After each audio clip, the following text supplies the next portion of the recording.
I need a chair that smells like yours. Oh, sorry. Makes it maybe a little bit seasick. I'm waiting to get my chat box. You're so minimized that I didn't notice you sort of like a triangle cord. All right. Hey, everybody. Welcome to our very first lesson for AB Calculus. And this lesson is 7.1, Modeling Situations with Differential Equations. So just let me introduce myself first. My name is Verge Cornelius. I teach at Lafayette High School in Oxford, Mississippi, and I've been teaching for 30 years. I also teach Algebra 1. I have a lot of great colleagues, both at Lafayette and all over the world, all over the country. And one of them is one of my team teachers right now. Here he is. Hi, I'm Mark Corelli. I teach at Ryan High School in Denton, Texas, and I also have been at this nearly for 30 years.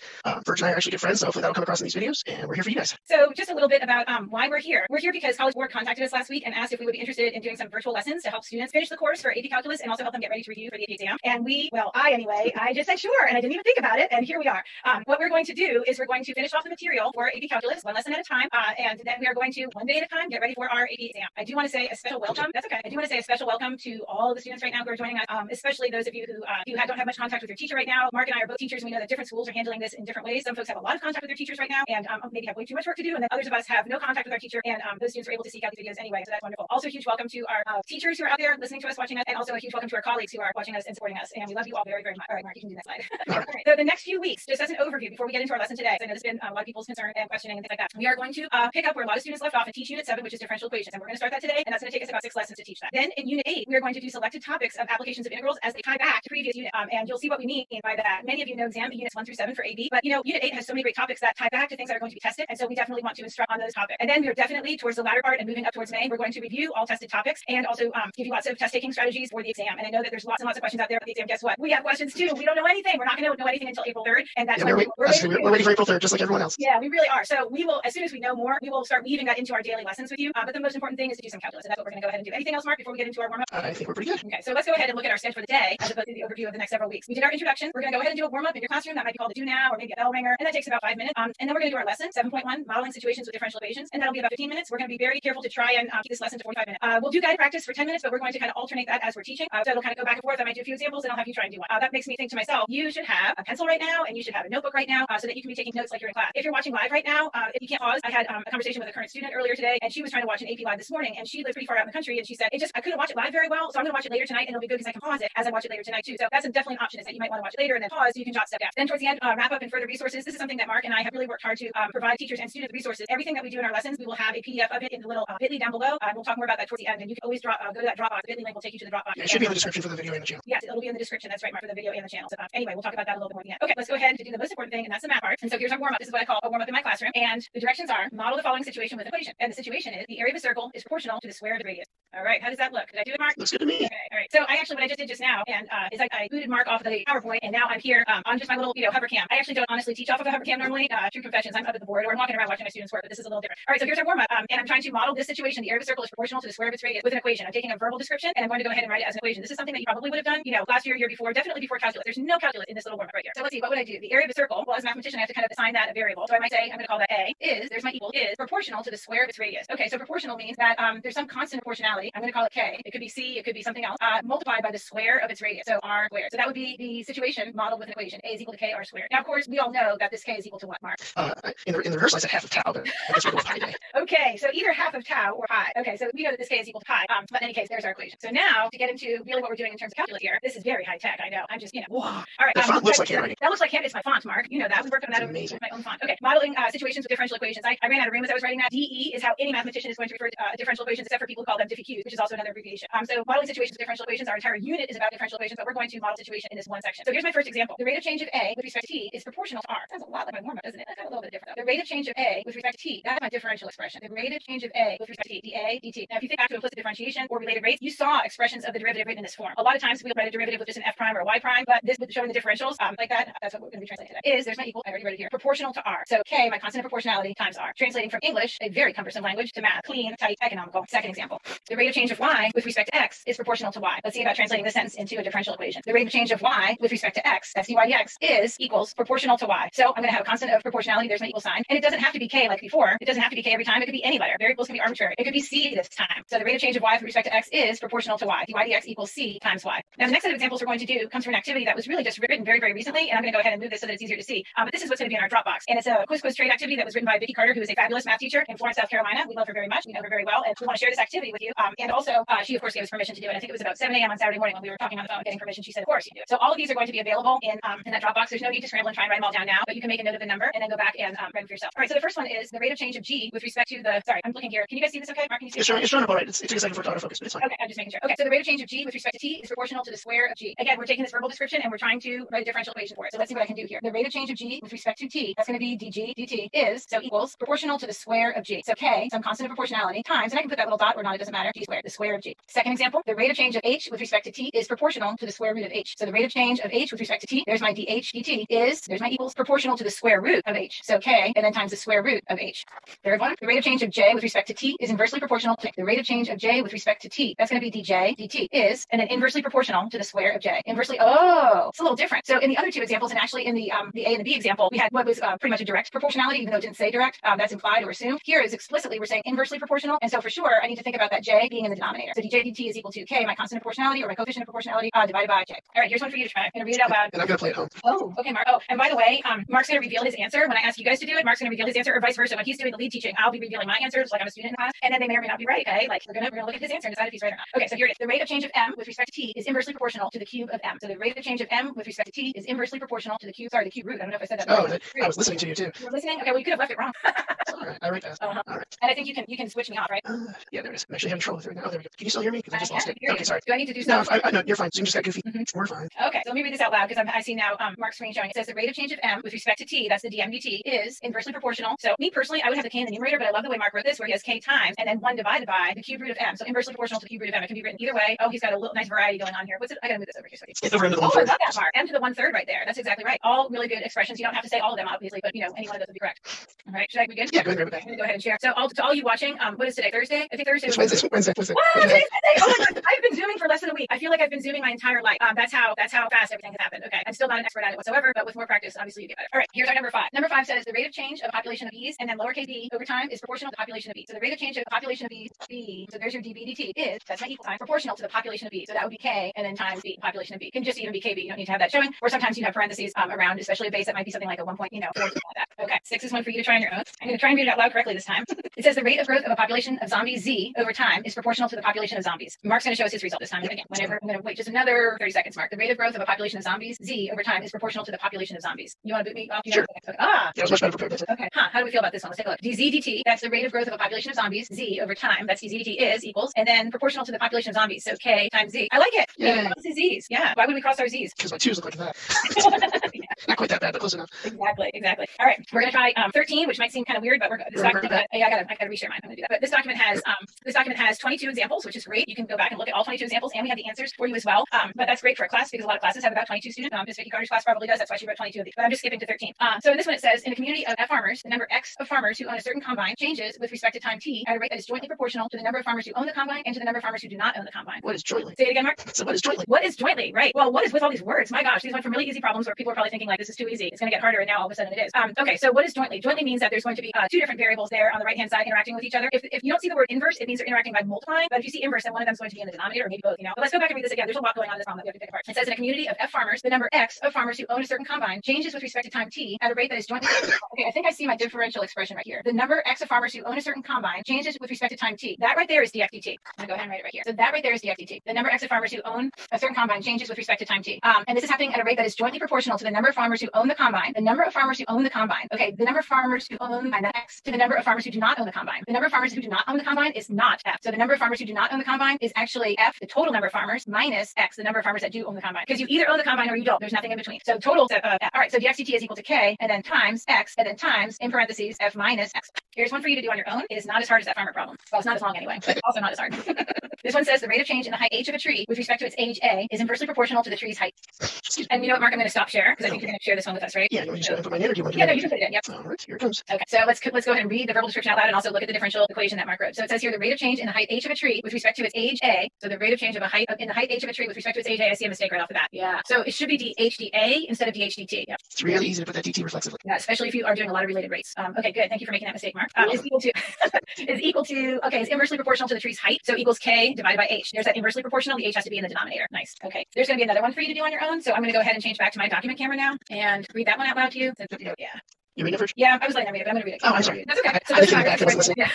Suppose a virus is spreading in a network of computers. There are M computers in the network. The rate of change of the number of infected computers is jointly proportional to the number of computers already infected, J, and the number of computers not yet infected. So suppose a virus is spreading in a network of computers. I'm going to give you guys another 30 seconds to do this. Mark, did you do this one? Yeah, I did. Okay. I feel okay about it, but I'm becoming very self-conscious with the size of the projection that my J's are very shady. Your J's are shady? Yeah, I'm going to work on my J's. I'm not happy with that. Okay. It's a lucky to semicolon. All right, yeah, J doesn't come up very much in calculus, but of course there's the I and J vectors, right? I think I'm going to use the vector J next time. But yeah, it's interesting. Like we've been working on this for about a week, and I'm talking to teachers now, not really students, but it's interesting the little things that pop up that aren't really part of your classroom teaching. So that's exactly. All right, so let's see. Let's translate this. Suppose I was taking the notes as you were writing, so Suppose there are M computers in the network. The rate of change in the number of infected computers is jointly proportional to the number of computers already infected, J. So the computers that are infected are definitely J. So J is the infected computer. So dj dt, and the number of computers not yet infected. So the not yet. This is a lot like the farmer problem. So you want to find that difference. M minus J is not yet infected. Total number of computers is M, and then they are jointly proportional, so they're getting multiplied together. 100 mark. Yeah. All right. I love this next one. One thing that we worked on a lot this year at my school in terms of faculty is talking about relevance. And what are you teaching? Is it relevant? And so as we were doing this example, Mark and I, we thought that it was a really interesting example because it really is a law, and we looked it up. So we're going to talk about what this law is in just a little bit, but we'll translate it first. The rate of change of a level of response R with respect to the level of a stimulus S. So here's my variables R and S is a joint proportionality between the level of the response and the inverse of the level of the stimulus. This differential equation, see, it's abbreviated DE. This differential equation is known as the Brentano-Stevens law. So let's go ahead and translate it, and then we'll kind of talk about that Brentano-Stevens law just anecdotally, just because we're kind of interested. So the rate of change of the level of response R with respect to the level of the stimulus S, that is going to be dr ds is equal to a joint proportionality between the level of the response. So the level of the response is R, so perhaps KR divided by, and then the inverse of the level of the stimulus divided by S. So that differential equation describes that entire situation. So go ahead, Mark. You were the one who guessed it correctly. What is the Brentano-Stevens law? Like, just tell us what field it's in. It's psychology. It's psychology, right? So, it's just interesting to me because a lot of times what we do in calculus is, of course, related to physics, a little bit chemistry, maybe a tiny little bit biology, but here we are looking at it from a psychology perspective. We're going to do one or two more. This one I'll do with you, and then we'll do another one where you'll kind of do it on your own, and then we'll wrap up. So we're getting close to the end of the lesson. So number 17 here, this is one I'm going to go ahead and translate and do with you guys. It says for the first 9 months of life, the average weight W in pounds of a certain breed of dog increases at a rate that is inversely proportional to time T in months. So for the first 9 months of life, the average weight W in pounds of a certain breed of dog increases at a rate that is inversely proportional to time T in months. There's a lot hidden here. Like it's kind of hard to figure out exactly what's going on. But in this beginning part up here, I'm interpreting this as dW dt, how the weight is changing with respect to time. And then this is equal to K divided by T. It's inversely proportional to time T in months. One thing that's interesting about this differential equation, in addition to many differential equations, is that there are restrictions on the domain going on here. We can talk about those restrictions. Mark brought this up yesterday when we were going over this lesson. And what I mean by that is the domain. Do you mind if I steal your screen? Yeah, steal it. Go for it. Yes. So we just talked about the domain restriction. They said in the first 9 months. So that's why I chose the 0 to 9 interval. And then with this T in the denominator, T can't be 0. So I got that 0 out of the domain. Good. And a lot of times differential equations describe a situation over a certain period of time. It's only true for this particular time interval or for this particular, interval. And then something else happens. Maybe it's some sort of a piecewise function or whatever. So a lot of times we will want to talk about those restrictions on the domain. And this is a good one to bring that up for. And don't be too nervous about this. Typically, if you're going to be expected to show that domain, it's going to be a situation where they're going to explicitly say state any domain restrictions. So it's not something you have to think about all the time. But this one did mention that time period. So that's why I put it. Good. Okay. The next one is going to be one for you to try, and I'll read it out loud as well. All right. So this is number 18, and it says the height h in feet of a certain tree increases at a rate that is inversely proportional to time t in years. The height h in feet of a certain tree increases at a rate that is inversely proportional to time t in years. Okay, Mark, you want to show yours? The height h in feet of a certain tree increases at a rate that is inversely proportional to time t in years. Yes, that's exactly right. It's not as clear cut as the ones from the beginning, but the dHdt is implied in the English phrasing that's given in that problem, and then it's equal to k divided by t. And again, it could be c divided by t or any sort of constant there. Anything else you want to say about that one, Mark? No, I don't think so. Okay. You are doing a fabulous job.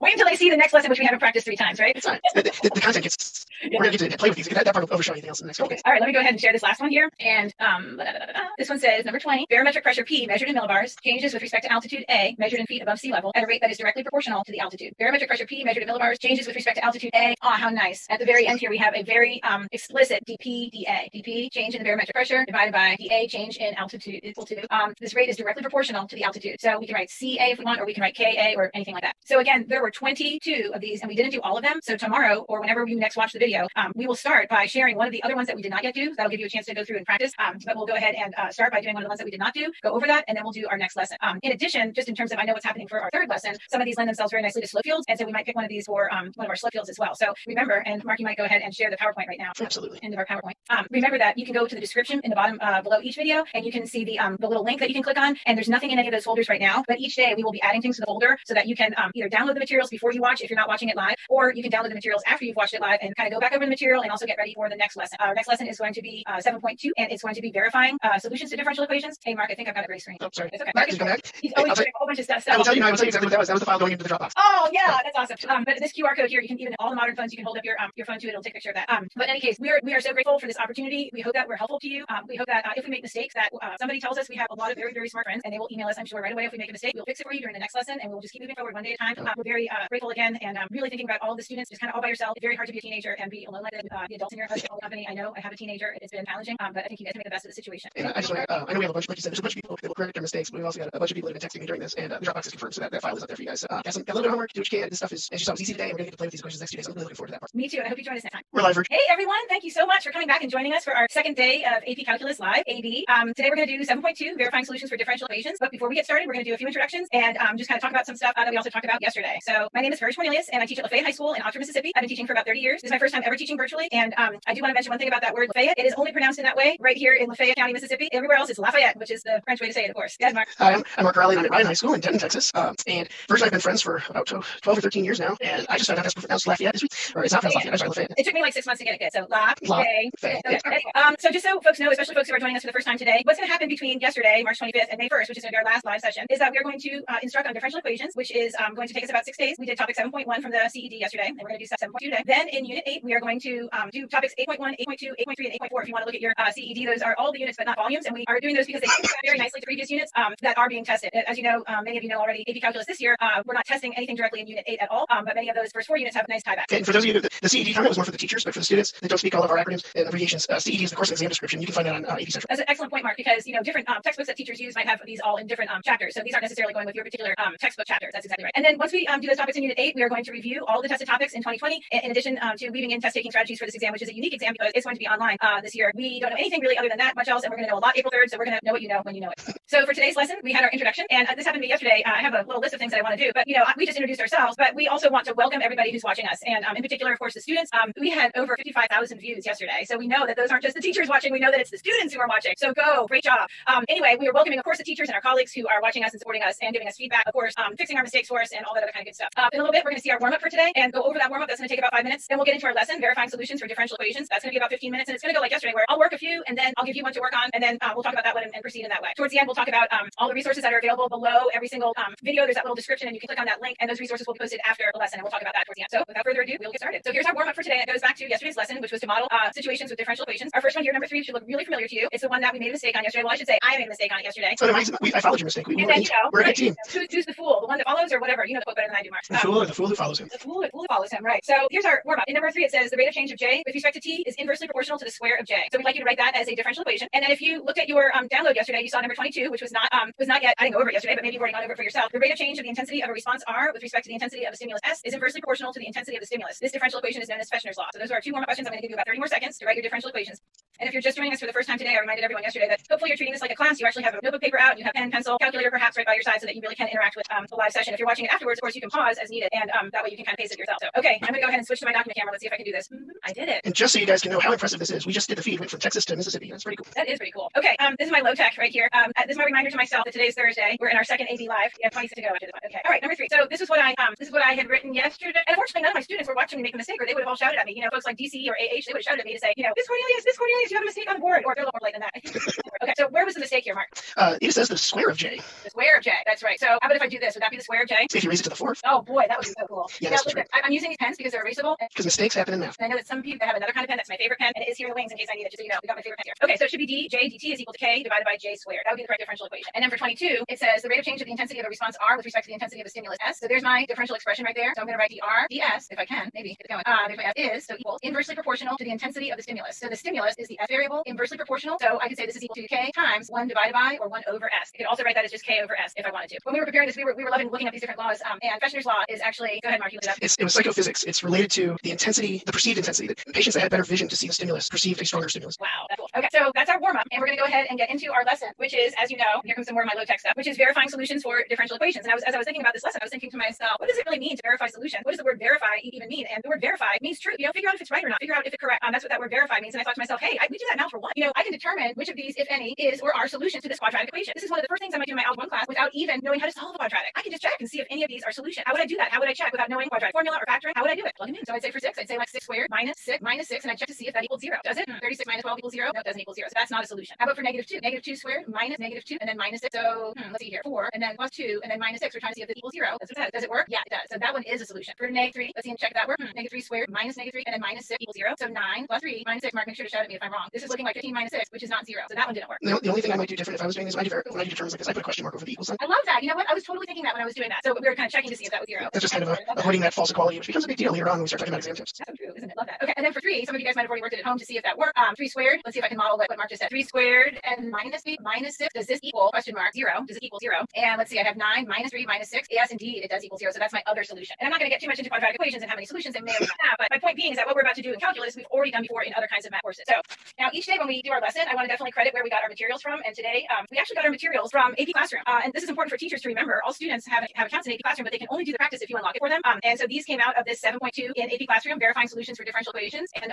we're going to work some of them right now. Sorry that this is fuzzing right now. If you happen to be a student at Ryan High School, one of the 2 quizzes that you got assigned today is going to match this really closely. See if you're watching. Okay, so this is the 0 example. The function, by the way, all of these, I know I said it before, but all of these are going to be in that Dropbox at the end of the live, and we are not going to do all of the examples live, but you can go back yourself and do the examples that we haven't done, and all the answers are there as well, so check yourself. All right, let's see what this one says. The function y equals e to the 3x minus 5x plus 7 is a solution to which of the following differential equations? So this function here is a solution to which of these differential equations? So as I look at these, I say to myself, well, I don't see a dy dx. Oh, but y prime really is a dy dx. And this is the second derivative here. So indeed, these are differential equations. They just look a little bit different from the kind that we were writing yesterday, different kind of notation. So one more thing that I might do to see which one is a solution is I would go ahead and I would take this equation right here, I would differentiate it. So I've got, I'm going to rewrite for myself. I've got y equals e to the 3x minus 5x plus 7, and y prime is equal to derivative of e to the 3x. I'm going to go ahead and need some chain rule here. It's going to be e to the 3x and then times the derivative of the 3x, which is 3, and then minus the derivative of 5x is 5, and then this derivative of plus 7 is 0. So this ends up being 3 e to the 3x minus 5. And I'm going to need the second derivative as well. So I'm going to take the derivative of the derivative. The derivative of 3 e to the 3x is going to be 3 e to the 3x, and then times the derivative of that exponent, which is going to be 3, and then minus the derivative of 5 is going to be 0. So that's just going to equal 9 e to the 3x. So I've got my first derivative, I've got my second derivative, and now I can just go ahead and substitute them into the equation and see if I get a true statement or false statement. So I'm so sorry about this fuzzing in and out. I had somebody actually message me that if I press this AFL it would help, and I'm pressing it. It's not. All right. So in A, I have, again, I like to write stuff down again. I have y double prime minus 3y prime minus 15 equals 0. I'm going to substitute in. So my y double prime is going to be 3 e to the eraser again. I'm looking at that. It's going to be 9 e to the 3x, and then minus, and then 3y prime would be 3 times these two terms here, 3 e to the 3x minus 5, and then close parentheses, and then minus 15 equals 0. Distribute this negative 3 to both of these terms. I'm going to bring down my 9 e to the 3x and minus 9 e to the 3x, and then plus 15 minus 15. Does this equal 0? That's what we're checking. We're checking. Does it equal 0? I'm putting that little question mark. Like Mark said, to do the question mark. Okay. Anyway, you were the first person in 48 years to ever point that out to me. No, I know I'm not. Okay. Anyway, do these actually add to 0? And in fact, they do. So I do get a true statement here. And so my answer is actually the first one I checked, which is pretty nice. Now, realistically, would this be a question on the AP exam this year, 2020? No, because we know, okay, maybe this is new information for you, but there are going to be no multiple choice questions on any AP exam, not just on calculus. So this, you might say, well, this was a waste of my time. Actually not. This is excellent calculus right here. And this is how you would verify and check to see whether or not these could be a solution to the differential equation. Yeah, this question could easily be a free response if you take B through D away and just say, verify this is a solution to this differential equation. And then you do have to show the steps the verb show. And it's funny, it's just, I'm going to steal yours for a second. The layout of our work is just, I even made the mistake at the start of the plugin. Oh, wow. And I started that before you did it, so I thought that was pretty funny. I'm impressed with your multiple colors. I think you missed your calling as an engineer. Yeah, unfortunately for the AP test, you're allowed a pencil and a pen, but if you take it home today, I guess the colors, this year, the colors might be allowed. So, That's right. Go ahead and grab that back. But yeah, I gotta grab it back. Yeah. Okay. So start share. Yeah. Okay. So I do want to say also before we move to the second example is that if I'm talking to teachers right now, when I originally planned this lesson, I just took screenshots with College Board's permission off of AP Central for this lesson, and Mark, you typed everything for me. Thank you so much, Mark. just whenever the typos are mine. Well, no, I already told you. Well, you're right. We could find additional ones. Okay. Here comes my second one, and it's number 1. Actually, my second one, and there were reasons for that, but we changed our plan. So anyway, so this one says if y dx is equal to y secant squared x and y equals 5 when x equals 0, then y equals, and then we've got all these choices here. So this is a little bit different and a couple of different strategies to do. This right here is a point. So 0, 5 needs to be on the y equals right here. So me personally, that would be the first thing that I would check into each of these expressions, substitute in 0 for x and see if I get an output of 5, because I might be able to rule out some choices. Then after that, I'm going to have to go ahead and take the derivatives perhaps of my remaining ones and then see which one seems to fit structurally with this differential equation. I might also add that, the more you work with this, the more you look at stuff and you say, shit, can't be that one, but when you're first starting out, you got to test them all, and make sure that you're covering all your bases. All right, so let's go ahead and substitute in 0 for x, and these are my y equals expressions. So when I substitute 0 in for x here, I end up with e to the tangent of 0. Did we lose words? Is that what happened? All right. Well, hey, let me take over. Okay, it's just hey. So we're having an unintended switch. That's fine. I was yelling at my family that they were using up my Wi-Fi. All right. I do not have the document. Verge was working on problem 1 when we got into this. So let me go ahead and sum that up. I'll wait for her to get back into the meeting. We've got dy dx is equal to y secant squared x, and we had that 0.05. And I'm not sure exactly when you guys lost Verge, but I know we'd seen there was an e to the tangent x plus 5 was my b. And so I think she was on the way of eliminating this one right away because we have this e to the 0 is 1 and 1 plus 5 is 6 when we evaluate this at x equals 0. And so that one's going to have to get thrown out. All right. Some other things to look for is we see evidence of y showing up again here. So when I look at option D was a tangent x plus 5, and dy dx is going to be secant squared x plus 0. And of course, we've got the secant squared x, but I want to see evidence of my original equation there. So now t is gone. Let's see if I can do. I'm going to go ahead and swap my share. I don't know, is the default go to the slide, or you guys get to see me live and large? That's kind of frightening. Okay, so here's number 1. And I have somebody in my chat box. If she will confirm that you can see the PDF on screen right now, that'd be great. Okay, so we've eliminated b and we've eliminated d. When I look at e, I'm just going to do this visually right here. If you can see my hand, we've got the derivative of tangent is secant squared, which again gets us that part we want. But we're going to have this sum of 5e to the x and our derivative. So since this is a product, e is gone. So I know I'm playing with c and a now. These are the only 2 I'm playing with. The derivative of e to the tangent x. And I'm going to go back. We're going to do a new share. All right.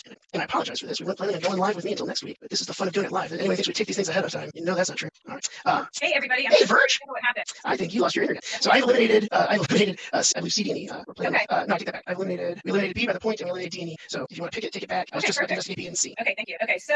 Oh, Claire, I'm sorry. Unnamed person behind the curtain. You probably need to make her a co-host. Yeah, I need to become a co-host again. This is exciting. It's done. Go ahead, Verge. Okay, thank you. Products of the 20th century playing in the 21st century. Okay, all right. So I'm back. Thank you for your patience. I was having did you take the derivatives of these two, and that's how you eliminated them? Okay, perfect. And we're looking at that evidence of the initial function y in our answers. Okay. Which is a good reason to start looking for an exponential right off the bat. Was where I was about to go. So. Right. Structurally, that's exactly right. So here comes. I'm going to check C. I know it works in C, but I'm going to go ahead and check C in terms of taking the derivative of it. So if I have y is equal to 5, e to the tangent x, this is my option in C, then y prime or dy dx is equal to 5. That's just a coefficient, e to the tangent x, but then times the derivative of that exponent. The derivative of tangent x would be secant squared x. So right here, what I can see is that 5 e to the tangent x is actually y. So my dy dx is in fact y times secant squared x. This is y, and then times secant squared x. So my answer there has to be C. A is not going to work because when you take the derivative of it, just for emphasis here, dy dx, this is on A, checking it, is going to end up being e to the tangent x, and then times secant squared x. Derivative of tangent x there, and the exponent is going to be secant squared x. E to the tangent x is not y. It's e to the tangent x plus 4 is y, and so these are not equivalent in terms of the substitution that we would do. So this one's pretty close, but it's not correct. All right, we're going to do number 3 next. And again, you guys don't have this in front of you if you're watching live. If you're still with us, that is. But it's all read it, and you can jot down the pertinent information. It says a curve has slope 2x plus 3 at each point on xy on the curve. Which of the following is an equation for this curve if it passes through the point 1, 2? So here again, we're looking at, well, out of all these choices, maybe I can rule some of them out because maybe 1, 2 is not on that graph, the point 1, 2. And just by looking by inspection, I can look here and say 5 times 1 is 5, 5 minus 3 is 2. So that one definitely seems to work. What about the next one? 1 squared plus 1, I'm getting 2. So the points on that one. What about this one? 1 squared plus 3 times 1, 4. So that's not going to work because my point is definitely 1, 4 instead of 1, 2. And then on this one here, 1 squared is 1 plus 3 times 1 is 3. So this is going to be 4. And then minus 2 ends up being 2. So 1, 2 is scrap of this equation. And then here, 2 times 1 squared is 2. And then plus 3 times 1 is 3. So 2 plus 3 is 5. Minus 3 is 2. So 1, 2 is on that one as well. So we only ruled out one choice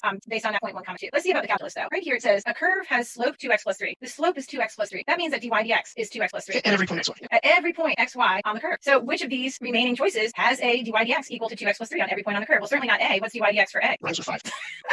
Yeah. So here dy dx is 5. What about dy dx? So that's not right. What about for B? What's dy dx? 2x. Thank you. Plus a big 0. Right. And how about so if that's not right, we want dy dx to be 2x plus 3. How about D? Y is equal to x squared plus 3x minus 2. Dy dx is equal to 2x. Whoa. 2x plus 3. And then here on this one, dy dx is equal to 4x plus 3. So that's not what we're looking for. Okay, we're looking for that one. So on 3, the answer was D. And thanks to our technology glitches here, 15 minutes, just to give you a heads up. Okay. Oh, so okay, interesting. All right, let's try one more that I lead you through, hopefully not getting cut out. Then let me give you guys one to do. All right, so 7.2, verifying solutions for differential equations. All examples from AP Classroom, just like before. This one for number 4 says, for what value of k, if any, will y equal k sine of 5x plus 2 cosine of 4x be a solution to the differential equation y double prime plus 16y equals negative 27 sine of 5x. This one's kind of interesting because now we're looking for this k value right here that's in our equation. And so strategically, what I would do here is I honestly wouldn't even look at my answers. They're not gonna. Well, I guess you could maybe work backwards from the answers. I would probably just go ahead and take the derivative twice here, so that I could then substitute in the second derivative into this equation, and then kind of collect everything together and hope that everything kind of boils down to k equals some number. That's going to be my strategy. Anything to add, Mark, before I start going? No, that's mine. Just with color. Okay. Here's the equation that I'm going to take the derivative of. Lots of good chain rule going on here as well. So y is equal to k sine 5x. I do not need to use product rule here because k is just a constant. It's a number like 7 or pi or something like that. So it's k and then times the derivative of sine x, which is cosine x. But in this case, it's cosine 5x because the argument is 5x. And then times the derivative of that 5x, which is 5. And then plus derivative of 2 cosine 4x. Well, derivative of cosine is going to be the opposite of sine. So it's actually going to be minus. I'm going to say minus 2 sine of 4x. And then times the derivative of that 4x, which is 4. I'm just going to clean that up a little bit before I go forward and get the second derivative. So y prime is equal to 5k cosine of 5x. And then minus 8 sine of 4x. Second derivative, kind of similar in ways to the first. And I was going to say, just while you're doing that, it seems cumbersome because there's 2 lines there for the first derivative. But as we get into review and we prep up this next month for the end of the course, this 4 times 2 is going to get in your head pretty. You get pretty savvy with it. Oh, absolutely. Like I probably would have said minus 8 right here if I wasn't kind of talking to and I'm sure most of our students would soon. I just want them to know that that's where you head. Is these do become quicker. Yeah, definitely. All right, 5k is still a coefficient here. No need for product rule. And derivative of cosine is the opposite of sine. So in fact, let's go ahead and let's see if I can do what Mark said live. So I know that I'm going to have to take the derivative of 5x, which is 5. So this turns into negative 25k sine of 5x. And then here, derivative of this sine function is going to be cosine because I have the 4x right here. I have to take the derivative of 4x, which is 4. So this is going to be minus 32. 4 times 8 is 32 cosine of 4x. So in this differential equation here, y double prime plus 16y is equal to negative 27 sine of 5x. I'm going to substitute this y double prime in, and hopefully a lot of things will add to 0, cancel out, whatever you want to call it. So let's see here. We have negative 25k sine of 5x minus 32 cosine of 4x. That's my y double prime. And then plus 16y. Here's my y. So 16 times k sine 5x plus 2 cosine 4x there. Close off those parentheses. And then equals negative 27 sine of 5x. So negative 25k sine of 5x minus 32 cosine of 4x. And then plus 16k sine of 5x. And then plus 32 cosine of 4x. I'm distributing there like that. And then equals negative 27 sine of 5x. True confessions. Like when I was doing this problem, I was making sure stuff was kind of canceling as I was going. So those two add to 0. These two add to whatever negative 25 plus 16 is. So I believe that's negative 9. So negative 9k sine of 5x. Those are like terms. Equals negative 27 sine of 5x. So structurally, these two are kind of in the same position. I can think about dividing both sides by sine of 5x or something like that. But really, as long as k is equal to negative 3, then this is a true statement. So if k is equal to 3, I said negative 3, but I meant that brings up a thought of mine. If a teacher ever says, I was seeing if you were paying attention, they're lying. They're not. They're making mistakes all over the place. Okay, so this is definitely correct though. Negative 9k equals negative 27, so k is equal to 3. Anything else, Mark? No. Okay. I was working on one side, and I got the same thing. That happened yesterday too. So. Yeah, right. All right, this is one that I want you folks to try out there, please. And I'll read it out loud. It's very similar to the one I just worked. For what value of k, if any, will y e to the, for what value of k, if any, will y equals k e to the negative 2x plus 4 cosine 3x be a solution to the differential equation y double prime plus 9y equals 26e to the negative 2x. I'm going to give you about a minute for that. So what are you doing during this minute? I'm picking papers up off the floor right now. Sure. Actually, Mark, if you want to grab my screen when you're done, are you working it? I am working it. Okay, because that way I don't have to write it all out in slow hand. You want to grab it? Yeah. Okay. Easier said than done sometimes. All right. Yeah. I think one thing that's really nice that I see in Mark's work there is very organized. He's got his first derivative, his second derivative, and then he's checking. I love that question mark again, checking to see which one is a solution. And then he's substituting in for his y double prime and for his y, distributing and getting k is equal to 2. Yeah, this one I should do a question mark. I put the question mark here, I guess. I put it over the equals. Yeah. That's and I didn't write, just spacing wise, I saw I was going to get the positive 36 there, so that's why I didn't write that. I just knew those were going to cancel. Yes. Yes. Again, yeah, I kind of mentioned that before. Like you're kind of always looking ahead in the problem to see what. And the reason I labeled these as given is because we were trying to give you guys time to go ahead and work this yourself. This is actually what I've written first, and I left myself this space. Oh, very nice. Because you knew you. On a real test, I wouldn't do that because this is printed up there, but True. flipping screens or going off paper, another source sometimes. True. Okay, so we're going to go ahead and give you another one to do. Actually, yeah, we're going to go ahead and give you guys another one to do. If I can find it from where it fell. Yeah, here it is. Okay, perfect. I'm sure we can go over because of the glitch. We have a little time there, but we are closing in on 3 minutes. Okay. Well, this is the one that I wanted to have you guys try as well. And it says it's number 5 of the following, which are solutions to the differential equation y double prime minus 10y prime plus 9y equals 0. And again, as you get more and more experience with this, you kind of look at certain options and say that's not going to work. You know, like it's just going to not cancel out or whatever, depending on the nature of the equation that you're being presented with. So, for example, I might go ahead and start messing around with this y equals 2 sine of 3x first, but I'm actually really curious about this exponential function. And here's why. I'm looking at this exponential function 5e to the x, and I can take the derivative of that in my head and hold it there, and I can also take the second derivative in my head and hold it there as well. And I can then verify pretty quickly by plugging those in and seeing what's going on. So and I know I'm skipping to Roman numeral 2, but for Roman numeral 2, if y is equal to 5e to the x, then y prime, no product rule needed, is equal to 5e to the x, and y double prime is equal to 5e to the x. So what happens when I substitute into this equation here? If I'm checking it, I have y double prime, which is 5e to the x, minus 10 times my y prime, which is 5e to the x, and then plus my 9y, which was 5e to the x. We're checking to see, does this equal 0? 5 minus 50 plus 45. Does that end up equaling 0? Yeah, the definitely 2 is a possibility. So just in terms of, and many of you are very savvy test takers, I mean, just in terms of that information alone, I can just go straight to knowing that B and D would be my options. Well, if 2 is a possibility, I'm pretty suspicious that Roman numeral 3 would be a possibility as well. And I can go ahead and check that too. If you want to fast forward, Verge, I can put that up there for you. Yeah, go ahead and put it up there for us. Let's see what happens. So you can see where I did exactly what you're saying. I did these in my head. And so I tested those and I saw 2 worked. So we're going to B or D. So again, this can get thought bubble, just work off to the side. A chain rule here. So we're going to have our first derivative is 9c e to the 9x. And then our second derivative, another additional 9 is going to come out here and multiply and get 81c to the 9x. And we're throwing that back into our differential equation. My second derivative minus 10 times my first plus 9 times my original, which I think might, oops, if that's not going to be a 9 there. And we can see that we have 81 plus 9 and then minus 90 for our coefficients. This one works. So it's Roman numeral 2 and Roman numeral 3. So it's choice D. Yep, choice D. Okay, so I think we need to wrap it up because that went very fast for me anyway, because I lost my connectivity completely. But I think Mark is going to bring us back to the PowerPoint. Am I right about that, Mark? Okay, so we can kind of do a little bit of wrap up. I had some teachers who were asking me what kind of homework should we be assigning, and it's going to be different for different teachers, different schools, different students. But you suggested practice would be to go to the packet that's going to be in the Dropbox very shortly and do some more of them. There's one that is particularly challenging. If you're a BC student watching some of these AB videos, you might want to try that really challenging one. It's number 2. And we didn't have time for that one today, but an AB student can try that one as well. I believe the 5 we didn't use were 3, 5, 6, 8, and 9. Okay, so those would be great suggested practice. You can check your answers, and we're going to lead off tomorrow's lesson, or the next time you watch this live, we're going to lead off with working one of those that we did not work today. Okay, we hope that you join us the next time, and to get our information, either use that QR code or use that bit.ly link that'll take you to the PDFs. And this is a new slide here. This is very important for students to read and for teachers to share with your students. College Board is working very hard to provide device and internet access to students who do not have device or internet access. So if you are one of those students, or if you know of a student in that situation, or if you're a teacher who can share this information widely, you need to contact College Board directly at that cb.org and then /tech. And I clicked through it earlier today. It's a survey. You say who you are, and then you also include in there whether you're the person that needs the tech or not. So this is not, because the initial thought is, well, if I don't have the tech, how am I seeing the slide? Well, if you know of people, please that's an excellent help them out. Yeah, and if you can forward it to your AP coordinator as well, and they might know certain kids who they fill out the information for. I will also put a link. I'll put that link in the Dropbox, as well as a link to the CET, the course exam description that we mentioned earlier in the video. Oh, thank you, Mark. Okay, thanks for watching us. Thank you for your patience. We're doing the best that we can, and we'll bring you more tomorrow. Tomorrow is 7.3 Slopefield. And that's Friday weekend. All right, we're live, Rich. Welcome to Friday. Mark, thank you. And welcome back, everybody. This is our 3rd lesson of AP Live, and we're going to today do section 7.3, sketching Slopefield. And before we do that, just in case we have anyone who hasn't yet watched any of the previous lessons, we're going to do some introductions and also some overview of where we hope to go in the next several weeks. So my name is Verge Cornelius, and I teach at Lafayette High School in Oxford, Mississippi. Yesterday, I said something about, it's the only place in the world that says it as Lafayette instead of Lafayette, and I was corrected. One of my colleagues said, oh no, in Georgia, they say Lafayette also. So I'm learning stuff every day for sure, and I'm getting very good at Zoom.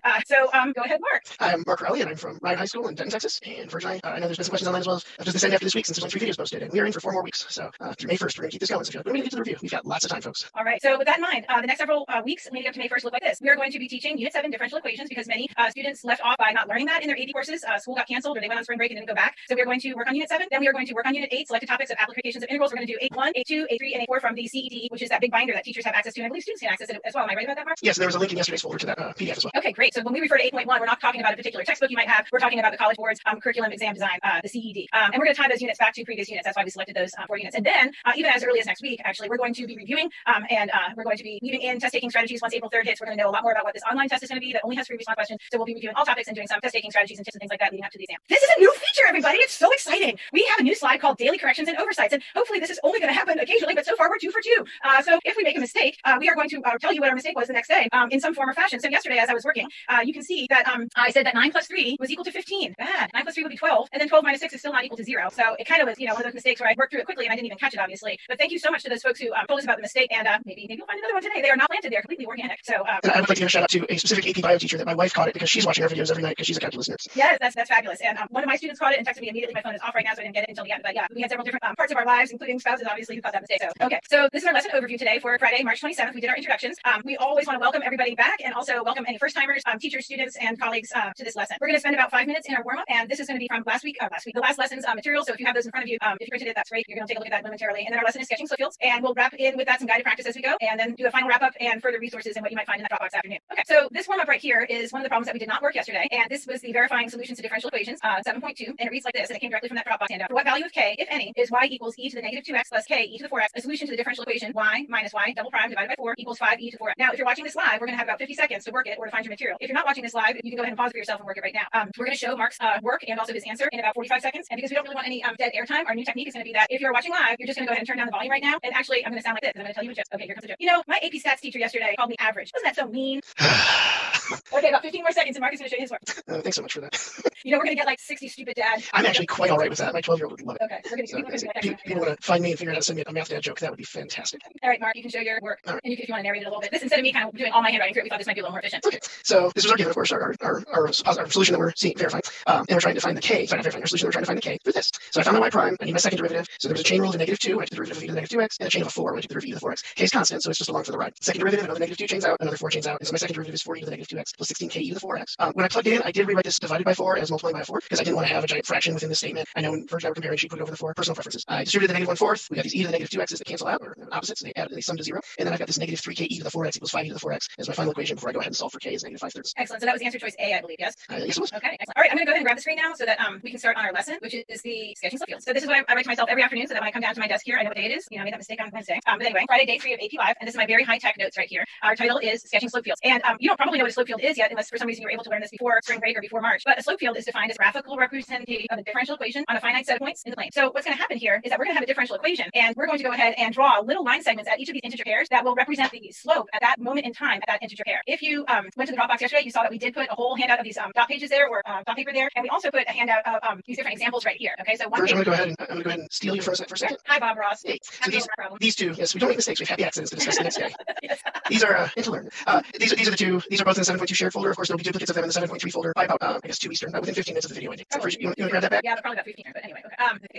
Okay, so in any case, what we're going to learn today is we're going to learn how to sketch a slope field. And so we're going to start by using this example right here. And these come from Nancy Stevenson, who's been a long time AP teacher. She taught at 2 different high schools in the Houston, Texas area, and she served on the test development committee in the 90s. And she is just fabulous. She's a close friend of both of ours, and she gave us permission to use material. But they're really, really clear. You've got your differential equation here, dy dx equals x plus 1, and then there's this whole set of points on the dot paper that are all at integer pairs. So for example, this point right here where I'm pointing is at 1, 2, whereas this point right here is at negative 2, 1. So the way I'm going to do this first one is I'm just going to really think about the different slopes at those individual points. So I just said the point 1, 2, and I want to think about what the slope is. What's the dy dx? Dy dx is the same as the slope. So when x is equal to 1 and y is equal to 2, dy dx for this differential equation is going to equal 1 plus 1 because the x is equal to 1 or 2. So at the point 1, 2, I want to draw a line segment that's positive in its slope and also somewhat steep, a little bit steeper than 45 degrees, which would be a slope 1. The other example, for example, when I have the point negative 2, 1, that would be here to the left 2 and up 1, and my x value is negative 2. Okay, so negative 2 plus 1 ends up being negative 1 for my slope. So I want to draw a little line segment that's got a negative slope, that's got a slope of approximately negative 1. So this particular differential equation and the slopes that it's generating depend only on the x values at each integer pair. So it's pretty tedious to go through and do every single point. So what mathematicians do is they start looking for patterns. They start thinking to themselves, well, if the slope is equal to 2 at 1, 2, then it's probably equal to 2 at 1,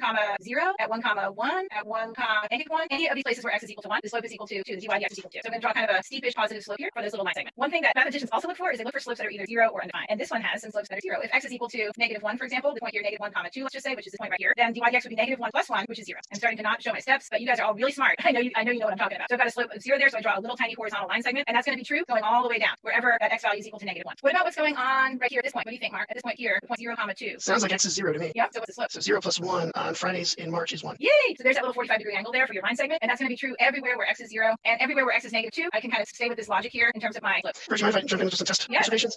Yes, I want to take this year. All right, and I did my table. It's still a tabular method, but I just don't lay out the t-chart like Verge does. But here's a very similar layout. But what I want to say is, if this shows up on the AP exam, again, we're waiting to next week to find out what exactly is going to be fair game. But these have shown up on the AP test, and like Verge said, we're looking for patterns, but also obviously mathematicians use technology to generate much larger ones. So on the test, we're going to be doing 6 to 9 points ever at a time. One of the things that I like to do in this is I have a scale. You don't get one of these during the test. All you have is a pen or pencil. So just aim, like picture a point that's 2 up and 1 over. And even if you're sitting over here and we find out that it's a point off, try to just make an invisible point that you're aiming at. Because I know Verge said kind of steepish, but I just each one I kind of just visualize that line and then grab a segment of it. Because I don't know if the tangent line exists there, but for right now it does. Okay, I never thought about it that way. That's excellent. I always think about here, and I know the tangent of 45 is equal to 1. So I always think about a slope of 1 has, assuming the x and the y are by the same scale, a slope of 1 is going to have an angle of 45 degrees. So that's how I think about it geometrically, and you're thinking about it as sending a line like that. It's really cool. By the way, I just got a text message from one of our colleagues who said up to 12 points on the exam. Oh, okay. You mean in terms of like what they would in terms of past AP for response, yes. Okay. So I'm going to go ahead and steal this again if I can. Yep. And you can see here that there's definitely some symmetry going on and things like that. So there's kind of a mirror image happening. And then over here, when x is equal to 2, this would be a slope of 2 plus 1, which would be 3, which is fairly steep, but we absolutely do not want to make it vertical. We're going to talk more about that in just a little bit. And so I think what Mark is saying is we can just bag the rest of this point because we've already graphed way more than we need to. Okay. Second example, again, is coming from Nancy, is this dy dx is equal to 2y. So second example, same Nancy, same handout, dy dx is equal to 2y. And in some ways, this is similar to the previous example in that I'm only looking at one variable here on the other side of the differential equation. So all of my slopes that I calculate are going to depend on which value, the x value or the y value. The y value. Sorry.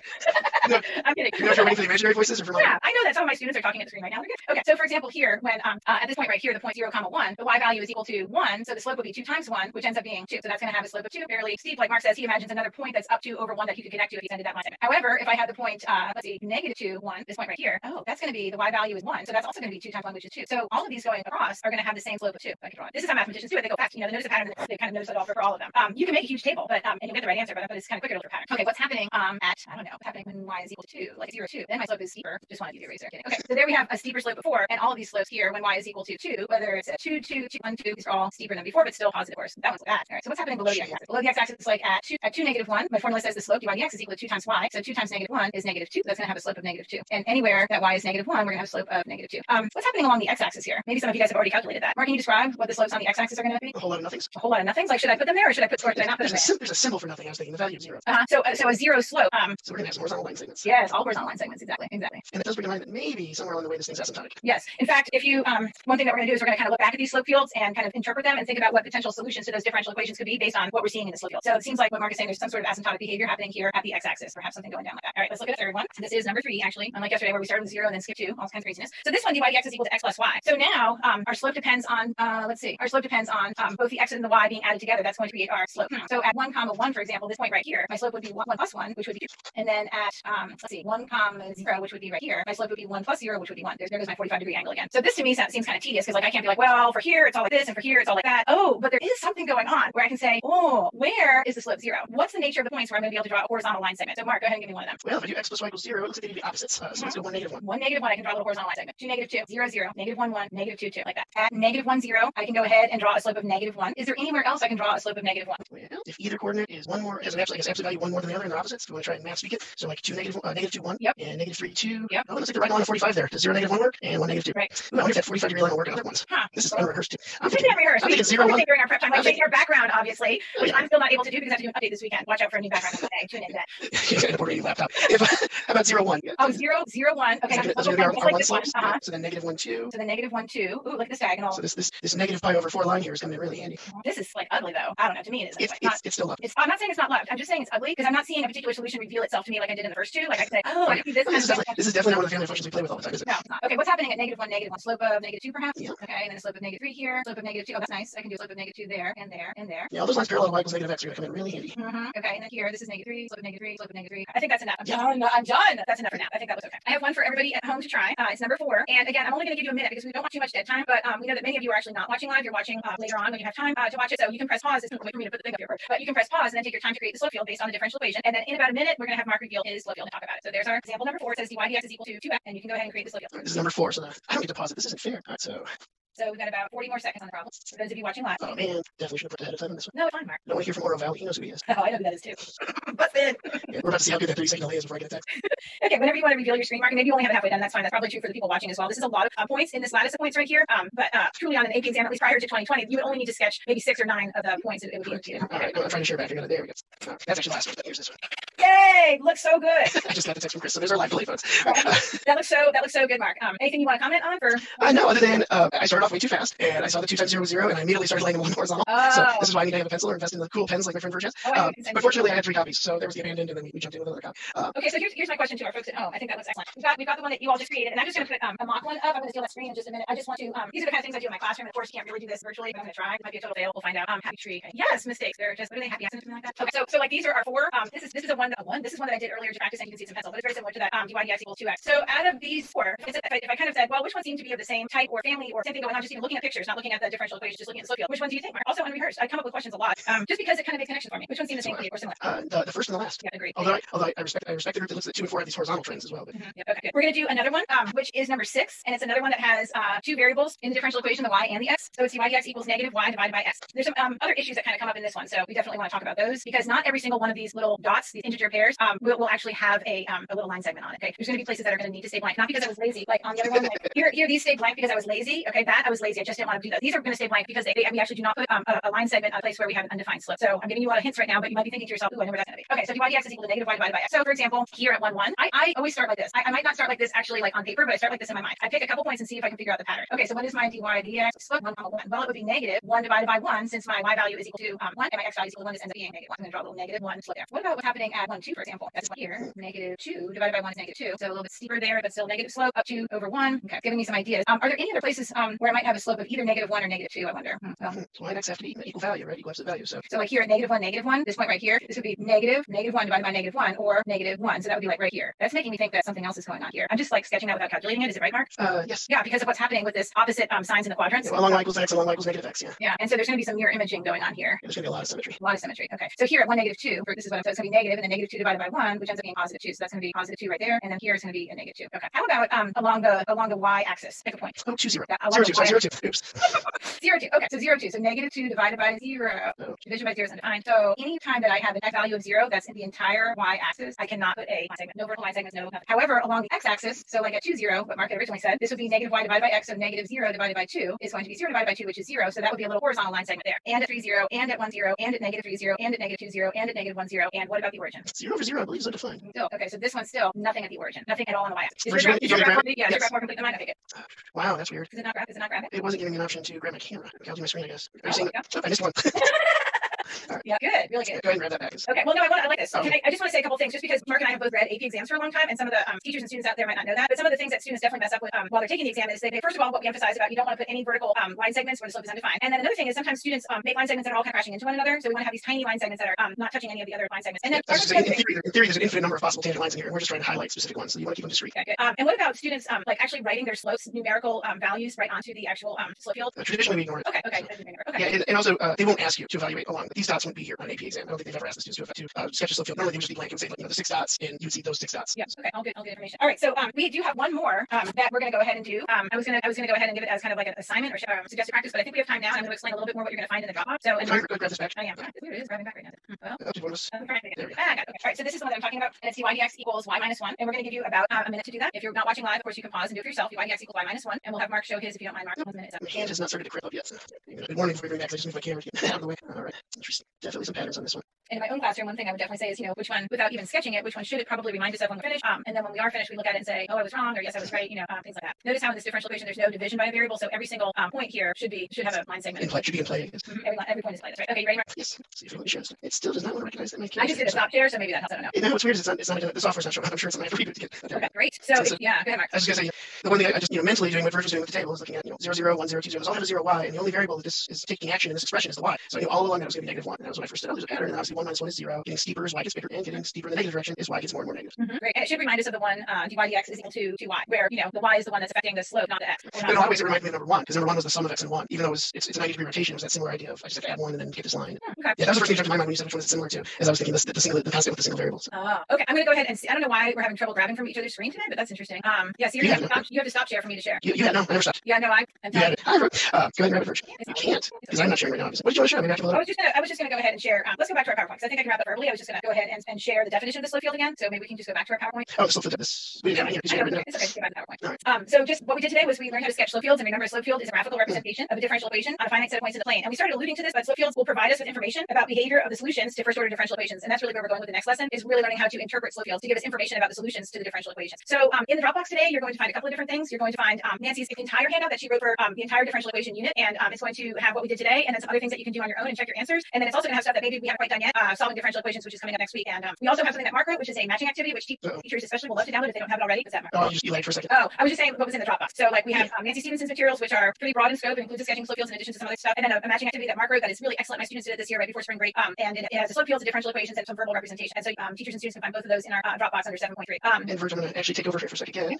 This is also in the Dropbox. So you see my Chrome window? Yep. Okay. There's a link to this, and if you look at where it says slope field cards are, you don't have to run this. Teachers, I think you can assign it if you're familiar with the Desmos classroom. But if you hit student preview, this has slope fields with equations, and you can drag and drop. And if you think these two go together, you can link them and set them aside and later pull them apart. In fact, I think did we do x plus y? Or we did negative y over x anyway. We definitely did negative y over x. This one looks, I think that looked a lot like this. So I could grab those two and place those together and set them aside. And then the card sorting in the folder includes a third set of descriptors that you can match up with these if you just want to print that page. And you can sit here and look at these once you line them up. This kind of material is excellent for matching activities, sorting activities, and things like that. And thanks for watching. We are so excited to have this opportunity to get with you every day for about 45 minutes. We'll be back live on Monday at 2 p.m. Eastern, 1 p.m. Central, which is our time, or you can watch us after the fact. They'll be posted for viewing after the fact. And I do want to thank Miss Loxton who took my slides and put together that Desmos. That was not me generating that. That was Miss Loxton. I believe I'm pronouncing it right. I hope I am. Yeah. And I don't know if we need to share the last slide as well in case people missed it from yesterday. And that is that College Board is trying to do everything in their power to make sure students that do not have device and or internet access are able to get that, not just for the exam, but obviously in preparation for the exam. So if you know of somebody who needs that, please go ahead and follow that link below. Mark did it yesterday and it took them to a survey, so you can fill that out for your students, or you can fill it out for your friend, or whatever the situation seems to be. Anything else, Mark? No, have a good weekend. And I think that's and for these 2 minutes, we'll think that we made no mistakes. Spend that 10 minutes perusing the inbox. Thank you for the jokes. I did get a couple jokes already. So. Okay, good. We love you guys. Stay safe. Bye. All right. Hi, Virg. Hi, everybody else. Welcome to week 2 of AP Live. And hi, everybody else. Hi, Mark. And our new generic slide to begin the lesson. So 7.4 is what you're here for today. I'm Mark Raleigh from Ryan High School in Denton, Texas, and I will be kind of leading today's session as much as one of us leads. Hi, everybody. I'm Virg Cornelius. I'm probably guilty for having my YouTube open. I don't know why that was open. And I'm at Lafayette High School in Oxford, Mississippi. And welcome to our 4th session here, AP Live, AP Calculus. We've got some examples for you. All right. So what are we doing this week? This is an overview of the coming weeks and this week. We're going to finish differential equations this week. I believe the calendar's on live, at least partially, if not completely. Got a little cheat sheet over here. Today we're doing 7.4, 7.5, and 7.9 are BC only topics, so we will not be doing those. And then we're going to wrap 7.6 into 7.7, spend a couple days on that, do 7.8 on Thursday, and have kind of our first review wrap-up session on Friday. Next week, we're going to do Unit 8. It is not tested material, but we're going to tie it back to previous units each time. And then our final 3 weeks are going to be reviewing the 2020 tested topics in addition to test taking strategies and other things we can work in. And we're all looking forward to Friday's announcement, which will give us a little more light on what the test exactly is going to look like. Our daily feature of mistakes, not going to count the weekend, not going to give us credit for 3 days, but we've got a day without a mistake. And fortunately, Virg and I spent enough time over the years that we have a few pictures like this, and hopefully we run out of pictures from accident-free days. So we've done our introductions. In a few minutes, we're going to do our warm-up. I'm going to hand it back over to Virg for that since she did the lesson last time. Then we'll talk about 7.4, which is reasoning using slope fields, starting to look at possible solution curves. And as usual, our guided practice is going to be wrapped into that lesson. So spend about 25 minutes there. We'll wrap up. We'll let you know what's going to be in that Dropbox by 3 p.m. Eastern and what to look forward to having done for tomorrow. So Virg, here's one of the problems from Friday's assignment. Okay, so we're going to give everybody watching live about a minute to do this. If you're watching this not live, then you can of course pause right now. But this was from Nancy Stevenson's handout. And this is a matching exercise where we've got 4 differential equations and 4 slope fields, and we want to try and match each one with another. So there's nothing left over. There's nothing without a match. And you've got about 45 more seconds. I do have a joke for those of us who already have a match because we did our assignment already. And the joke is this: what do baby parabolas eat? What do baby parabolas eat, Virg? They eat quadratic formula, of course. Again, we are soliciting jokes, so if you want to pass on something better than that, or if you can actually find something worse, go for it. I actually never get to tell that joke during the quadratic lesson in Algebra 1, the unit that goes on and on forever. I never get to tell that joke.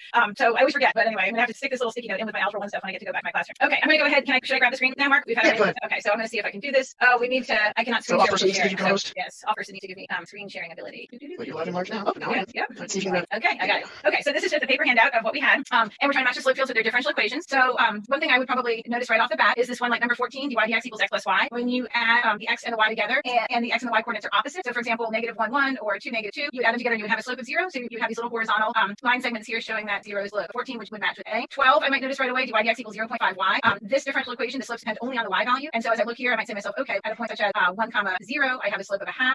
Or sorry, at 1, 0, I have a slope of 0. I'm looking at 0, 1, but sorry about that. At 0, 1, I have a slope of a half. So that's right there. This one matches up. On 13, this one, dy dx equals -x over y. I definitely see when I'm dividing by y, if y is equal to 0, like all along the x-axis here, I wouldn't have any slope showing because those are all undefined places. Similarly, I would have these horizontal tangents here or horizontal line segments here on the y-axis. 13 would match to D. And then 11, dy dx equals 0.5x minus 1. This one, the slopes only depend on the x value. And so when the x value is, let's see if I can do this, when the x value is 2, so for example, at 2, 3, I would have 0.5 times 2, and then minus 1, or 1 minus 1 is 0 for my slope. So I would have a little horizontal line segment there, and then 11 matches with B. So that's from our lesson yesterday. And today we're going to go into 7.4, which is reasoning using slope fields. And that is sketching solution curves and making other decisions based on what we know about the slope field. So back over to you, Mark. I'm going to stop share right now, or do you want to? All right. And this is my copy of this, and you'll have to forgive me, the printer didn't go real well. But what we want want to talk about today is reasoning solutions, it says from slope fields, or carrying on into that. And so some other ways to start looking at this, and Virg, went through how we didn't talk about it on Friday, but also we can start thinking of these are all rates. And so we can use our ideas of what do the solutions look like? And something like 0.5x minus 1, what would its solution look like? Negative x over y, x minus y, and so forth. And so when we want pictures, these things are giving us pictures of solutions, right? So if we start drawing in curves, we can start trying to pretend to feel what do these solutions possibly look like, and then what would their derivatives look like. So hopefully that's where we're going to go today. On Virg, you do have the ability to steal now, I just was told. Okay, great, thank you. So when we need you to steal again, we will do that. Okay. So here's what the course and exam description says as far as what we're doing today. And it's solving differential equations allows us to determine functions and develop models. And we're looking specifically at solutions to differential equations are functions or family of functions. So keep that in mind as we look at our first problem. This handout, like everything else that we've been doing, will be available in that Dropbox after the lesson. And actually, I have an answer key for this one that we will put up tomorrow. I'm going to make you do a little work first. All right. So the first few of these are from AP Classroom. Some are adopted from the card match that we had done. And also that Desmos activity. And of course, some of them are released exams from AP Central. The teachers watching, welcome. And you will recognize a couple of those, I'm sure. So this says the slope field for the given differential equation, dy dx is x over y, where y cannot equal 0 and is shown below. Sketch the solution curve that passes through the point 3, negative 1. And you'll notice that that is highlighted right down here. And sketch the solution curve that passes through the point 1, 2. So that is right there. And you'll have to bear with me. I found out that my pen that I normally use, the battery's dead. So I have stolen my son's drawing tablet. So if you see any mistakes today, it's good because it gives me a built-in excuse. I'm going to look at that point 1, 2 first. So what we're doing when we look at the slope field is, remember, these are all tangent lines if the function exists at those places. So all on here, we know the function exists in this solution. I'm going to do this one through the point 1, 2. So these give me a guideline of where the function wants to go. So I kind of want to come this way with it. And then if you think of this as a current map of like winds, if you've ever seen a map with wind currents or off the coast, if you've seen maps of currents, if I dropped a piece of paper here, where might it go? So I'm just going to kind of stay between these guys, use them as a channel, and just sketch it through up that way. And definitely going to be horizontal as we come through the y-axis. We've got some zeros there along the y-axis. And this is where you have to bear with me. I'll try to do this with my left side is always tougher for the right hand people and vice versa. And also this, I'm having a real, oops, that was cool. All right. One of the things I'm having with this pen that was not happening when we were practicing is it's lagging because of the transmission, I think. Practice with Zoom running next time, but it is making me be more careful. So that's a continuous function. I was just going to ask that question, Mark. That was on the tip of my tongue. I love it. What was it? I was going to ask if it was continuous because when you were drawing that, with the technology, it was making it a little harder to see the continuity of it, but definitely smooth and continuous. Yeah. And as this pen's working, I may on the next couple go back to my camera. We'll see if it picks up on that lag at all. And then we've got this issue here, all on the x-axis. What do you notice, Virg? Seems like there's no little horizontal line segment at all. And why is that? Because y is not equal to 0, and even if we weren't told that, I see dy dx equals x divided by y, and division by 0 is not defined, so there can be nothing on the y-axis. So when you do that little connecting with that point, it's going to have to stop at the y-axis. I'm going to see if I can my finger will work. Maybe better with my finger. Yeah. All right. And then as we go to the we're going to have, that's where it's going to be tough. That's a little open circle. It should be an open hole, right? And there we go. Good, yeah. Kind of a combination of my finger and the pen. So the function's going to have to stop here. There's two reasons. And again, I'm going to go back to that other slide. Our solutions have to be functions or families of functions. In this case, we're seeing two members of the family, right? These are the red and the blue here are siblings. And this is, and I guess they're brothers because there's an x and a y here. Shout out to my wife for the AP bio joke.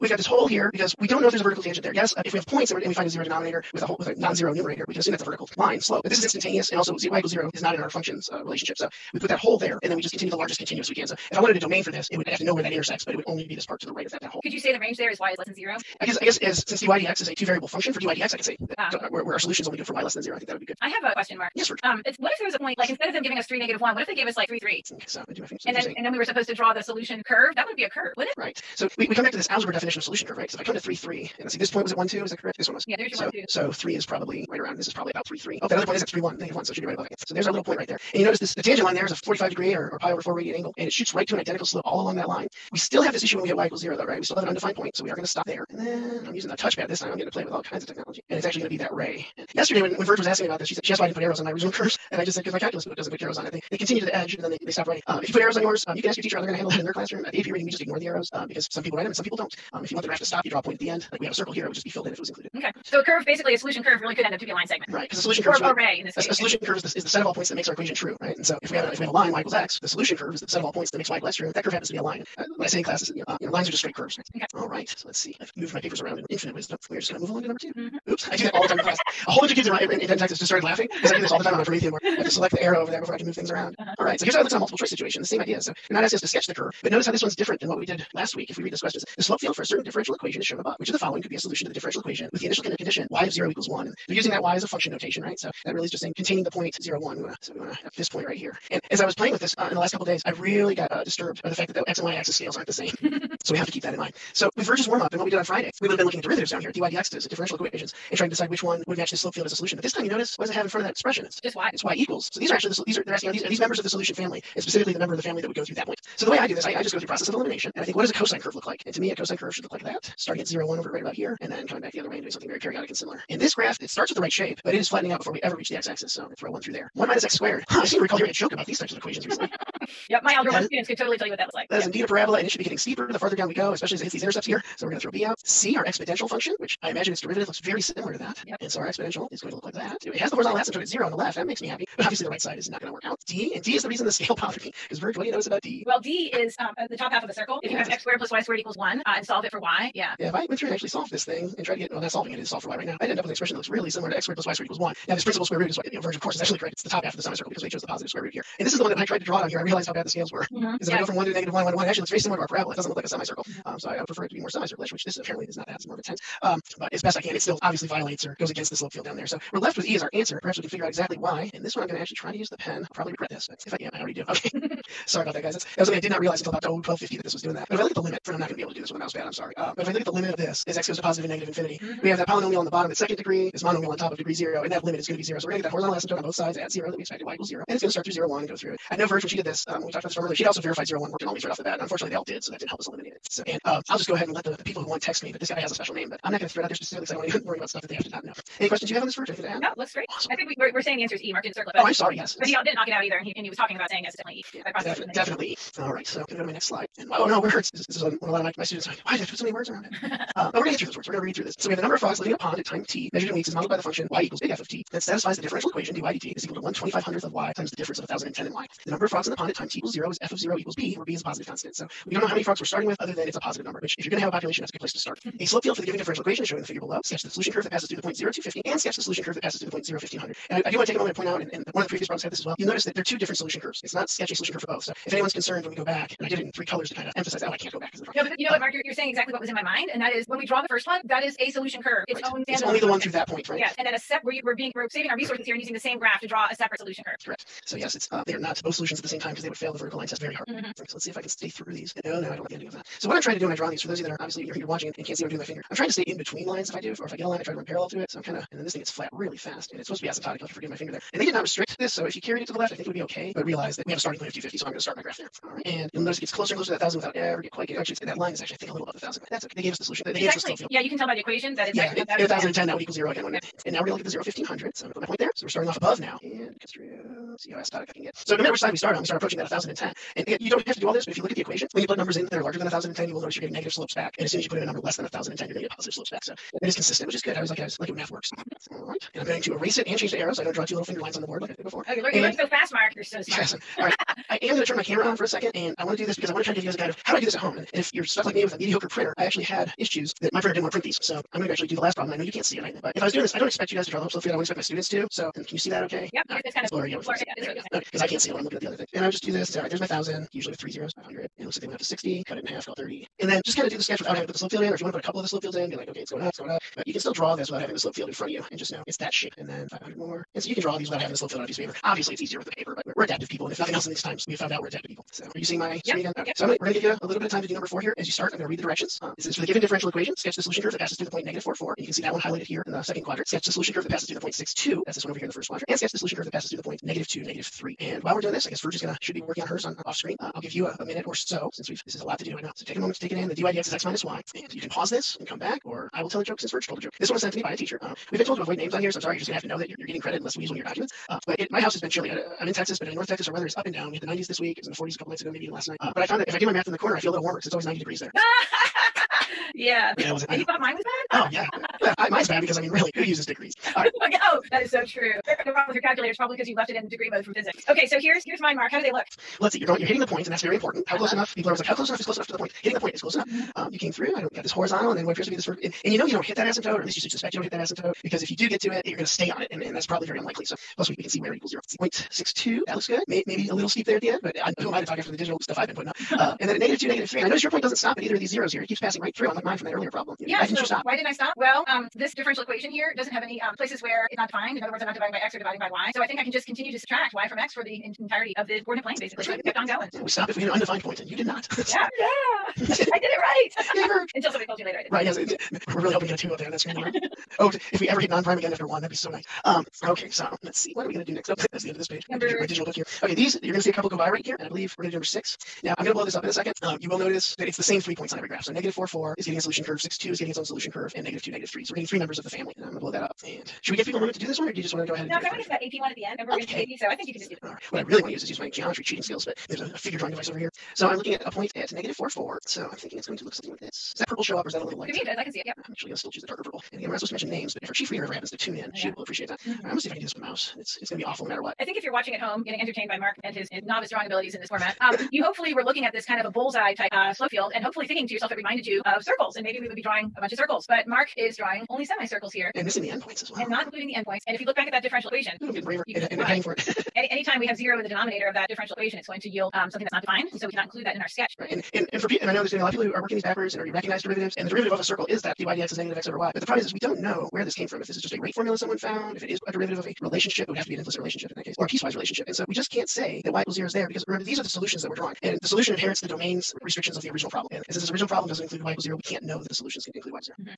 All right, how's that? Looks great. And I think, again, we could actually, for example, for that blue semicircle, we could discuss the domain and the range if we would carefully calculate the radius. That would take, it wouldn't be hard to do, but we're not going to do it. It was really easy this morning. I just asked Alexa to do it for me, and she gave like 5 decimal places. Really? I just asked her what is that point? Is that the negative 2, negative 3? Negative Yeah, I asked her what the square root of 13 was, and she rattled it off like 4 or 5 decimal places. I guarantee Siri can do it too. So. Yeah, so I guess the range would be 0 to square root of 13, including the square root of 13, but not the 0. And then the, yeah, we totally do that. All right, let's do our last example of that. All right. So, and I'm doing my same. Okay. So this is from 2014 AB6. As you can tell, we cleverly camouflaged the source by putting it in the upper left corner.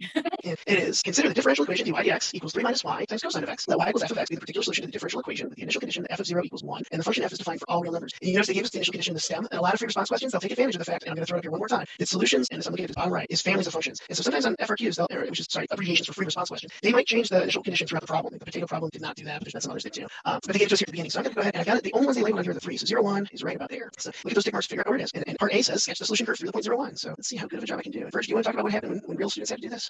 Well, I don't think I read this question back in 2014, but I remember you saying that they plotted the point in the wrong spot. A lot of kids missed that 0, 1, which I almost did, and I was just making the point really big.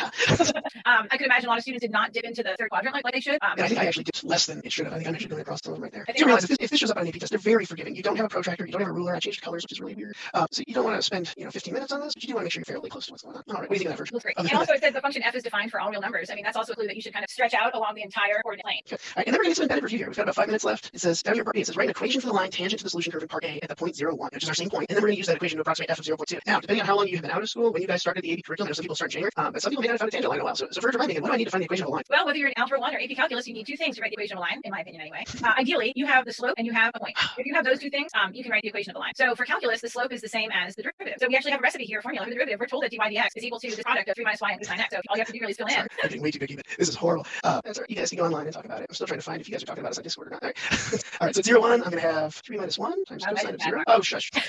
What in the world? All right, I can tell from myself to bring a better stylus. All right, I'm going to try one more time with my tablet. Let's see if it's gotten any better, but no promises. Oh, no, it's not even responding now. Okay. How did you guys fill 45 minutes every day? A lot of technological errors. Yes, this is horrible. Okay. I'm going to just... Do you want me to steal it? Yeah, why don't you go ahead and steal it? That'd be awesome.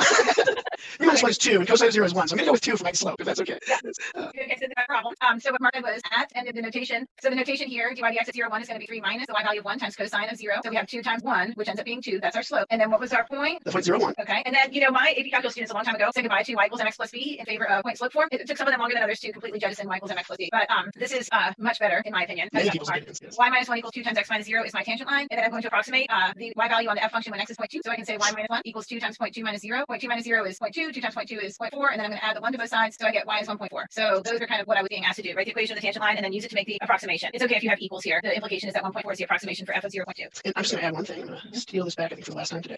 This is the way I have point slope memorized. Oh, yeah. And, this is really cool because for those of you that have already played with accumulation models and things like that, this is your old y plus the change times the width. And it shows up again and again. BC kids, if you're watching this later, or as review, this is actually called the Taylor form of the line. That's all I'll say about BC, so everyone else come back. But that is actually a first order Taylor, or first degree Taylor polynomial as well. Very nice. All right. So steal for myself now. And just a reminder to everyone out there as we're finishing up, if you know anyone that does not have access to the internet, or you're not happy with, you're trying to watch this on your phone and do all the math on your phone, please reach out to CV. It's CV for college, cv.org/tech. It takes you directly to a survey, and you can fill out what your role is, whether you're a student or a teacher, and if you're reaching out for yourself or someone else. And we're trying to get connectivity and tools to everyone that needs that. So please take advantage of that. Thanks for watching. We'll be live again tomorrow. We're live 5 days in a row this week, so hopefully you can watch us live or after the fact. And there are 2 activities in the Dropbox today, or they will be in about 15 minutes. The problems you saw us working today, we did not work all those. There's a practice AP problem on there from 2018, as well as number 5 and 7, so you can look at those on your own. And there's a 4 corners activity, which kind of wraps up unit 7. And you can do the first 3, and the 4th box is a preview of the next couple days, if you want to go ahead and take a look at that. Right, because we're really going to start slinging some separable differential equations tomorrow. And technology won't be as much of a problem because we're done drawing pictures for a while at least. Yeah. All right, thank you everyone. All right, hi Verge. Hi Mark, hi everybody. Thanks for coming back and joining us for another AP Live. All right, and I guess we should move along. I'm having trouble. All right, there we go. I am Mr. Mark Crowley from Billy Ryan High School in Denton, Texas. And I'm Verge Cornelius, and I teach at Lafayette High School in Oxford, Mississippi. We're so happy that you're joining us for our 5th AP AP Live session, and let's see what we're doing today. All right, so this week we are finishing up differential equations. We've gotten through slope fields. They're going to gently recede into the background as we move on to solving differential equations and really spending the rest of the week on 7.7 and 7.8, although 7.6 is rolled in there and 7.5 and 7.9 are BC topics. Next week we'll do Unit 8, and while we know Unit 8 is not tested on this year's AP exam, we're going to tie it back to previous units, so that'll be that next week in April. And then for the remaining 3 weeks, we'll review all the 2020 tested topics in addition to some test taking strategies, and we're all looking forward to Friday's announcements of exactly what the test is going to contain. Virg, do you want to take this since you found it? Sure. So this is our daily corrections and oversight. This is a new feature where we're going to talk about any mistakes that we had in our prior video, and we didn't get any email messages, phone calls, anything about yesterday's video. Wow. And then when Mark and I were prepping this morning, I actually noticed an error on number 7, which happens to be the warm-up that we're going to do. And if you downloaded those documents out of the Dropbox yesterday or this morning or whatever, we've actually gone back and fixed them all. Actually, I watched Mark fix them this morning, but it should have been dy dx, not dy dy. And anyway, it's now fixed in the Dropbox, and this in fact is going to be our warm-up for today. And if you're wondering, dy dy usually is 1 because y changes really closely to itself. For some reason, there we go. All right, so our instructions are out of the way, and I guess I should change that to introductions and corrections. Huh? That's true. We're going to spend about 5 minutes on the warm-up, and then the 7.7, I will start, and then I'll hand off to Verge, and over that 25 minutes, we'll talk about using separation variables to solve differential equations with some guided practice. For those of you that are more familiar with the CED, this is actually 2 sections of the CED. We're just rolling it into a 2-day lesson, but we're keeping the title 7.7 for the entire time. And then we'll wrap up and talk about what is in the Dropbox. I did put it in there already, so there are a couple of requests that we put stuff in. It's really hard for us to get it in very early because we do gather in the morning and look over things like that dy dy. And talk about our virtual backgrounds. Yes, well, yeah, the important things. I did Mark's right away today. I feel pretty impressed with myself. It's rare I'll match the shirt to the background.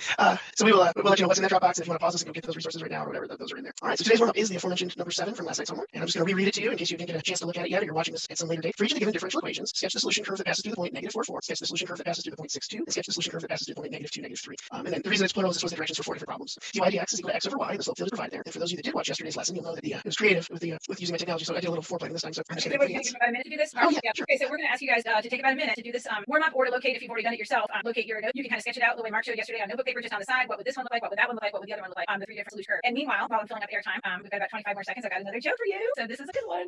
What did the mermaid wear to algebra? Oh, I messed up. Oh no, we're not putting that on the correction slide. We're catching it right now. So we have 3 second delay. I don't know if I can cut that out. First, let me just ask you a question. You were talking about a mermaid, and was she going to a math class? What was she wearing? She was wearing an algebra, of course. That's what mermaids wear to math class. All right, time for the warm-up answers. something we may be a little better at. All right, so the first one we drew here, we drew the solution curve that passes through the point -2, -3, and you'll see we hit the point, we stay between these curves, looks like maybe we're getting asymptotic, and through those slope lines on the way down. And if you're seeing my cursor jump, it's because my zoom controls are in the way.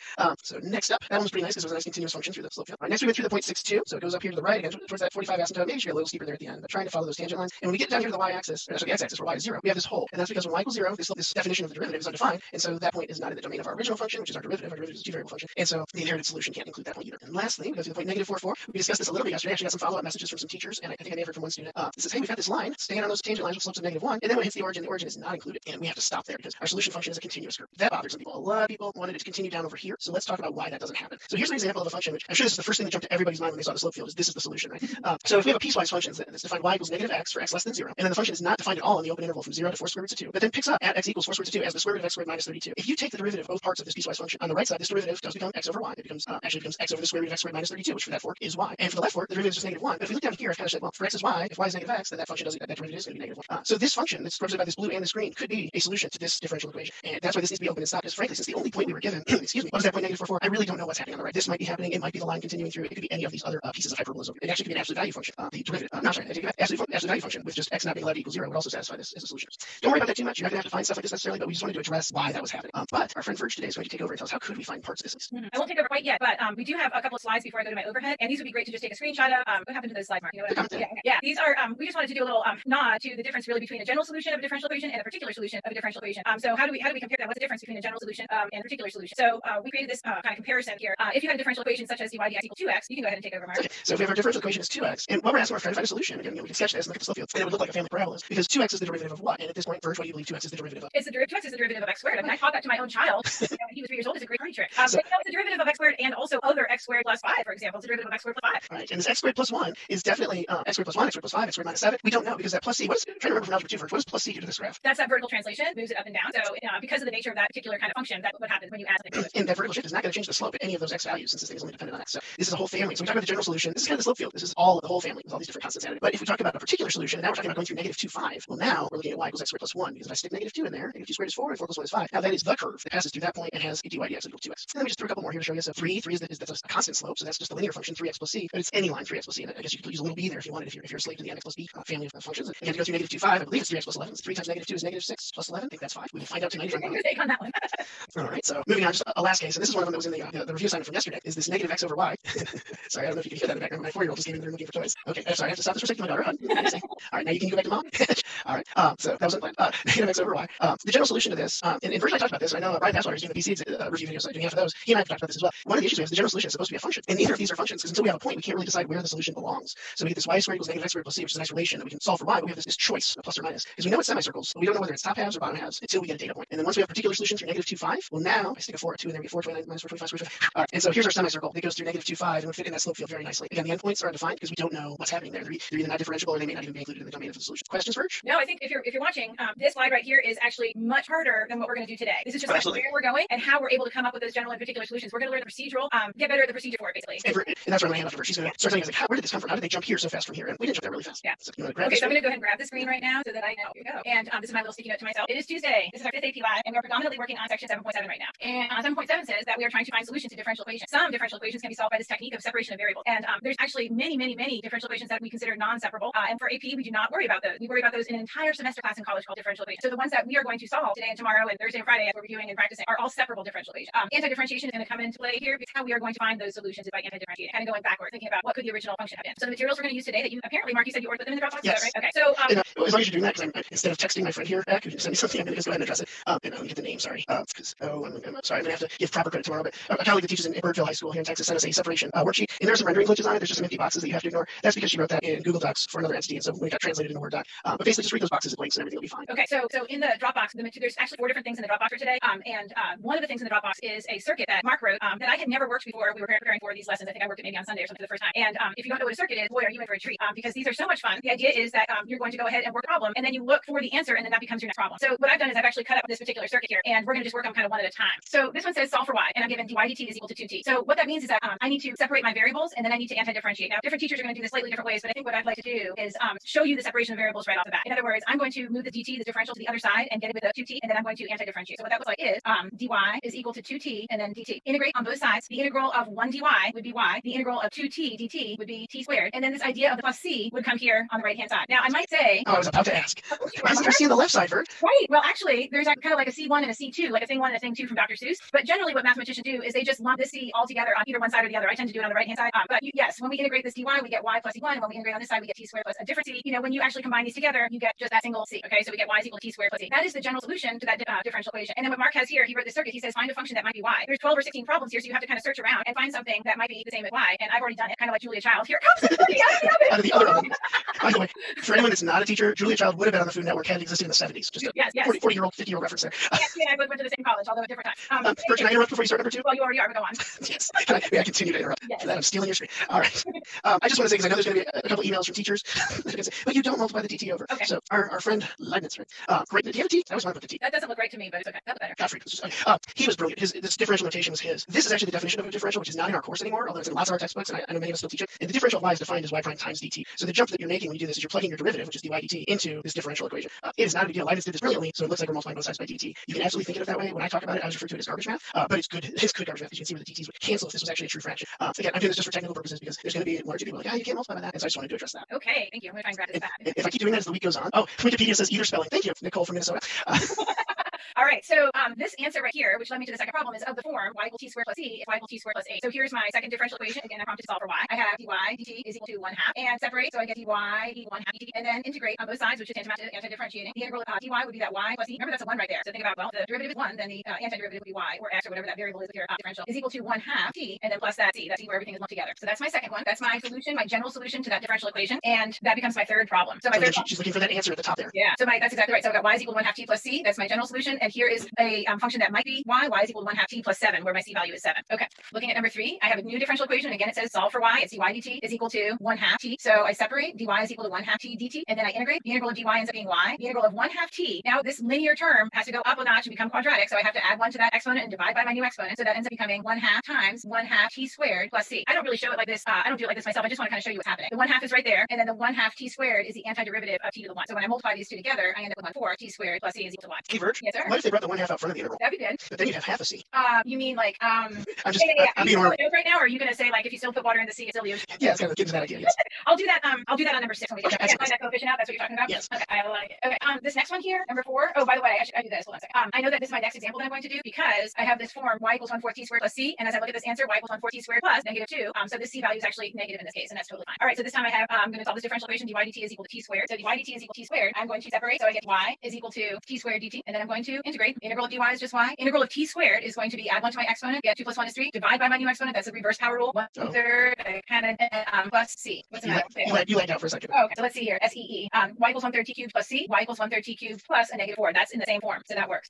We got a good one here. Solve for y. Sometimes you'll need to factor to help separate. Okay, so I'm ready for this. It says dy dt is equal to 2ty minus 8t. And then it says this is the same as is equal to 2t. And then in parentheses y minus 4. In other words, the 2t got factored out by that greatest common factor. So what's happening here is I'm going to go ahead and solve for y. I'm going to solve this differential equation. But when I write down, I'm going to write down the factor form. If you're wondering why I included the factor form on this worksheet, when you go in the Dropbox, there's actually 2 pages in the front, which I recommend not printing. That is a blank page for notes, a summary of how to do these early separation of variable problems. Because I wrote this for a day when I was going to miss class for some reason. And so if you're wondering why did you give them that? Well, this is the first time my students had seen it. Okay, so there's my differential equation with a 2t factored in. So then I need to do the step of separating. So this y minus 4 has got to go up underneath this dy and this dt over to the other side. And Mark, he was talking a little bit about we're not really dividing both sides by y minus 4, multiplying both sides by dt. But this is the correct separation here. Yes. Now, this when I anti-differentiate, the right hand side is not too bad. I think especially polynomials, it's pretty easy for us to see what's going on. So for that integral of 2t dt, I would get t squared plus c. On this side right here, I have to recognize this is a natural log. So the integral of dy over y minus 4, I might think of that as the integral of 1 over y minus 4. I know my students appreciate when the differential is kind of on the side there. And this right here is really somebody took the derivative of a natural log. You can think about a u substitution if you want, but it's not necessary because this is just a linear divisor with a coefficient of 1. So there's not going to be any chain rule that was involved or anything like that. So we usually just hop straight to the natural log of y minus 4 in absolute value, and that would be our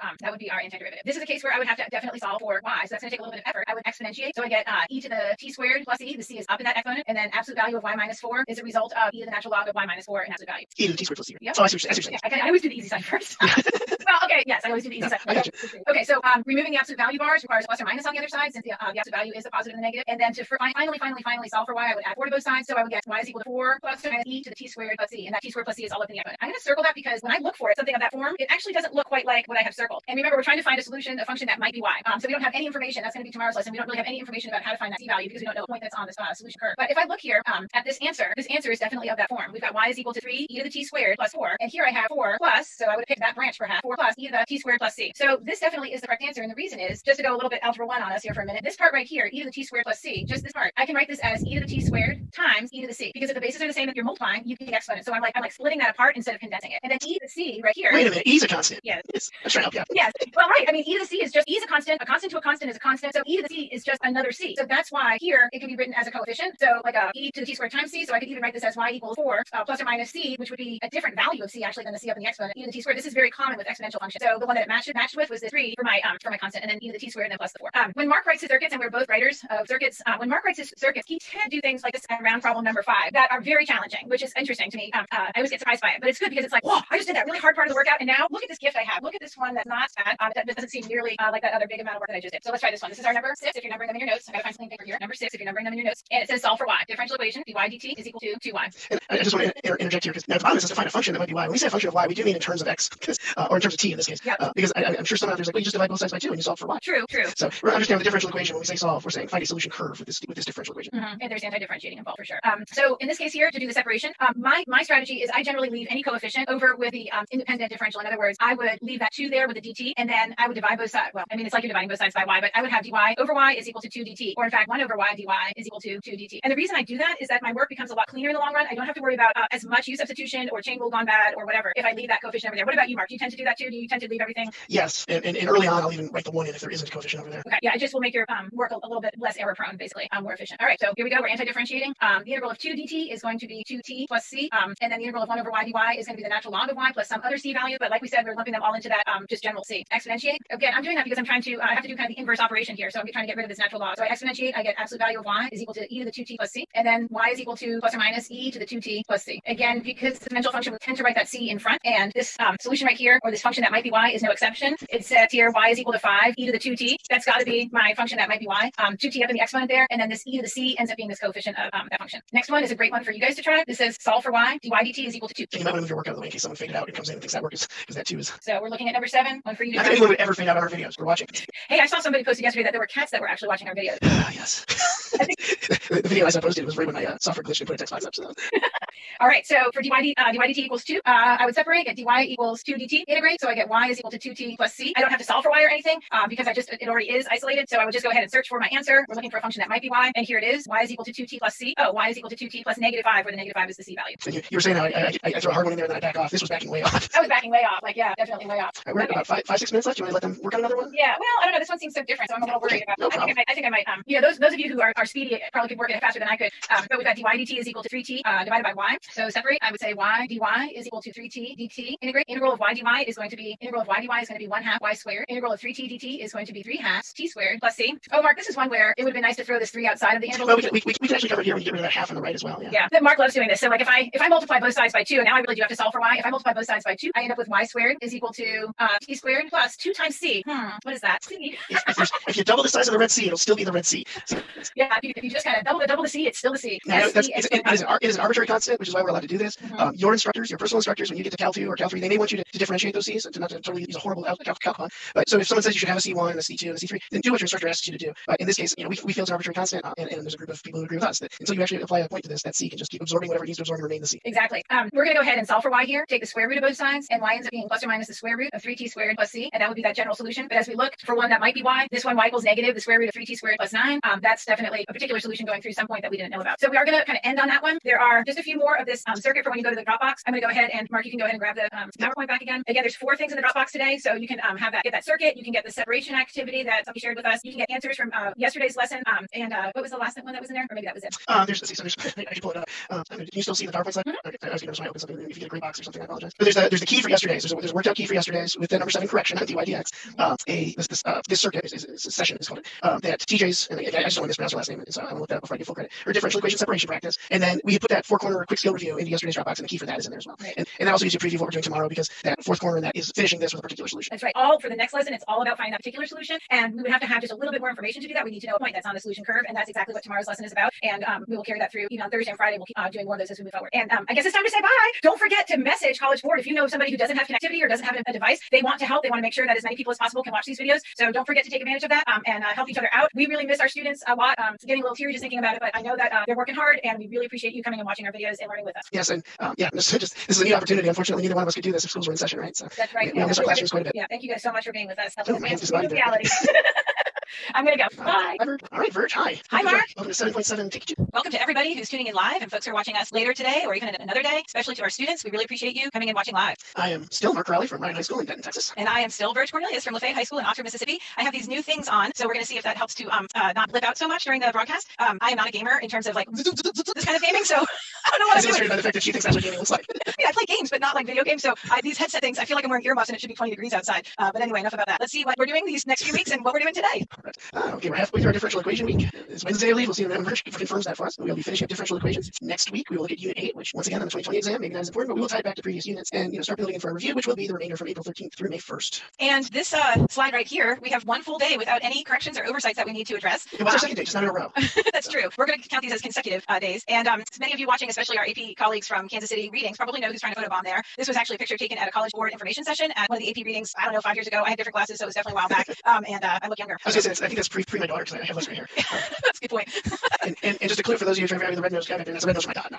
We'll give you the hint, San Diego. So. Yeah, everybody knows who that guy is, actually. All right, so for the March 32nd, 2020 class, we took care of the introductions and corrections. We're going to go ahead and do a warm-up in about 30 seconds. And then we're going to continue on with particular solutions to differential equations, try and wrap a little bit of guided practice into that using that technique of separation of variables. And then finally, some further resources, what you might find in that Dropbox. Mark, did you put stuff in the Dropbox already for those ones? I did. There is a key to yesterday's circuit, which I will preface by saying I only included that because I had it.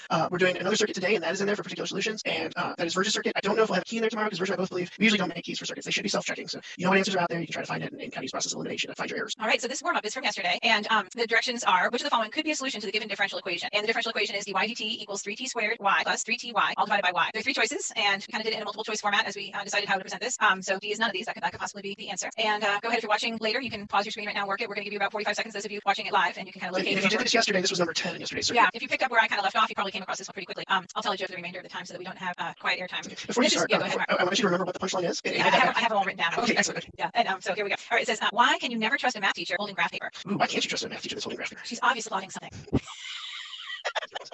All right, and Mark, go ahead. I will prepare to steal the screen. Okay, Mark's going to work this problem for us. So go ahead, Mark. All right, so I've got my circuit from yesterday here. I've got to scoot some stuff around my screen. Okay, so when I start this one, my initial reaction to that divided by y when I have a single denominator is instead of dividing by y, I'm going to multiply by the reciprocal, 1 over y. Unlike, if there's a couple terms down here, we have some difficulty, but if it's a single denominator, breaking up is not hard to do. So we're going to distribute, and 1 over y times 3t squared y is going to give me 3t squared, and 1 Nice over y pen, by times the way, 3t Mark. y. These are excellent. These came in the mail. It's amazing. I have such wonderful friends, particularly ones that teach at, I believe it's Lafayette. We'll practice that tomorrow. Oxford, from Oxford.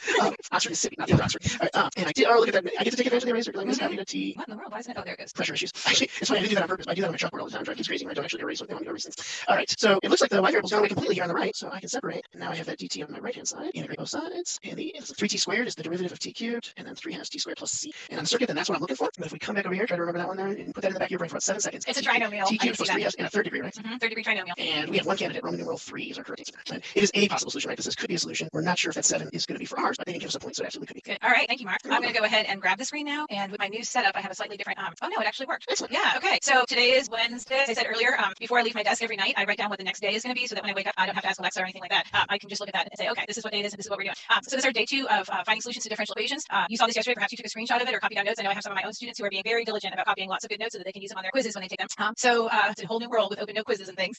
But in any case, some differential equations can be solved by separation of variables, and anti-differentiation can be used to find solutions to differential equations. These are some of the skills that we're really working on here. Mark, were you going to say something? Did you want that other slide there before you come to this? Or we have the other slide with the particular versus general solution. We can go back to that in just a second. Okay, that's I know when you want me to do it. Okay, yeah, we'll come back to that in just a second. The general solution, if we're trying to find it, the process, and Mark actually kind of talked through this, the process would be to separate because we're working with only separable differential equations. Integrate, he nicely said I'm going to integrate on both sides, and then solve for y. Algebra, that's algebra part of the whole deal. The particular solution means that we're really finding the specific solution curve of those who are given points. So for all the examples today, we're going to have a little bit more information because we're still going to separate, we're still going to integrate, we're going to solve for c given that point, and then we're going to ultimately solve for y. So that's a little bit different on the flow. Mark's going to show the one from yesterday, if you want to go ahead and grab the screen, Mark, which was the slope field that had all of those circular slope field. And when we were preparing that lesson, I very quickly figured out the particular solution through that point, -2, 5. And yesterday I didn't. Yesterday I said, don't worry about this. We aren't doing this today. But actually today, now we are doing this today. We are going to figure out how to solve that differential equation dy dx equals -x over y, and find that particular solution going through the point -2, 5. Okay. Now when I woke up this morning, and I'm going to go ahead and grab this back again. Yeah, make it so. Make it so. When I woke up this morning, I was thinking about a couple of different things, and one of the things I was thinking about was that, and all teachers do this. I felt like I didn't do a great job teaching yesterday, and so I thought, what did I do? Why did I forget that really important piece of my teaching when I'm teaching differential equations? And here it is. So again, some real high tech stuff going on here. But if we're going to solve differential equations and find particular solutions to differential equations, one thing that mathematicians do is they automatically think to themselves, what is it that I have? What is it that I'm looking at? These are 3 very different differential equations because in this case here, dy dx equals x squared plus 4. Only the independent variable is showing here on the right hand side. Only the x is showing. Whereas on this one right here, dy dx equals 3y, only the dependent variable is showing on the right hand side. And then finally, and this kind of reminds me of the dy dx equals -x over y, both the dependent and the independent variable, the dependent and the independent variable are showing here. Okay, this is an important thing as you strategically go through that separation because a lot of times students will misinterpret which variable is which, particularly when you have not x's and y's. So if you had something like dv dt equals b cubed, now my x and y's are gone, and now I have to really think to myself, okay, is this differential equation more like this one where just the independent variable is showing, this one where just the dependent variable is showing, or this one where both are showing? Mark, what do you think? No, I think it's excellent. I also want to point out this ties back very closely to what we were I was doing. actually asking you what you thought the answer was, but The answer was I just wanted to interject. both. You can do both. Go ahead and tell me what you think. You cleverly put that green post-it right behind my little floating box of your face. So, it looks like b is in the same slot on the derivative expression as y would be. So it looks like b is a dependent variable to me. And then that's because we're doing with respect to t. So b is an implied function of t, or at least an implied relationship of t. Yes, exactly. And those of us who have taught for a long time and seen student errors, we know that this is common where students will misinterpret this and think that, they imagine this as more of a t cubed, and then they go from there and they don't separate correctly. And both as a student, decades ago, when things like this would come up, I would Virg is written here side by side is exactly what I would do. I would go over the margin and write, y prime equals dy dx, just to remind myself of where the y lives and where the x lives. I mean, obviously you get to a point where you're more fluent, but just writing that more familiar form of the derivative on the left side. What roles the b playing, what roles the t playing. So you can structurally kind of match them up and know kind of what your plan is going to be. Okay, so my plan. I am going to interject again. I'm not going to ask permission because yesterday you got me on that. Yeah. But I was going to say that this also ties back to the analysis of slope fields, both what they're going to look like in matching games that we were playing on Friday and Monday. That identifying those independent dependent variables can also lead you to have a picture of what's my solution going to look like before I get there. Much like in algebra, you get an answer. Is it reasonable? Does this make sense? Exactly. Because if in the beginning you're thinking about it, then in the end you know whether you did it right or not. So we're going to work a lot of problems off of this circuit, which is a circuit I wrote about 5 years ago called differential equations. And I'm not going to work them in the same order. So take good notes because when you print this for yourself or when you look at it for yourself, you can kind of go back and fill in some of the gaps. But I've intentionally picked certain ones that I want to work on today, and then other ones that we will work on tomorrow in that 7.8 hour section. So this one here, the directions are the same. Find the particular solution to the differential equation given, and we know this little bit of information about it as well. This is a point that the solution curve is passing through. This should look very familiar. This is the one with that circle, or the top half of a circle that we worked on yesterday and the day before. So in this case here, when I look at dy dx is equal to -x over y, I see that both the independent variable and the dependent variable are showing. I make kind of a mental note of that. So that means that I'm going to go ahead and separate first by getting the y over with the dy and the dx over with the x. So I get y dy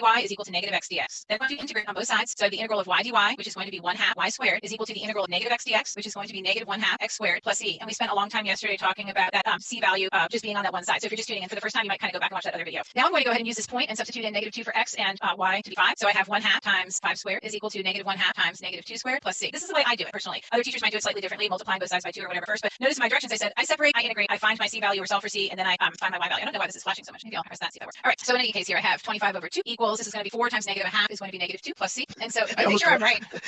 I think you're okay. I almost corrected you and said -4 over 2. -4 over 2. Yeah, that would have been easier because now I have to then write it as -4. I'm getting 29 over 2 for my c value. Okay, so I have now 1/2 y squared equals -1/2 x squared plus 29 over 2. So I'm coming back to this line right here and I'm rewriting that line and substituting in the 29 over 2. Now I'm going to go ahead and solve for y. That's my last step. Multiply both sides by 2. So I have y squared is equal to -x squared plus 29. Take the square root of both sides. I'm doing just algebra right now. So y is equal to plus or minus -x squared, or sorry, y is equal to plus or minus the square root of -x squared plus 29. I'm going to do another bracket up here. And then I need to make sure to decide whether or not I pick that positive branch or the negative branch. And I'm going to pick the positive branch because my input of -2 needs to yield an output of +5. So I need to pick the positive branch. That's a particular solution. That's exactly what we had in that earlier slide. Might look a little different because it is just, in any case, that's the top half of the semicircle. We might even talk about the domain. Mark, you interested in talking about the domain? Sure.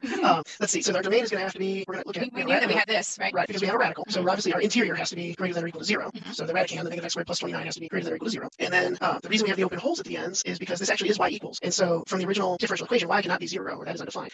So we don't know what happens at those endpoints. They may be included, they may not be, but their derivative doesn't exist there, so we just don't know. So I'm thinking my domain would be like negative square root of 29 to 20 square root of 29. Something like that, and you can write it in interval notation if you wanted to, of course. So, Okay. And again, this actually came up in the AP community today, and I've sent a counterexample to someone that disagreed with me on including the endpoints, but I haven't gotten a response. Maybe that person's listening and watching with us right now. I respect his opinion, so he may come back with a counterexample that makes me go, oh, you're right. Yeah, we learn stuff all the time from each other. So I was going to, do you mind if I steal it for a sec? Yeah, go ahead. So this is my version, and this is what version saying. Some people do it different. Some people solve for the y, then plug in the c to find the c. Version I both are in the camp, we're plugging in right away. But the one thing I did a little different is, in version, I know this is going to just blow you away. I have students that don't Probably know not. fractions. Oh, that part, yeah, okay. Yeah, and so a lot of times I multiply both sides by 2 right off the bat, which then became, so this was just my y squared and then the opposite of x squared plus c. So I ended up with my c was 29. That is so much cleaner than mine. My c is twice the verge's c, and this is, so like I said yesterday, I mean, you double the c, it's still c, but our c's are specific to our equations now. So when I come back, I have the y squared equals the opposite of x squared plus 29, and then everything else follows. Of course, because math works, and it's one of the things that makes it so wonderful. Right, and notice how our final result was the same, exactly. Even though the middle part, the peanut butter jelly part or whatever, looks a little bit different. All right, here's our second example. So our second example says dy dx is equal to 2x, and then y of 1 is equal to 7. A little bit of a different presentation on that initial condition or that point on the solution curve. Some people might like to write it as 1, 7 so that they're not as confused by which one's the x and which one's the y, since the y is right next to the 1 right there. In any case, I'm going to go ahead and separate. But before I do, I'm going to think to myself, what am I looking at here? I'm looking at, just the independent variable is showing. Okay, so when I separate and I have the dx on the other side, I have dy is equal to 2x. Yeah. And Mark yesterday said that sometimes puts a 1 right there to help students remember. The integrand is just 1 in that case. So antiderivative of 1 with respect to y would just be y is equal to, now I'm integrating, integral of 2x is going to be x squared and then plus c. Substitute in the 1 for x and the 7 for y. So I get 7 is equal to 1 squared plus c. And then c ends up being 6. So my particular solution is y equals x squared plus 6. Again, if you work the circuit, what you're going to end up having to do to advance in the circuit is then find another, like there's a little kind of a treasure hunt kind of thing going on where there's a little extra thing you have to do at the end. You'll know what I mean when you take a look at it. It's very fun. Make sure you read the directions because she doesn't want you working it backwards by taking the derivatives. Yeah, I don't know why this is flashing. Okay, so in my typical classroom situation, I would give a couple of not so hard ones first, and now it's like, okay, we're getting real now. So in this example here, number 3, dy d theta, it's so tricky. We're going to get tricky with it. Dy d theta is equal to 4y squared secant squared of 2 theta, and then here's my given information similarly given as before, y of pi over 8 is equal to 1. So we've got the point 1 comma pi over 8 on our solution curve. Now here's the thing is that there's a lot going on here. First cut, I see my y and I see my theta, so both variables are showing. I need to separate these off, get the y's with the dy and the theta d theta over here. So I'm going to go ahead and leave the 4 actually over with the secant squared. You can do what you want, but that's what I usually do. That's what I'm doing right now. That's what I'd already done. Yep. So first step, separate. So I have dy divided by y squared is equal to 4 secant squared q theta d theta. I might write this as y to the -2 dy and getting kind of ready to integrate there. And then with my 4 secant squared of 2 theta d theta, I might insert my integral symbol there, sliding that coefficient out so that I can more carefully focus on that integrand. If you were watching yesterday, you know that I always do the easier part first. And so to me, this is the easier part. I'm just going to add 1 to my exponent and divide by my new exponent. So I get -2 plus 1 is going to be -1. So I have -1 y to the -1 or negative, well, you can have it written a lot of different ways. In fact, okay, reality, I would probably write it like this because I kind of have that memorized. But reverse power rule, this might be an easier, leap from there to there. All right, on this one, the integral of secant squared of 2 theta, you really kind of need to think about a u substitution here perhaps, unless your teacher has had you memorize some chain rule or u substitution with just a linear coefficient in here. So just it kind of depends on how you've memorized things. And memorization is not a bad word. I want to say that, especially when it comes to trig. Sometimes you just got to do what you got to do. So I think my students, for example, probably have this written somewhere on their yellow sheet, which is nothing fancy. It's a yellow sheet of paper where they write all their formulas. Yeah, it's great. It works really well too. We built it throughout the whole year, and they have this great yellow sheet now. I look forward to the year you run out of yellow paper and everyone's yellow sheet is blue. Yeah, so yeah, that won't happen. But anyway. And when I taught trig, though, I did have several different colors, but you don't need to calculus. Yes. I just got a text. I don't know if you can slide it down a little bit. Apparently, that the initial condition is under your picture. It may actually it's not anymore. Can you move it over? Okay, all right. I'm just going to go ahead and write this general rule right here that the integral of secant squared of k theta d theta is 1 over k tangent of k theta plus c. Okay. Instead of doing a u substitution here, that is probably how I would deal with it. And so in this case here, my k value is 2. I'm going to slide this back over again, trying to keep everything in the view. The k is 2, so I'm bringing down this 4, but just kind of ignoring it. So 4 times 1/2 tangent of 2 theta and then plus c. So I would not do a u substitution there. Again, different teachers are going to do things a little bit differently. So 4 times 1/2 is 2, so I have 2 tangent of 2 theta plus c is equal to -1 over y. I'm going to go ahead and plug plug in my pi over 8 for my theta and my 1 for my y. So I have negative 1 over 1 is equal to 2 tangent of 2 times pi over 8 plus c. 2 times pi over 8 is 2 pi over 8 or pi over 4. So we're looking at tangent of pi over 4. What would that be, Mark? Well, pi over 4, a lot of you like to think of that as a 45-degree angle. Tangent of an angle is the slope of the resulting line segment, right? So, and you guys get your picture up a little bit. So I think that's 1. I think pi over 4 ray has a slope of 1. Good. So negative 2 equals 2 times 1, which, ooh, that's my bad. Hold on a second. Good catch, good catch. Yeah. So negative 1 equals 2 times 1, which is 2 plus c. C is going to negative 3. So again, bringing it up here, c value is negative 3. I need to come to this line right here and then solve for y. So negative 1 over y is equal to 2 tangent of 2 theta plus negative 3 or minus 3. And then to solve for y, I don't need to take the square root of both sides this time. I do need to reciprocate. Like that's how I would do it. Some people might multiply both sides by y and then divide both sides by this stuff. A couple of different ways to do it. But pretty much y is equal to negative 1 over 2 tangent of 2 theta minus 3. That's what I got. Yay! That's a lot. Like, you need to practice that on your own. Yeah, a couple things I just want to add because I did get a couple text messages from our teacher friends. If you just slide the original down, just if people are wondering where that point came from, it kind of goofed in and out of place because our pictures in the corner. We can't see our pictures in the corner, so we need to remember that, I suppose. So that initial condition was given in the original problem, that y of 5 over 8 is 1. And then I want to talk about the second to third line of your work of just if you did the worksheet from yesterday, if you start doing what we're going to be playing with for the rest of the week and what we've been playing with the last 2 days, you're going to get this idea of, hey, why is in the denominator? I'm going to get a log. And ooh, this is an excellent point. And so okay. You really want to make sure that if that is not of that form, dy over y or dy over y plus a constant, that you really analyze it. And, obviously, Virgin, I have a little more experience, so she was out of blink. Oh, that's why the negative 2, I'm going to do a power rule. So one, you don't want to fall into a log trap, and you don't want to fall into a power rule trap, right? You have to investigate that. Because if you try power rule with y to the negative 1, you're going to be dividing by 0, then you for sure know something is happened. That's right. So I just wanted to point that out. That our demonstrator here did an excellent job of not even looking at that trap. It is something, like, just to repeat what Virgin said, you're going to have to practice some of these. It's really easy to watch us do them and go, oh, yeah, I can do that. But to get the experience of watching for things like that, I think it's important that you do some of these on your own. And actually, speaking of doing things on your own, this morning when I was getting ready, and I've been doing calculus for a long, long time, but this morning when I was getting ready, before Mark and I even met, not, I worked all these problems, like, and I've done them lots and lots of times, but I worked them all just to make sure, practice it, to make sure I could do it. All right, this one is one that we were hoping that you guys would try and get a head start on anyway. I don't know why it's flashing so terribly. Okay, it says dy dt is equal to negative 2t divided by y, and the given information is that y is negative 6 when t is equal to 0. So those of us going live, we're going to do kind of wait for you to get a 30-second head start on this. Those of you who are watching later, you can pause it right now and try and work. This would be a good one to try and work. It's not as hard as the previous one. And Mark, if you want, you can reveal your slide in about 10 more seconds. No pressure, because I'm not like Virgin. I wing it a slightly bit more. So well, that's because I have to, like, you got the smarts and I got the, I don't know what I'm doing. We'll go with it until I make a mistake, all right? Okay, you got to be, it's okay if you're not all the way down. You can reveal. Oh, dang it, no. I got it. Okay. I was having to think about which fork I needed, so you can call me yes. out. Okay, that's a good point. So I'm doing 2 columns on the right side of this page. So let's get this. All right. Did I copy it right? Because that's super important. Perfect. So dy dt is negative 2t over y. 0 negative 6 was the initial condition. You had it written as y was negative 6 when t is 0. So I multiply my y over to the left, use my differential rules to get negative 2t dt on the right, do my antiderivatives on both sides, get 1/2 y squared, have a cursor in the way, get negative t squared plus c on the right, because I just did a power rule, so the 2 up there and then divided by 2. And then I brought in my initial condition at 0, negative 6. Negative 6 squared is 36. So I got 18 for c. Went back to my initial antiderivatives and plugged that in. And then I got told I had to share. So I doubled both sides. I got rid of that half, multiplied that by 2, multiplied 18 by 2. And then to solve for the y squared, I took the square root. I realized this should be a plus or minus, but my initial condition, if I plug a 0 in there, I get square root of 36, which is 6, because this is a principal square root. So I need that negative to force that answer to be negative 6. You have the correct answer, Mark. Great job. Yay. I also want to compliment you on the consistency of your y's. Oh, yeah? I actually have 3 y's, and there's no rhyme or reason between when I change. So if you notice on this one with the secant square, I went from curly y to straight y between lines, and I can't make myself not do that consistently. I have no idea. So if anyone out there studying AP Psych, you can find out what it means if you mix your curly and straight y's. I'd love to hear from you. Yeah, we could do a whole entire lesson on handwriting and math, because you really have to be careful when you're writing y, when you're writing x, when you're writing t, that your handwriting is legible not only for you, but also for anybody who's reading your work. Here's our fifth example. This is another one we'd like you to try. That means you, Mark. Since you're my only student right now. But it's dA dt is equal to t plus 4, and then a of 2 is equal to 11. So I'm going to go ahead and give you about 30 seconds, Mark, and no pressure. Those of you who are watching it live can at least get a head start. You might not be able to finish it, and that's okay. Those of you who are watching it later can pause right now and try and finish this out. Think about the questions that I was asking before, like a is my dependent variable here, t is my independent variable. You could even translate this into x's and y's if you wanted to. Like Mark was saying on the side, he writes a little dy dx equals y prime or whatever. So, okay, Mark, what you got? I got my last line coming in right now. Okay, in a clean sheet of paper. And I appreciate that someone keeps texting us that when the initial condition is behind Verge, but I'm not. We're just going to have people list. Not. So I separated my dA on the left. I put I threw 1 in there for myself. F t plus 4 dt. Came in with my integration. Got a on the left. 1/2 t squared plus 4t plus c. Plugged in 2. Half of 4 is 2. 4 times 2 is 8. 10 plus c has to be 11. So c is 1. That's what I got. Yeah. So your solution, and there's no choice in that case, because when you're solving for y, which in this case is a, you didn't even have to do anything algebraically. So you didn't have to pick a branch or anything like that. And you just had a parabola. Okay. And here's our last one, which is I'm going to go ahead and work through. It is a little bit more challenging, but ones that I work through, like this one and like number 3, I guess it was. Those are good ones to try and do later on your own and see if you can do it correctly without looking back at your notes. In any case, this one is xy dy. Or sorry, let me restart that. This is number 6. Xy dy dx is equal to the natural log of x, and then given information y of 1 is equal to 2. So in this case here, if I'm looking at what my given information is, I see that I've got natural log of x, I've got x, I've got y, I've got both my independent and dependent variables are given here as part of this differential equation. So first step is to separate. I'm going to leave the y with the dy, but get that x over to the other side, and also get that dx over to the other side. So I'm going to have to divide both sides by this x to move it to the other side. So I have y dy is equal to natural log of x all divided by x dx. Don't be tempted to cancel these out. They're not going to cancel out. Okay, integrate. So I'm going to go ahead and integrate y dy first. Reverse power rule. Add 1 to my exponent. Divide by my new exponent, or multiply by the reciprocal of that exponent. So 1/2 y squared equals. And then this one right here really is a u substitution. substitution. I don't really have a rule memorized in my head for that. So I might kind of go ahead and think about it on the side, or I might even think about it right underneath, but not put equals because that will make me nervous. I'm going to let u equal the natural log of x, and then du dx would be 1 over x, or 1 divided by x. So, and this is what we do in my classroom. I say that x du is equal to dx, and then I rewrite this integrand by substitution. So I've got the integral of u in the numerator divided by x, and then times x du, so that these x's divide to be 1, kind of cancel out. So I have the integral of u du, which is going to be 1/2 u squared plus c. This is all kind of like thought bubble. It's not really in terms of x, but I'm going to use that result based on what my original integrand was. So I know that u is equal to ln x, so the integral of this integrand is actually going to be 1/2. So I'm going to go ahead this down. I'm sorry, my initial condition is disappearing. 1/2 y squared is equal to 1/2, and then natural log of x squared plus c. So I'm sorry that it's kind of blipping out here, and I can tell that that's happening because I'm getting an alert message. I think it's my provider. Everybody's on their internet in Oxford, Mississippi right now, I guess.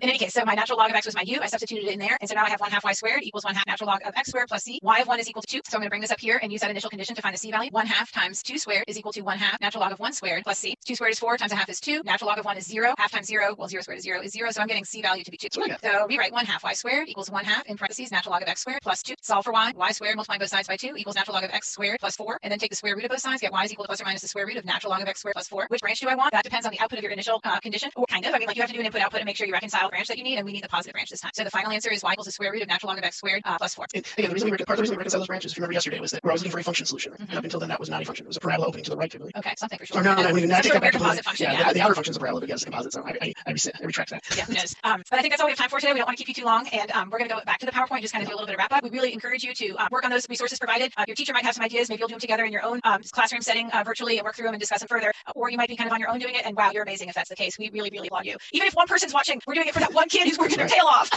Absolutely. And we'll be back tomorrow, and we're going to work a lot on the exponential function tomorrow in terms of its differential equation and what model that goes to. So anything else, Mark, as we wrap up? No, again, just a reminder, you can pause this if you need to. We're not going to go through the whole thing again, but still, if you have friends in need, or yourself, or relatives, whichever, and need connectivity or devices, please let College Board know at cb.org/tech. And of course, that bit.ly that's been in the description below the video every day has our folders. And the way the folders are organized is if we refer to it in that video, that's the folder it's in. Okay. All right, thanks, Virg. Okay, thank you, Mark, and we'll see everybody tomorrow. Bye. Bye. Hey, Virg, we are here back for AP Calculus AB yet again. Hey, Mark, good to see you. Good to talk to you. Good to hear your voice. You're not tired of it after 2 weeks of this? All right. I'm not keeping track of time. Well, I kind of am, actually. We got our introductions again. Go ahead, Mark. Excuse me. A little coffee. I am Mark Raleigh. I teach at Ryan High School in Denton, Texas. And I'm Virg Cornelius. I teach at Lafayette High School in Oxford, Mississippi. I can't remember if it was a student or a teacher who emailed me yesterday and said, you don't sound like you're from Mississippi. And so I think we need to clear that up because neither Mark nor I are actually from the places where we've lived for the last 20, 25 years. So here's a big shout out. I'm from New York. I'm from Manhattan. Yeah. Yeah. I'm with you, New York. I love you. I'm very worried about a lot of my friends and family that are still there. Go ahead, Mark. Where are you from? I am from Michigan. I'm from a small town outside Detroit. It's Northville, Michigan. Points if you know that one, the Livonia, Canton area. So shout out to them. My sister's still up there. And of course, they just announced today they're out for the rest of the year. So hopefully we'll have a bunch of students back in my home state of Michigan as well. Although, like Virg, I've been in Texas now, just over half my life. I love my Texas students. Hello, guys. Okay. That's enough of introductions. Enough. Okay, so where are we going today? We are finishing differential equations today and tomorrow. That was this week. We are going to next week talk about selected topics of application of integrals, which is Unit 8, and we're going to tie that back to some previous units because we do realize you guys are focused on those exams that are coming up. And then we begin our extended review the following week of all our 2020 tested topics in addition to test taking strategies. And hopefully we'll have some more information for you guys tomorrow or Monday about exactly what to expect on the exams. Hey, Virg, that's the same picture as yesterday. That's right, because we are now 2 consecutive days without incident. Yay. So yay, and we still look younger, and my hair is shorter. I haven't had a haircut. There's a little Michigan State shout out for you as well. All right, so today, covered our introductions and corrections. We will have a warm-up. I believe, Virg, you're going to warm up? Yes, I am. And then we will walk you through 7.8 exponential models with differential equations. And Hey, Mark, I'm still seeing the other screen. Are you sharing the next one? Okay. Oh, right. I'm prepared to go solo today. I think Virg is having some internet issues. Sorry. I don't I'm more connected to all the tech people on the backside. I don't want to, but I'm prepared. And then we'll wrap some guided practice into that lesson, and then we'll wrap up and let you know those items that are in the Dropbox already, what exactly those entail, especially the second one. You might want some directions. And I think we just lost Virg. Oh, she's back. Hey. Did you drop out for a second? No. Okay, so it looks like I may be going solo here. It's okay. Okay. You're frozen on me. I don't know what's going on. I don't know. Back screen person, if you can give me an idea of what's happening. Oh, there's Virg moving again. All right, I'm going to go ahead and steal the screen. And sorry about this. All right, so our warm-up. This is taken from the first page of that differential equation circuit that was in yesterday's Dropbox. This is find the particular solution to the separable differential equation without the aid of technology. It's pretty much how we've been going all week. And good news for those of you that missed your calculators, we are going to touch the calculator a little bit later today. So I'm going to steal this. In our original problem, I'm going to rewrite this for you, was y prime is equal to the opposite of 4y. And we were given this initial condition using function notation y of 0 equals 8. And again, I generally just rewrite that as 0 immediately just so that I have an idea of what I'm looking at. Likewise, that y prime, just a reminder that y prime is our derivative with respect to x. Although, if you look at this problem, there is no q anywhere that is x. The g. They didn't tell me what my independent variable is, so I can actually pick whatever I want. I'm a traditionalist. I know many of us are much more comfortable with dy dx or dt. I suppose I could do dy dg there if it turns out that y is a function of g or there's some kind of contextual information. But without that, we're just going to go ahead and pick x. Right? I'm going to separate my variables. So again, I'm going to do my differential of y or dy is equal to 4y times the differential of x. And then I'm going to bring the y over, but I'm going to leave the 4 on the right. Pull back my camera a little bit. And I know Virg, you mentioned yesterday. Oh, you're still seeing the slide, it says. I'm so sorry. Thank you for the information. All right. Okay, so sorry about that. You have to watch a allowed me looking down at the slide. Y prime is equal to the opposite of 4y. Again, dy dx is negative 4y, and I just chose this because I wanted to. Got my initial condition. We've separated. Welcome back, Verge. Verge is muted. Dy is equal to the opposite of 4y dx. And I move this y over. If you prefer that as 1 over y dy, that's perfectly okay. I just like it nice and clean like this because I can recognize that as an impending natural log. I'm going to take the antiderivative of both sides. We're going to get the natural log of the absolute value of y is equal to negative 4x plus some unknown constant c. And my absolute value of y there, I'm going to try and isolate that. Although let's go ahead and bring in the 0.8. I like orange. We're going to switch over to orange. Verge, can you hear me okay? I can actually even switch to my screen if you want. I don't know what is going on with our service today, but I am more hooked up than there's wires everywhere. Everything's connected, and I don't know why. It's got to be the internet provider. It is up to you if you'd like to take it. Okay. So you just found natural log of 8 is equal to c, right. And I need to have co-host permission. All right. So while you get co-host, I'm going to just go ahead and start writing the next line. It looks like you should be able to take it. Okay.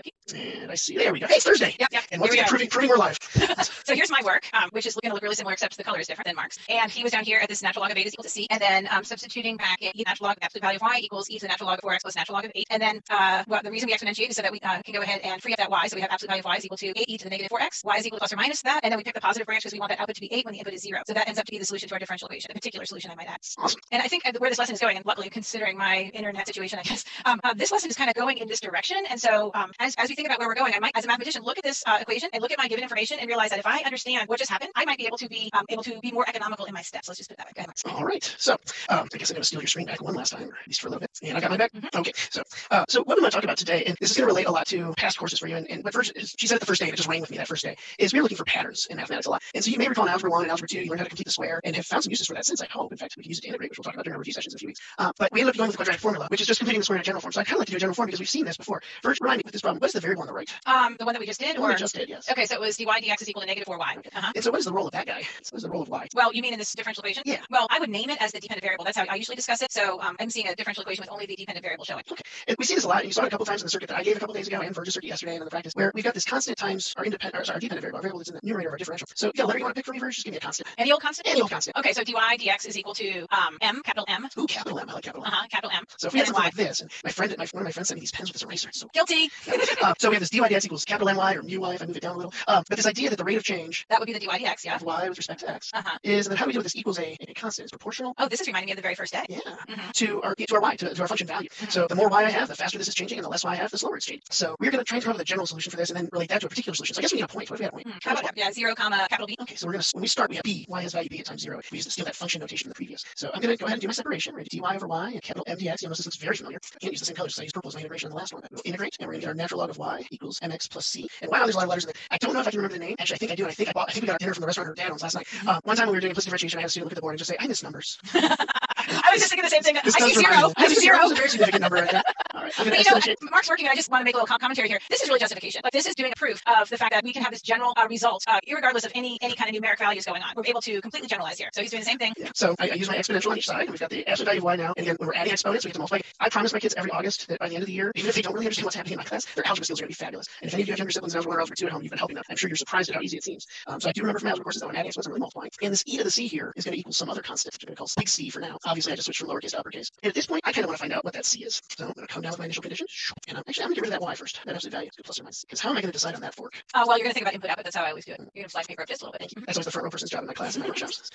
So we have 0 times m, e to the 0 is 1. So this is just c times 1. And now this sign is going to be determined by b. So realize that b is just a non-zero constant. So my final answer, my y is equal to be e to the m times x. And now, where did this b come from? I know. Where did it come from? You in the front Verge. Okay, so actually that was the initial value, the 0, b. Awesome. And this m up here. That was that growth rate. I don't know. Yeah. The proportionality constant. Yeah, the constant of proportionality, exactly. Which now both of these, obviously, we use some other letters for in tradition. So I'm actually going to pull up a new slide. We kind of briefly talked about what we're doing today. But this is our 7.8 exponential models. And notice what the skill is. Verge, you're so ahead of the curve. Yeah. So justification. Yep. And right down here, this skill is really what we're focusing on today. That if dy dt is the product of some constant k and y with an initial condition of y is y naught, then why not? Then when t equals 0, this will have the solution of the form y equals y naught times ek. A lot of times you see this with c e to the k, ce to the kt, and things like that. Or even PERT back from algebra 2 or pre-calculus. PERT e to the rt is the same thing. So this is our old continuous interest rate function, half-life, which I'm just going to use lambda t, and you can define lambda in different ways involving the natural log of 2 and things like that. Any growth rate decay, if you can think of any growth rate going on, this exponential may be at least locally happening during when there's no restrictions on the growth and no restrictions on the decay. So pretty cool stuff. But the significance of that other slide is these do show up, they are common, and because of that, making that connection and that general solution, just like if I have a quadratic form, when I have a quadratic formula, I don't have to justify the quadratic formula every time I use it. I'm allowed to just say, hey, this is quadratic formula. So every time you see this relationship, this rate of change of y is respect to x is proportional, or this starting point, you can jump all the way down here. I was looking at the screen instead of my paper.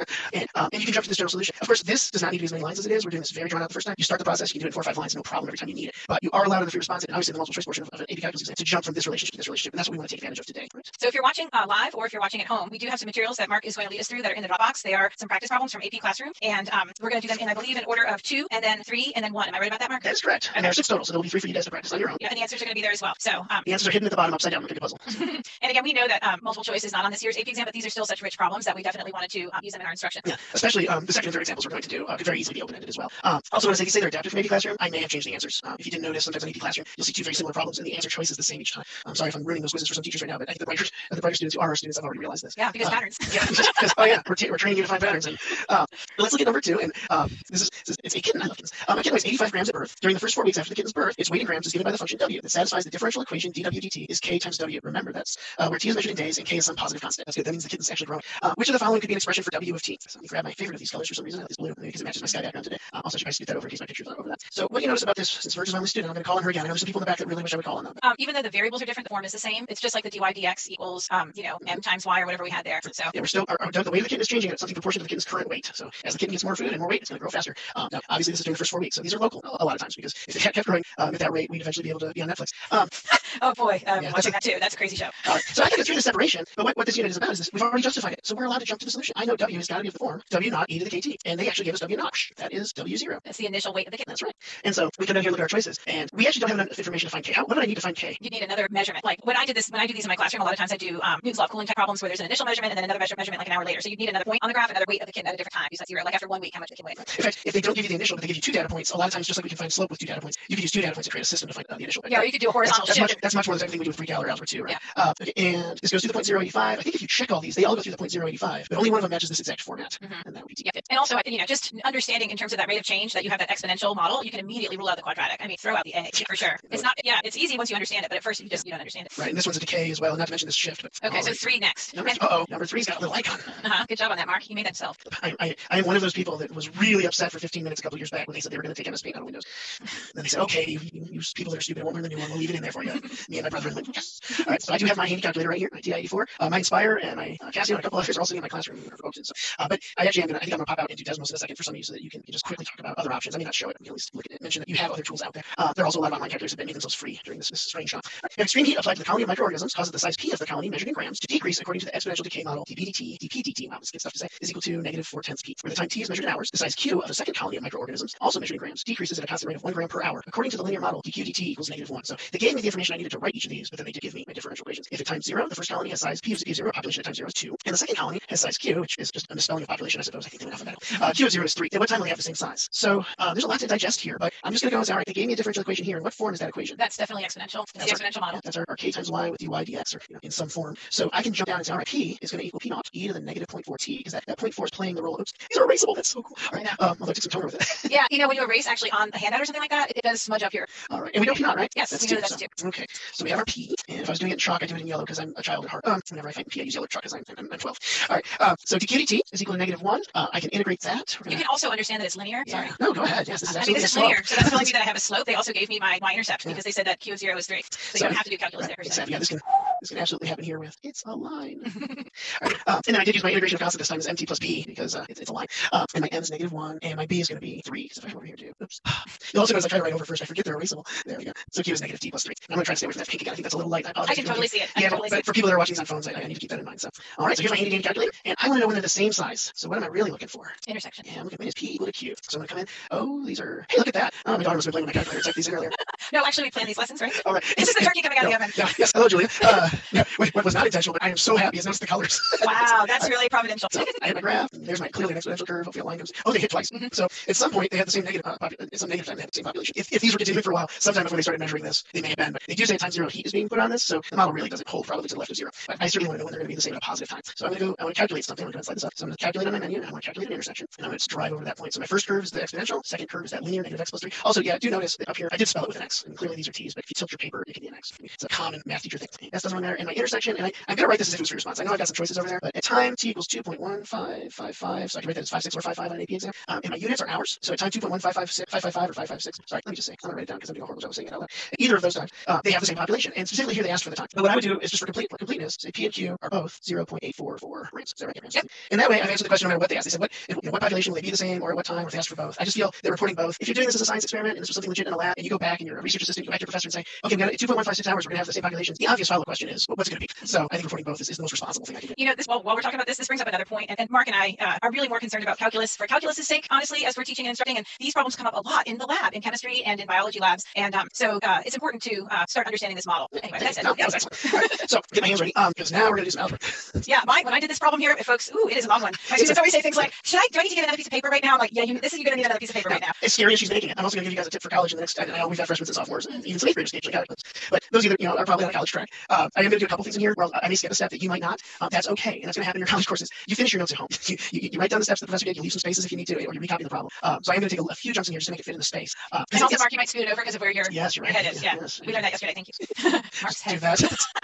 During a chemical reaction, the rate of change of the amount of the chemical remaining is proportional to the amount remaining. And you notice they don't give us the equation this time, but again, I see this for the rate of change of the amount, and do they even give us a formula? They don't give us a variable, so we could use C for the chemical. We could just use Y. Which one do you feel like using, Virg? Well, I just wrote. It doesn't matter. I just hopped honestly straight to Y equals C e to the KT. So you still did Y though, yeah. And then proportional to the amount remaining. So and Y is the amount of stuff. And there's my two Y's again. So yeah, we can jump straight to that. Which that's the calculus part, is that recognition. And unfortunately, when we're in a multiple choice situation, I can't stop there. At time 0, so there's our initial. That's our big C, or our initial. So we have 12e to the KT. And then some of you may recognize this from pre-calc. I know when I taught pre-calc, we used to do these. So, and then I'm going to go find my K, which I go by Mr. K in my classroom, so this might be like curious. But we have 4 moles is equal to 12e. And which one is the 4 going into here? So actually both. T, right? Well, no, I'm saying the T or the K. Oh yeah, we have a lot of times I'll put 14 there on accident. All right. And this is where I'm going to skip a step, because 4 divided by 12 is 1/3. And then I'm going to go ahead and natural log both sides. Right? That's not a big skip, it's a little bit. And then that's the log of 1/3. And this is going to be 4K. And that only works if K is positive. Did they tell us K is positive? Okay, no, that's okay. I take that back. I never said that. That should have been edited. Don't worry about it. But that's what we do. We think, that's always in our mind is the thinking going on. Okay. Push your paper up a little bit, Mark. Thank you very much. So I said I was going to use the pink, and there I am using the pink. It's so pretty. All right, so we divide by 4, we get 1/4 the natural log of 1/3. So I'm going to come back to my purple, and now my K. And honestly, if this was calculator active, I would leave that as a K and just use the K in my calculator.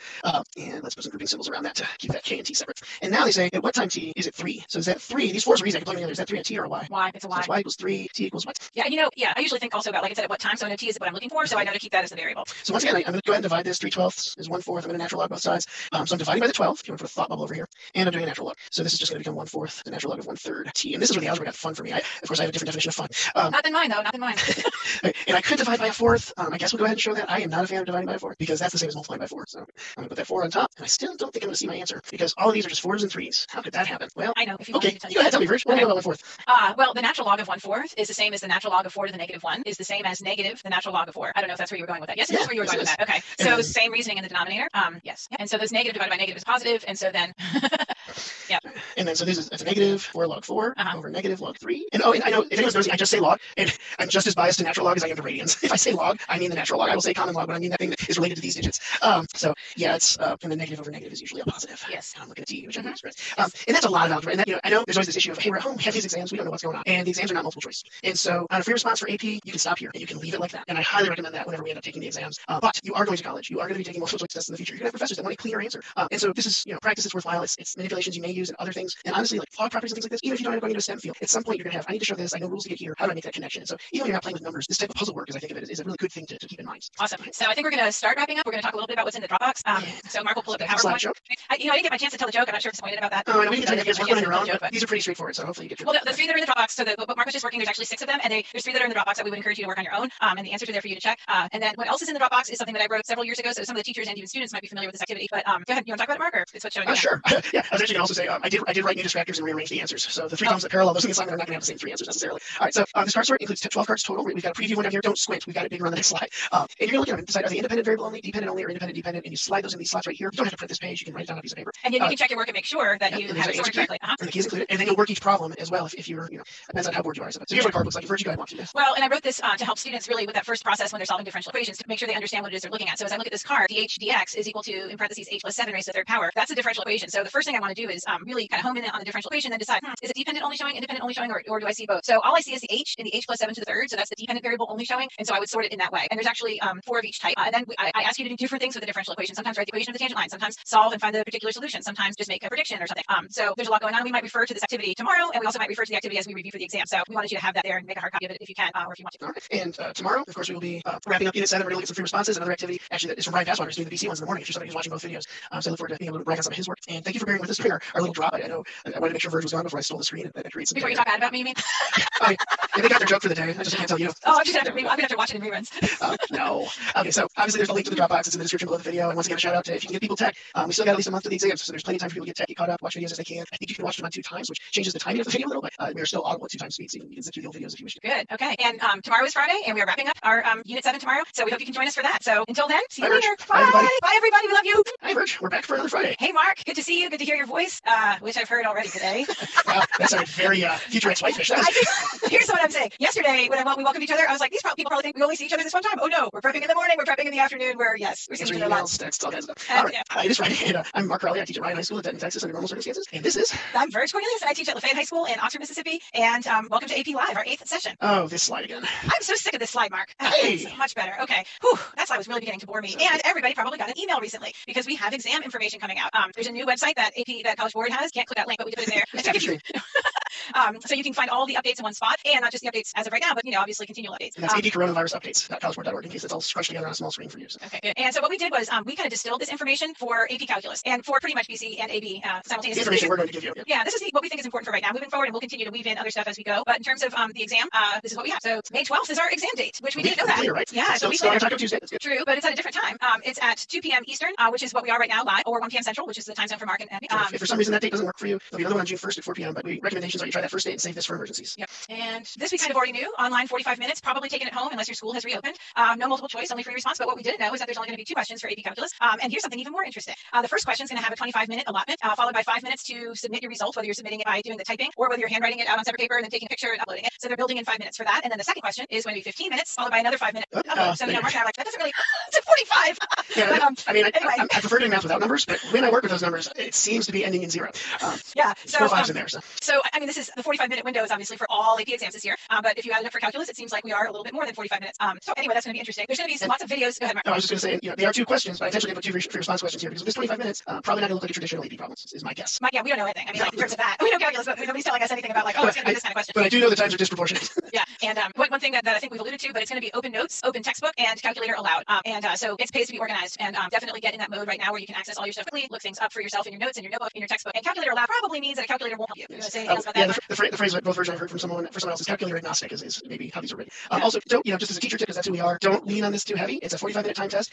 First and say, but once this is locked in and loaded, and you start number 2, there is no going back to number 1. It is not like these are separate sections if you want to think of it that way from any other standardized test where you're not allowed to go back. So don't lean on that note in books. Know where things are, study with them, but you're going to have to know the stuff that you're supposed to know in order to make these useful. Yeah, and have it like quick mental recall on certain things for sure. Yeah. And then this is especially important for students who are taking multiple AP exams. But you could use a laptop, for example, maybe for one of your AP exams, like writing your English essay, but then you might use your phone for your math exam because you're going to want to take a picture of it later, or your physics exam or something like that. Or you can use the same device the whole time. I think College Board's going to give us a lot of video tutorials starting about next week where we're going to understand a little bit better how all this is going to work. But this is what we know now, and this is good stuff. We're glad to know it. Yeah, and just to add on that last thing, I know that it's my understanding, and you can check out this website. We actually had a chance to go to this website. We got this link about 10 minutes ago. But my understanding is you will get a chance days beforehand, if not a week or 2, to get into the system and test how it's going, whether the system will work with your interface and that type of stuff. Practice basically, but it might not be a calculus question. It might be just tell a story of your summer vacation or something like that. Oh, look at this.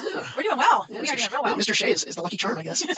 We'll keep it. Let's hope it keeps going. We'll see. Okay, and we cleaned up this slide a little too. So we did our introductions and exam information. About to do our warm up. I will walk through that since it will entail yesterday's material. And then Verge is going to take the main lead through our Unit 7 wrap up of differential equations. She's going to work a couple of free response questions for those of you that don't speak in abbreviations. That's what FRQ stands for. And we have 2 items in the Dropbox already, and we really want to give an intro on one of those because Brian Passwater is doing the BC. He's one of the 2 people doing the BC videos at 8 a.m. Eastern, 9 a.m. Eastern, 8 a.m. Central. He writes these worksheets. I'm just going to give you an intro, get you acclimated to that before we let you work on it over the weekend. So on to the warm up. And I'm just going to read this to you. This is number 5 off of yesterday's materials. So it's adapted for 7.8. By the way, the distractors have been changed and rearranged. And I guess I need to give you a little time to read it or go get your materials so you can pause if you're watching this on recording or don't mind having a delay. Or I believe, Verge, do you happen to have a time kill for us during this time? I do. So do you want to read it out loud for them first, Mark? Oh, sure. Okay. A dose of 400 milligrams of a drug is administered to a patient. The amount of the drug in milligrams in the person's bloodstream at time t in hours is given by AFT. The rate at which the drug leaves the bloodstream can be modeled by the differential equation dAdt equals k times a, where k is a constant. And which of the following can be an expression for AFT? Okay, so it was this time yesterday that we got that my internet provider started flaking out on me, and I didn't get to do my joke. So today's joke is actually yesterday's joke. So here it is. Okay, Mark. Did you say the joke before you get your drop? No, oh, sorry. What do you call dudes who love math? Oh, I know where this is going. What do you call dudes who love math? Algebros. I only know about, I probably would guess, but I'm really attuned to that because my 12-year-old has been doing a lot of time online gaming. And yesterday, bro was his address of the day to his friends. Yeah, bro. Okay, what do we think the answer here is, Mark? Let's see, we've got this radius which is buzzing. That's our growth and decay differential equation. So I'm looking for a growth and decay model over here, and I'm thinking, if I can get it to come up or not, I don't know. Hey, here's my choice. Yes. The others all have sums, which really takes them out really quick, but I also see this initial condition, and I have a negative growth rate because we're not growing, we have decay. That's right. Okay, Right. First, you're going to take it over. Take the screen if I can. But do you want me to show the PDF first, just to talk about the spacing? No, I got it right here. I'm good. All right. Okay. All right. So today is Friday. We've got our Unit 7 review, and I do want to give a little talking about people emailing me about two days ago. I offhand said something about 2 days ago. I said something offhand about a yellow sheet, and it's really a yellow sheet. Like this is one of my students' yellow sheets, where I would put as we learn things, they just add it to their yellow sheet. So this is their for integrals. This is this particular student's yellow sheet, and it's nothing fancier than that. It's something that builds over time. It's something that I do not type up for them. They build it as we go during our entire year, really. So this is just integrals. There's a separate one. The cough was my suppressed laugh of good courage. If you got that student's yellow sheet, how are they going to study for the exam? That student's actually my child, so that's did you get that? And knowing that was the suppressed. Yeah. So anyway, with microscopic handwriting. So if you're going to handwrite, you're going to definitely need to increase your font. That's going out to all the mouse handwriting folks out there. All right. So what we're going to go ahead and do today, and these are in the Dropbox, but we're going to look at some differential equation free response questions that have lots of different parts dealing with the same differential equation. So this differential equation that's given, dy dx is equal to a third x and then times the quantity y minus 2 squared. This is the given information, and then every single part, A and then B and then C, go back to that given information, but have a different prompt each time. So it's a nice review of everything we've been working on since last Wednesday. Maybe not every single day, but lots of the things. All right. So in part A, it says a slope field for the given differential equation is shown below. Sketch the solution curve that passes through the point 0,2, and then sketch the solution curve that passes through the point 1,0. So we're going to actually sketch two different solution curves. One that goes through the point 0,2, and here's the point 0,2. The solution curve is going to be this horizontal line, and I tend to put arrows on the end of my lines for sure, but it's not necessary. And then it also says sketch the solution curve that passes through the point 1,0, and here's the point 1,0. This is going to test your skills. Well, at least I'm drawing with a pen. Right. So and Mark might got to go through the point, and I got to follow the curves. There's definitely some symmetry going on here. Very nice. Thank you.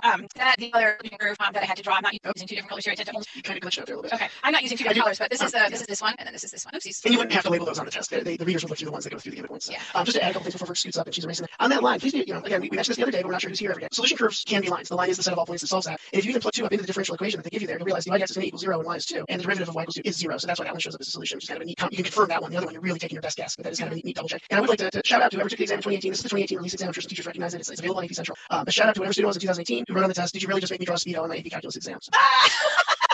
Now they can't unsee that, Mark. Thanks a lot. Okay, It also looks like a bird beak. I thought Duck Bell was very...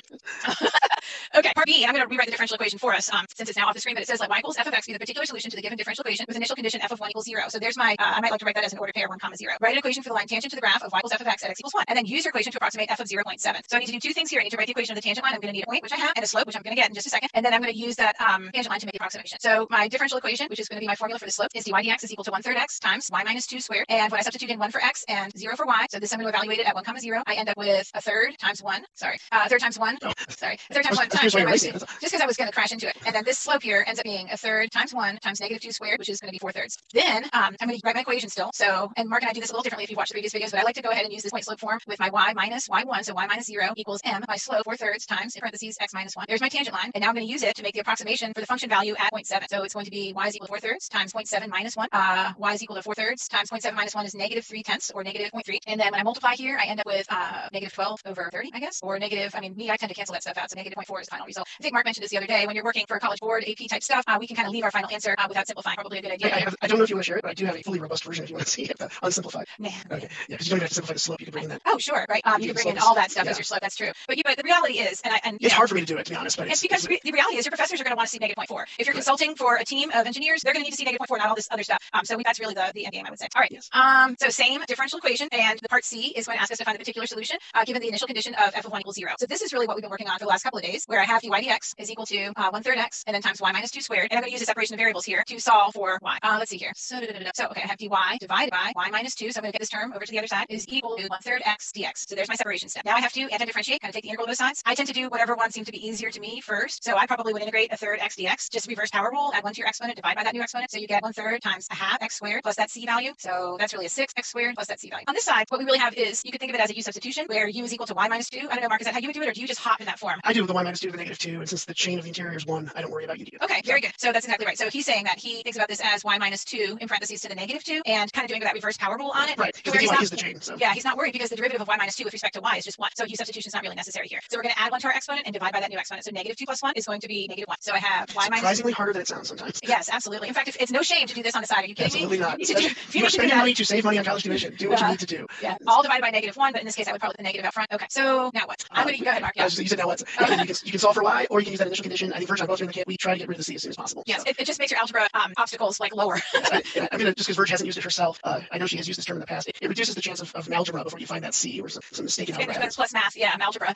Okay, so let's see here. 0 minus 2 is -2, and then -2 raised up to the -1 is going to be like that. Is that good, Mark? Yeah, I was getting a half. So you were getting positive a half. Yes, yeah. Okay. So a half equals a 6 plus c. So when you subtract a 6 from both sides, a half minus a 6 is probably a third. I don't know. 3 6 minus 1 6. 1/3. Yes. So c is a third. Okay. Let's see if I can do this without losing too much paper. All right. So now come back to my other up here. I have negative, and then y minus 2 to the -1 is equal to 1 6 x squared, and then plus my c value, which I now know is a third. Now we got to solve for y. I would multiply everything by -1. So I get -1 6 x squared minus a third, and then I need to. I mean, I could do this a lot of different ways. Yeah, there's a lot of ways to go from here. And as much as Verge said, on the last one, you want to get to that -0.4. I think on this one, you start allowing yourself to not simplify things if you're not comfortable simplifying them. Yeah. So algebraically here, what I'm doing, and this reminds me of what Mark said earlier, is that, and this is my phrase, I always say, you are only as good as your last math class. Like, you're really good at algebra and trig right now, but not as good at calculus, which is why you need to keep taking more calculus. So this stuff seems like you know what you're doing. In any case here, I've got 1 over y minus 2. I'm trying to solve for y, so I'm going to reciprocate on the other side here. So I have 1 over, all of this is in the denominator, -1 6 x squared minus third, and I'm going to add 2 to those. So I have 2 plus this crazy and I'm not going to go into too many details about why that's correct compared to what the College Board published in 2018 on their scoring guidelines. The scoring guidelines are in the Dropbox. You guys can look at those at your leisure. And also your teachers might have a Zoom with you or some sort of a video conference with you and talk about why that is. But that's a perfectly good presentation of that equation. And the free response and they were looking at the Dropbox for the scoring guidelines. They're at the end of this document. So. Okay. And just real quick, I know Verge, if you just multiply the top and bottom of that ratio by -6, you'll get the scoring guideline answer. Okay, so it's not that bad. So we have y is equal to 2 plus. Now we're multiplying top and bottom here, numerator and denominator by -6. So then we get positive x squared plus 2. Looks like that. And that matches the scoring guideline well. Okay. That's some good stuff. Also, I don't know if you can pull your camera back a little, but I want to compliment you on how well organized this is and say in the next month, if you are not an organized person, please try to make yourself organized. Help the readers find the points. Yes, we can only give you points when we can find points. And I say we because Mark and I both read AP exams every June, and nothing's going to change this year except that we're going to do it virtually and instead of going all to one meeting spot. But if we want to award points, but we can't award them if we can't find them. So please make your work legible, organized, increase your font size if need be, all that kind of stuff. The next question we're going to look at, we actually did part A and part B already. So this one was from the 2014 exam, and it says consider the differential equation dy dx equals 3 minus y in parentheses cosine of x. Let y equal f of x be the particular solution to the differential equation with the initial condition f of 0 equals 1, and then the function f is defined for all real numbers. We already did this one. I'm not going to spend time right now doing it. We just, you have to go ahead and do that solution curve. We already did this one in a previous video. Mark, I believe, led us through it if I'm remembering correctly, and it's very similar to the last one where we have to write the equation of the tangent line. Oh no, I didn't. Yes, I did. I did use it to approximate. So I did things that I needed to do. -1.4 or something like that. Yeah. Okay. So here, same thing, tangent line, and use it to approximate. But here's where the real meat of the question is. Positive 1.4. Yes. Okay. So same prompt. Find y equals f of x, the particular solution to the differential equation with the initial condition f of 0 equals 1. So same idea. We're going to use that separation of variables. We're going to need to find our c value. We're going to need to use some algebra to solve for y in the end. So I'm going to recopy that dy dx is equal to 3 minus y in parentheses, and then cosine x. I need to separate, so I need to write it as dy divided by 3 minus y, and you can keep your parentheses there or not. That's your choice. Is equal to cosine of x dx. And now I need to integrate. The integral of cosine x dx is going to equal positive sine x plus c. On this side right here, this is really the integral of I think of this as integral of 1 over u du because I see, to me, this is going to turn into that natural log function. There's a little bit of something going on here though, because the derivative of the denominator is not equal to 1. What is it equal to, Mark? The opposite of 1. Yeah, the opposite of 1, right? So if I said that my antiderivative here is going to be the natural log of 3 minus y in absolute value, I'd be wrong. Because if I differentiated that, I would not get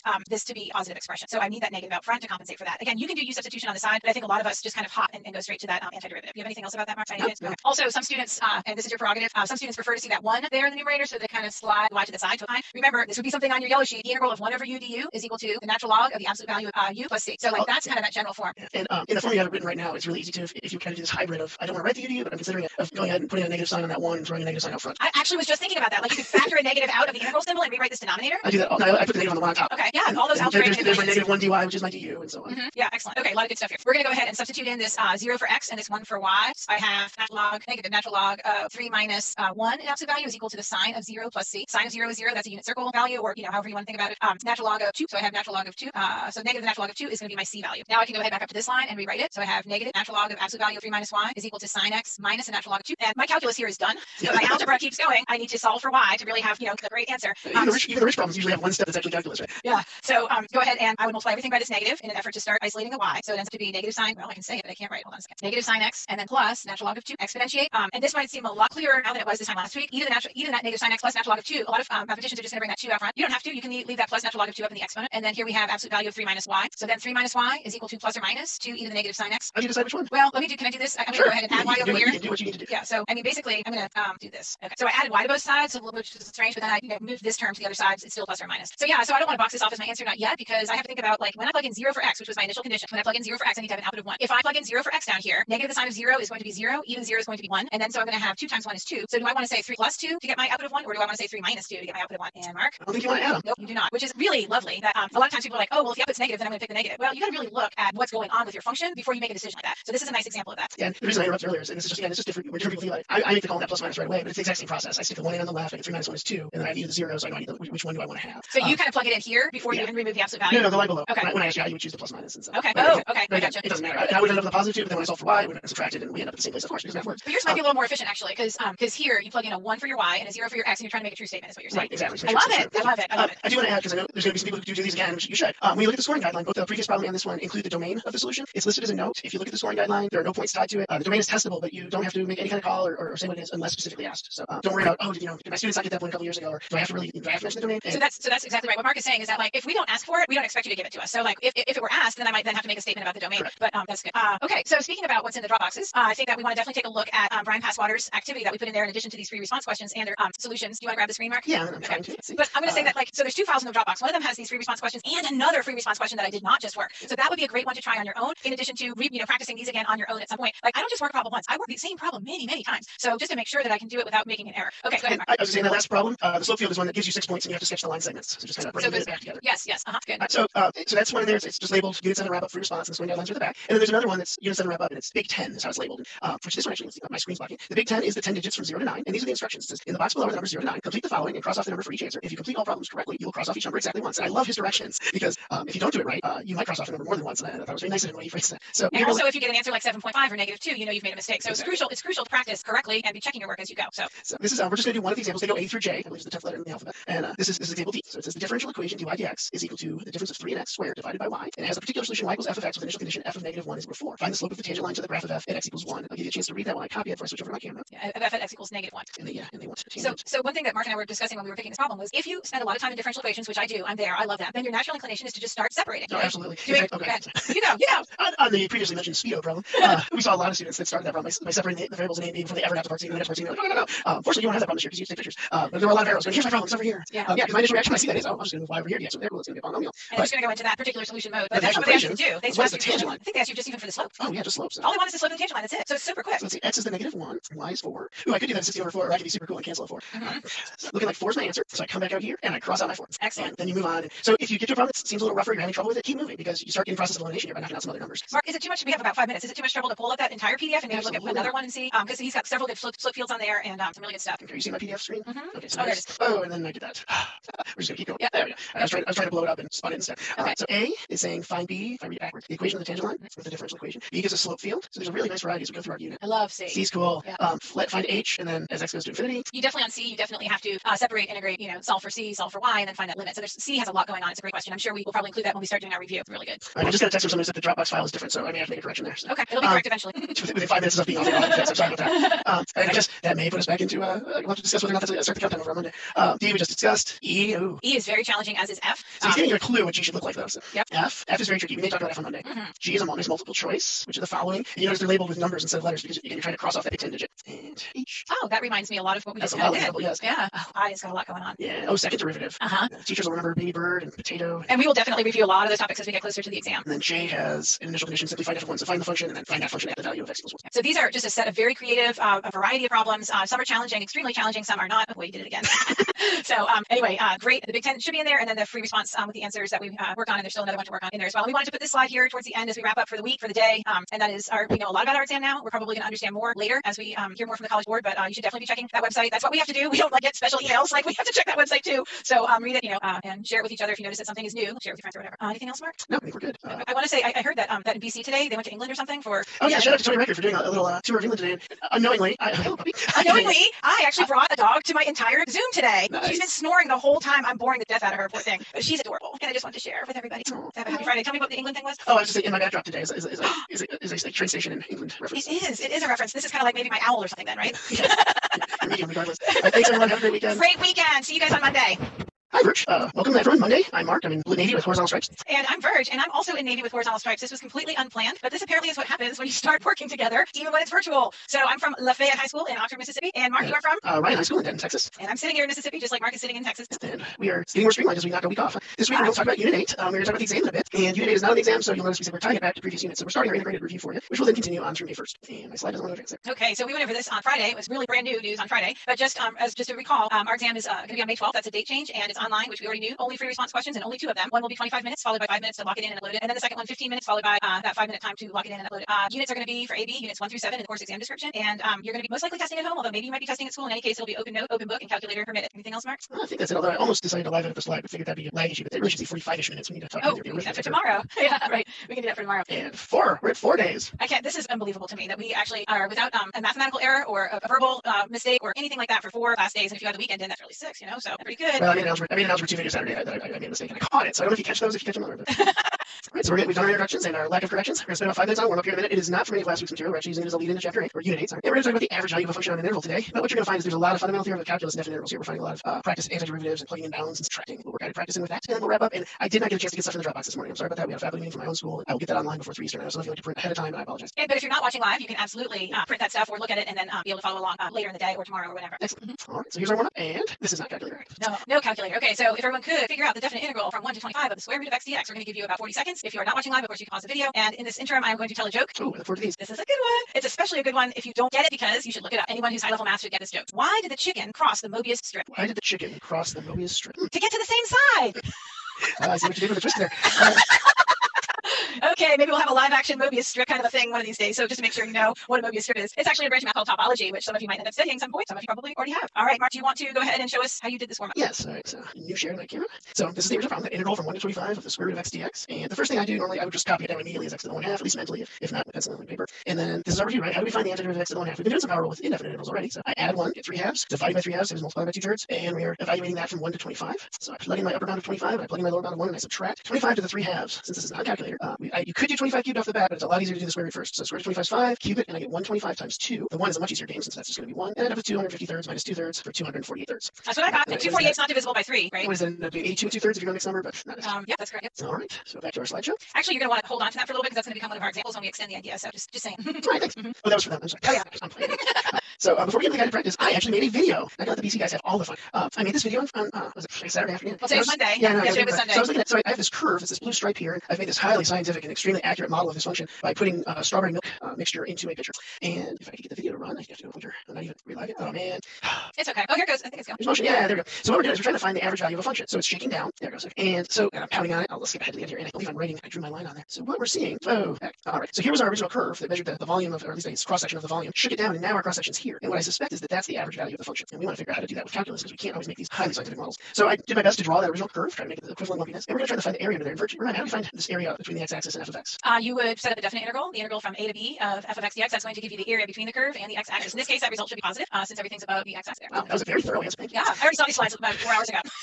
So we shook the sand down, and we ended up with something that was more rectangular, and we got this much easier function to play with, which is just y equals k. And so I know the width of this area, so I can find k pretty easily. So I can just divide that area by the width, and I find this average of f of x on the closed interval from a to b, because it's the height of a rectangle that would have the same area. I think that's key. The average value is the height of the rectangle that would have the same area, and it also has the same base. So the notice how the base is e minus a in both cases, and then the height is that k value for the rectangle. And if this were actually a linear function, and you were playing with trapezoids, you could actually see that relationship as well, trapezoid formulas, because we use the averages and things like that. So, Verge, is this familiar to you? It is. This is my, according to my iPhone, this is my average number of steps for an entire month. And I think about this kind of stuff all the time because if I just walk for one day, how does it affect that monthly average? Well, you have to walk a lot in one day to affect that average because there's 30 days that you're really dividing by there. But on average, it's saying that I'm walking 10,315 steps if I would do the same exact thing every day, which I obviously don't. And that's where that line came in. Mark, can you do that again? Draw the line again. That's awesome. So that line is roughly at 10,315 steps. And that would be if I were some sort of a robot walking the exact same amount every single day. And just like your teachers, I'm sure they do this too, and you may even have started doing it. You start reading articles in the paper, or you just see things, and you start realizing when people start talking about rates and functions and areas, you realize there's calculus kind of all over the place. So here's another place. So this one, many of the students out there probably don't pay any sort of utility bill, but someone in your family probably does. And depending on your locale, you can sign up for average monthly billing. So for example, in the South, our electric bill is very high. Guess when? In the summer, right? Because we need the air conditioning. But if you can't afford that high bill in the summer because you kind of have a very fixed income coming in each month, you can talk to your utility company and they will average out your bills and they will say, okay, well, you just pay $80 a month or $60 a month every month, kind of like you might do for rent for your apartment or something. And then we'll be good because overall you'll have your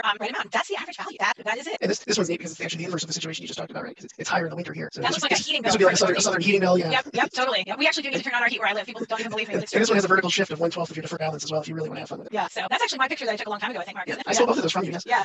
Okay, this is important to take a screenshot of. Go ahead, Mark. All right. So just to formalize what we were talking about on those pictures, the average value of a continuous function f over an interval a to b, closed interval, is 1 over b minus a times the integral from a to b of f of x dx. Now that 1 over b minus a is actually the division by b minus a, a lot like I divided by divided by 3 halves by multiplying by 2/3 on our warm up. So you can use either one of these formulas. Obviously they are the same. The division can even go inside the integrand since it is a constant. Do you want to talk about this is a continuous function, but in our course you will find notes, and this came up between version in the discussion, that it actually can be extended over non-continuous intervals, but not in our course, fortunately. And the kind of continuity or discontinuity is very important in that case. And so this is a. So we'll say that for Cal 2 and Cal 3.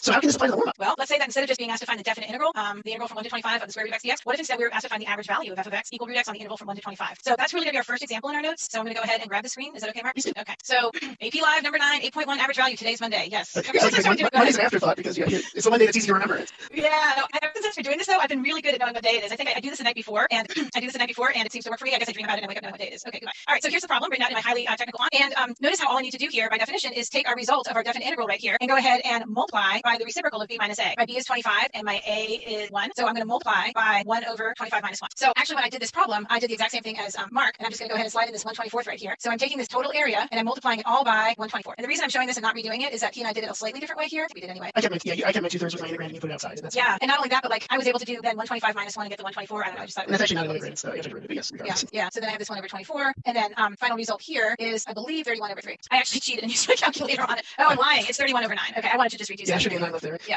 Okay. So just I tend to be very visual. It's interesting. Mark and I are both kind of artists of sorts. He tends to do a lot of digital art, but a lot of hand-drawn stuff too. And I do a lot of like crafting type stuff. But I did do a lot of art in my youth. But here's my function, the square root of x, and then here's my area, which was that 24 divided by 3. And what I just found here, this 31 over 9, is actually this here is 248 divided by 3. But this 31 over 9 is this average height of the function. Average value is real average y value along that continuum. In math, whenever we see that word value, unless it's really specifically something else, it 99% of the time is the y value. So this is the average height of the function if I were to have a rectangle of the exact same area with 24 as the base. So just go ahead, Mark. If you tie it back to the FTC, remember fundamental theorem of calculus and this definite integral is taking that Riemann sum of every single infinitely thin rectangle in there and adding them up. So she is taking every single y value between 1 and 25, between 1 and 5 along the segment for x, 1 to 25, adding them up and dividing by how many there are. Of course, it's infinite, and that's what calculus comes in, so we just divide by the width. Right, as opposed to our examples with the steps and the monthly billing, those had a dividing by 30 and a dividing by 12. Well, with calculus, we're really being able to divide by, like Mark said, numbers that we're not normally allowed to divide by. I'm just going to do 2 more examples, and then Mark's going to go ahead and do some more involved examples. The second one here is same idea, but just to practice with a different function, find the average value of y equals cosine of theta on the interval from 0 to pi over 2. And 0 to pi over 2, it looks a little different than this x equals 1 to x equals 25. Just want to do that. So what would I do? I would set up this 1 over b minus a, so 1 over pi over 2 minus 0 times the integral from 0 to pi over 2 of cosine theta d theta. 1 over pi over 2 minus 0 is going to be 1 over pi over 2, which ends up being 2 over pi cos.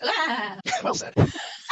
I have to think about anti-differentiating cosine of theta. So what could the original function have been? It could have been sine theta. The derivative of sine theta is cosine theta. And now we're going to evaluate that from 0 to pi over 2. So I have 2 over pi and then times the sine of pi over 2 minus the sine of 0. There's your f of b minus f of a from fundamental theorem. So 2 over pi times the sine of pi over 2, which is 1, minus the sine of 0, which is 0. So final answer there, a little bit more abstract perhaps. We're not quite sure what 2 over pi means. About 2/3 is that average height on that particular interval for cosine theta. I'm sorry, I've gone a little silent here. I'm actually trying to update the Dropbox. Oh, wow. If you fade out or my screen this way, we'll know what's happening. Exactly. Okay. All right. Third question. This one says find the average value of g of x. And this is another basic function, what I call just kind of basic functions. G of x equals 1 over x on the interval, these inequalities here. Another way to present that interval. Totally fine. A lot of times we see that for time, people's time. But I would use that definition again. Average value is 1 over b minus a. So 1 over 3 minus 1 times the integral from b to a, in this case 1 to 3, of my function, which is g of x. So 1 over x dx. 1 over 3 minus 1 is going to be a half. And then here, my integrand is 1 over x. So I need to be thinking about, well, so let me take the derivative and 1 over x. Yeah. So anti-differentiate that 1 over x. You get natural log of the absolute value of x. And then we're going to evaluate it from x equals 1 to x equals 3. So we end up with a half times the natural log of the absolute value of 3, which is just natural log of 3, minus, I'm going to do this a little differently than my other 2 examples because you can't, minus a half times natural log of the absolute value of 1, which is going to be just 1. Make sure that you're making a little list off to the side somewhere. Things like sine of pi over 2, and I just whip it off and say it's 1. Natural log of 1, I'm just going to whip it off and say it's 0. Those are all pre-calculus ideas, so make sure you know where that's coming from, and you might message your own teacher for a little review on that as well. So half times 0 is a half, and then I have final answer, half natural log of 3 as the average value. Okay, Mark. Oh, by the way, wait, don't grab the screen yet, Mark. I do want to say something. This was example 3. Check this out, Mark. You ready? 8, is it? Yeah. So look, I'm making the 3 into an 8. Example 3 of the live, example 8 of the worksheet. Nice. Exactly. So in the Dropbox, there's a Mark will talk more about it, but there are 14 problems that deal with average value, and he's going to work several of them right now. But this actually is number 8, and it came straight off of AP Classroom. So it was funny. I was in there disabling the comments on it after I uploaded it. And I know several of you have either paused us and come back or doing it on the side like I was. But the number of G's up in the corner of guests looking at the document at the same time as I was entertaining. So I guess I'll grab that screen back from you. Okay. And this is the document. Because I know some of you have already gone in there. Some of you will go in there after the assignments, after we're done talking or whatever. There are 2 versions. It is the same document. So the 2 versions are this version, which has a lot of space, and this is my and this one is called 8.1 and 6.7 practice with space. And then there's another one called Paper Saver, which is a 3-page document. It has all the problems in 2 pages and the answers on the 3rd page. So if you're like we are, not getting resources very often. If you're trying to save paper, you can just print the first 2 pages if you want, or just open that up on your monitor and write the problems down since there's no space to write on it anyway. Yeah, I only printed it to the Paper Saver version because I'm like, I cannot print 8 pages right now. No way. I'm looking at the decline of the paper stash. I had my wife go up to, she coaches and teaches API at the same school I do, and Virgin knows that. I went ahead when she was going up to the field house to get for her last run of things she could get, and she did grab me 2 reams of paper. So if anyone from my school district's watching, I owe you 2 reams of paper. But you're better shape than I am. Yeah, so I'm not pressured yet. But in a month, I lose 1,000 pieces of paper. I may not be quite as cavalier about using them. All right, so these are adapted from AP Classroom. Some of them were free response, some of them were multiple choice. We made them all free response. We also have there were a few we changed them because stems weren't given, or wanted to make it more aligned with Unit 6 knowledge. Then Unit 8 material takes a little bit of the context back and things like that. So as for response, she just did number 8, and I'm going to jump all the way to number 14. And there are 2 calculator active ones in here. If we have time, we might come and get to them today. But if not, that'll give you a little practice with your calculator, but nothing super hard, just a definite integral. If we want, maybe we could use that tomorrow as a review earlier in the week. So I need to scoot my Zoom interfaces out of the way. Okay, so this is number 14, and I'm going to take some time to read it to you. And actually, that was fun. I moved the camera and the paper together so that you saw the background scoot. What is the average value for the portion of the curve y equals 3x minus x squared, which is in quadrant 1 of the coordinate plane? And since I don't have a calculator on here, I am anticipating doing this without one. I know a lot of you run it as most to get a quick sketch or on your calculator, and that's fine. But what type of curve is that, Verge? Quadratic, so it's going to make a parabola. Yeah, I'm looking at quadrant can I keep talking? Oh, absolutely. I can see that negative x squared, so I know it's opening down. And I'm really concerned about the, oh good, I'm glad you factored. I'm concerned about the x-intercepts because those are going to be my bounds. So I probably would just do GCF factoring, like mark it, and then,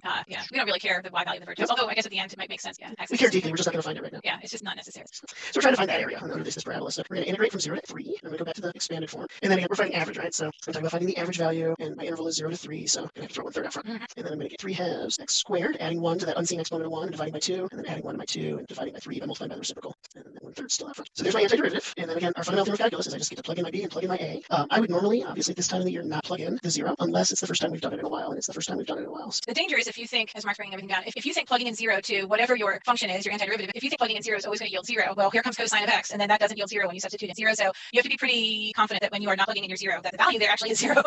Yeah, that was good. So, yeah, now it's the 0 minus 0 just looks like a face to me. So we've got 3 cubed is 27, divided by 3 is 9. Here I've got 9 times 3 is 27. AP, this would be fine. You can actually stop here, right? AP FRQ now. FRQ meaning free response question, yeah. Not multiple choice in class and college. If I want to go a little farther, that's 13 halves. So this is 4.5 times a third. Really taking a risk skipping steps here, but it's feeling like 3 halves. Yeah, it is. I already did it this morning. Yay! Give yourself a smiley face.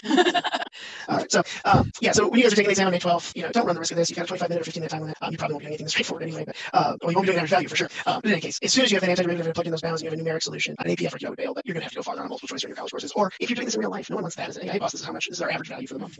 So next one is 3. You're going to get number 3 next. Oops, there's the answers. Woo. And I'm just keeping the pages in order because it'll make it easier to hunt later. All right, find the average value of f on the interval from -4 to 4, closed interval, of f of x is equal to 16 minus x squared. So once again, we are playing with an average value. How wide is our interval? 8. 4 minus -4 is 8. So we're going to 1/8 up front, and then we're doing the integral from -4 to 4. And I didn't do something here that I tell my students to do most of the time, and I did do on number 14. I know what it is. What do you think it is? It's graph. You didn't graph it. That's not a very familiar graph. Maybe that's why I don't know. Right. So but if I start trying to integrate this and I start trying to play with the UDU, my DU is -2x. I don't have that there. So some of my friends in IB and BC classes may be going, oh, it's a trig sub. But what? Trig sub? Don't know what that is possibly. So how can we possibly find this integral? Well, yeah. Go ahead. Well, actually, he is going to draw a picture now. And this is something that I do make my students hopefully recognize. And if you were watching the differential equations lessons last week, you might recognize this as a conic section. He's doing a little bit of evaluating. Oh, that's cool. Just kind of plugging in x values, getting y values. Yeah, that's a great idea. Yeah. So he's setting the square root of, he's solving for, So it's a little easier to recognize in its form of x squared plus y squared equals r squared. Yeah. And it's a semicircle. Yeah. And very loudly. Yeah. AB students have to recognize this square root expression as either the top or bottom half of a semicircle. If the negatives out front, it would be the bottom. Yeah. Yeah. Cool. And so we have to remember back in Unit 6 sometimes that even when we can't do an indefinite integral for a closed form, or we just haven't covered it yet, we can use geometric formulas to evaluate these definite integrals. And so looks like my radius is 4. So that's my definite integral. Still got that 1/8 up front. And coincidences of coincidences. It's so pretty. Yeah. My average value for this is pi. So right here about 3.14159. I'm so glad you just sketched that. That's exactly what I was imagining in my head. How cool is that? Very cool. And quarter circles, semicircles are fair game on the exam for you guys. And just be aware. Yeah, excellent. What number is next? Number 9. Okay, number 9. Number 9. Ooh, alrighty. I'm not sketching this one. Although with your idea of plugging in, the 0 and the 2, but no, you're right. Yeah, definitely has goes through the origin. I can tell that. And but also goes through 12. 212. Yeah. So actually, I could put a dot at 0, 0, and a dot at 12. And then my answer should be between those. So 0, 2, x squared, the square root of x cubed plus 1 with respect to x. I'm going to probably stop doing this in 2 colors after this problem. But again, our average value from 0 to 2. And I do this probably a lot faster in my class than some others, but we will go ahead and do a UDU. I do this as a chain rule. I'm going to show how I do that in a second. Yeah, and actually, I'm going to. Because last week I showed you substitution with different done it slightly differently. So I've got my u to the 1/2. And I am going to take advantage of all these wonderful pens Verge sent me. Thank you. U is 3x squared plus 0. And that means, oh, no, it's not. It's 3x squared dx. Yeah, you need the dx there. I usually write du dx is equal to that, but the way you do it. I use the differential definition, which is the du is the derivative times dx. Tomato. Because nobody says tomato. So x squared is going to be, we can do this lots of ways. I'm going to do it kind of bizarrely. And then dx is still there. And then when x is 0, u is 1. He's changing his limits of integration. This is what students tend to resist, but in the long run, if you do this, your habits are much tighter. And I love the UDU lesson. I'm going to go ahead and use my puns. If it's an indefinite integral, you don't have to worry about these bounds, but you're indefinite, and you have to go back to your x at the end. This one, I know my bounds. I'm definite. I'm never going back to my x. I've made this problem all about you. So I love that lesson. It's even more delicious if I have a couple former couples in the room. Former couples, right? Ones who are no longer, but they're still having to sit through class together. Yes, and getting side-eyed each other while I do this lesson. Okay, hey, you did the 1/2. Virg, you did this. Yeah, it's going to be 2/3 u to the 3/2. Awesome. That saved us a little time and legwork. And if I plug in 9, let's see, I'm not going to see that. I'm going to go one color though. So 9 to the 3/2 minus 1 to the 3/2. Again, you can't just dismiss that second bound because it's not 0. Right? But the square root of 9 is 3. 3 cubed is 27. 27 minus 1, feeling like a 26 times 2/3 times a 6th. Oh, God, there's all kinds of stuff going on. But 52 over 18 or 26 over 9. Yeah, that's right. It is right. Yeah. It is right. Yeah. Call me butter. I'm on a roll. Woohoo! Right. Let me tell you how they say that in Mississippi. He like butter, he on a roll. We have 7 minutes. Do you think we have time for 2 of these? Definitely. Let's do number 1 for sure. Okay. Because it's just, I love problems like number 1 because if you like it, there's an, and I need to speak that down in my pictures up there. Sorry, I should let you finish, but well, I just like it because it seems like there's not enough information. Like we don't have an explicit function or a graph or anything. And so how can I do this problem? And Mark, you go ahead and say, I think you were saying there's one very similar to it. Yeah, this is a nice one because if you do your work tonight and you work through some of these, there's a similar question in the packet. So, the average value function. So what it is, again, this is math, right? I was telling kids that when I picture calculus, I picture the ballroom and Beauty and the Beast, and there's the geometry staircase and the algebra staircase. They needed a landing, and there's all these other staircases that go up into math, and that landing is calculus. So what we did the very first day on March 25th is read an equation out of a sentence. The average value of this function. So integral of -1 to 2 of f of x dx, and we're going to divide it by 2 minus -1 is equal to -4. So he's translating from English into math, and it's amazing how tight math is once you do that. Now you can really start manipulating. And I'm not going to play with it much beyond that because let's see what we get from this other information. So now I have the average value from 2 to 7. I'm going to go ahead and do 7 minus 2 is 5 of f of x dx is 8. So I have these 2 integrals, and now they want this last one. I always click the eraser, doesn't work. Average value from -1 to 7 of 1/8. And I need this integral from -1 to 7, but that's going to be these added together, those 2 integrals. I don't quite have those integrals yet. So this is actually properties of definite integrals. Yeah, so if I multiply by 3 to both sides, that integral is going to be -12, and the integral from 2 to 7 of f of x dx is going to be 40. So what's going to be the integral from -1 to 7? Well, the integral from -1 to 2 plus the integral from 2 to 7, so that would be -12 plus 40, or 28, yes? Yeah, that's okay. 7 halves. So 7 halves, I got it right! Push it up a little bit, yeah. Okay, so there's your -12 plus 40. Yeah, good, I can see all that. Sorry, so there's my purple, there's my red, and that's my integral divided by 8. It's pretty nifty. Yeah, that one's really nice. We do have about 3 more minutes. You want to wrap it up, or you want to talk about, like, kind of point up to number 6, and then tell them we're going to pick up with that? Yeah, let's just talk about number 6 to get you started on it, because it is a really neat problem, very rich. Would be one that would probably be hard to throw into a search engine, so as we start thinking about things that may be on the exam. And also ties in beautifully to what we did last week with differential equations. Yes. So this has really got a lot going on with it. So let f be the function that is defined for all real numbers x, and it has the following properties. Property 1, or I. The second derivative of x is 24x minus 18. The first derivative at 1 is equal to -6. And the function at x equals 2 is equal to 0. And then find the average value of f of x on the interval from 1 to 3. So we need that. So this is the new stuff today, but everything else here is old material. So given the second derivative, how can I get all the way to that function? What do you think, Virg? Anti-differentiate. Don't forget your C. Yeah. So we can do an indefinite, right? I mean, just do antiderivative. I mean, this to me, and again, I look at stuff with a lot of years of experience, and I look at this and I think that's got to be polynomial, because who has a second derivative of 24x minus 18? It's got to be some sort of polynomial. So in fact, when you anti-differentiate 24x minus 18, you get 12x squared minus 18x plus c, and then using that prime of 1 equals -6, that'll help you to get the c value. And I'm going to end it there, because that is watch and repeat, because once you have f prime. Watch and repeat! I've never heard that before. That's awesome. Just rinse it out and then integrate again to find f of x. And... That's excellent. Yeah. All right. So I think that almost wraps up our time for today. Let's get back to our slideshow. I'm just going to leave this here for you to pause it if you need it. Again, anyone needs connectivity or mobile tools, please direct them to cd.org/tech. Dropbox is active. It has these 2 documents in it. Again, if you want to save some paper or just look at it digitally, there's a paper saver version, or if you have paper and the luxury of space to write it, you can print out the version like I did. Yeah, and don't forget about running out of printer ink too, because my printer ink is low, so it's not just about the paper. And just again, the exam information, we'll leave that up for the remainder of our time as we sit staring for our out from our captain off screen. Yeah, thanks for joining us today, everybody, either live or after the fact. We really appreciate you. If you have any questions or concerns, you should direct them to your teacher. If you're a teacher, you should probably try and find us and ask a question. We're not hard to find. I've actually had lovely connections with students who found out my email. They're very clever and have sent me some nice emails, and I know, Mark Crowley, you've had some from students as well. And I'm talking about not my own students. and I don't know if Meme Monday is going to be a thing, but thank you to our producer who suggested this background today. At least stay through the videos, don't choose the background. I'm going to try and produce 28 different ones over these weeks. I'm very confident you can do it, Mark. Bye, everybody. Bye. All right. Hi, Virg. Hi, Mark. Welcome back, everybody, for our 10th AP Live. 10? Jeez, time flies when fun happens or something. I am Mark Rowley. I am from Ryan High School in Denton, Texas. And once again, I think we're both wearing black today. I don't think Virg's is a Darth Vader outfit, but still. It is not a Darth Vader outfit, but I am in black today. And I teach at Lafayette High School in Oxford, Mississippi, which, if you didn't know, is the home of the University of Mississippi and also William Faulkner. So I'm not just sitting in some town in Mississippi. This town has got to go in on. So check it out. Now I feel like I should mention the Lonesome Dove guy in the University of North Texas and Texas Women's University. Yeah, so. We both live in college towns, which is a very fun place to live. Hopefully lots of you watching out there are going to get to live in a college town in a few months. Yeah. All right, so here's our overview slide. I think we're both getting tired of this. Unit 8 is our selected topics, which is applications of integrals as tied back to previous units this week. And next week we will start our few-week review of AP Calculus. And we're almost tired of this slide too, because it's the third day of it, but lots of information on the AP website about the nature of the exams this year. So if you're just coming off a spring break or something like that, lots of good reading there. Check it out. We're moving on to a new slide. And we repeat this slide at the end. So. Yeah. I'm almost getting tired of this slide. What about you? We may change the picture. That's half, right? That's 5 out of 10 straight. So. Yeah, consecutive, right? So I am afraid if we get rid of Mr. Shea there, we'll lose our good luck. Yeah, that's true. Okay, leave it there, I guess. All right, overview of today's class. Go ahead, Mark. Yeah, introductions and lack of corrections. We'll start our warm-up in a few minutes. It is one of the problems that was in the selected problems that we left in the Dropbox yesterday. The Dropbox is live today, so got those in ahead of time. We're going to do 8.2, which is connecting position, velocity, and acceleration using integrals. And we felt that there was a little bit of a correlation with 4.2, which is connecting position, velocity, and acceleration using derivatives. Right. So even though Unit 8 is not being tested on AB, it's actually great practice with other sections, particularly the 4 that we've chosen to do this week. So we hope you enjoy practicing some old stuff and learning just a little bit of new stuff that isn't going to get tested this year. Cool. All right. So here's our warm-up. And I believe I started this yesterday, so I'm going to finish it today. Am I correct?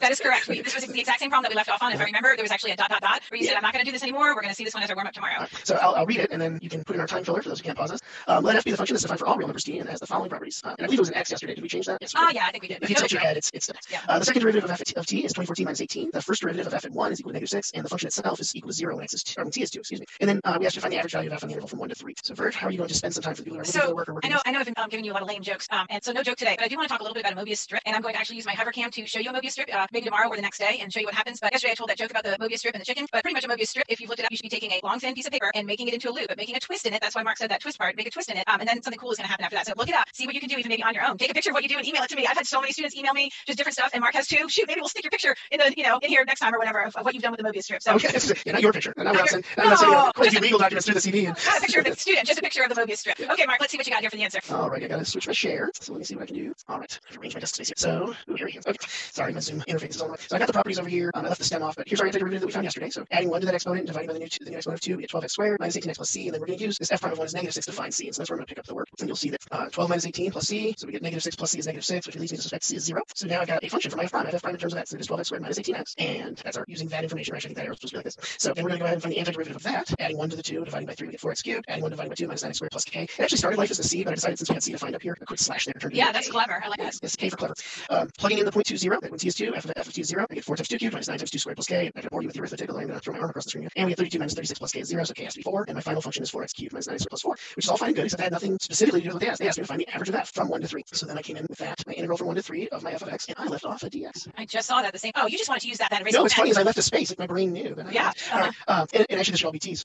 Oh, because I did this for yesterday when it was so we're fine. All right. So 1 over 3 minus 1, it actually doesn't matter because integral of f of x dx is equal to integral of f of t dt, but for a definite integral. 1 over 3 minus 1, so we're going to divide this thing by 2 because it has a width of 2. My antiderivatives, I can walk you through that again. You guys are good at that. It's x to the 4 minus 3x cubed plus 4x evaluated from 1 to 3. Plug in the 3, plug in the 1. 3 to the 4th. This is 3 times 3 cubed. That is also 3 to the 4th. Those are both 81s, so that's gone. And I have a 12. And then 1 plus 4 is 5, minus 3 is 2. So I'm really looking at half of 10, and I got 5 for my average. Nice, that's what I got too. Yeah, well, good. Hopefully we feel Actually, I didn't get that the first time I did it, but I do so much math between the hours of about 6:30 a.m. and about 8 a.m. and I just do all these problems over and over again just to be on the safe side. Anyway, I appreciate you talking about that for people that are trying to catch up. Yeah, I can't remember. I found my mistake eventually, but it's hard to find your own mistake. You think you write all the time, It's the arrogance that comes with the position or something like that. Just human. Oh, absolutely. All right. So normally we try to tie our one up to our new lesson. So Vert, you got any ideas?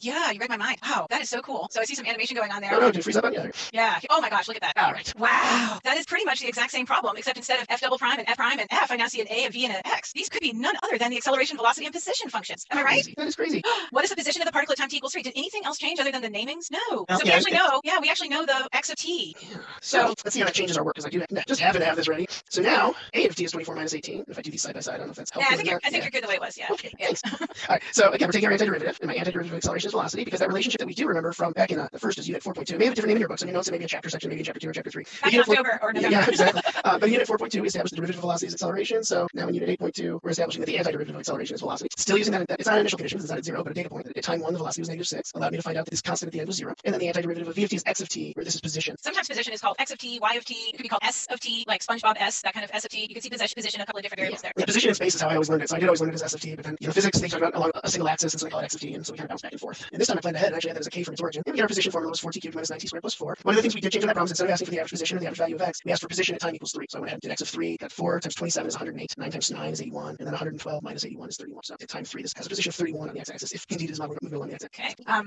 looking back at my work, and I think I made a mistake. Either I made a mistake or you made a mistake. Well, it's okay. We're gonna look at it later. Maybe the opportunity to get rid of Brian's picture. Yeah, you know what? Like, if you're watching now, you can figure it out if that's correct or if mine's correct, and we'll let you know tomorrow. But I think what we're going to do right now is we're going to go ahead and cut to my overhead. Am I right about this, Mark? Yeah, that's what I was anticipating. Okay, so we're going to go ahead and cut to my overhead, and I'm going to do my little sticky, which I always have. And like I said, Tacos. Yes, it's Taco Tuesday. Exactly right. Isn't that a good taco? I did a nice job on that with a Sharpie. And then when I was in my own child's room earlier today, stealing an Ethernet cable so that they can't be on Wi-Fi while I am going live, because otherwise everything crashes, as we figured out. I stole this little magnet, which is fun. Okay, anyway, bye. So what we're going to do right now is do some review of position, velocity, acceleration from a derivatives only standpoint, but kind of trying to scratch up your head in there to remember some of these ideas, so that when Mark then takes over again and we do some other stuff, we can see how it's connected to the integral, to the definite integral.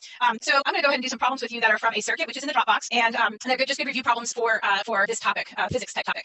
In this particular set of exercises, I've cut off just the ones that I want to use, and S of t is standing for position, V of t is standing for acceleration, and then S of t is standing for position, V of t is standing for velocity, and then A of t is standing for acceleration. That's in the preamble direction type stuff. So this one says given S of t is equal to 6t square root of t, find V of 4. So find the velocity at time t equal 4. I picked this one because my students, when they're doing this particular set of exercises, they always get messed up on this. They say, should we use product rule or what should we do here? And you can use product rule, but I think I would probably do what? Can you read my mind, Mark? I think I would go ahead and multiply t and t to the 1/2. Correct. So that just to get it into kind of the simplest rule that you're going to use, you might go ahead and do that. So t times t to the 1/2 would be t to the 1 plus a half, which would be 3/2. Sorry about the focus. Your focus needs more focus. Okay. And then you know what movie that's from?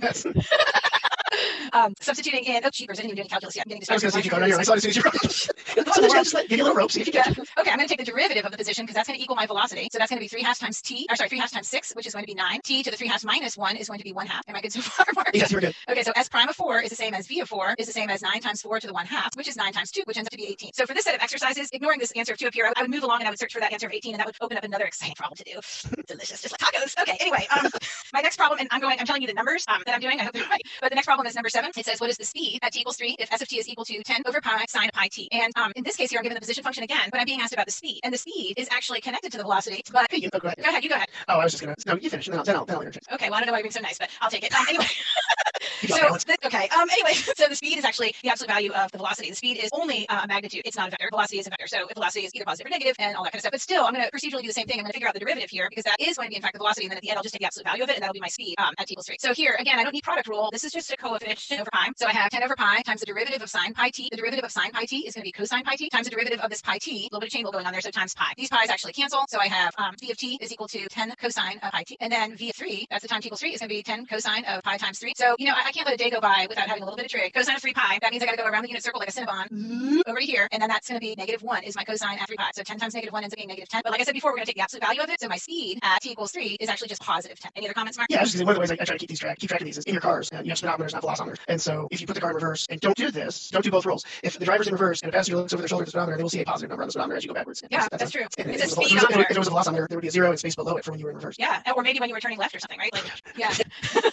Okay, I don't know. How are these showing up for you? Can you read these, Mark? They look a little small to me. The fraction's blurry, but I can make it out. Okay, if you're reading it, I think it's okay. Okay, let S of t, this is the next one, let S of t, so again, position function again, equal a third t cubed minus t be the position of a particle for t greater than or equal to 0. At time t equals a half, is the particle speeding up or slowing down? Explain how you know. Okay, so speeding up or slowing down, that's going to need analysis of not only the velocity and what's happening there, but the acceleration as well. So the way I usually explain it, although there's probably 3 great ways to explain it, I usually say that if you have the same sign, S-I-G-N, on your velocity and your acceleration, then you are speeding up. Whereas if you have the opposite signs on your velocity and your acceleration at that moment in time, then you are slowing down at that moment in time. Because velocity and acceleration are vectors, and they're kind of like working against each other if they're opposite sign. What do you think, Mark? Does that sound okay? Yes. Okay. If they're opposing, or like you said, working together. Right. So here, if I take the derivative of the position, S prime of t, I'm going to get velocity, and that's just going to be a very simple power rule. A third times 3 is going to be 1. T to the 3 minus 1 is 2, and then minus 1. And so yeah, thank you. So velocity at a half is going to be a half squared minus 1. Watch this. I know that that's negative. I know that that's less than 0. I don't even care what the actual magnitude of it is. I just care about the sign. Half squared is a fourth, and 4 minus 1 is negative. I could write negative 3/4 if I wanted to, but I'm just saying I don't have to. All right, v prime of t is equal to a of t is equal to, let's see, derivative of t squared minus 1 is 2t. And then different facts of life. Oh boy. Okay.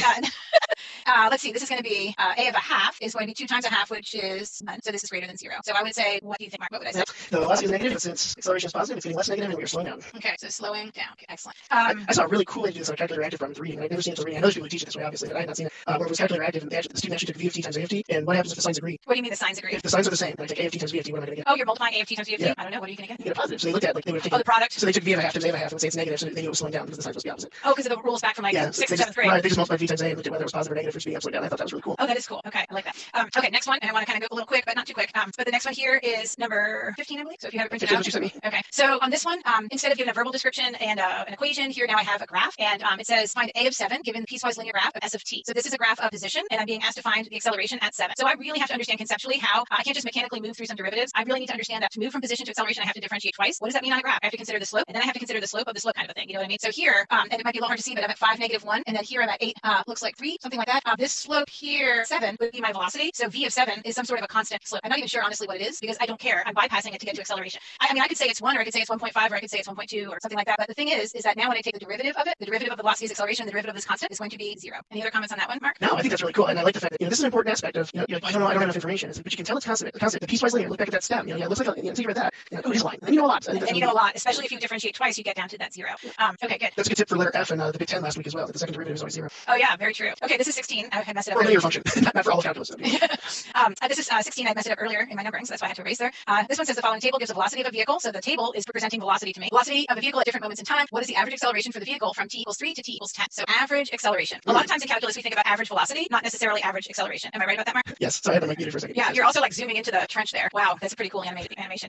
So average velocity would be the change in position over the change in time, but average acceleration would be the change in velocity over the change in time. Be the slope of the antiderivative. Right? Yeah, I just really think of it as like, it's going to be v of 10 minus v of 3 all over 10 minus 3. That's the average acceleration. It's going to be, in this case, just pull the values from the table. 40 minus 5 all divided by 7, which is 35 over 7, which ends up being 5. There's not any units attached or anything like that. We're just working with the ideas. And you'll see that a lot where the units aren't attached. Yes. So this is a great. Go ahead, Mark. Oh, I just wanted to. I'm going to grab your screen just for a sec. Yeah. No, I think that was my last one. So go ahead. Oh, okay. I just want to say that, if you look at the phrasing that was used on that problem compared to what we did yesterday, and we asked for the average of acceleration on this interval 3 to 10, we're talking about this interval from 3 to 10 of a of t divided by 1 over 10 minus 3. And the antiderivative of a of t, I kind of skip a step in here, is v of t from 3 to 10. And then you get that same idea, right? So our average value here ends up becoming that slope of the previous antiderivative of that level up. Yes. Again, it's one of those cool things. You're like, ooh, such connected. Like, yeah, very connected. Fundamental theorem. So yeah, we have a very good friend who teaches at Pacific University, and I guarantee he's not watching these videos, but I'm going to make him watch now, who feels the mean value theorem should actually be the fundamental theorem of calculus. And this is why, because here's an FTC and it actually ends up being this is a guaranteed value in there because the average happens with the mean value theorem again. So hopefully right now your head is kind of like all good and fuzzed up. You're remembering these ideas about position, velocity, and acceleration. And now Mark is sharing with us a little slide that we made just to kind of compare what we knew from, I don't know, October, November time period, and now what we can make the connection with. So yeah, so there's nothing exciting on the screen, but again, the things we knew: first derivative of position is velocity, and the second he's calling position x there instead of s, and that's fine. Second derivative of position is the first derivative of velocity, which is acceleration, and therefore the antiderivative of acceleration is velocity plus a constant. We have to find that with some initial data to find the exact velocity formula, and then also the integral velocity is going to be a position function. And initially it has a plus c on the end, and then with some data points we can get that exact. And really understanding that helps you navigate through sometimes questions that are challenging because it's like all this information is coming at you and you can kind of sort stuff out. So we have another slide. Yeah. I don't know if I should put these slides in the Dropbox if that'd be helpful to people. I don't know. I would say yes because they're very nice. They can print them out for themselves if they have access. Yeah. And then here's just a wrap up of kind of our two-dimensional, one-dimensional information. That some of this is from algebra classes, some of this is from calculus, some of it's from physics. Two-dimensional distance from the origin, if you have a position x, y, is simply the distance formula, the square root of x squared plus y squared. Of course, that's really x minus 0 and y minus 0, but the origin is 0, 0, so we've simplified that. One-dimensional distance from the origin, a lot of you realize that distance from 0 on the number line is also called the absolute value, so it's the absolute value of x. Algebraically, you can also do that as the square root of x squared, which is a very basic application of the distance formula where y is always 0. So if we integrate v from a to b, so now we're finding this, we're integrating a rate, and so this is kind of new, and we're going to talk about this more this week. But when we integrate a rate, we can actually find the net change. If you do a unit analysis first, make up some velocity units for me. Velocity, sure. Well, if you're a physicist, everything's in meters per second. Okay, so if velocity is meters per second, so if I look right here, that's in meters per second. And again, this Riemann sum, I'm adding up all these infinitely thin rectangles that have a height, but the unit is meters per second, and they have a width with the time unit, which would be seconds. And meters per second times seconds, meters.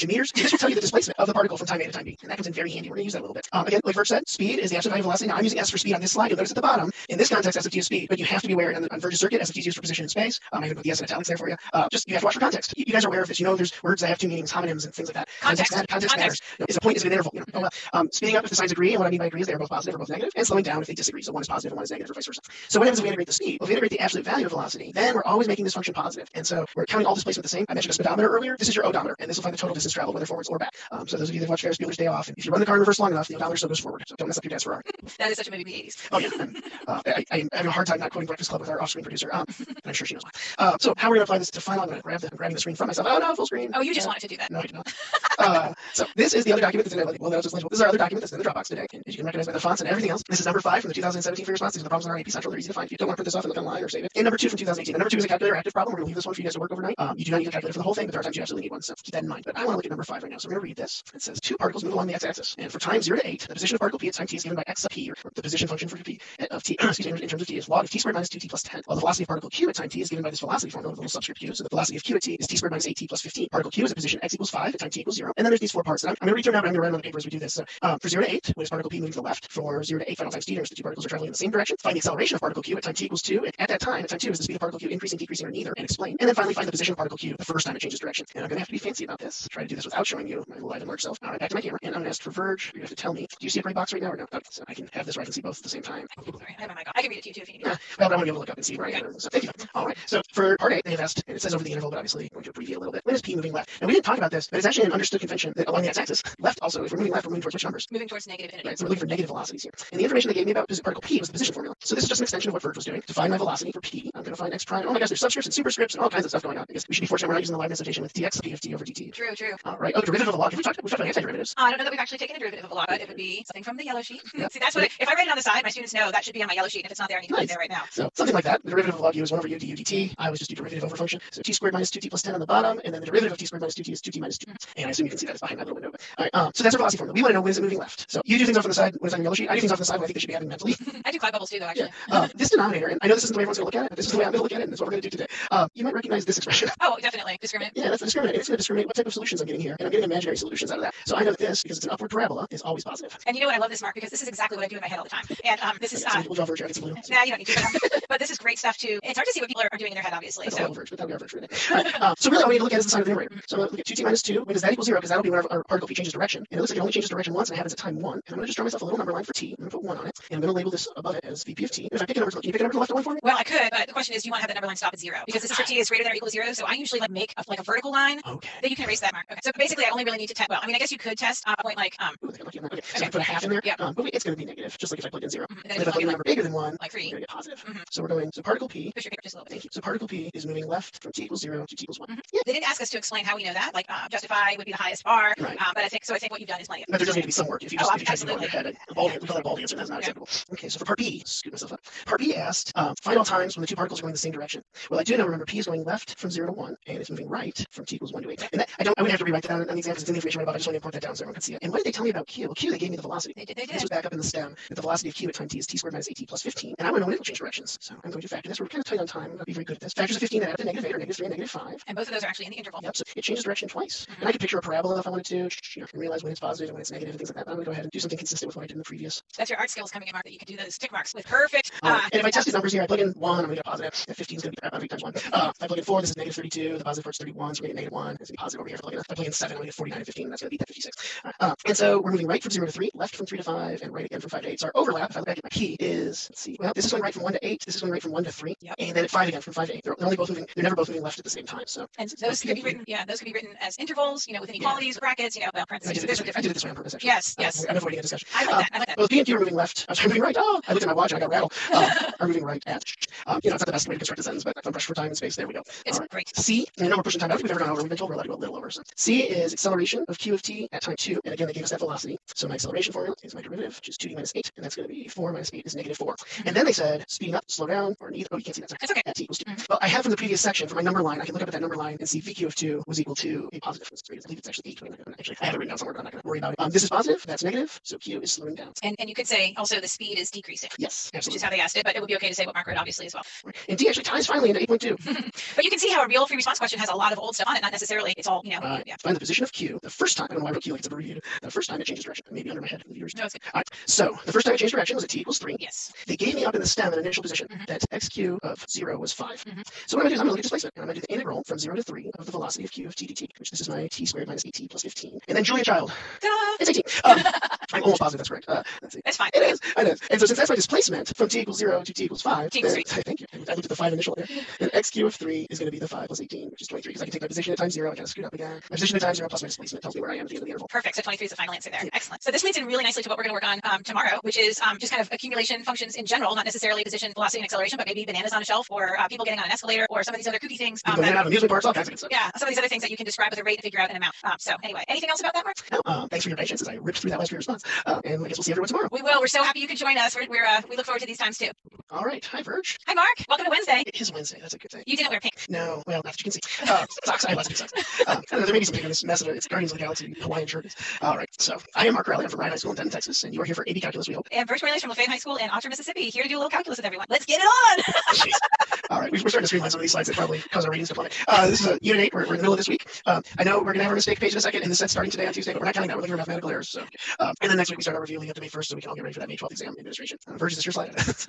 Sure. The only thing we changed on this slide was that we made the correction that it says online 45-ish minutes because we didn't know how they were coming up with the 45, given that it was 25 plus 5 plus 15 plus 5. No matter how I do that, kind of 0. But anyway, optimistic about these 5 minutes. Maybe. Yeah, something Small like that. values of 5 minutes. Yeah. So anyway, that's the same slide we've been showing for a few days now. This slide looks the same, but it's not. This is exciting.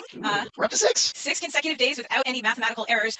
Although I must say that I did make an error in that problem where Mark had gotten 31 and I had gotten not 31. I went back and actually found a mistake, which took a while. It's always very convincing when you're looking at your own work. It's hard to find a mistake. That's what good students do, though. Thank you, Mark. I was and likewise, I'm sure organized work is very hard to find mistakes. Oh, well.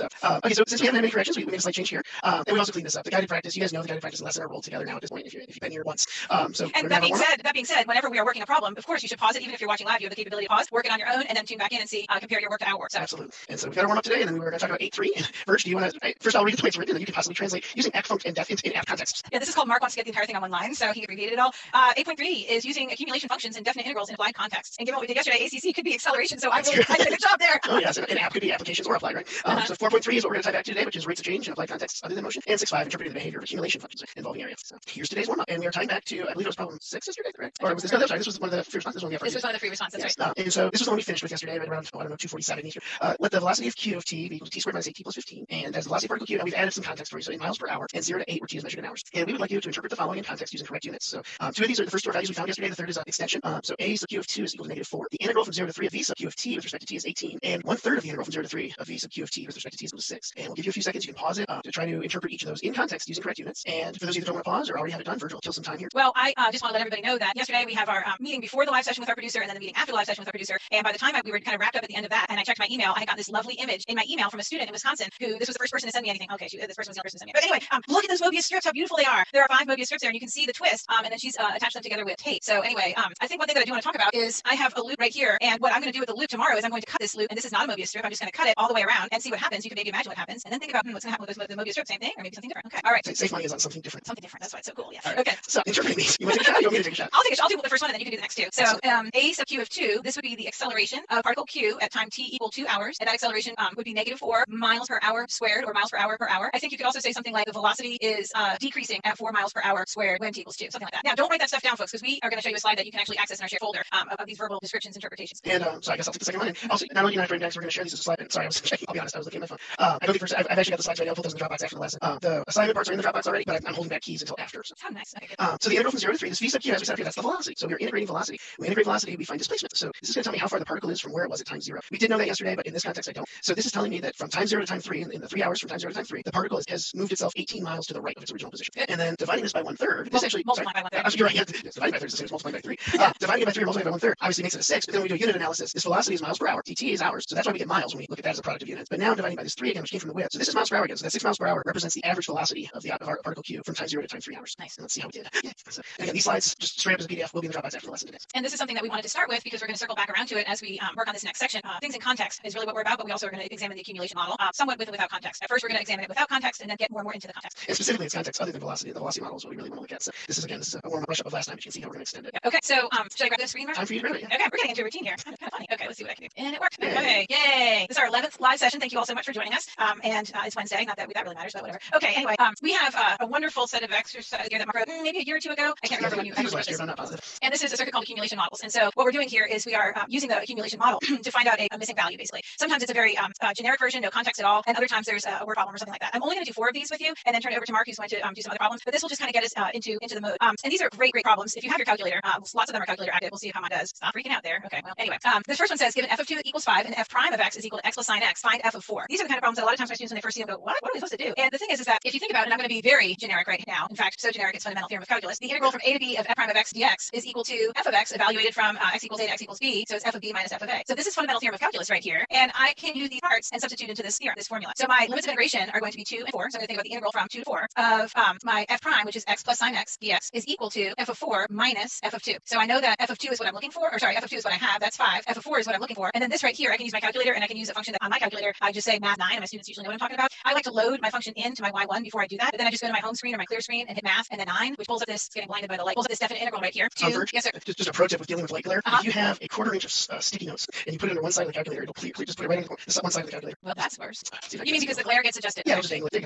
In any case, well, sorry about that. I was going to show something else. Sorry. So that's okay. I was just going to call it, I was going to do alpha trace and call it the y1, and then that way I don't have to retype it, like if I've looked at it for some other reason. Or you can type in the x plus sine x. Again, make sure you're in radian mode, but I never go to physics class, so I'm always in radian mode, but some of you who go back and forth need to verify your modes in radian mode. But I got 6.237, so 6.237, and then 4 is an intermediate value, so I might go ahead and use more than the 3 decimal place precision that AP usually uses. And if I add 5 to both sides, I end up with 11.2374, which, oh my gosh, happens to be that answer right there. So that reveals the second problem, which is another problem with the same idea, where I'm going to use, the way I think about it is using that fundamental theorem of calculus to set it up. So let's see what this one says. A particle moves along a straight line, and its velocity is modeled by v of t is equal to 30t minus 5t cubed. The particle's position is modeled by s of t, and s of 0 is equal to 4. So that's like going back to yesterday, the relationship between velocity and position is that the integral of velocity gets us the position, the derivative of the position gets us the velocity, and that kind of stuff. So find the particle's position at time t equals 3. That's going to be one of my bounds, and the other bound is going to be 0. So the integral from 0 to 3 of v of t dt is equal to s of 3 minus s of 0. Looks a little different than before with the primes and everything, but it's the same exact idea. So here, let's see what I have. I have s of 0, or I can substitute that in. So I'm going to be adding 4 to whatever I get here when I evaluate it. And this one's actually, this one's actually not that bad to do by hand, but because of, Mark said, let's just go ahead and use a calculator. That's fine.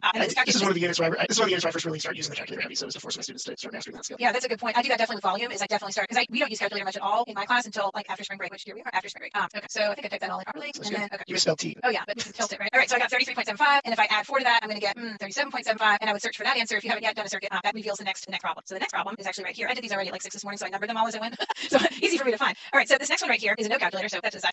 The graph of g is shown. F of x is equal to the integral from 1 to x of g of t dt. This is really important information. People do this all the time. Show the relationship between f and g, or maybe f and f prime or something. And you'll see as we review for the exam, we'll bring in a lot of kind of problems that deal with that. G consists of a quarter circle and 3 line segments. So here's our graph of g, a quarter circle and then 3 line segments. And the question is, can we find f of 3? So f of 3 is going to equal the integral from 1 to 3, substituting a 3 up there for the x of g of t dt. And so this right here, the integral from 1 to 3 of g of t dt, is actually going to be the area between the function and the x-axis, or the line y equals 0, from x equals 1 to x equals 3. So this triangle right here, and it truly is a triangle. He told me that these were 3 line segments, so I can't be like, well, it looks like a triangle. So this is going to have an area of 1, plus the other triangle is also going to have an area of 1. I don't know, Mark, do you feel like we need to say how I'm getting that one there and the other one, or are you good? I think half of 2 times 1 is pretty obvious. Yeah, so this is 1, this is 2, exactly. Okay, so 2 is my final answer there. In any case, I'm not going to do number 4 for the last one. I'm just going to go ahead and skip to one of my ones that I wanted to do in the first place, which was number 10. And I kind of wanted to do this because I feel like this is my life right now, and let's see why. In number 10, it says, a printer is publishing multiple copies of a specific document. While printing this document, ink is being used at a rate of RT equals 0.2, and then parentheses 1 plus cosine of pi x, close out the parentheses, measured in ounces per minute. If the printer started the job with 5 ounces of ink in its cartridge, how many ounces of ink will remain in the cartridge after 3 minutes of printing? Now, I might jinx myself right here, but every time I go print something on our printer, it says ink is low, and then I hit okay, like, what am I going to do about it? Like, I can't go get some ink right now. I just keep hitting okay, it keeps printing. I'm not sure how that's happening, but anyway. It doesn't say ink is empty. That's right. That's right. It doesn't say cannot do or something. It just says okay, and I say okay, so I click it. In any case here, this is the rate at which the ink is being used. And so if I really want to find the amount of ink that's being used, I would have to integrate the rate, because I really think about the units. If you have, this is in ounces per minute. If you integrate, you're multiplying by minutes. So let's see here, the integral from 0 to 3, those are my minutes of my r of t dt.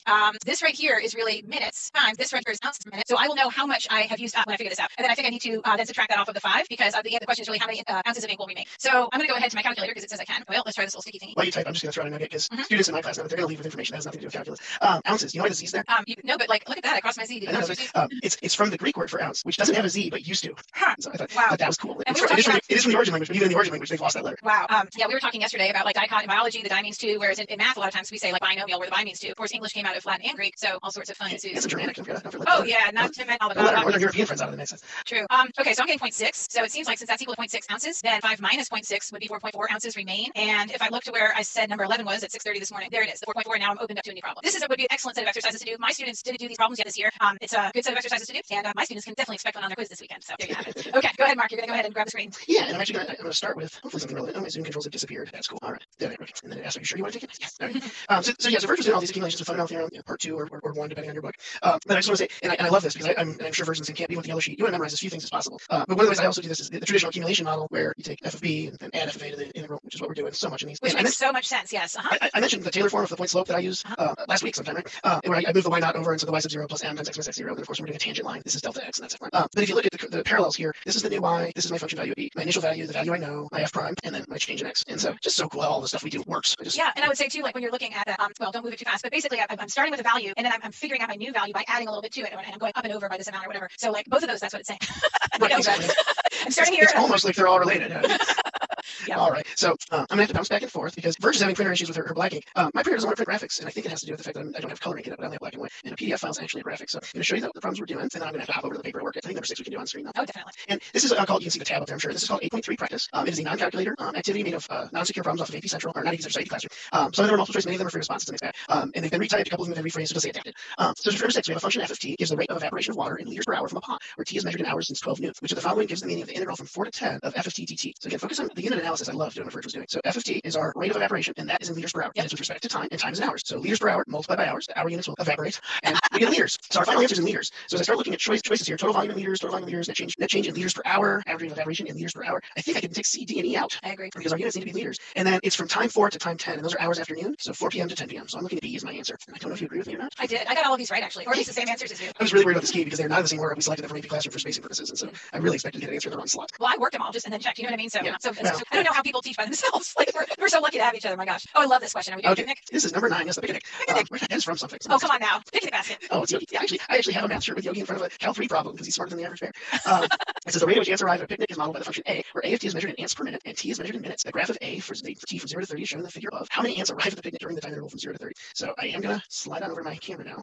And I don't have that graph anymore, but it's pretty easy to reproduce. We've got an x-intercept at 30, y-intercept at 4. So I guess we'll call that 15, 5, 10, 20, 25. It's a 10, 8. And then it's just line segments. Mm-hmm. And this is AFT. I hope that's big enough. I'm trying to find it. Okay, thank you. This is and AFT is the rate of arrival of ants. And it says how many arrive. So if I integrate the rate with respect to time, this would be ants per minute times minutes. That should tell me how many ants are there as long as I integrate from 0 to 30. And so, but we don't have to do rate in problems on this year's AP exam. But you know what we do have to do? Be able to find a definite integral, even when not given the function explicitly. So once again, we're finding these areas. And I don't know, do you do this as a trap or do you break it? Well, the way the graph was presented, me personally, I would probably just like each box is worth 10. Yeah, because that's a good way to do it. Yeah, like that's just how I do it. But you know, it's however your mind goes first. I would say, you know, if you want to break it into a trapezoid and a triangle and add those two together. Yeah. So what Virgil says is this is 5 by 2 on every box. So these are all 10s, which means those are 5s, right? Yep. 5, 10, 15, 20, 25, 30, 40, 50, 60, 70, 90, 100, 110, 120, 140. Yep. That's That looks right. like D. Yep. Ooh, highlight the whole row. Oh, that's not good. Okay, so we're not going to try to highlight it. It's D as a dinosaur. Yep. It's All a great question. And it's definitely something that you, like Mark said, to be able to interact with something where you don't actually have the formula that you can differentiate or anti-differentiate, having that conceptual understanding of what's going on is always huge every year. And I think it's going to be definitely huge this year. So and again, for those of you that are wondering, well, you know, we're not going to multiple choice, we're not going to have rate in. But what if I asked you to integrate, I just said this was a picture of AFT, and I asked you to integrate AFT from 0 to 50, and then I give you 30 to 50 as a piece algebraically. So now you have to integrate that one using fundamental theorem and add this 140 to it. So these are all skills that can show up. I don't think we're doing anything that is a misuse of our time or yours or the viewer. Kind of blow this up. We're looking at number 5 now, and we have a table. It looks like the table has T on top and R prime on the bottom. And bear with me while I organize my disk space. yeah, I can read it if you want me to. That'd be awesome. Okay, I'm so going to copy all the information I need. Okay, yeah. So the volume of a spherical balloon expands as the air inside the balloon is heated. The radius of the balloon in feet is modeled by a twice differentiable function R of t, where t is measured in minutes. Selected values of t on this interval from 0 to 12 and corresponding values of R prime of t are shown in the table above. The radius of the balloon is 30 feet when t is equal to 5. Note the volume of the sphere radius R is given by v equals 4/3 pi r cubed. Also note that parenthesis stuff is not needed for what we're asking. This actually, yeah, this if I'm remembering correctly, this is a free response question from several years ago, maybe even on a practice exam. I honestly don't remember exactly, but this what we're about to ask and I'm about to read out loud is one of the 4 prompts probably that really dovetails nicely with this skill. So use a right Riemann sum with the 5 subintervals indicated by the data in the table to approximate this definite integral from 0 to 12 of R prime of t dt. Using correct units, explain the meaning of this definite integral from 0 to 12 of R prime of t dt in terms of the radius. So pulling everything together. Now we're gonna have to do a Riemann sum. Right? I think it said right Riemann sum. Yes, and I did copy that. Can you see my screen now? It looks awesome. I didn't want you to read it. I just want you to see it. I can see it. Excellent. Okay, so I have my table copied down. My distractor information because this was a multi-part problem. T is 5, R is 30, and R is twice differential. They want me to use a right Riemann sum to find and then interpret this integral. So here's your review of right Riemann sums. Which we will review a lot more later. But yes, we're going to have a whole day on tabular. This is your little sprinkling of it to kind of get it going. So it says there were 5 subintervals, but there are 1, 2, 3, 4, 5, 6 data points, right? So we've got this interval, which has a width of 2, a width of 3, a width of 2, a width of 4, and then from 11 to 12 is a width of 1. So he's just subtracting. 0 to 2 is a 2. Sorry, camera's attached to my paper. So these are my delta x's if you want to think of it as 2, and then jump of 3 on t, so delta t, a jump of 2, a jump of 4, and a jump of 1. And then with the right hand. And when I started teaching, I always used to draw this, and then I realized I was wasting a lot of time. I take that back. It's not a waste of time if it helps and you need to get started. But if I'm doing a right Riemann sum, then for this pairing, I'm going to use the right number. And for this pairing, I'm going to use that number. And when he says the right number, he means the number on the right hand side of the interval. Yes, left. As opposed to the wrong number. Right, not left. Both could be correct. And they both could be wrong if you get a good point. So yes, that's a very good point for things, or several points. So I'm going to do this as it is. I'm going to do I'm not going to spend a lot of time on single notation, but just for myself, I'm doing the sum of the widths and the heights for these 5. So my first width is 2, and then multiply that by a height of 4, a width of 3, multiplied by 2, a 2 multiplied by a 1.2, a 4 times a 0.6. I would actually write 0.6. I'm really bad about leaving zeros. Any of you that do number sense in UIL will understand. That's the Texas academic contest. And then this looks like 8 and 6, 2.4, 2.4, 0.5, 4.8. So these, if I just show you mentally what I do, this is 10.8 plus 5 is 11.3 plus 8 is 19.3 first. You know, I was just looking at my stuff. Hang on one second. I don't want to write it till it's right. I have an answer, but I don't want to use it. This is the balloon problem. 5. Number 5. Hang on a second. Number 5. Dang it. Hang on. What did you say? 19.3? Yep, that's what I have. All right. So now, what do we have to show in our free response on FRQ, right? We have to show that we get to stop here for the Riemann sum. That's a numeric answer, right? But it doesn't make sense in real life. Units on this 19.3. Well, we're doing feet per minute. Feet. That's Foots per minute. Yes, feet per minute. Times minutes. Those cancel. So whatever this represents is 19.3 feet. R prime is the change in our radius, correct? Yes. So I would say from time 0 to time 12 minutes, and you cannot see what I'm writing. I super fancy. I'm physically lift the camera. From time 0 to time 12 minutes, and they said they wanted this in terms of the radius. So I don't want to say that R prime, anything happened to R prime. I want to talk about the radius increased 19.3 feet. Nice. I suppose if I really want to, I could say it increased. You know, that was at 5 anyway, so I don't even know what it was at 0. So I'm good. Yeah, that must be for a different part of the problem. Yeah. Which we will probably unearth at some point. Yeah, exactly. So, all right, and then number 3, I think you wanted to do next, right? Yeah, so we're gonna go to number 3. Oh, no diagram. Yep. So we have snowfall. No table, no diagram. This is not the famous Janet problem. There's a Janet snowfall problem, which victorious may be a better word. This is snow is falling at a rate of R of t equals 2 times e to the negative 1/10 t inches per hour, where t is the time in hours since the beginning of the snowfall. Which of the following expressions gives the amount of snow in inches that falls from time t equals 0 to time t equals 5? So again, I'm gonna switch you back over to my camera. And I think as Mark's kind of getting set up, I do want to say that when we're practicing a bunch of these problems of this type, it's really easy. Like, oh, I'll just set up a definite integral, you know, blah, blah, blah, blah. But realistically, when everything is scrambled together, it's hard to know. Should I be taking the derivative? Should I be anti-differentiating? What should I do? And one clue that I always tell my students is, if you have the rate and you're being asked about an amount, you should set up an integral, a definite integral. What about you, Mark? Oh, look at how clever you are. Yeah, I decided I'm gonna take a risk, and I know now you guys can check out Blender on my shortcuts for those of you that know what Blender is. But I decided this would be better than trying to talk back and forth. So we got our R of t is 2 e to the negative 1/10 t, and that's the rate, right? That is a rate. And we want to accumulate it. We want to know how much snow fell from 0 to 5. And before I continue, I do want to do a little small unit analysis. Inches per hour times hour. This will give me inches, and they have set up here the amount of snow in inches. So I'm at least getting the right numbers. I'm going to bring the 2 out here. I'll leave myself a little bit of space. Absolutely, you can set this up with a u as negative 0.1t and play that game. I'm going to pull the truly child version again. The chain of that is negative 0.1, and I'm going to offset that by dividing by negative 1/10 as well. So if I multiply these together, I still have my original function. But right now, negative 1/10 dt is the derivative of negative 1/10 t. So that's your u and your tu. For those of you that prefer that method, I just wanted to jump to. And my students would probably hop as well because they know the integral of e to the kt dt would be equal to 1 over k e to the kt plus c. So like that's that yellow sheet again. Like we would have established that and put that on our yellow sheet. And so this is fitting that form. I love the way Mark slid that 2 up front because that helps you really see that the negative 0.1 is that k value. Ooh, that is not in focus. It's good. It's good. Okay. It's getting there. So we plug the 5 in, plug 0 in. E to the 0 is usually 1. In this universe. Yeah, on Wednesdays. And there's my final answer. That is in inches. And it looks like that might be choice D, except I have a sign error. I do, because I didn't subtract a negative. Oh, Mark. Subtract negative plus. Well, you're lucky that wasn't an answer. I'm really good at this. My kids who have me for my PSAT prep class know that when I make mistakes, I make unique mistakes that are not anticipated by multiple choice writers, and that is a skill.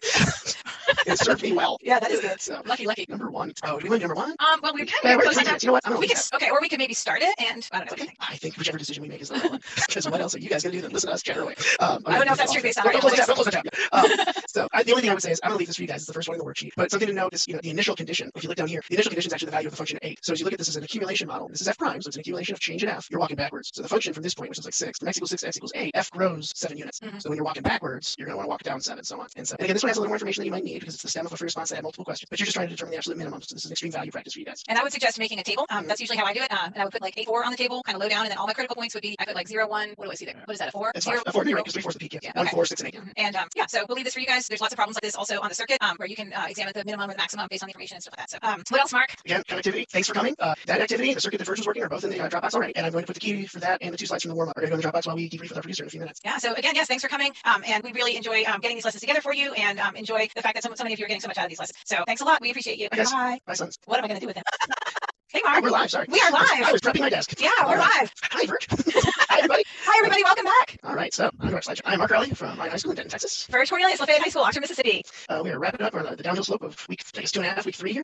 Finishing up unit 8 today and tomorrow, and then next week we'll start our review. Those schedules are online. I may put a link in the Dropbox to that as well, because we do have a full schedule finally published. Excellent. All right. Our now old slide of exam information that was new last Friday. 45-ish minutes, May 12th, and obviously during those review sessions. We'll let you know things as we find them out. Right? That's right. We might find some stuff out tonight in terms of viewership. We have an optional meeting, and we are going to figure out like which AP Lives are getting watched the most. So thanks for everybody out there watching. And here's an optimistic slide. Unfortunately, we got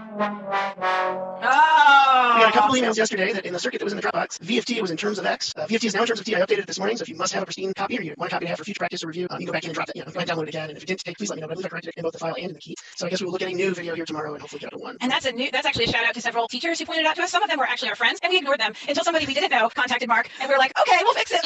and partially that was my fault because when I tried to update it yesterday, it didn't take. And so I thought we caught it soon enough, and maybe we could have slipped it through. But oh well, here we are. Oh well. So we are back to introductions and correction instead of introductions and banter. Our warm-up is going to blend into our lesson today, so don't fast forward too far. We're going to talk about 8-4, finding the area between curves. 8-4 specifically in the CEDs in terms of X, but I believe our assignment in the Dropbox may include some in terms of Y. That's correct. And then we're going to tie this back, of course. It's finding the area between curves. Shockingly ties back to 6.5, where we found the interpreted area under curves. And then we'll wrap up and let you know what's in the Dropbox exactly. So here's today's warm-up. I got adapted from yesterday's materials. So normally I tell a joke at this time, but this week I've really been talking about the Mobius strip, and I got some other emails from students yesterday, and I'm going to go into the Mobius strip a little bit later in the lesson, but Mark said he had a joke, so go ahead, Mark. Yeah, I'm going to save the joke for the next slide, because I think this one will be done already. But, and I also want to explain the weird spacing. I do this in my class a lot. I'm sure Verge does too. Sometimes the wall of text the problem presents is a little overwhelming, and so we've kind of parsed out what you do with underlining or boxing of the pieces. So if water's pumped into an underground tank at a constant rate of 8 gallons per minute for time 0 to 3 minutes, and find and interpret in the context of this question. So that is our 8 gallons per minute times 3 minutes. So can I try to answer that? Sure. Okay, so 8 times 3 would get me 24, and that would actually be 24 gallons. And that would be that 24 gallons have been pumped into the underground tank over those 3 minutes. Excellent. So now we take away what we gave you and we can put a little more in. So now water's leaking out of the tank at a rate of square root of t plus 1 gallons per minute for 0 to 3 minutes. Find and interpret the following in the context of the problem. Interval 0 to 3 square root of t plus 1 dt. You already did this if you did yesterday's extra work, so you can find that or you can work it right now. Well, I tell a poor joke, but it's a joke.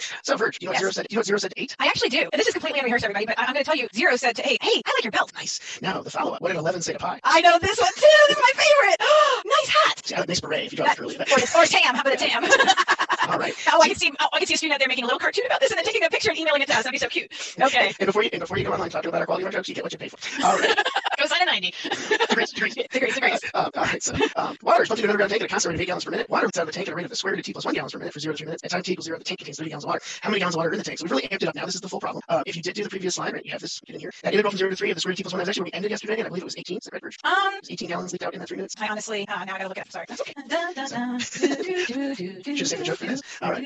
Hold on a second. I'm racing you now. I don't know. Anyway, so while she's doing that, so now what's changed is we're asking for how many gallons of water are in the tank at time 3. So now we have to put it all together because we know we're starting with 30. I had a suspicion it was a fraction. It's actually 14 thirds. Correct. Yeah. So that definite integral is 14 thirds. Of course, because it's 3 halves times 2 thirds. Yeah. All right. So we start with 30 gallons. We found in that first slide that we're pumping in 24, and we're taking out 14 thirds. So here's a graphic interpretation as well. So you can see there's our 30 that we started with, and I've highlighted it up here. So there's our 8 times 3, which is the 24 coming in, minus, and I've underlined this in purple, how much is leaked out. So Verge, where does that represent in this graph? If you look at this graphic. Well, the 8 times 3 is that whole big rectangle with a base of 3 along the x-axis, and then going all the way to 8. So that's got an area of 24. And then the definite integral is that purple part. That's the 14 thirds, and that's how much has leaked out over that time period. So when the question asks like how many gallons of water in that tank at that moment in time, we can just go ahead, Mark. Oh, so the net change is just this area in between. The green part, which is why I did this whole part of this expression in green. And then we do have to add the 30 in. So. But we thought this was a really nice tie-in to what our lesson is today, because our lesson today is area between two curves, and curves that are in terms of x. And that's exactly what that green part is there. And that Mark created, grabbing at my screen right now, like I would at my board in my classroom. But that right there is area between curves. And so, we did it kind of by piece. But now let's think about some stuff from geometry or middle school to help us really understand how we might figure that out before we go back into calculus. And also, right before we do that, again, yes, we said between curves, and we know that's a straight line, but a line is a solution curve for the equation y equals 8. So here's our continued warm-up extension, right? And we're asking you to find the area of each shaded figure, or the shaded area of each figure, where shaded is colored in because the entire right picture is colored in. And first, you had something to take care of some time while students read this and thought about this or pause this. Oh, well, not necessarily. Are we saving it for later? I'm going to save it for when I turn on my document camera. I think we can kind of talk through this. They can pause it themselves and think about it, but then we can just start talking, I think. Okay, so the radii of this washer are 5 and 2. I'm assuming 2 is the inside, and 5 is the outside. Does not give me units. That does not bother me much. And so how would we find the area of just this region? Well, when I look at that, I think to myself, I need to find the whole big circle, and I need to subtract out the little circle. So pi r squared is the formula for area of the big circle. So that would be pi times 5 squared, which is pi times 25, which is 25 pi. And then find out the area of the little circle, which would be pi times 2 squared, or 4 pi, and then subtract that out. All right. And I don't think we're going to grab the camera for that. I think 21 pi? 25 pi minus 4 pi sure sounds like 21 pi to me. Okay. And this one, I think I may put the camera over it. Yeah. So go ahead and start talking about that one if you like. So that one with the orange actually is the key in basketball when you're under the net, and depending on whether you're offense or defense at the time, you have to be allowed in it or not allowed in it for a certain amount of time. So some people who play sports know what I'm talking about, but we would want to find that area. And we're told that the area of the rectangle is 180 and the longer side is 15. So, and Mark actually looked it up, and this is definitely the correct dimensions for. Well, probably not to scale, right? Not totally to scale, right? But pretty close. So if the area of that rectangle is 180 and the longer side is 15, then the shorter side would be 180 divided by 15, or 12. So we know that area is already 180. We need to add to it. Oh, we're not subtracting this time. We're going to add to it that semicircle on top. So you have to really know what you're looking at before you can make any decisions about whether you're adding or subtracting. I like how you have sound effects, Mark, when you're trying. Oh, always. Same thing. It's funny here when I do videos from algebra, so I can't. So the radius is half of 12. We're going to need that radius for our semicircle area. So we have the radius is equal to 6. All right. So our area of our rectangle is 180 square feet, and the area of our semicircle would be 1/2 of 6 square pi for 18 pi square feet. Yep. And they wanted the area of the shaded region, so total area is 180 plus 18 pi feet. Feet squared. Oh, yes. While that's up there, I don't know if you can grab it and kind of slide it across and maybe just kind of jot down the answer for the washer. Yeah. So the answer for the washer. Oh, look at there. You already have it written down. Yeah. So those folks who are watching our video right now, our teacher colleagues and things like that, or maybe even some BC students, they know exactly why we might pick something like a washer and think about it, because that's how we build volumes. It's a topic that's actually been taken out of the AB test for this year, but it's a very important topic for calculus, and it's definitely going to be tested for BC students this year. I love washers. I pick them up all the time out of the street. Isn't this a huge washer, Mark? I can't see your screen. Oh, I was holding it up to my I had you memorized. Oh, there you are. Okay, I'll show it. Can I grab the? Absolutely. Go ahead. Okay. Did you want to actually, Mark, while you had your screen up, did you want to show a little bit about like the formula for how we calculate area, like just abstractly with calculus, or? Sure. Yeah, like some generic f of x, some generic g of x. Yeah. So, all right. Let's go. I'm not going to do a linear curve just because that phrase bothers people. Oops, that x deployed down there. All right. And let's just do something fun, like a couple interlaced parabolas or something. Please don't try to figure out what the equations of these curves are. They're for I have no clue. All right. So let that be g of x, and then let's come in. Because now what Mark's doing, is he's really creating a problem for which we don't know the formulas from geometry. We don't know. Oh, that's a circle. Oh, some people might, because they were parabolas. Unless they're not parabolas, they're unknown curves. Yeah, they're unknown curves, and we don't know the formulas. They're not easily accessible from our mind in terms of the geometric formula, area of a rectangle or a circle or a semicircle or a triangle. But we could still figure out the area of that enclosed region that he's shading in right now using calculus. And so if we wanted to find that, so what I would do is I did these intentionally at 1 to 3, and I can change these and go A and B and make them just completely abstract. There's the sounds. I'm not going to be able to not do that. All right. So I'm thinking that if I could start with that red area, if I could do that, how do I find that area? That's y equals f of x. You would integrate. So the definite integral from a to b of f of x dx. And then what I want to take out is that piece. So fortunately, I have lots of paper still. Maybe using the eraser a lot more. And what I really want to take out is these pieces. Right? But those pieces are just the areas between g of x and the x-axis. So integral from a to b of g of x dx. So to get this, I would subtract those from the red. So to get to my green area, I simply want to do the integral from a to b of f of x minus g of x with respect to x, and that is top minus bottom. Very similar to the washers, right? We shrink this down. It's outer minus inner and top minus bottom. Also, I don't know how good these pens are going to work at this, but if I hold it up like that, that's what it looks like if you're doing it in terms of y, and it's right minus left. So. Yeah. Okay. So that's excellent. That's exactly what I wanted you to show, how we can go kind of from our geometric knowledge to our calculus knowledge. And I'm going to go ahead and grab the screen now, and this will stop the other screen sharing. So yes. Okay. And here's my little sticky note. It's our 12th AP Live, Friday Eve. It's kind of funny, like we don't even know what Friday is anymore. But before I go into working some of the problems off of the circuit, I did want to do a little bit about this Mobius strip bucket. And this right here is not a Mobius strip. This right here is not a Mobius strip. To make a Mobius strip, and I've had several students send me their stuff. We would not want to make a loop like this. We would want to make a twist in a loop. Okay. That will make you your Mobius strip, and then you need need some tape, okay? Very high tech here, like all my stuff. You need some tape to tape it together. And when I said the joke about the chicken, why did the chicken cross the Mobius strip or something? It was to do what? Do you remember the punchline? To get to the same side. To get to the same side. If you take a marker, and I'm not going to do this all now, but if you take a marker yourself, those of you who've emailed me about your Mobius strips, and you kind of take that marker and you go all the way around the Mobius strip. You can actually keep your marker pinned to the table and just drag the strip through. Oh, that's cool. And then there's no accusations of, oh, when you picked it up, you did something illegal. Yeah, so try that yourself, because tomorrow we're going to finish up what I know anyway about Mobius strips, which will involve cutting on this line that you're going to make. It's a little bit different than if you did it on this kind of a loop. See what I mean? It's going to be a little bit different. All right, that's good stuff to think about. The circuit that we're going to go ahead and work some problems from is in our shared folder. It's the area between curves, and I'm going to go ahead and kind of jump into the middle of the circuit and start with what I have as number 4. And I've picked these intentionally just to give a nice variety. Oh, Mark, here's that washer. That's a pretty good size washer. Oh, it is. Yeah, I know. I love those. How much thickness does it have? Because the shadows. It's pretty thick. Oh, yeah. I don't know. Maybe 3 centimeters or so. It definitely fell off of some piece of farm equipment. Yeah, that always brings up that philosophical conversation I have when we're doing cross sections there. Discs. When does a disc become a cylinder? What thickness? Oh, because they are the same. Right? I think generally tuna can is the consensus. That would be a cylinder. Okay. All right. So these are some problems to practice, and there's plenty more on the actual circuit. But this is the idea of finding the area between two curves. So it says here, find the area of the region completely enclosed by the graphs of y equals x and y equals x squared. So the directions here are to sketch and shade without the use of technology your shaded region. And so y equals x is just a diagonal line. Y equals x squared is a parabola. And if you went ahead and put that on your graphing calculator and looked at it, this would be all kind of smushed in the center. You would need to kind of change your window pretty well to get a good view. But in any case, I know that the parabola is underneath the line on that interval from 0 to 1. And how do I know that? I always think about what's going on at a half. So on y equals x, that's the point and a half. But at y equals x squared, that's a point and a half. What? Yes, so fourth is less than a half. Anyway, it's just good little things to know to help you make your graphs. In any case, if I wanted to find that area, I would set up the integral from 0 to 1, because that's where my intersections are, of my top function, which on this interval is x, minus my bottom function, which is x squared on the interval. Sidebar, if you mess it up and do bottom minus top, what do you think the sign of your result is going to be? Well, that'd be kind of like taking 4 pi, if we've done sitting 25 pi minus 4 pi. If we've done 4 pi minus 25 pi, we've got negative 25 pi. Right. So sometimes students just don't even pay mind to which one's on top and which one's on bottom. They just make their answer positive at the end. So anyways, just something to think about as you're working through. So here, anti-differentiate. So we end up with a half x squared minus a third x cubed, and we're going to go ahead and evaluate that from x equals 0 to x equals 1. Substitute in 1, doing a little f of b minus f of a, and then substitute in 0. This is polynomial, and so that's going to just end up being minus 0. So I have a half minus a third, which I believe ends up being a 6. Go ahead, Mark. Oh no, it's just the fractions. Oh, the fractions. Oh no. Oh no, my pen. I didn't check my ink level on my pen before I started. I can tell it's running out. So should I hand you one? All right. This is not the next consecutive problem. This is just another problem that I thought would be a good one to work out for everyone. This one is number 6. It says find the area of the region bounded by the parabolas y equals 2x minus squared and x squared. This one really reminded me of the one that Mark did. A few days ago. I honestly can't remember, but it had a 3 in it, and we sketched it very quickly. It's an upside down parabola. This one is going to have intercepts of 0 and 2. This one right here, y is equal to x squared, is opening up, and then this is the enclosed region. Definitely both intersecting at 0. Where else might they both be intersecting? Well, you can set them equal to each other to see where they're intersecting. Solving the system. Add your x squared to both sides. Get basically x equals x squared when you divide both sides by 2. And then you can even do this by inspection. What squared is the same as itself? That's what it's saying. 0 times 0 is 0, and 1 times 1 is 1. So I'm thinking that this would be at 1. You can also bring everything that's in a factor, but that would be probably the way I would do it, just by inspection. Yeah, also, all right. So then go ahead, Mark. Also, since the one that's opening down still doesn't have a stretch factor on the x squared, you know that the first step is 1 1, and each one is 1 over 1 up. So that's nice. Yeah. Yeah. Okay. Reflection. Exactly. So we would have 2x minus x squared. This kind of my top function on that interval, and then minus my bottom function, which is x squared. That's going to be my entire integrand dx. I might go ahead and combine my terms before I anti-differentiate, and I'm going to just leave it at that because that's very similar in terms of finishing out the problem compared to the last one. You can definitely finish that out for yourself as an exercise. Any other comments on that one, Mark? No, other than no, because I'm sure you're going to have an example of it. I see something that might happen. I'm sure you're going to touch on it. Well, I said it before and I'll say it again. I'm never going to let one of these live sessions go by without doing trig. So here we go. Find the area of the first quadrant region enclosed on the left by the y-axis, above by the graph of y equals cosine x, and below by the graph of y equals sine x. I don't know if this is the one you're thinking of, but definitely. If it doesn't come up, I'll mention it. Okay, this is definitely a little different than the one before anyway. So above by the graph of y equals cosine x. So that means here's my graph of y equals cosine x, one period of it anyway. Below by the graph of y equals sine x, I'm going to go ahead and do one period of sine x roughly. So there's my x-axis and there's my y-axis. These are challenging for students to figure out exactly which region we're talking about because now a lot of stuff is getting enclosed perhaps. So area of the first quadrant region enclosed on the left by the y-axis. So here's on the left by the y-axis, above by cosine x, and then below by sine x. So that's my region right there, and that's what I would want to try and figure out the area of. I need to know my interval on which I need to integrate, so I need to know where these two are intersecting. Where is this? Algebra that you should know. Yeah. Oh, definitely. Yeah. You should know where sine is cosine. Where's the sine is equal to cosine at pi over 4, 45 degrees. Okay. So that's happening at pi over 4. I am going to here. Yeah, I love just letting people know because it's out there. Your teacher's probably even said it, but you missed it. That the cofunction is the complementary function. So these are going to be equal. Sine and cosine are always going to be equal when the angles are complementary. And if they have to be complementary themselves because they're both x, it has to happen at that pi over 4 or 45 degrees. Just, that's what a cos stands for. Yeah. Cosines are complementary there. And cotangent and all the cos. Yeah. It's kind of like a co-host. You complement each other. Oh, that's so true, Mark. Can we be done for the day?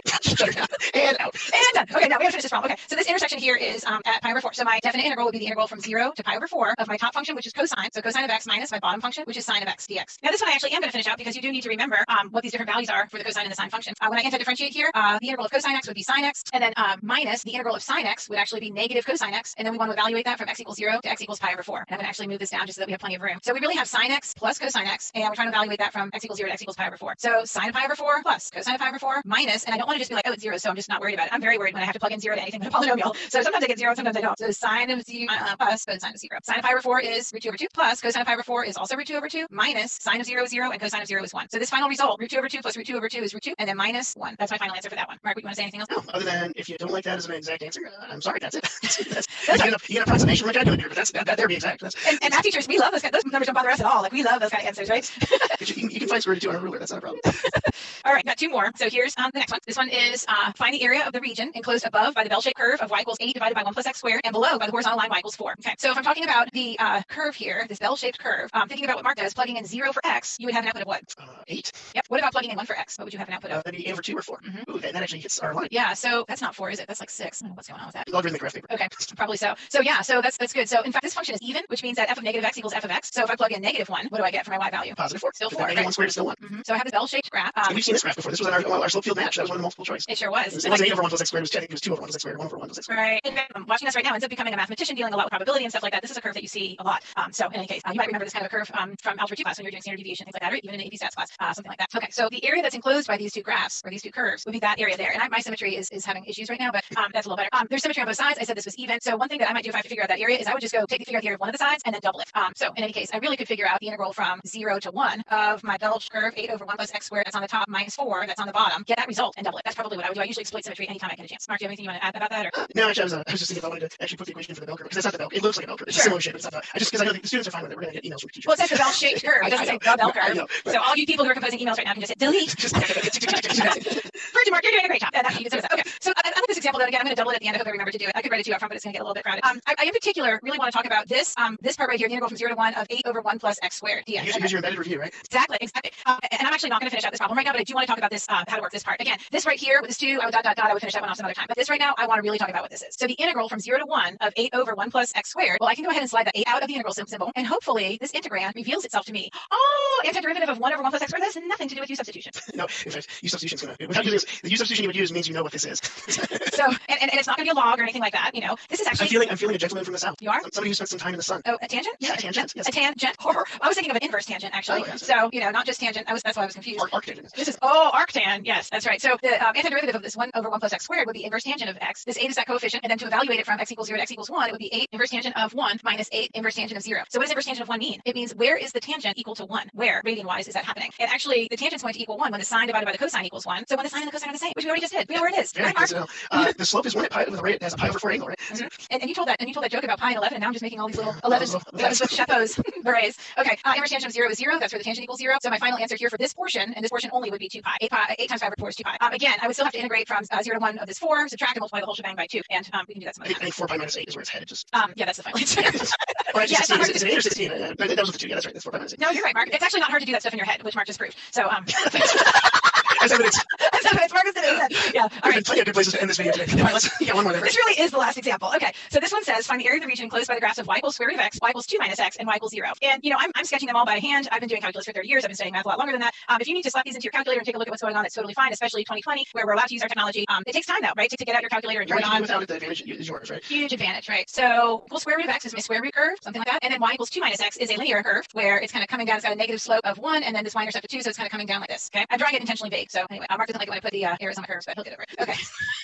All right. So find the area of the region enclosed by the graphs of y equals square root of x, y equals 2 minus x, and y equals 0. Y equals 0 is the x-axis. So what's interesting about this problem is that I'm not going to find this area right here. That would be enclosed by blah, blah, blah, blah, blah, and x equals 0, the y-axis. I'm in fact going to find this area right here. But those curves aren't over each other, Verge. I know. That's why you have to be able to look at stuff and see what's going on. So this one is not really like the washer problem. Like a basketball key. Yeah. Okay. So anyway, there's a way to do this in terms of y, but if you want to stay in terms of x, what you would do is you would say, well, I'll just figure out this area right here from the y equals square root of x all the way to the x-axis, and then I'll find out this area right here, which looks a whole lot like a triangle. I might even just use geometry to figure out that area. And then I will not do subtraction. All right. So I guess one other question is, what is that intersection there, so that I know where to go up until? So I don't know. You could set them equal to each other and do some algebra 2-ish kind of stuff where you square both sides and blah blah blah. But me personally, I would probably just say, well, does it work if x is 1? Does it work if x is 2? Does it work if x is 3? I would do it. If you take any time drawing it, it's really obvious as well. If your sense of proportion is good, like Mark, when you draw, it's very obvious that you're in good shape with that. But so where is it, Mark? Can you tell where it is? It's at 1, 1. It's at 1, 1, right? When x is 1, the square root of 1 is 1, and when x is 1, 2 minus 1 is 1. So 1, 1 works for both. So we're going to integrate from 0 to 1 of root x dx, but then we're going to add to it a half times base times height, because that's going to be the area of this triangle right here. This intersection here is at 2, so my base is 1 and my height is 1, and then I would continue from there. I don't think I need to finish this off. I think Mark probably has at least one more thing he'd like to say that I might not have addressed yet. But this would be, we've done this several days in a row, these kinds of antiderivatives, fundamental theorem, blah, and then here, that's just going to be a half, and then I'm going to add it together to get my final result. Yeah, I could maybe screen it to show the final result, but I already got it. So okay. But earlier you said there was an example. There was something that you did. You had an example that it didn't come up. So I think if you go back to your very first one, oh, okay. There's a reminder. Number 4, this one? Yeah. Okay. No, it was the second one. It was this one. Okay. Because it didn't come up, but it comes up in fundamental theorem, and Virgil's really good at showing every time. But if that 2x minus x squared was your bottom function, and you were subtracting in the integral, make sure that you wrap it in grouping symbols. Oh, if you're subtracting a binary. Yeah, if it did not if it did x squared plus 5 or something like that, where it's higher up, just make sure when you subtract an expression as your g of x, that you do those grouping symbols around, is that subtraction comes off the entire antiderivative. In fact, I think we might want to look at that for a warm-up tomorrow. I'm sure. That's not a bad idea. Yeah. So we'll look for something like that, where if you don't use grouping symbols on that second function, if that second function has more than one term, and you don't distribute that negative, basically, you get in the hot pretty fast. Yes. And that's algebra. That's not calculus. It messes up your calculus. All right. So we'll see everybody tomorrow. Mark's probably going to go back to the PowerPoint, but we'll see everybody tomorrow for our last day of the week, where we're going to wrap up some of these ideas from Unit 8, and we plan on doing quite a few free response questions, in addition to maybe one multiple choice, just that are very topical for this unit. That's our plan, anyway. And I just want to say, because I'm sure it's happening to some students as well, because we're getting emails from teachers. Again, you can use your smartphone to point at this QR code. You can't click this bit.ly, but you can. That bit.ly is underneath. If you expand the descriptions, either the right arrow or down arrow, depending on whether you're on the app or on a computer, that is in the description of every video, and that'll take you to the Dropbox where all of our resources going all the way back to March 25th are. And again, here's just our information about our wonderful information about our exam, and I'm gonna try and catch some fish because we're done. We're done. Thanks, everyone. Mark's virtual screen game is pretty awesome. And if you guys aren't here tomorrow because it's a holiday, catch up on Monday with 2 videos. We'll see you when you come back. That's right. Bye, everybody. Bye. And we're back. Hi, Virg. Hi, Mark. Welcome to our next session of AP Live. That's what this is. I am Mark Riley from Ryan High School in Denton, Texas. Virg Cornelius, Lafayette High School, Oxford, Mississippi. And you should be here for AP Calculus AB. We are wrapping up Unit 8 today, and that's exactly what the title is going to be, is Unit 8 wrap-up. And then we're going to start the sprinting marathon of review next week for the next 3 weeks. And that sprint leads up to that May 12th exam at 2 p.m. Eastern, 45-ish minutes. And this slide is repeated at the end. And that address at the top, apcoronavirusupdates.com, whatever, has even more details for you. So this is our slide that we've had for quite a while now, and we've been updating it by how many days we've gone without any sort of a correction needed or oversight. And so far, we're back down in the lower numbers. We're at 1. But this is a new picture of us that we just got yesterday. Mark, want to talk a little bit about it? Yeah, we got an email from 2 students, actually, the artist and her friend. And it's actually a 2-frame cartoon. This was the first frame. Since we put a picture of ourselves up, and each time we've started a new run of error-free, we put a new picture up. And we actually picked a picture out for today, and I got this email. I'm like, I immediately emailed back. It's like, can we use it? This is great. And I was impressed. As little as we are there, got the details on the shirts. Cool. My neck is so thin. Yes, very flattering. And then later today, we got another one, because Virgil kind of put out there about the 11 joke, if we got some cartoons years ago. We did get permission from most students, but thank you, and thanks everyone else. We do get notes that say, you've enjoyed watching us or whatever, and we appreciate it. We really do. If it's one I get late at night after to respond or something, trust us, we do read them, and we do appreciate it. And this reminded me that I had gotten sent some art early on, maybe the first or second lesson. An art student in Florida had sent me some art that he had done based on the notes, and I'm going to have to dig that up in my email and see if we can't get permission to share that at some point. So there's your introductions and banter for April 10th. We're about to do our warm-up. Our Unit 8 conclusion is going to be mostly free response practice, and then we'll wrap up and let you know what's in the Dropbox. So here's your warm-up for today. This is a new problem. It is based on what we did yesterday, but it is a new problem. Let f of x equal x cubed plus 2 and g of x equal x plus 9. Find the area of region R bounded by f of x, g of x, and the vertical lines x equals -2 and x equals 2. And you can provide a nice little graph over there to the right for you. And so you can pause us and work this problem, or you can work it while we talk. Yeah, you want me to tell a joke or something? You could. Okay, so somebody sent me this joke. I'll talk about the movie strictly when I'm on my overhead. I'm not going to switch to it now because Mark's going to switch to his overhead. Right. But here's the joke. Somebody sent it to me. What's a math teacher's favorite tool? What is a math teacher's favorite tool, Virg? Multipliers. That is not horrible. Yeah, but everything's relative, right? Yes, exactly. I may not be the best judge of that, but in my opinion, it is. All right. So, can you see my cam, Virg? It looks amazing. Hey, Yes. Okay. So, hopefully you can see the camera. Right? That'd be weird. That's good. So again, we're doing an area between 2 curves, and my bounds are pretty obvious from this. I think it's -2 to 2. If I pull my cursor over here, which function's on top? Well, this one has this little 2-turn S curve, and that one has no turn. So I'm looking at g of x is on top and f of x is on bottom. That's kind of important because what is our formula that we started with? Right, our general form was a to b f minus g, but in that drawing f was on top. So we want to make sure we look at that, or wrap it in absolute values. You want to be extra safe. So g of x is x plus 9, and then this is what I was talking about at the end of the video yesterday. That you want to be very cautious that you're subtracting all of f of x. And I'm going to just gather things. I got a negative x cubed and x, and 9 minus 2. I think will be 7 today. And because it's the one, I'm going to go a little quicker, but we're going to add one of the exponents and divide using power rules. So -1/4 x to the 4th plus a half x squared plus a 7x. Valuing that from -2 to 2. And again, I'm going to do some things a little quicker. 2 to the 4th is 16. 2 squared is 4, and 7 times 2 is 14. It's silly to write that one out. Oh, you just want to use that erasable pen? Yes. We love our erasable pen. All right, and then we're going to plug -2 in. Well, -2 to the 4th is still a positive, but we have that negative out front. Likewise on the square, so we've got 4 over 2 again, and -14 on the end here. And if I look at my signs, I've got a 4 halves minus a 4 halves, a -16/4 minus a -16/4. So I think those all cancel. That's very nice. And so 14 minus -14, 28. And I'll be honest, I haven't done it, so I'm going to really quick check that, but I will check it and get back to you. So. Actually, I did it this morning, and it's correct. Oh, let me put it this way. I I also got 28. Yeah, the chances that it's correct are pretty high. All right, Yeah. All right. So great, and I'm glad I got a chance to see that minus something other than a single term there. We have to be cognizant of distributing the negative. We have a third source now. So. Okay, good. And you typed it in properly, so that's good. Well, I repeated whatever mistake I did in that, yes.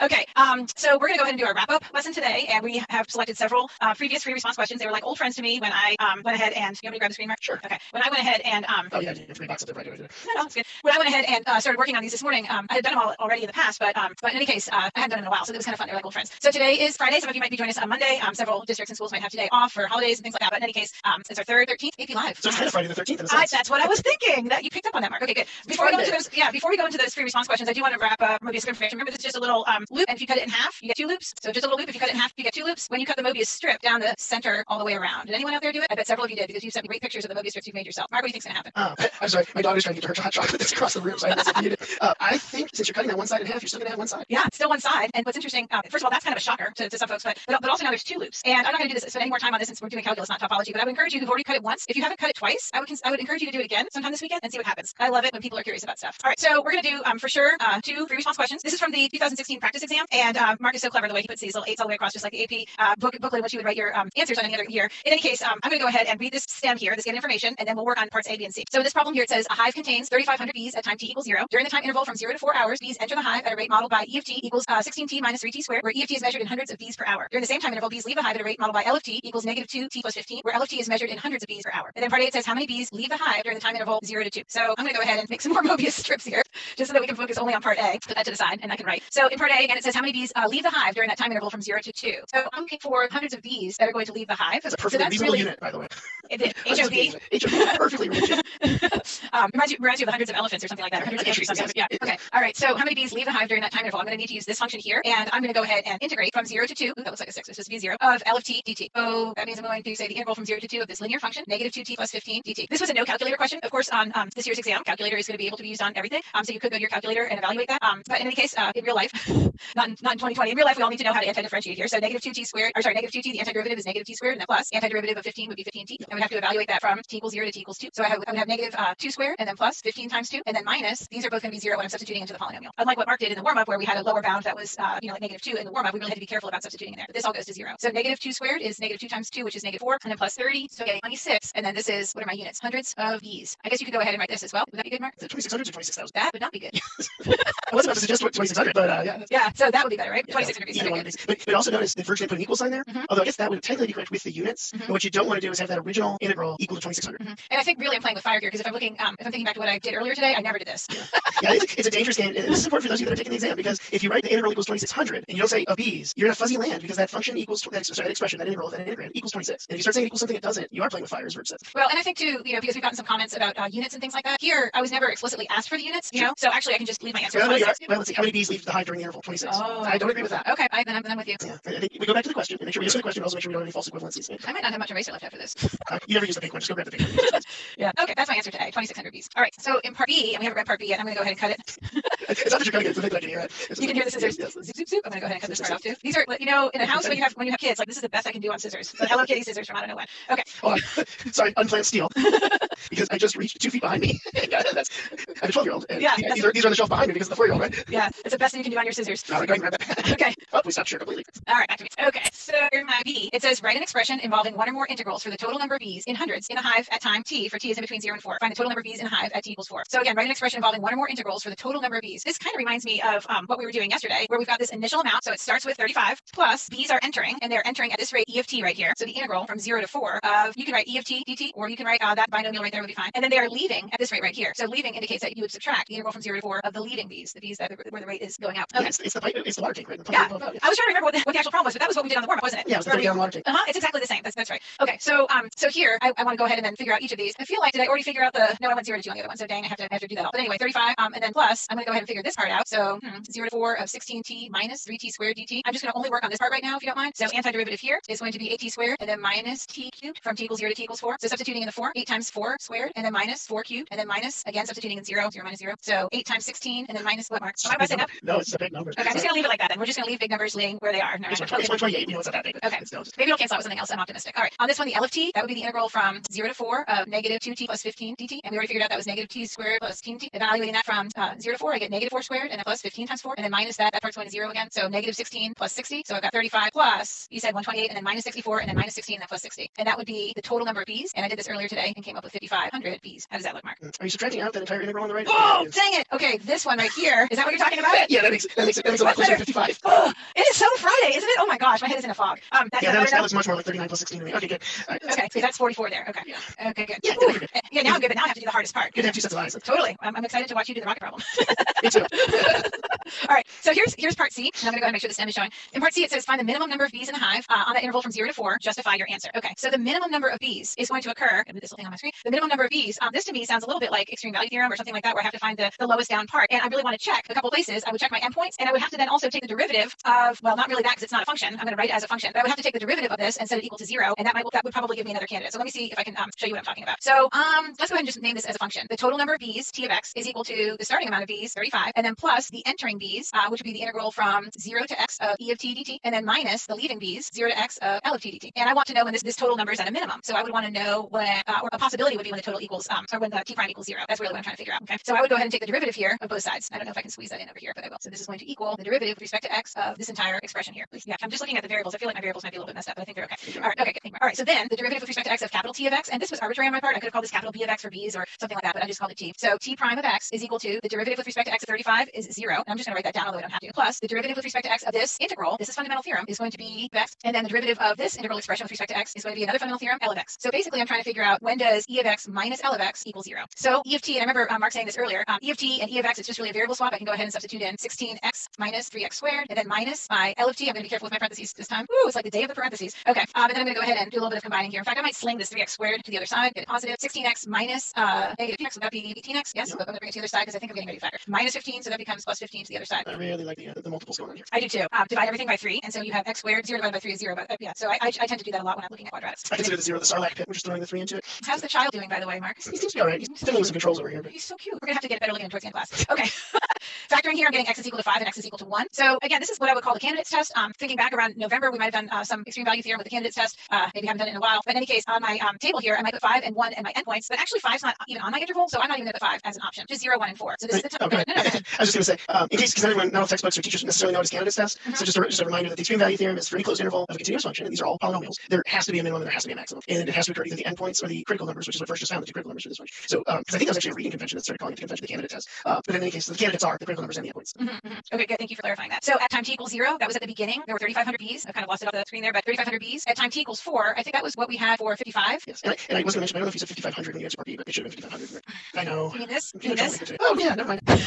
I was prepared after the first one. I know. Well, I'm glad that you're not fuzzy headed today because I figured out. Okay, and then how am I going to figure this one out? How am I going to figure out at time t equals 1 how many bees are in the hive? And if only you had a function somewhere for the total. Okay, so I guess maybe I could do the same thing I did here, except what? 0 to 1? I was even thinking that T of X on your part C, just plugging in 1 in. Yep, but I'd still have to come down in here and evaluate, exactly. Correct? Yeah. Okay. So basically, I'm going to say, let's see if I can do this up here. I'm going to say 35, and then plus 8 times 1 squared, and then minus 1 cubed, and then minus the 0 times 0, so not too worried, and then minus, and then over here I have negative 1 squared, and then plus 15 times 1, and then minus the 0, 0, because like you said, polynomial. These are all turning into ones now. So 35 plus 8 minus 1, and then minus, this ends up being 14 in here. So I don't think there's anything pretty that we can do. Not really. In terms of combining stuff that, to a 10 or whatever. 42, this is a 42 right here, and then minus 14 is maybe 2,800 bees. 28, just like the world.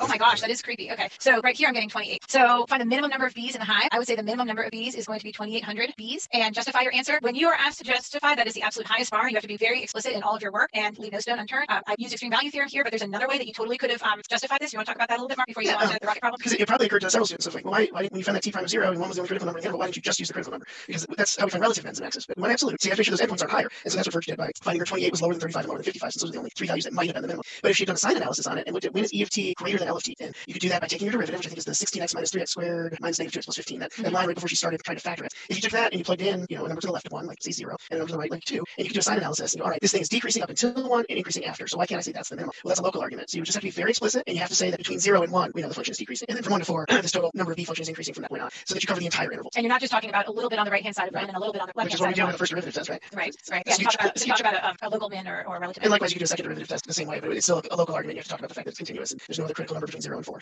Okay, good. So this particular setup, I think, lends itself really nicely to extreme value and testing that way. Anyway, it can be done another way. Okay, so Mark, you're going to go ahead and do the rocket problem? Yes. So those of you who have your problems already from the shared folder, you're going to want to try and find that rocket problem. And it is, yes, from 2006. 2006. It is from 2006, the one year we read in Louisville. And didn't realize I closed that. Okay. And hopefully you can... Yeah, that is right. We did read in Louisville that one year. It was 2006. I was trying to remember. No, I take it back. That was 7. 5 and 6 were in Colorado. Not that this matters to anyone watching. Yeah, I was going to, Yeah, 7 was Louisville. 6 was our last year in Colorado. Oh, all right. And so this is 2006 number 4. I'm going to go ahead and blow it full screen for you for a second, and hopefully without rotating it, which is what I always do. All right, so we have a table we see at the top, and I'm usually not interested in the table until after I've read the thread. So rocket A has positive velocity via t after being launched upward from an initial height of 0 feet at time t equals 0 seconds. So we got a lot of information there. We got 0 units, and the velocity of the rocket is recorded for selected values of t over the interval from 0 to 80 seconds, as shown in the table above. All right, so that's what the table is. I know it gives me 10-second increments in the velocity of each of those points. Yeah, I think that's a really good observation because a lot of times our increments are not uniform at all. On AP questions, yeah. And intentionally so, to keep you from using formulas and things like that, calculator tools. Although this was also a non-calculator problem. You send it there, so it says, A, find the average acceleration. So I'm going to start with the average acceleration from 0 to 80. And it says indicate units of measure. And I'm going to actually do this the way I probably would have done it as a student first, because I didn't pick up his words as much. And one of the things, one of the tips I give my kids, if my kids are watching, I'm sure you guys are sick of hearing me say, you got to keep your pencil moving. You don't want to just stare at this thing. And we started Monday looking at average value, and I think as a student, my first impulse would have been to do this and look at the average value of acceleration. And it's going to lead me to the place where I would have gone as a calculus teacher off the bat anyway, because what is the antiderivative of acceleration? Velocity. Velocity. So this is v of t from 0 to 80, which will be v of 80 minus v of 0 divided by 80. And that's where I would have gone as a calculus teacher, because average acceleration is the average rate of change of v.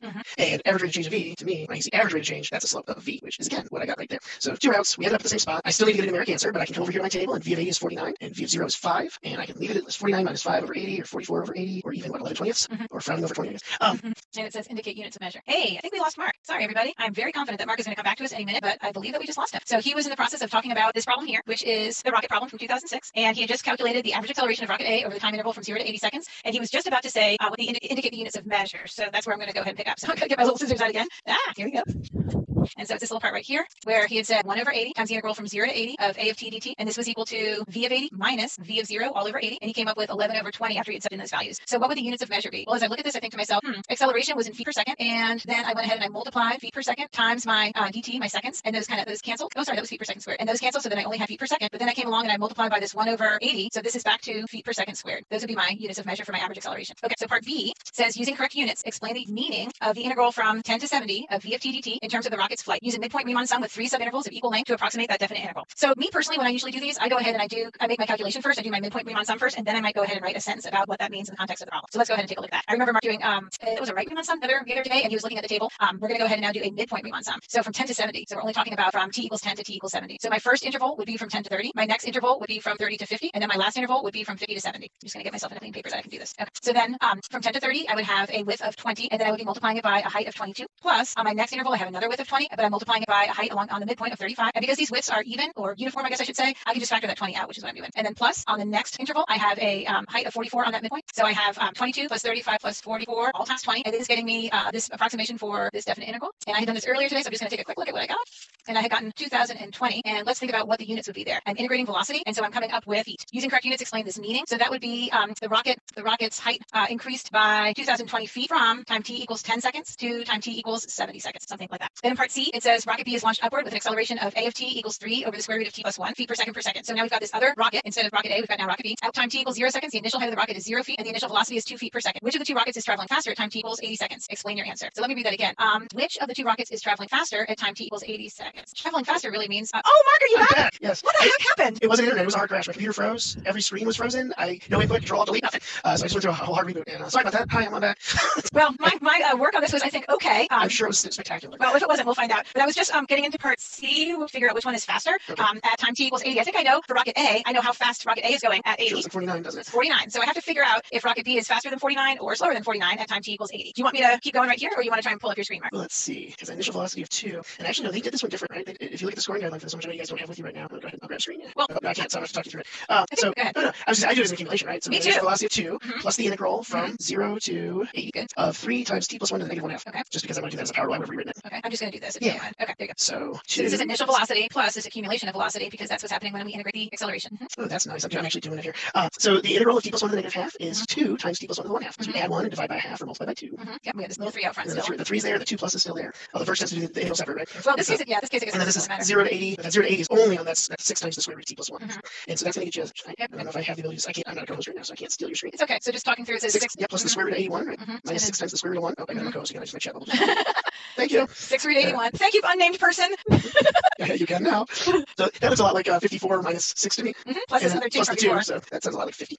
So 50 feet per second. So 50 feet per second is the velocity of rocket B at time 80 seconds, and then that's slightly more than 49. And that is slightly more than 49. So which one is traveling faster? Rocket B is my answer. Good. Okay. All right. Okay. Well, should we wrap up a little bit more? Yeah. So let's see. Where do we want to go? Why don't we? There you go. Hey, full screen. Now you can see David. Now you can see it's not baby. Right? We don't even know if it's a he or she. It's just the child. That's the child. Okay. So here's this slide. If you want to take a screenshot again, or more importantly, go to that website. Make sure you are sharing the cd.org/tech if you need stuff. And thanks for watching. In the Dropbox, you're going to find the 1.5 free response questions that Verge did, along with the half I did. You're going to find the one. I don't think I put it in there yet, but we're going to put the warm-up slide in there, I believe. And then we'll put the answers up Sunday or Monday. We'll let you guys chew on them for a little bit. There's also 2 multiple choice questions at the end that are SU today wrap-ups. The first one in particular is really neat. We like it a lot. So if you have some time this weekend and it's holiday, but maybe Monday morning, take a look at those. Yeah, definitely. And thanks for watching. Thanks for having patience with us. I feel okay now because I guess I was the only one who lost complete connectivity a few sessions ago. So anyway. Thank goodness we're both here. I know. I cannot imagine having only one person. And I know when it froze, so I was mostly done with part A at least. So at least just the units. Yeah, I was writing the units and I looked at my camera and it froze, and then I realized no, everything had frozen. And this is one of our dogs. We have 5. So you saw Luna. Not our dogs. Verge's. Yeah, my family. They only have 1 dog, but we have 5. This is Peanut. So you saw Luna last Friday. All right. Bye, everybody. Thanks for watching us. Hey, welcome to Monday. Hi, Verge. Hey, everybody. Let me turn my video on here if I can. Hey, everybody. Welcome to AP Live with Mark and Verge. Some of you might be here for the first time because why? Because we're starting to review right now. Right, Mark? I'm hoping there's a group of tuning today. I sent out a reminder this morning. So, hey, we're starting to review limits. Let's get there. Yeah, my students too. My students need to be taking notes all from now this moment forward because these are the review topics, so it's imperative. All right. I am Mark Riley from Ryan High School in Denton, Texas. And I'm Verge Cornelius, and I'm at Lafayette High School in Oxford, Mississippi. And folks in Mississippi got a lot of bad storms yesterday. And in Texas, where Mark is, they had them about 12 hours earlier. Is that right? That's right. Yeah, so I feel very thankful that we actually have power now and that I actually have internet right now because that was not true about 4 hours ago. And we went from 90s last week to 40s this week, so we'll see how it goes. Yeah. All right. So we have officially started a review. So this slide got a lot smaller and a lot more crowded at the same time. There's a new bit.ly there, and that QR code takes you to the exact same address. All it does is it takes you to a shared file in our Dropbox folder of this. It's the schedule for the next few weeks up until May 1st. And as Verge said, I put up there, we're intentionally making it small. You can follow that QR code, and I'll put the slide up again at the end. So where we're headed, this will end May 1st, although I think Verge and I are in talks of continuing another week of review after that now. And then up to May 12th, same time, same station, right? Well, not the same stage, but at 2 p.m. Eastern on May 12th, we'll have a 45-minute exam for you guys, and hopefully some college credit will be earned. So what Mark was saying was that this is actually the 14th day of our AP Live, and we are scheduled to end on May 1st. Well, now we know the exam is May 12th, so we might actually get to go for another week. We'll keep you updated on whether or not we're going to be able to do that. So this is a very fun slide here, daily corrections and oversights, and for each lesson day that we don't make any mistakes, we add a number, kind of like in a factory. Yeah, it feels that way sometimes. We're every 2 days. I think 6 was our high. We thought we had 7. And I do want to have a shout out. I just got a text. At least one of our BC kids is here. So hi, Jason. All right. That picture is from 2019 at the AP Calculus reading in Kansas City when we were not just co-hosts but co-question leaders, and so we had just finished presenting, or maybe we were just starting. I can't remember. Yeah, one of the two. Right? Yeah. All right. So we're done with our introductions and banter. We're about to start our warm up. It's going to be a lot like last week's because that was review sections of today where we roll right into the lesson, which is limits and continuity today, and then we'll wrap up. Let you know what's in the Dropbox. Actually, what you'll see us working on today is already there. So if you're watching this on recording, you can pause, go down to the description, open that up with a little arrow, and click on the Dropbox and get that document if you want. And you'll have to Verge, you have to take it for a second because I have a 4-year-old ponies coming up to my table. All right, let's take a look at that warm up. Hey, Mark, let's take a look at the warm up. All right, so here's the warm up. It says use the following graph with the piecewise function f of x to find the requested values. And then there's 3 questions that we have here. Again, like Mark said, if you look in that shared folder, you'll see a document that is pretty much notes, and you can go ahead and work them along with us. You can print them out, or you can just take a look at them, however you want to do it. But we felt like we want to give you guys some notes. So there's this crazy looking function. It is a function. It passes a vertical line test. We are asked to find f of 0. We are asked to find the limit as x approaches 2 from the left of f of x, and we're also asked to find the limit as x approaches 4 of f of x. Now, usually in this part of the lesson, I let people work on this for just a little bit, and I tell a joke. Mark, you ready for a joke? Yes, I'm sorry. My daughter just got a bathtub and discovered that her Christmas gift, My Little Ponies, changed color. And Aww. Yes, I should have just thrown it on camera for you. It was quite cute. So cute. All right, I want to tell you this, Mark. So you know, math teachers never grow old. That's good news. They just lose some of their functions. Speaking of functions, let's look at this one. I'm trying not to burn that. So f of 0, let's see, maybe we can use your cursor mark to kind of show us where f of 0 is. So 0 is my x of 0 right there? If we're asked to find f of 0, that would be the y value when x is equal to 0. So that's not going to be 2, it's going to be 1. So the answer there would be 1. The limit as x approaches 0 of f of x would be 2, but f of 0 would be 1. All right, let's go ahead and take a look at the second one there. The limit as x approaches 2 from the left of f of x. Maybe Mark can get his cursor out there again. Yeah, sorry. That's okay. As we approach 2 from the left. I messed this one up a couple days ago. I actually was approaching negative 2. So we want to approach positive 2 from the left. So we need to get on the function on the left-hand side. We're pretty close to 2. Oh, very fancy. What happens to our limit? Our limit of our function goes to 4. So that's a one-sided limit, and that value ends up being 4. And then finally, on number 3, the limit as x approaches 4 of f of x. Is x approaches that one, 4. since we're not told, sorry, as x approaches 4. That one we're not told. Right. Oh, weird. That should be a 3. Does that count as a mistake? If we catch it, I don't think so. I don't think so either. Let's see. So the limit as x approaches 3 of f of x. That's it says 3. Oh, there you go. Very nice. In that case, that's a limit where we need to consider approaching that x value from both sides. So there's Mark's red right there. I think I'm about to lose this one. That's okay. I can share my screen because I have it. Oh, you wanted to do that, Mark. No, I didn't. But it worked out well. I'm going to go ahead and share my screen. Okay, go ahead and take the document. Yep. Okay, so let's go ahead and take a look at this one. And I have the limit as x approaches 3 of f of x. Well, here's the 3 right here, and the origin is right there. So as we approach 3 here from both sides, our limit of f of x is actually 0. The y value is going to 0. Remember, f of 0 is equal to 1. That's right there. The limit as x approaches 2 from the left of f of x was equal to 4. That one was right there. And then last one, the answer was 0. So as stated earlier, this is a review on Unit 1. Unit 1 is many days, maybe like 3 weeks. Yeah. And what we did was we just picked some things to highlight and go over with everyone so that you could start stirring it up for yourself. Are you done? Finished with Unit 1 after today's lesson? Absolutely not. There's way more review that you can do for yourself that your teacher might guide you with, things like that. But for right now, we're going to do some highlights basically from Unit 1. One thing I always do, if you're new, this is going to be new to you, is I always have a little post-it note here that I write every night before I go to bed. I was very confused yesterday morning. I was very confused because I woke up and thought it was Monday actually, because I had written a post-it note for Sunday, but we all know what these crazy days are. We don't know what's going on. Okay, so as advertised, this is some work on limits, and this next one we're going to do is an algebraic limit or an analytical limit, and we have changed our numbering, so I don't know what number this is, but you all have it. We can call it number 4. It's the limit as x approaches -5 of x plus 5 over x squared minus 25. So instead of having a graph that we're looking at this rational expression here. So some things that students do to try and figure out limits is they might do what's called direct substitution, where you substitute a -5 to the numerator, figure out what you get, substitute -5 into the denominator, figure out what you get, and then go from there. This one ends up being what's called an indeterminate form because the limit as x approaches -5 of the numerator ends up being 0, and then the denominator, the limit as x approaches -5 of x squared minus 25 also ends up being 0. So I cannot determine this limit by direct substitution. I need to figure something else out. Now, because we're reviewing, we all know about things like L'Hopital's rule and things like that, but I'm going to pretend like I don't know about that because I didn't know about it at the beginning, right? I didn't know about derivatives or anything. So what might we do here, Mark, to figure this out? I think so. Maybe some factoring, since I don't want to put any kittens at risk. Yep, no canceling here. Must factor first. So this is equal to the limit as x approaches -5 of x plus 5 over, we've got difference of squares here, x plus 5 times x minus 5. And then these factors cancel, they're equal to 1 as long as x doesn't equal -5. And so I then have this limit equaling 1. I'm going to put it down here. This is a big old mess. 1 divided by, now direct substitution, -5 minus 5, -10. So that limit ends up being -1/10. That's what I got. Yay. That's not always happen. Doesn't always happen that way. This next one, I guess we could call it example 5. Yeah, this one is the limit as x approaches 3. And yeah, well, our numbering was off when we first did these this note. It's not until the very end that the numbering was off. Oh, okay.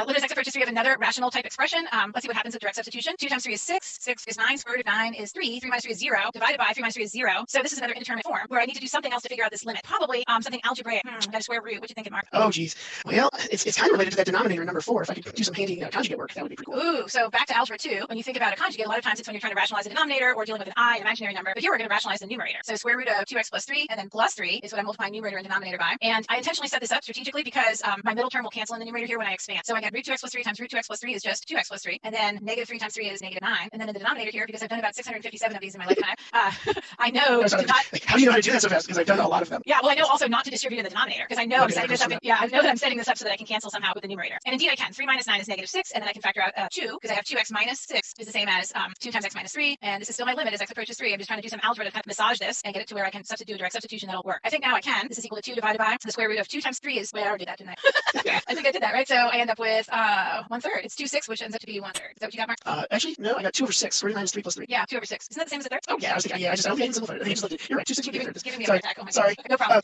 But by the way, if anyone wants to pause and go read down the Dropbox, the Dropbox has number 3 correct now. Okay. So I was a little distracted trying to get that fixed. Okay, so one thing that's true about both of these examples, and there might be a little different here, is that these functions were not defined at 3 or at -5, but their limits existed. And so these had a kind of a special kind of discontinuity. And the big thing about Unit 1 with limits is not necessarily doing all this algebra and evaluating limits, although it's not bad. It makes you better at algebra, obviously. But it's getting to the continuity and the definition of continuity, because if we know whether or not a function is continuous, we can make certain conclusions from that. So we need to, for ourselves, write down what it means if a function is continuous. So Are you actually skipping the one before this? I don't know. What was the one The before? horizontal asymptotes. Oh, I did. Sorry. That's okay. I'm glad to see why we have 2 people here. That's right. Mark plus Verge equals 1 whole teacher at this Between the point. two of us, we will get most of it right.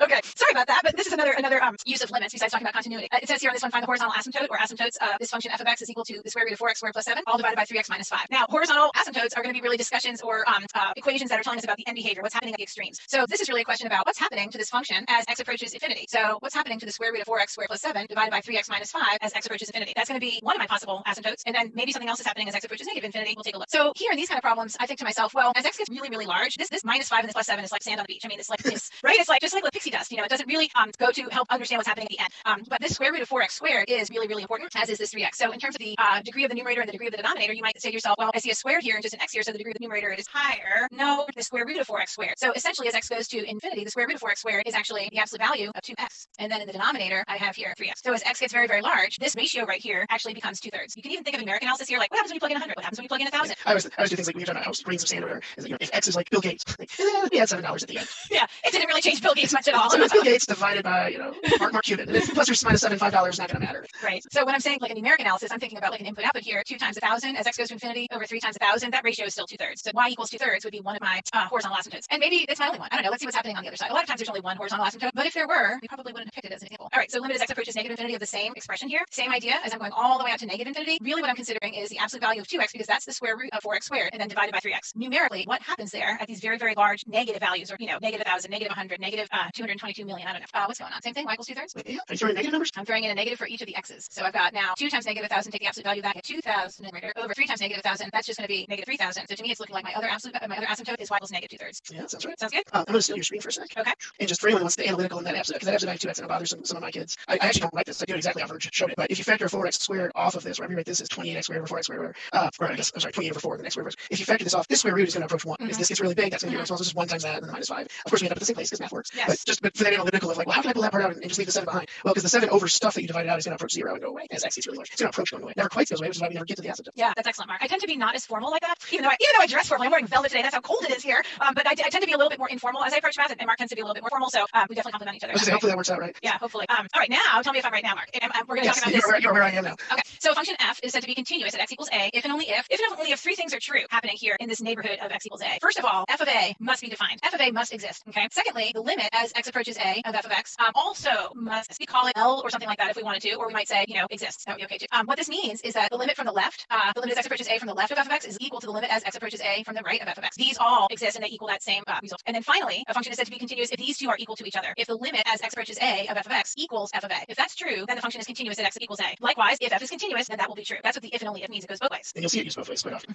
One thing as we were preparing this lesson, I was thinking to myself, some teachers write the best study guides for their students, but who really needs to write a study guide for the student? The student needs to write this stuff out for themselves many, many times, and to where they don't even have to look at it anymore, right, Mark? Like Mark's of the mind, like I want to write it so many times I don't need it anymore to look at, and that's exactly correct. Yeah, and even if you don't get to that point, you'll remember where it is on the study guide, which will make it a better study guide. And right before Verge draws this, or takes us to the next thing, I'm going to steal again, because I know this is a review, we're not reteaching everything. That's why I'm going pretty fast. If you've already watched us before, I'm going fast now because what we're doing, and I'm going to go like my New York speed. I just want to show the way I think of this to get all three parts, right? Is that this point has to exist, so that's our first bullet. The limit, so what we're approaching from the left, what we're approaching from the right, have to meet each other. So that's the first two bullets. But for continuity, those all have to line up. You just want to use your erasable pen, right? No, I think I like the graphic approach of remembering the three things. It's boom, boom, and they have to hit each other. So. Absolutely. Okay, so if they don't hit each other, I just dropped my little paper on the floor. Oh, you'll steal it back? Yeah, I'm gonna get it back again. So if a function's not continuous at x equals a, then we have different kinds of names that we might call it. And what Mark just drew, well, it didn't really remind me of that necessarily, but Mark drew all these earlier. But we have ways of identifying these different kinds of discontinuities. If the limit exists, but the function is not defined, it could be that this is the graph. Okay, the limit exists as you approach from the left and the right, but the function is not defined at x equals a. That would be considered a removable discontinuity. Would this one be a removable discontinuity? Does this one have a limit that exists? What do you think, Mark? No, I think the left and right are not equal, so the limit does not exist. Yeah, so this is that, right this is that jump discontinuity, and this would be in the category of non-removable. What about this one? Would that be a jump discontinuity? Yeah, see, it does jump up and come back, right?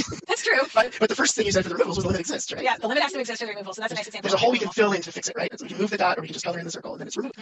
What about this one? Does that seem like a jump, or maybe is it more of this category infinite? I believe infinite is anytime there's a vertical asymptote from its behavior from either side or both. Okay, and this one is behavior definitely from one of the sides. So that being said, this last little card that we have in terms of continuity at x equals a, this would also have an infinite discontinuity at x equals a. Okay, nice. So that being said, I'm going to do my very last problem before Mark does quite a few, and we hope we don't lose him this time, right, Mark? That's right. Friday, that was pretty exciting. The slideshow is closed, yes. There's still the slideshow running in the background. I was like, oh, that disaster. Okay.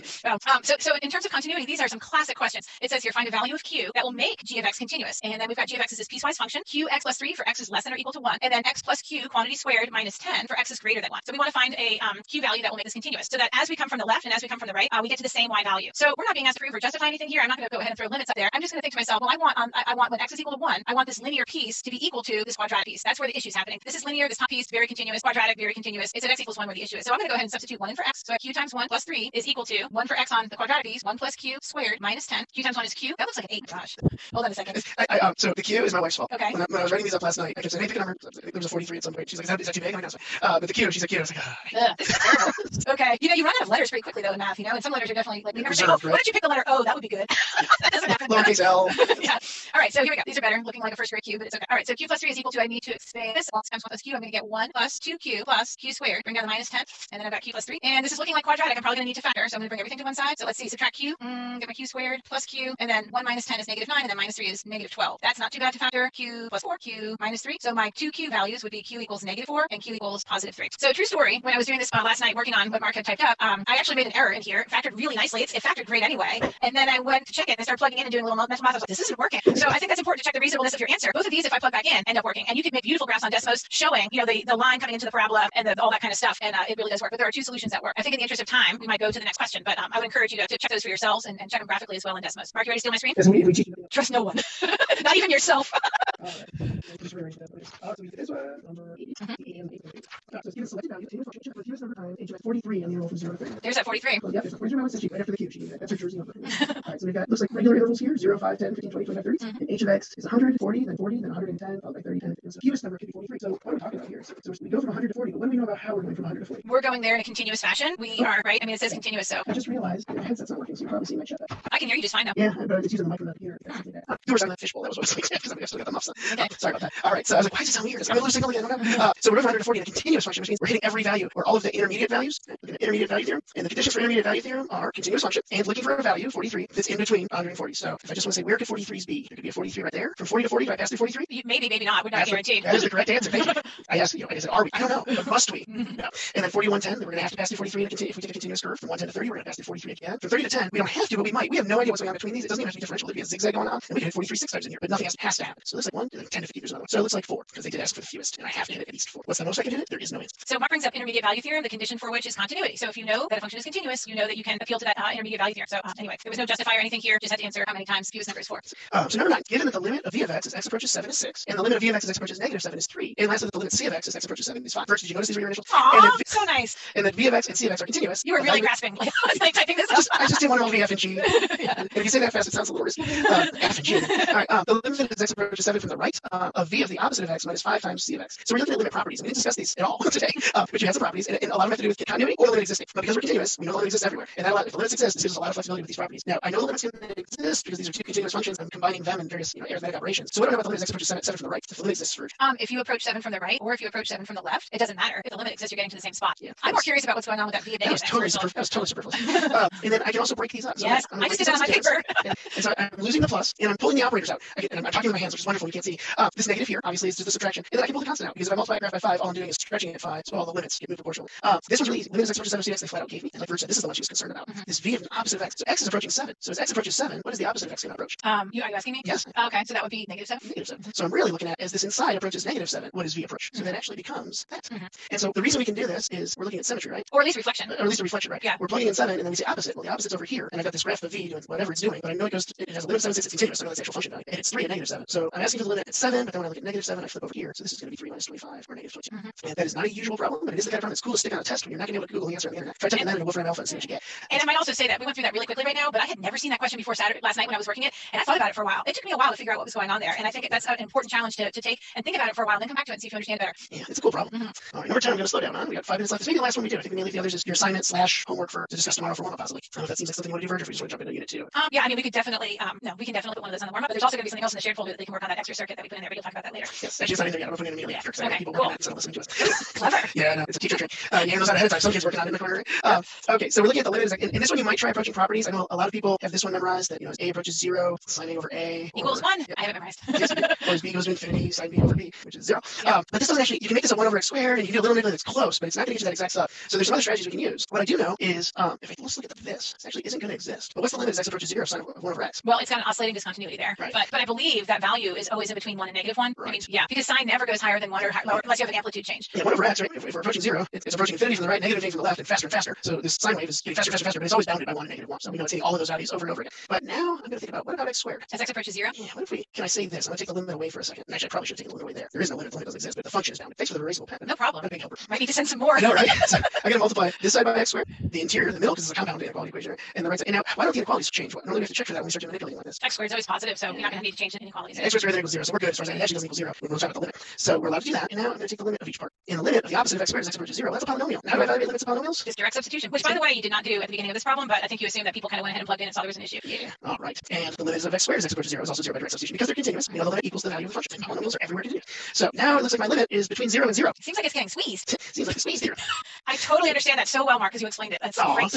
That's so sweet. Yeah. And if you do the drawing here, if we draw that graph real quick, we know y equals x squared looks like this, and the opposite of x squared looks like that. And then this limit that we're finding is this wave is doing this forever. Actually, I guess the way to do that would be even tighter than that one. It's not expanding. So what a horrible drawing. All right, try to do better on the other side. But if that's between 1 and negative 1, it's just going to get squeezed right between those two parabolas. And so that limit is 0. Also, we've heard of that as the pincer theorem, sandwich theorem. I think one of our friends at Worcester College calls it the fly swatter. You heard it called the fly swatter. It's fun like that. And then there's another Scandinavian one called two cops and a drunk. And the idea is that if a drunk's walking down the street and a cop gets on either side of him and they walk towards the police station, that's where he goes. And that's actually the official name in like 3 different languages, so we're not just making up stories.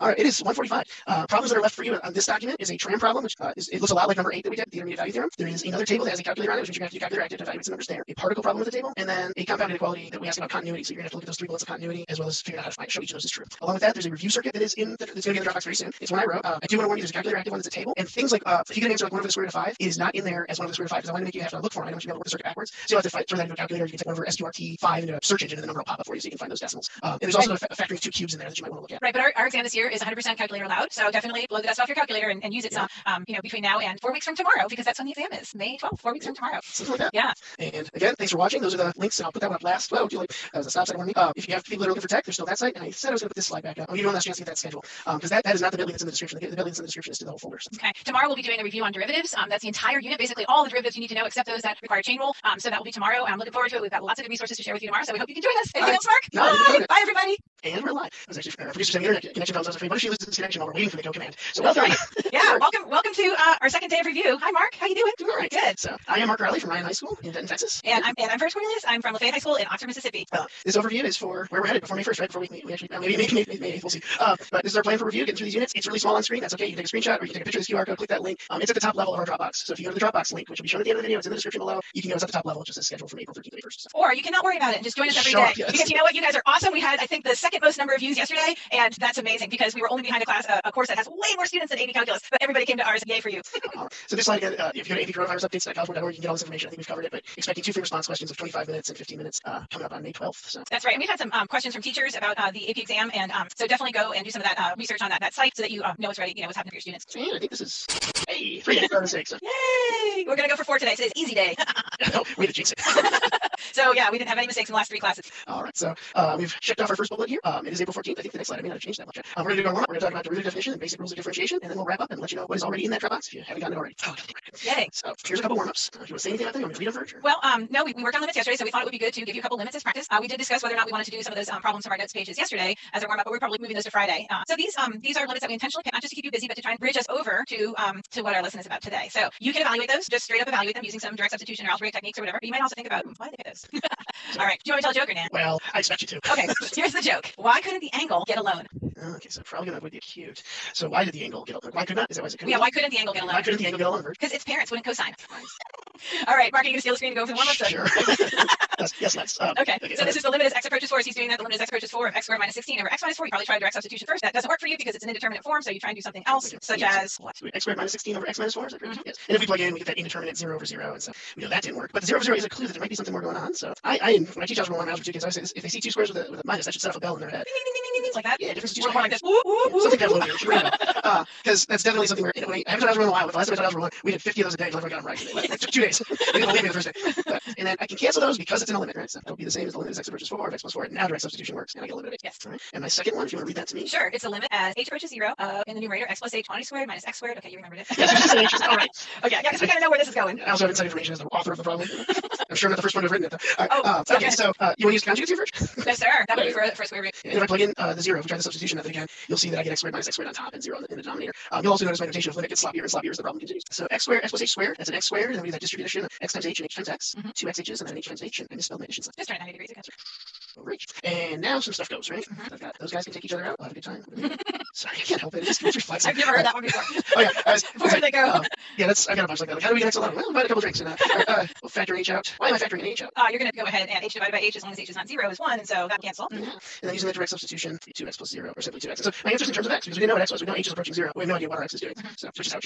All right. So you want to say anything about these guys? So to me, and I was thinking about this before we went live today. It's kind of like we're doing the prequels now, Mark. Like we had episode 7 and 8, and now we're coming back to see where it all came from. And when you watch a prequel, especially if you've enjoyed the movie in the first place, which is why you're watching the prequel, you're like, oh my gosh, that totally makes sense. Anakin is Darth Vader. I get it now. So like here, when I look at this, I'm like, oh my gosh, limit definition of the derivative. I get it now. So that's where we're going with this. That's actually funny, because if you go from another point of view, speaking of, is if it's actually written in the correct order, you're not making it up as you go along. Then you see the problems. You look back at your chapter 1 stuff. If you guys go back and look at it now, you're like, oh my gosh, how many derivatives I was doing when I didn't know what a derivative was. Exactly. Why did the teacher know it so quickly walking around the classroom? Why did we have all these h's in our thing, all these x plus and minus in the denominators? Yeah. Well, where did we come from, right? And so that's today's stuff. Is this where we're going next? Yes, sir. Limit definition of the derivative in the alternate form. And this page that you can see here is in the Dropbox already, or should be. If it's not, I apologize, and I'm sure my friends from Minnesota and Arizona will let me know, as well as a couple watching in Texas that I know of. But the intention here is for you to do some guided notes and have a nice review sheet for yourself when you're done. So when we're finding a derivative, we're finding the limit of the slope. So that's always in my mind. I'm going to actually put a third column here in the middle, just kind of a thought bubble. And this slope formula we used to play with all the time. I usually get delta y over delta x, but that can also be written as f of x2 minus f of x1 over x2 minus x1. And that's really what we're playing. We're trying to find this as those points get closer and closer and closer together. They're kind of approaching each other. And when do we play with approaching? back here, the limit, right? Here, we're getting closer and closer together. And I'm actually going to look at the blue one here because that is our limit definition. What was the function here? Well, f of x was x squared. Yeah, so there's f of x. And if f of x is x squared, prim of x is that guy. So how do we get there? Well, we take the limit, and what we're going to do is we know f of x, and we're just going to move a smidge over. A very technical term in mathematics, right? That's a smidge. So we're moving over h, and this is my 2 points now. That's my 2 y values, and we want h to get smaller and smaller and smaller. And what would my denominator be if I wrote this the way I wrote it over here? X plus h minus x, or just h actually. And that x minus x can take each other out and leave behind just h in the denominator. So that's where the limit definition of our derivative comes from. Some of the books use delta x for h. It doesn't matter. If you wanted to find the derivative at a point, you can do 2 plus h and f2 here, and then you can find the derivative at 2 exactly directly. And then there's alternate form. In the alternate form, not a coincidence, looks a lot like this. Because here my function was x squared, my x value was 4, and there's my 4 squared. So and what's the derivative of x squared? 2x. Yeah. And what's So 2 times 4? Yep. So we found the derivative of x squared twice already today. So the limit as x approaches some value a, and then I just take my function, subtracting, evaluating at that point, and that's my x2 and my x1, so x minus a in the denominator. And that's considered the alternate form. And this one is f prime at a, and this one is f prime at x. Hey, I think I hit that right. That's excellent. I'm really glad I forced its eyes on this because that's all right. So notations. Actually, I have glasses on, so I almost said 6, but I didn't want to be that guy. And that's okay. There were a lot of those guys in second grade, and look at where I am now. All right. Just remember that, just complex conjugate theory. The eyes always come in pairs. All right. So f prime of x is obviously one way to write a derivative. We can also write it as the derivative with respect to x of f of x. If y equals f of x, then it'd be dy dx. Y prime. Are there any other notations I'm not including? Well, this one you don't see on AP very often, but that is actually a notation for derivative. Actually, when I say very often, you will never see it in your AP exam. You can find it on older exams. And because this is a prequel, I don't think I'm getting too. I don't think it's too bad to say things like this is the first derivative. Of course, we can always talk about like the second derivative and higher order derivatives, which is going to really we'll talk about this tomorrow. But we know those notations as well. And then this one, right? Yeah. The nth derivative that does show up on the AP test. A few years ago, there was a 4 that really set a lot of people. And the BC kids, if you're a BC kid watching this, and welcome, I'm glad you are. I bet you that's why our numbers are high. Actually, because there are some BC kids. The BC kids are much more familiar with that because it has applications in that unit 10. So, all right. I think I'm trying to think of anything. I guess we should also do 2 derivatives of y with respect to x both times, right? Because that's the great notation. So, and we're I believe this is the Leibniz notation, and I believe this is Lagrange. I think we looked that up, Lagrange, yeah. And then Newton's notation is we're not even going to. You can look that up on your own. If your physics teachers ever do something with dots, that's what it was. That's what Newton. Oh, we have 6 biological lines. Let's just point it out to me in the chat box. Oh, because our producer has her glasses on. Yeah. No, yeah, she's here as well. Oh, I didn't count her when I forwarded it.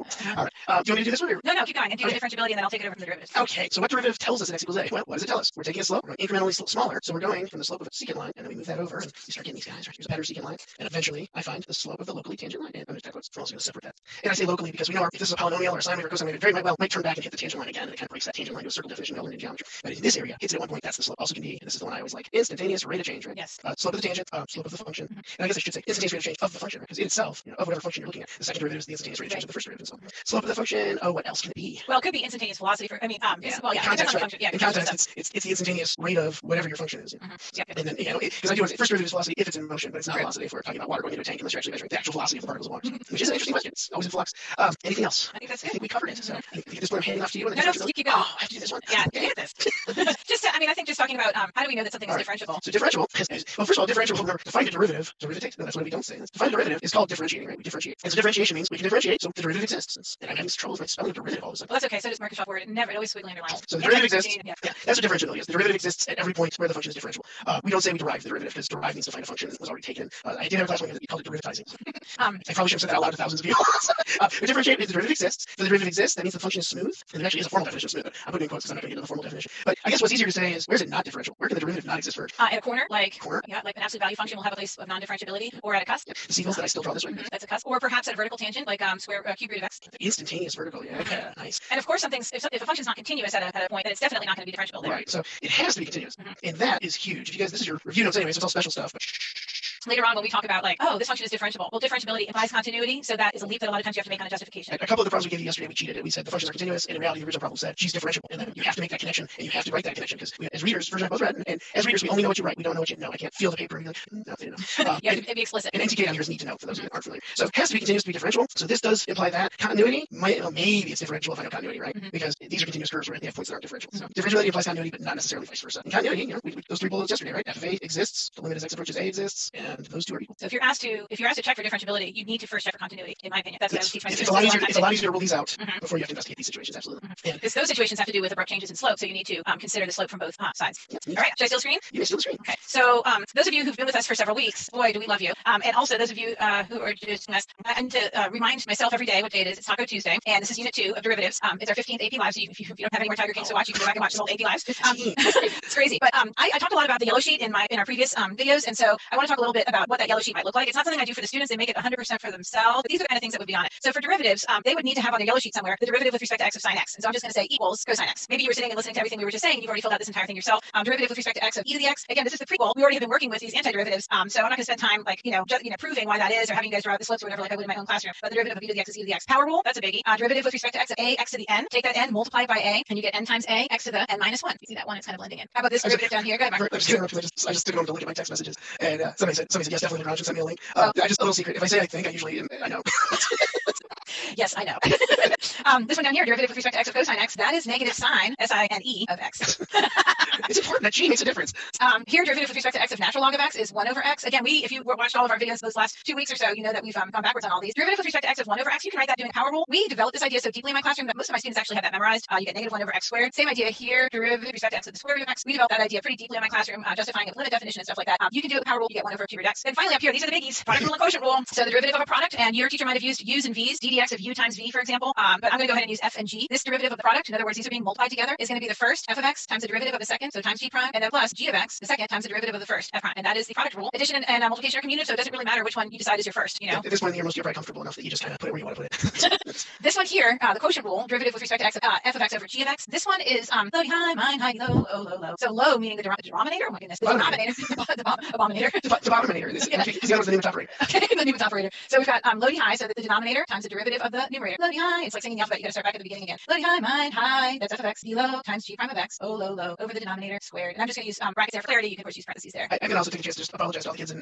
Texas, specifically in the Rhine zone, because I don't sing. So. Oh well, I could sing. Actually, there's 3 songs for this week. Yesterday I should have said the song "Take It to the Limit" one more time, variables, and then I could have said derivatives. They help us find the rate of change. Okay, you have opened a can of worms there, Mark. All right. Anyway, this is awesome. This is just a smattering of what could be on somebody's yellow sheet as they're preparing a study guide for themselves, not the teacher preparing it for them. All right. So in our shared folder, we have a full-on circuit here, product and quotient rules. And actually, because this is a prequel, you actually know about chain rule. So if you prefer to do some of these questions using chain rule, because you know chain rule, of course you can. But I thought I might do a few of them here that are just kind of interesting. So for example, this one right here is interesting. This one is y equals tangent of x. I mean, at this point, hopefully you have that memorized, or at least you know that you had it memorized at one point. It'll be easy to rememorize for yourself. But remember, these are all derived from either quotient or product rule. So if I want to take the derivative of tangent x and I forget how to do it, I could just derive it again for myself. So derivative of tangent x would be the derivative of sine x over cosine x. So y prime or dy dx would be low d high. So that's cosine x times derivative of sine cosine x mine high d low. So minus the numerator times the derivative of the denominator. Derivative of cosine is negative sine x oh low low over the denominator squared. And then this is really ends up being a trig identity in the numerator. Cosine x times cosine x is cosine squared x. Negative sine x times negative sine x is positive sine squared x. Ooh. I know. When you were talking about the alarm bells going off, yeah, just went off.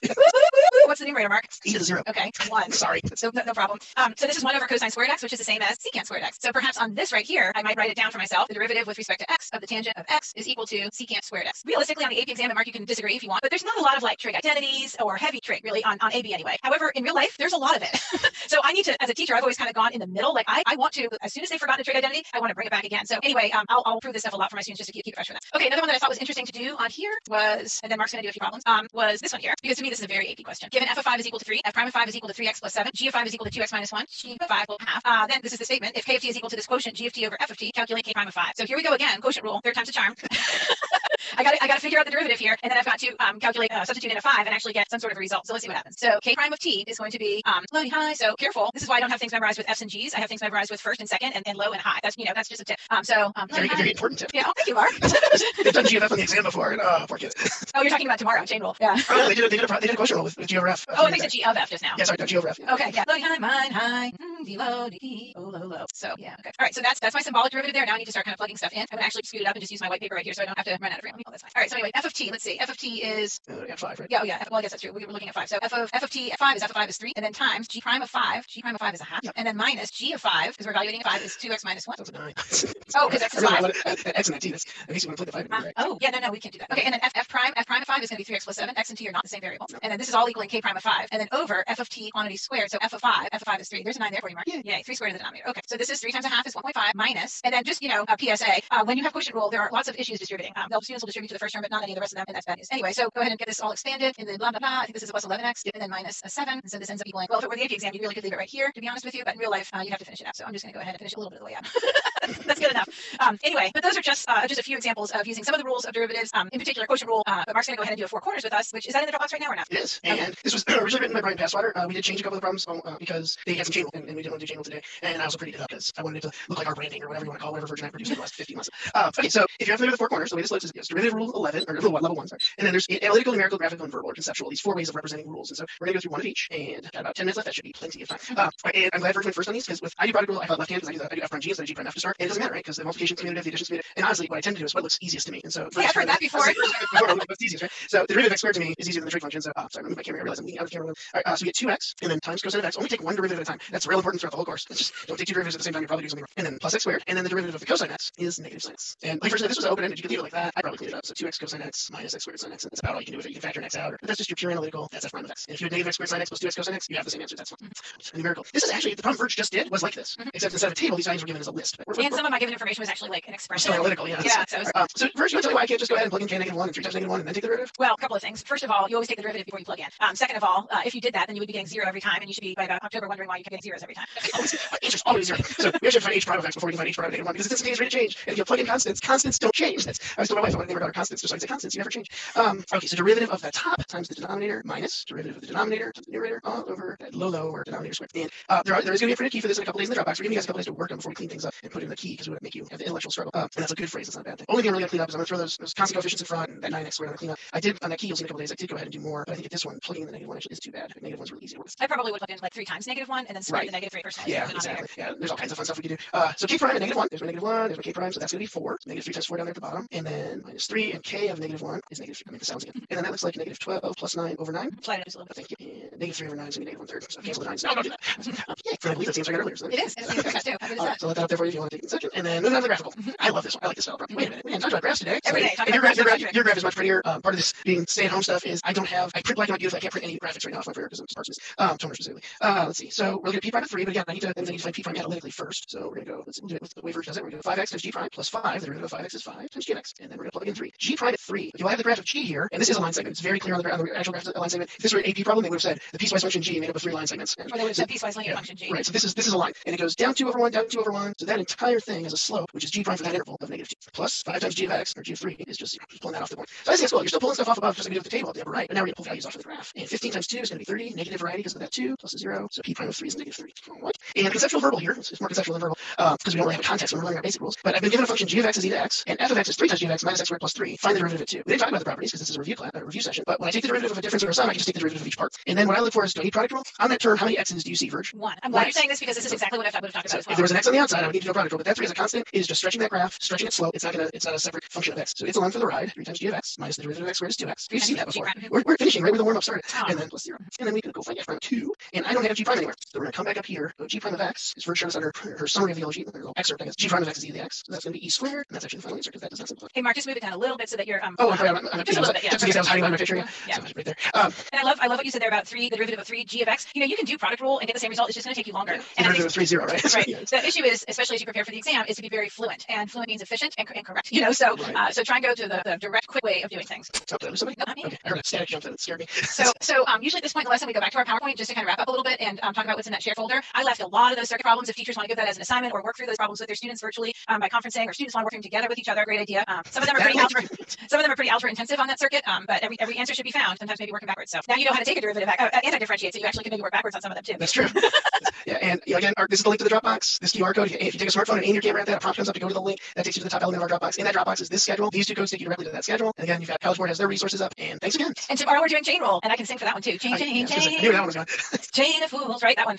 Who sang that song originally? Do you know, Mark? I know there's an Aretha Franklin version, but yeah, is that her song? From so many others that who knows. Yeah, Aretha Franklin grew up in Memphis, which is only about an hour from me. Well, I grew up 40 minutes from Detroit, and that's where the Motown started. Yes, big time.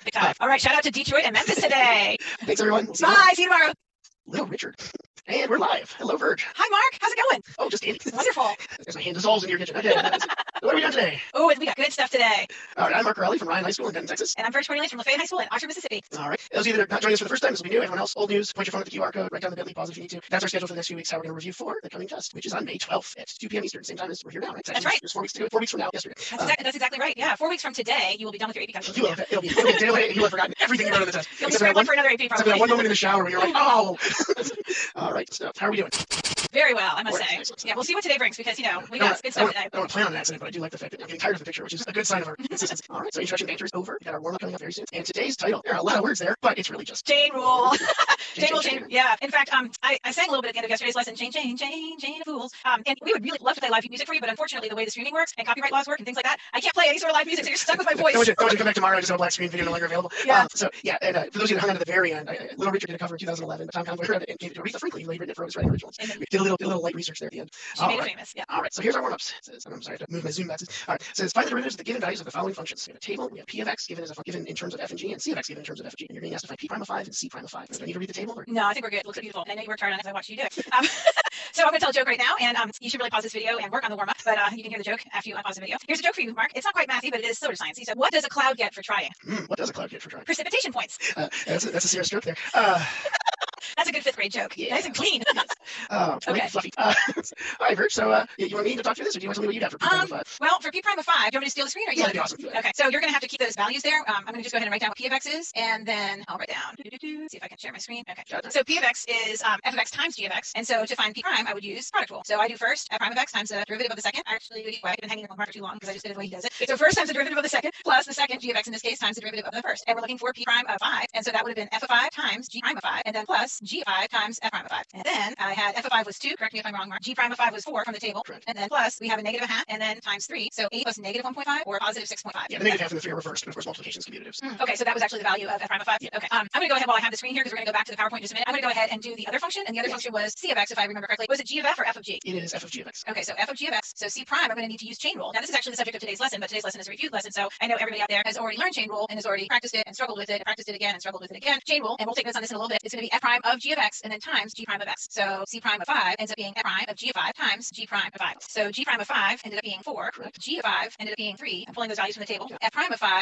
of 3 was 9, and then 9 times 4, 36. Final answer. So when I wrote in particular this one right here and how we originally presented it in the warm-up. So let's take a look at that warm-up again. Go ahead, Mark. Yeah, so we both agree that it would have been a lot easier if the original problems had been written down. Yes, do that again. Go back to the way it was, just so they see that. And now, if the original problems were written with a little more clarity in the symbols, it might have been more obvious that we had a product for our p function and a composite for our c function. And that's certainly something you can do for yourself when you're working at the first grade, right? Yeah. As you're reading it, write it a little clearer just to make sure that the ambiguity isn't inherited. That's true. Good point. So we're going to move on to our notes. And in these review lessons that we've been working on, what we've done is we put in the shared folder, we put the skeleton of the notes, so to speak. So I'm going to go ahead and steal this back again, Mark. Is that good? Yeah, okay. And I'm going to go ahead and work on the notes for the beginning part anyway. And then Mark is going to go ahead and work on a nice four corners activity with everyone. So these are the chain rule notes. And again, you probably have pages and pages of chain rule notes in your notebook from this year. But this is just a distillation of the high points for chain rule. So a couple things we could say here in terms of what we want to write down for chain rule is that what kind of functions are we going to use chain rule on? Composite functions. Yeah, composite functions. Exactly right. So that means that we have functions that are composed by putting one function inside the other. That's why we saw this idea of the f of g of x. And when we take the derivative with respect to x of f of g of x, we end up with the fact that we need to take the derivative of that outside function, f prime of g of x, with the inside function still in there, and then multiply by the derivative of the inside function, so times g prime of x. Anything else we need to put in this box, Mark? Or you think that's good? That's right. Unless you wanted to do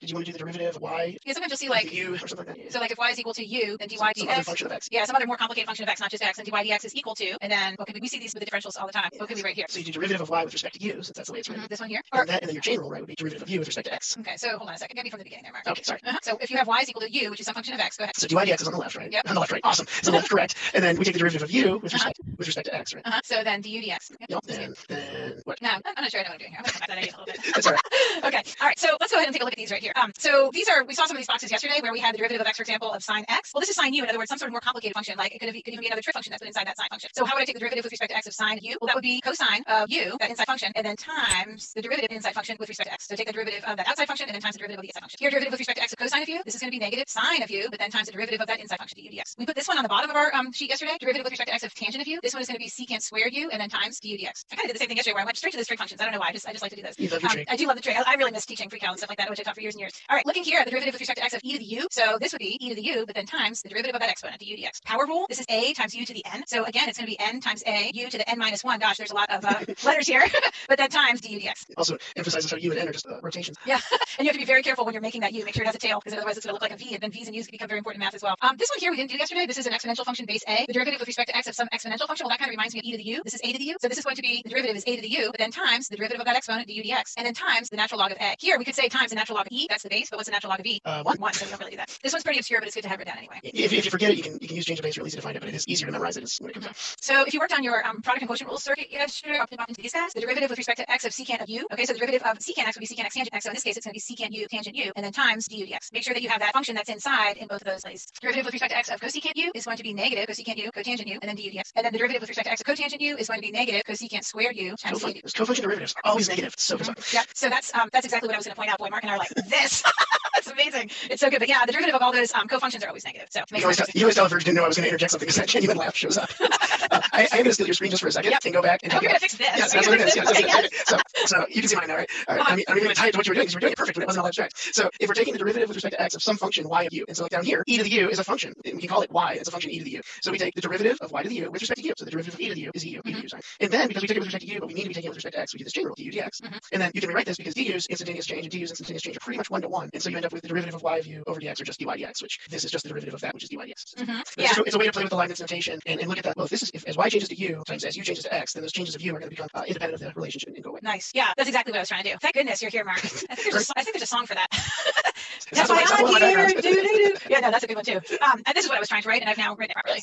Right? Okay. All right. So again, flying through calculus at light speed. A little bit about. Hold on. We have this 30-second delay. If you guys didn't know, they're trying to keep us safe. Gonna steal it back. Okay. Apparently, I have this behind my face. Oh. So somebody texted me, slide it down. So you can the dy of u over with respect to du times du dx, and then your du's are gonna go away. I talked through it, but apparently it was hiding behind me. So all right, take her back. Sorry about that. Okay. So back to this bottom part of our little review notes page, whatever you want to call it. One thing that's incredibly important, of course, if you're trying to take the derivative of composite functions, is that you then can figure out derivatives of they're not functions necessarily. They might be functions, but you can find the derivatives. You can find the dy dx of different relations by using implicit differentiation. So you can't learn implicit differentiation until you learn chain rule. So a very traditional implicit differentiation problem right here. Very traditional. This one is very AP. So we'll go ahead and work through this one very quickly, but I do want to spend some good time talking about the other one. So it says here find dy dx given x squared minus 3xy plus 4y to the fifth equals 100. So I'm not going to explicitly solve for y. I'm just going to go ahead and just start taking the derivative with respect to x and then solve for dy dx. So derivative of x squared with respect to x is 2x. Derivative of negative 3xy is going to be a product rule. I'm going to go ahead and keep the negative 3 out front, and then in the parentheses really do the derivative of this product xy. So first x times the derivative of the second with respect to x is going to be dy dx plus the second y times the derivative of the first, or in other words of this x. So 1. Close off your parentheses, and then plus derivative of 4y to the fifth is going to be 20y to the fourth, and then dy dx. And this all ends up equaling the derivative of 100, which is going to be 0. When you solve for dy dx here, if you've done these a lot, you can probably do all the algebra in your head. I'm going to go ahead and do a lot of it quickly right now, just to make sure, and Mark, watch me, to make sure I don't make an egregious error here. I already did it in my head, so you're checking me. Okay. Well, I have mine written down, so we'll see if we end up at the same place. Okay.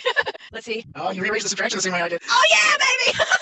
Yeah, definitely a mathematician's trick to saving seconds off your life. Yes, exactly. Why put a plus sign if you don't have to?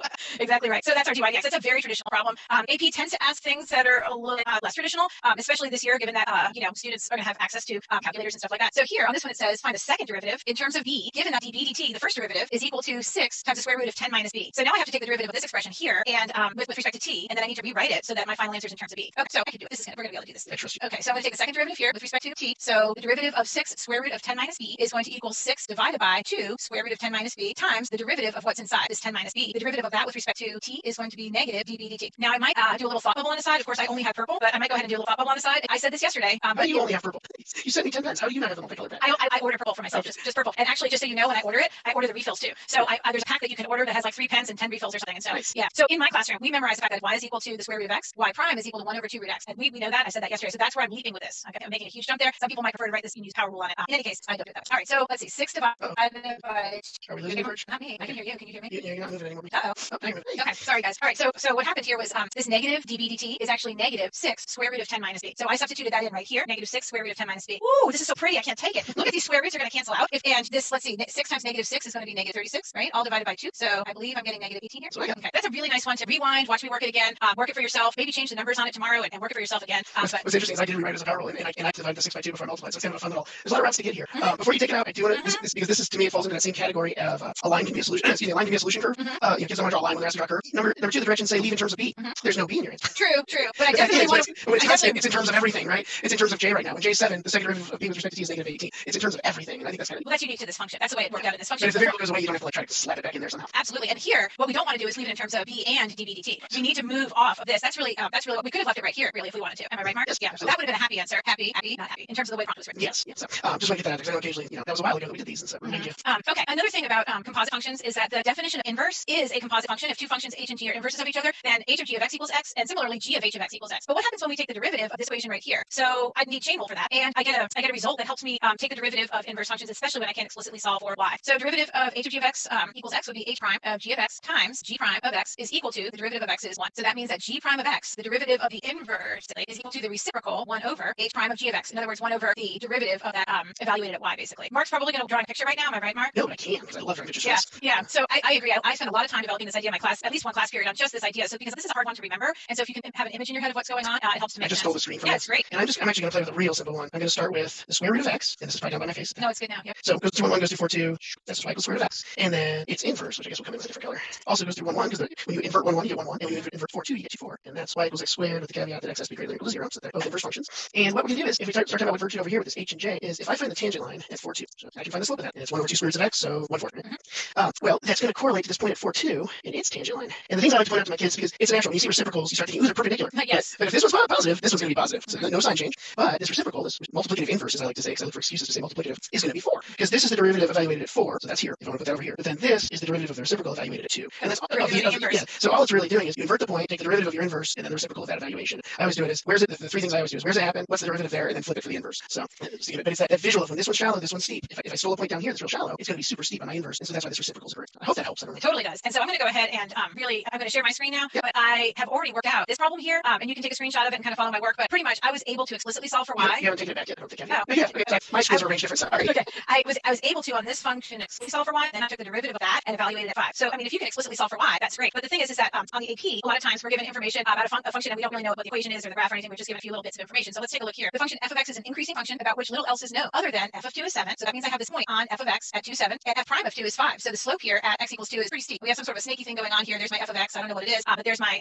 slope is 5 there. Then it says find the slope on the inverse graph of f and figure it out at 7. Well, 2, 7 on f of x is mirrored to be at 7, 2 on f prime of x. Inverse. Sorry, what did I say? I said f prime. Yeah. I meant f inverse. Yeah. So at f inverse on f inverse of x, there's this mirror going on here across the line y equals x, and I've got some sort of a sneaky thing going here. But kind of like the picture that Mark just drew, this slope of the tangent line is still positive, though not as positive. It's got to be the reciprocal. We proved it up here. It's got to be the reciprocal of that 5. So this answer would be 1/5. Very nice. Now, because I don't want to keep you guys here for 2.5 hours, I'm going to leave this as an exercise for you to do. You should be able to find this stuff pretty easy on Google or in your textbook or in your notes, and write down these rules here for yourself, because I do want to get into a few problems, or I want Mark to get into a few problems that are on the 4 corners. Oh, there's so many good problems on there.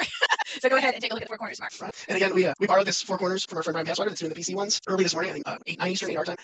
But he may not recognize it because we changed a couple of them to fit this lesson specifically. So do you want me to do this upper left one first? I think maybe do the numeric and the graph one first, and then come back and do that. This one is very accessible. It's a lot like the implicit that Verge did already. I was just warning you, in case you don't get to come back, that this point x equals 4, you're going to need to find the y that goes with it. So you actually have to work with the original, and it may even occur more than one point. Hint. might, wink, nudge, nudge.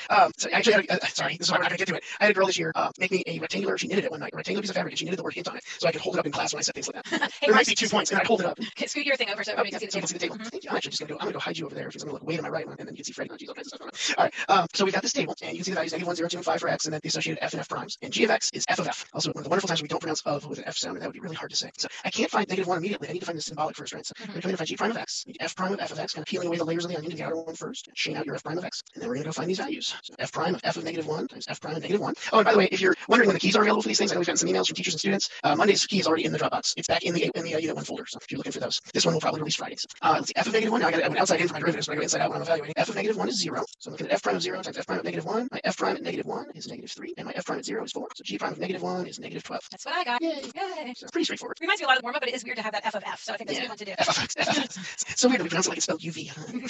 So h of x in this graphical one. So we've got this 3. They're both linear piecewise functions. These 3 pieces right here are f of x. These 3 are g of x. You might want to color them if you're doing them on your own, because I got lost a couple doing anything Virgin. I was in different spots. I was like looking at the wrong place when I was doing these. Okay. And this is something that has happened before in AP exams, right? We talked about that yesterday a little bit. That they'll invert the g and the f in the rule you memorize. So make sure you understand conceptually what's happening. That is not f of g, it's g of f. So still going to do my outer derivative first times my inner derivative. And let's see, I'm going to bring some colors in. Let's see. So now we're going to find h. Oh, I didn't label it prime. It's h prime of 2. So if I want to go find, I guess actually, sorry, talking to myself, and you get to hear it. Hey, wait a minute. We were going to talk about talking to yourself. I didn't have an inner dialogue right there. I'm having an outer dialogue. Yeah, but you should have, right? Yeah, the cool thing is, like, all mathematicians talk to themselves all the time, and oftentimes it's silent because we don't want to bother everybody else. And definitely during a test, you can't be talking out loud while there's 30 other kids in the test room. But when you're taking your AP exam this year, you can talk to yourself out loud the whole time. And so you can hear yourself make mistakes and you can correct them on the fly. And I think that's what Mark just did, right, Mark? Yeah. Yeah, it's awesome.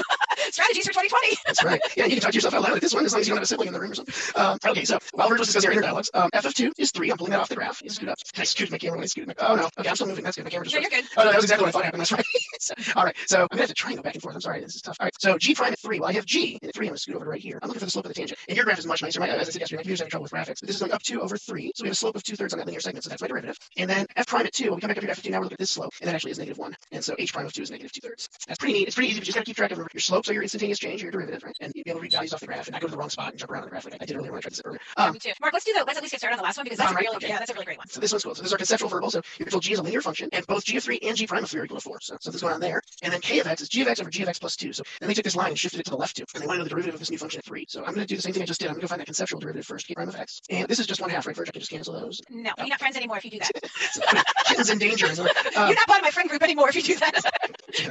Okay, put my camera stationary, just put myself in the same angle as everyone else. Okay, so you're picking up the camera there. All right, so K prime of X is a quotient rule. Loading on. So derivative of the, derivative of that loading, I was thinking I don't get it right. I do for derivative top times the bottom, minus derivative of the bottom, G prime of X plus 2. And there is a chain here because our interior is a function of X, but it's not, it's not the function of, it's X plus 2. The derivative is 1. If you want to write it, awesome. If you don't want to write it, just as awesome. But it's good to have that internal dialogue where you ask yourself, what is the derivative of the inside? And then that's all over the denominator squared. So I'm going to go ahead and put the 3 in. I actually have done this problem twice now, and I did it different ways each time. So we're looking for G prime of 3 times, and 3 plus 2 is 5, so G of 5 minus G prime at 5 times G of 3 over G of 5 squared. And I know G prime of 3, I know G of 3. Those were 4. Okay. I don't know G of 5. I do know G prime of 5, but we have to think about that. It's a linear function. That's G prime of X. It's linear. It has the same slope everywhere. So the big thing is this 5. So I need to actually go find the function G of X, and I'm going to do that. Oh, you're going to do your use a point slope. Point slope the Mark way. 4 plus 4. It's a Taylor's way. But that's going to end up being 4x minus 8. I get a -12 there, and 4 minus 12 is -8. So, and you can see again there that G prime is 4. So now I can come in and I can actually do some arithmetic. G prime of 3, 4, G of 5. Well, I didn't actually do that. But that's going to be 20 minus 8. Yeah, 20 minus 8 minus 4 times 4 over G of 5. We decided it was 12. And of course, it's a numeric answer. I encourage you to leave it that way on an AP test, and I encourage you not to do it when you're, whoa, what did I do, Virg? Well, you wrote you squared the 12. Yeah, I saw you do it, but you caught yourself. You're good. Go ahead, put your paper up so people can see it a little better. Yeah. All right. So we've got 4 times 12 minus 4 times 4 over 12 squared. And again, I encourage you to leave it that way on an AP test, and I encourage you not to do it in a college course. You should go ahead and get a nice pretty answer. 16 goes to 144 9 times. I know that because I've done a ridiculous number of conic sections. Because we love 9 squared and 4 squared on conic sections. And so that whole thing boils down to 2 ninths. Yeah, that's a great question. I love that question. Maybe we should change it. Friday we kind of do our wrap up for the week. Maybe we should throw another one like this at you so you guys get to do one fresh without having seen it done. Yeah, but like Mark said, you could do this one again and see if you get it right. I mean, what the heck do you think we're doing? Right. As I'm asking the whole time, what are we doing? And, yeah. When we talk about the AP exam, we're getting questions all the time from kids and teachers and students. Like, what are they going to do about it? Well, you could Google it. You can't Google this. Not super easily, not unless you find this exact problem. And so this actually, these kind of conceptual things are the types of things that I expect we'll see in managed systems. And plus they're very, they really don't need a calculator. I mean, you can manipulate and just leave your answer with that arithmetic there undone. That's totally fine. So what's in the shared folder today, Mark, besides our notes and besides the these 4 corners? And you're living large right now. No, you're living large. Oh, it's me. Awesome. All right, so well, we've got the 4 corners. We've got the notes page. Is there a circuit today? There's a chain rule circuit. Awesome. We didn't do any of the examples off the chain rule circuit. So teachers who are watching, who might want to assign part of that to their students or all of it to their students, would be a great set of exercises. Go ahead, Mark. Oh, I said it earlier, but the Unit 1 key is up for those practice problems that we gave. There's some limit problems and 3 excerpts from FRQs at the end. So those are up as well. And they're in the Dropbox. If you go to this link here, use this QR code, go to the top level, go back to that April 13th Unit 1 review, and the key's in there now. And we'll put the key from today, not for the circuit. We never put the keys for the circuit. I mean, all those answers are already there. Just need to work them. But we'll put those in the next couple days. Tomorrow's Thursday, and we're going to be working on Unit 4, which has to do with, let's see, related rates and all sorts of contextual applications of the derivative. So we definitely plan to see some more FRQ type style problems tomorrow, and for sure in our wrap up on Friday this week. That sounds good. So we really appreciate everybody joining us. We still have so many views. It's just fabulous. And I know if you cancel only if you click in for a few seconds, but we hope you're even watching us still now. So bye. Bye. Hey, we're live. Welcome back, Virg. Welcome back, Mark. We've got another fun-filled day of calculus for everybody. I'm so excited. It's one of my favorite topics. All right, I'm Mark Crowley from Ryan High School in Denton, Texas. And I'm Virg Cornelius from Lafayette High School in Oxford, Mississippi. All right, here's our schedule again. We are down here on Thursday, April 16th. That's correct. Doing Unit 4. Tomorrow we're going to do mixed bag review, and then we'll continue our review through May 1st. And again, you can come back and freeze this. The QR code does work on a smartphone. Just take your camera at it. And I can verify. I tried it and it worked. It was wonderful. This is the website that AP is set up. You got to dig around it to find the information. Here's what we think is important. May 12th, 2 p.m. Eastern. Same time as our lesson today, just on a Tuesday. 45-ish minutes. The way they add that up, 25 and 15. Let's do 5-minute upload periods. And day 5. That's a work week. Yeah, and we're not even adding in the weekends there. We have had no mistakes, apparently, that we have found or anybody else anyway. That's right. That we paid attention to.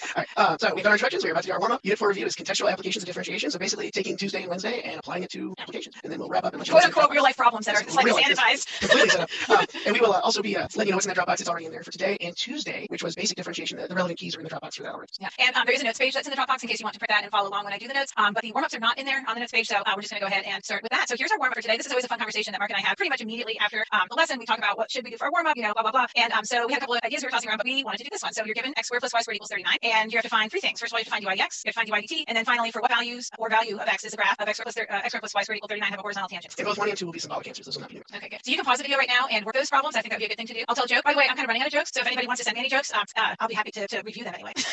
All right, there you go, Mark. What kind of food do math teachers eat? I'm trying to think if I've heard of this one. What kind of food do math teachers eat, Virg? They eat square meals, of course.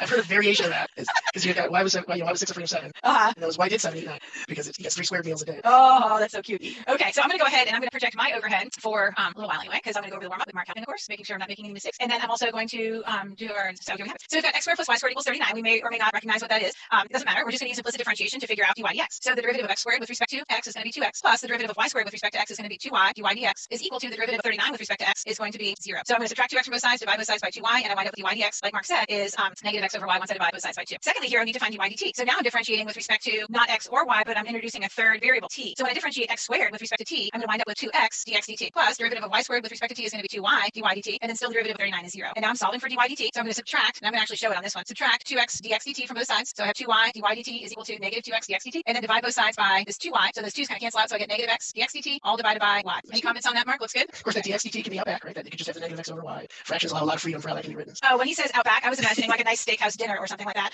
Okay, this is what he means by out back. It's funny. I catch, I try to like keep our. I'm the one of technical voice right occasionally, or like, oh, we should say it this way. Except when I talk about fractions, in the operator, denominator, out back, out front. Yeah, so here he means it's like tacked on at the end instead of up in the number topinator. Is that what it is? Number operator. It's just a simple way of saying numerator, sliding the word top into it. Okay. Then the question was, what are the x coordinates of the horizontal tangent or tangent? If you really know what you're looking at, you don't need calculus to answer this question, because what is it that we're actually looking at, Mark? What is this the equation of? That looks a lot like a circle centered at the origin with a radius that I don't like, but it's probably 36, 49, so between 6 and 7, maybe 6.2. Okay, so yeah, so the radius is the square root of 39. And it's funny that you say you don't like the radius because you actually picked this number yesterday. I wanted to put 36 and you changed it. I was 600th high at 6.24. Okay, so this right here would be a place where I would have a horizontal tangent because I've got that horizontal line right there touching just one spot, and then I've got the horizontal tangent there as well. So in both of these spots, the x value is equal to without calculus. Okay, I can really be done without calculus. However, if I've got a horizontal tangent, what does that mean my slope is equal to? It means my slope is equal to 0. So I could set dy dx equal to 0, and I found that dy dx was equal to negative x over y. So when I solve this equation right here, I end up with x equals 0. So that's a nice little problem. You could also, just to make things even more complicated, you could set dx dt equal to 0 as well. Or no, dy dt. Sorry. dy dt, sure. Because you could do dy dx as dy dt over dx dt, which is a little preview for AB students or a summer review topic for these. Thinking about what that could be. Not that yet either. How about this? All right. So here's our unit 4 review. If you've taken a look at the notes page, I just kind of typed this all up from what the College Board has provided in terms of the order that they would teach it in. Of course, teachers can teach this in any order that they want. A lot of these are somewhat standalone topics, but for each of these topics right here, we're going to just kind of do one example of each just to kind of refresh your memory on it. So for this first topic right here, interpreting the meaning of the derivative in context, this is a really nice example right here. It says the function c of x gives the cost of digging a hole x phi t. We found this in the AP classroom of some sort. I think it was pretty much exactly like this. The function c of x gives the cost. This was in teacher resources though, not in the question bank. So that could be, yeah. The function c of x gives the cost of digging a hole x phi t. C of 20 is equal to 140 means that a hole, how many phi t costs how much to dig? So let's think about what these numbers mean. A hole, x phi t. X is a hole, yeah. Yeah. So 20 feet d costs $140 to dig. That's not calculus. It is math though. It is. I do have kids I do have students who go, oh, this isn't math. Like, no, actually, this is math. Yeah. In fact, this is important that you can distinguish between prior knowledge versus now I see this c prime. So c prime of 20 equals 5. What does that mean? How can I interpret that in the context of this hole digging situation? C prime of 20 equals 5 means that when the hole is 20 feet deep, I guess I got to write the word deep there. The cost of digging is doing what? Increasing or decreasing? Well, it's positive. When you say which that's an excellent point. Well, they both are, but I'm referring to the 5, which is equal to our derivative. My cost of digging is increasing at a rate of $5 per foot. So now this c prime of 20 equals 5 is really giving us a rate at which something's happening, and I'm very careful to make sure my units are correct on that when I'm talking about it. The bigger the hole, the more expensive the project's going to be, especially as you get further down. I mean, that makes sense to me. Go ahead, Mark. It makes sense to me. I'm going to steal the screen just for a second and just say, we talked yesterday about internal dialogues and thought bubbles and keeping track of what's my independent variable, what's my dependent variable, what's going on. This has been ingrained in you guys for, oh gosh, 2/3 of a year now almost. And so this is pretty reflexive. The y equals f of x and y prime is dy dx, which is f of x. So what I do with my students when I don't remember which is which, these are both x, right? Because c of x becomes c prime of x. So I know that those units have to stay the same. But then this dc dx is your units for your rate because it's c was cost and x is feet. So that's dollars per cost right there. And there's no shame in going off to the side and doing that, right? Yeah, I think that's a good point. And I probably went over that too quickly. I'm glad you interrupted me on that because we don't want to introduce some new units that weren't really in the problem. Like we don't want to say like $5 per day or $5 per hour or something like that, assuming that it's some sort of a related rate problem that has to do with time. Per dollar or anything like that. Yeah, exactly. Okay, so 4.2. This one was all about straight line motion, connecting position, velocity, and acceleration. We did a ton of this in our 8.2 video, and I looked back and saw when that was. That was AP Live number 10. So there's a lot of really good derivatives of position, velocity, acceleration that if you haven't yet watched that video, that's really key to watch that video. There's not that much anti-differentiation in it, honestly. It's more of the derivatives. But in any case, here's just a sample problem. A particle moves back and forth on a horizontal track for t in between 0 and pi over 2 minutes, where t is equal to 0 but not equal to pi over 2. The particle's position in feet is given by the function s of t equals 1/2 tangent of t. Find the acceleration of the particle at time t equals pi over 6 minutes and indicate units of measure. So when you have position, to get to acceleration, how many times do you have to take the derivative? Well, the first derivative of position will just be change in position with respect to time. So things like, well, in this case, feet per minute, that sounds like velocity, yeah. Exactly. And then we'll have to take the plan is that we would have to take the derivative of the velocity, and then we would know the acceleration. So here, when I take the derivative of 1/2 tangent t, I just am really focused on taking the derivative of tangent t, which is going to be secant squared t. And that ties back to what we did on Tuesday for sure. And then the second derivative here of position is going to equal the derivative of velocity, is going to be my acceleration that I'm looking for. And this I really need chain rule for because this is secant t to the second power. So now I'm going to go ahead and do that power rule chain where I've got the inside function as a secant function. So 2 times 1/2 is 1, secant of t to the 1 power. I'm not going to write it, I'm just saying it. And then times, because otherwise it's going to get too confusing. Prime, what is that? Right, exactly. Times the derivative of what's inside. The derivative of secant t is going to be secant t tangent t. Lots of t's in here. Make sure you have tails on your t's so that you're not confused. So then a of pi over 6 is going to be secant of pi over 6 times secant of pi over 6 times tangent of pi over 6. And then I did this one. I was just going to say I did this without a calculator when I was typing up the key yesterday.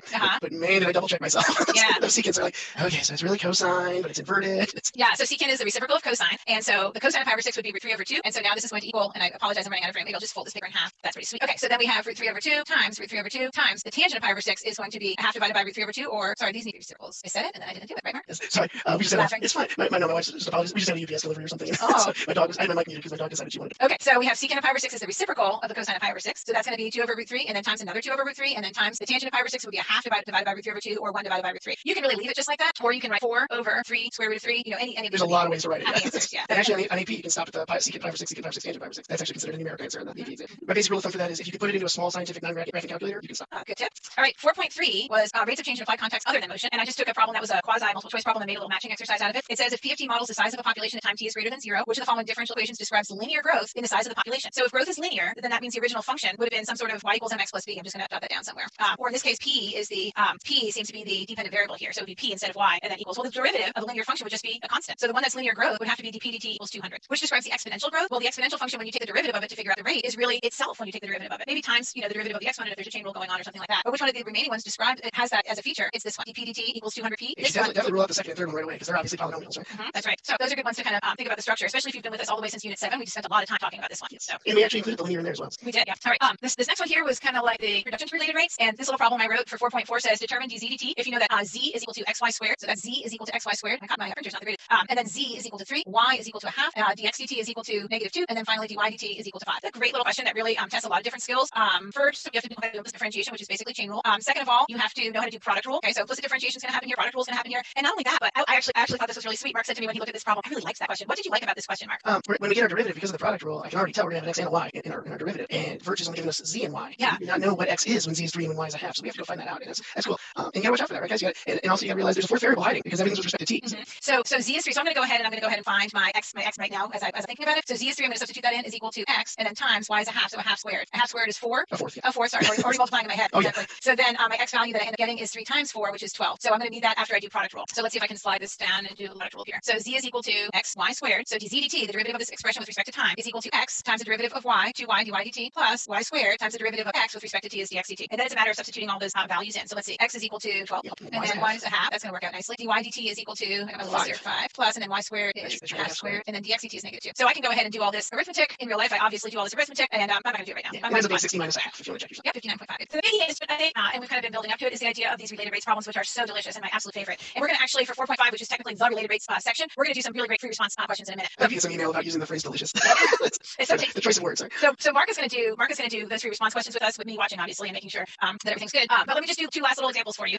The 4.6 was about the tangent line approximation or linearization to approximate. So this is a very bare bones example, but given g of x is a differentiable function about which little else is known, other than g of 3 is 2 and g prime of 3 is 7, use the tangent line of give x at x equals -3 to approximate g of -2.9. So I have my point, which is -3, 2, and I have my slope, which is 7, and I can write my tangent line, and you can write it the way Mark does, or you can write it the way I do. I usually use point slope with a y minus y1 on the left, tomato. So my tangent line is y minus 2 equals 7 times x plus 3. My advice to you would be to not distribute, to go ahead and, see, now I really would move my 2 over at that moment. Go ahead and substitute in the -2.9 since we're using our tangent line to approximate, and then 2 plus 7 times this quantity is really your answer. You could go ahead and say 2 plus 7 times 0.1, is that right? And that's why you don't want to distribute, right? Because that's always, you're staying so close to your center or where your approximation is that addition or subtraction is going to be much easier than multiplying 7 times -2.9. Yeah, and again, if you've done like 50 problems of these in your senior year or junior year or sophomore year, think about that, and we've probably done, that times 30. So like we know that this is the most efficient way to do it, and least amount of mistakes. But again, this could be how you leave your answer if you want on the AP exam. Last one here is in this unit, L'Hopital's rule. The really sweet thing about L'Hopital's rule is that the way the AP asks L'Hopital's rule questions, free response anyway, that we've seen has to do with fundamental theorem of calculus. So I'm just going to kind of like just do a little taste of it right now, but we're going to come back to this idea next week when we do when we review derivative, antiderivatives, definite integrals, that kind of stuff. Okay, so as I look at the limit as x approaches 5 of x to the 4th minus 625 all divided by x squared minus 25. If I do direct substitution here, I get 5 to the 4th minus 625, which is 0 in the numerator, divided by 5 squared minus 25, which is 0 in the denominator. So I get this indeterminate form of 0 over 0.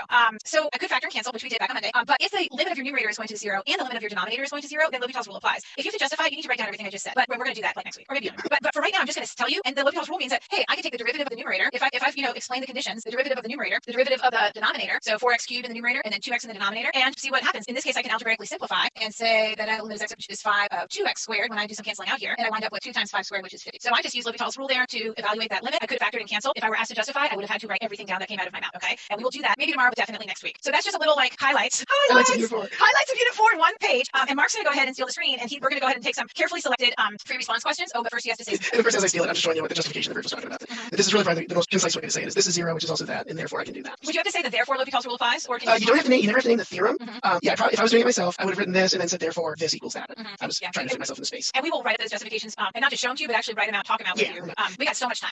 Yes, first way to go. We were talking, trying to come up with our plan, and we're experienced teachers, but we're new to this format, obviously. And one of the things we talked about is as you're learning as you go. That first year, and some of you have first and second year calculus teachers, and what's awesome is the bonding they're having with you guys is way beyond anything that they'll have again, because there's only a few of those first classes. But a lot of times, we're working 2-3 days out of you, and so we were talking about our plan. And Virgil made a great point that we don't want you to peak too soon. Any of you that have been athletes or music or anything like that, you want your practice regimen to get you to peak closer to the exams. Definitely. You don't need to be peaking right now, and the exam is basically 4 weeks away. You need to peak about 7 to 10 days in advance. Exactly. So, okay, so the cylindrical barrel. This is from 2019 ABBC 4. These are labeled on the top. We're not doing the entire problem. We're just doing the problems that are relevant to Unit 4. We felt were. And there's this rain barrel, obviously this highly detailed drawing, which they actually address down here. A cylindrical barrel with a diameter of 2 feet contains collected rainwater, as shown in the figure above. The water drains out through a valve not shown at the bottom of the barrel. The rate of change of the height h of the water in the barrel with respect to time is modeled by this differential equation dHdt is equal to -1/10 of the square root of h, where h is measured in feet and t is measured in seconds. And by the way, the volume of a cylinder with radius r and height h is that the volume is pi r squared h. So they give us a lot of information. And in A, they say find the rate of change of the volume of water in the barrel with respect to time. The height of the water is 4 feet, indicates units of measure. All right, so the drawing actually doesn't offer a lot of information for us, does it? I'm actually going to scoot this up so you can't see the barrel. I'm going to bring in my work. Actually, though, it does. does. Just scoot it. Oh no. Actually, Mark, I would say that I would say that the rain barrel gives a lot of good information for part A. Oh well, it's written there too, but it's actually on the figure. It is easier to see in the drawing, but they do give it all in here. Okay, good. And of course, the diameter of 2, the real thing we need, because we're looking for radius, is 1.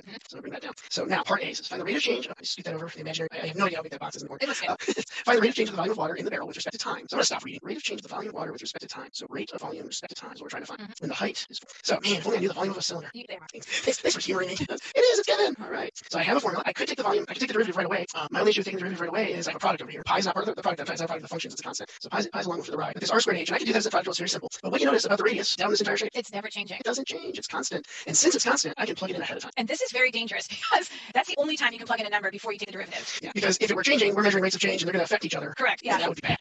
But it's not this time, so I'm going to get away with it. And so we have v is pi h. And now I'm going to take my derivative with respect to t. The derivative of v is 1, but it's not a t, so I have to put a dv dt on there. And the derivative of pi h, if you think of that as basically 3h, right? The engineers, that's just 3h. The derivative is 3, so pi dh dt. That was actually intentionally for one of my students this year who always rounded by the 3. Only said his engineering friends had told him that was okay. All right, so I've got my dv dt, but it says they want to know it when the height of the water is 4 feet. I don't have anywhere to plug in 4, but we do have a formula for dh dt. So that is -1/10 square root of h times pi. And now if I want to evaluate that at 4, and of course I can stop right here, or I can simplify that. That's 4. That's 2 over 10, or -1/5. Units. It says indicate units. Well, how do we measure volume? Cubic feet, cubic meters, cubic feet. yards. So, and this was feet, right? I think so. Going up and looking. 2 feet, yes. And then with respect to time. And time in this problem says time is measured in seconds. So feet cubed on top per seconds. Again, I'm just pulling my units right off of that. I don't spend a lot of time on that. All right, good with A? Looks great. Anything to add? Or? You can write out the word seconds if you want. You can write SEC if you want. Lots of different ways too. Yeah, we definitely avoid the little apostrophe for feet here. Because I think that would be weird with the cube. Yeah. All right, so let's go to B. So now it says when the height of the water is 3 feet, is the rate of the change of the height, rate of change of the height of the water, with respect to time, increasing or decreasing? So I'm asking, the way I always do this, I say cover that up. It says, is that increasing or decreasing? Is the rate of the height, what is the rate of the change of the height with respect to t was the formula they gave me? And then they want to know if that is increasing or decreasing. And how would I find out if that's increasing or decreasing? Sounds like you got to take a derivative. Another derivative. Yeah. So we're going to take our derivative with respect to time. And I hear a good friend of mine has her kids memorize this, so they know that the derivative of the square root of h is 1 over 2 square roots of h immediately. It's funny because I don't make them memorize it. Sorry, makes a bad word, right? But they actually, because they've seen it in so many different areas, they say, well, can we just always just do that? Can we just always write that all the time? And I think that's an important thing to realize that if you approve something, then it's allowed to be used for all time, right? So yeah. So this is the thought bubble over here on the side. The derivative with respect to h is square root of h is that. But we're taking derivative with respect to time. Yeah, this is the biggie. So there's a chain rule there, that related rate is a chain rule. So because we're taking the derivative with respect to t, I do have to chain out that dh dt on the end. And then they want this evaluated at 3, so I can plug the 3 in. But I'm going to go ahead and substitute in that dh dt, which was -1/10. Yeah. -1/10 square root of h. That's what I look up on my screen. I actually have the paper sitting in front. And if I look at this, hey, these two guys know each other. They take each other out. Negative times negative. 1 times 1 times 1, 10 times 10 times 2. Turns out that the second derivative always equals 1/200. And that's greater than 0. So what can I say? You can say that dh dt is increasing because the second derivative is greater than 0. This is actually kind of slipping into analytic applications of the derivative a little bit, which is unit 5, but considering we're reviewing. We're using the related rate to get there, right? Yes, I know to stop. We'll answer the rest next week. No. Yeah, so dh dt is increasing everywhere. So specifically h equals 3 as well, right? And that's my justification. Is my second derivative is 1/200, which is positive. All right. So now we're going to move to 2018. Just walking back in time, I guess. True. That's true. Actually, they're all kind of They're all consecutive number 4. backwards. They're all number 4 in the last 3 exams.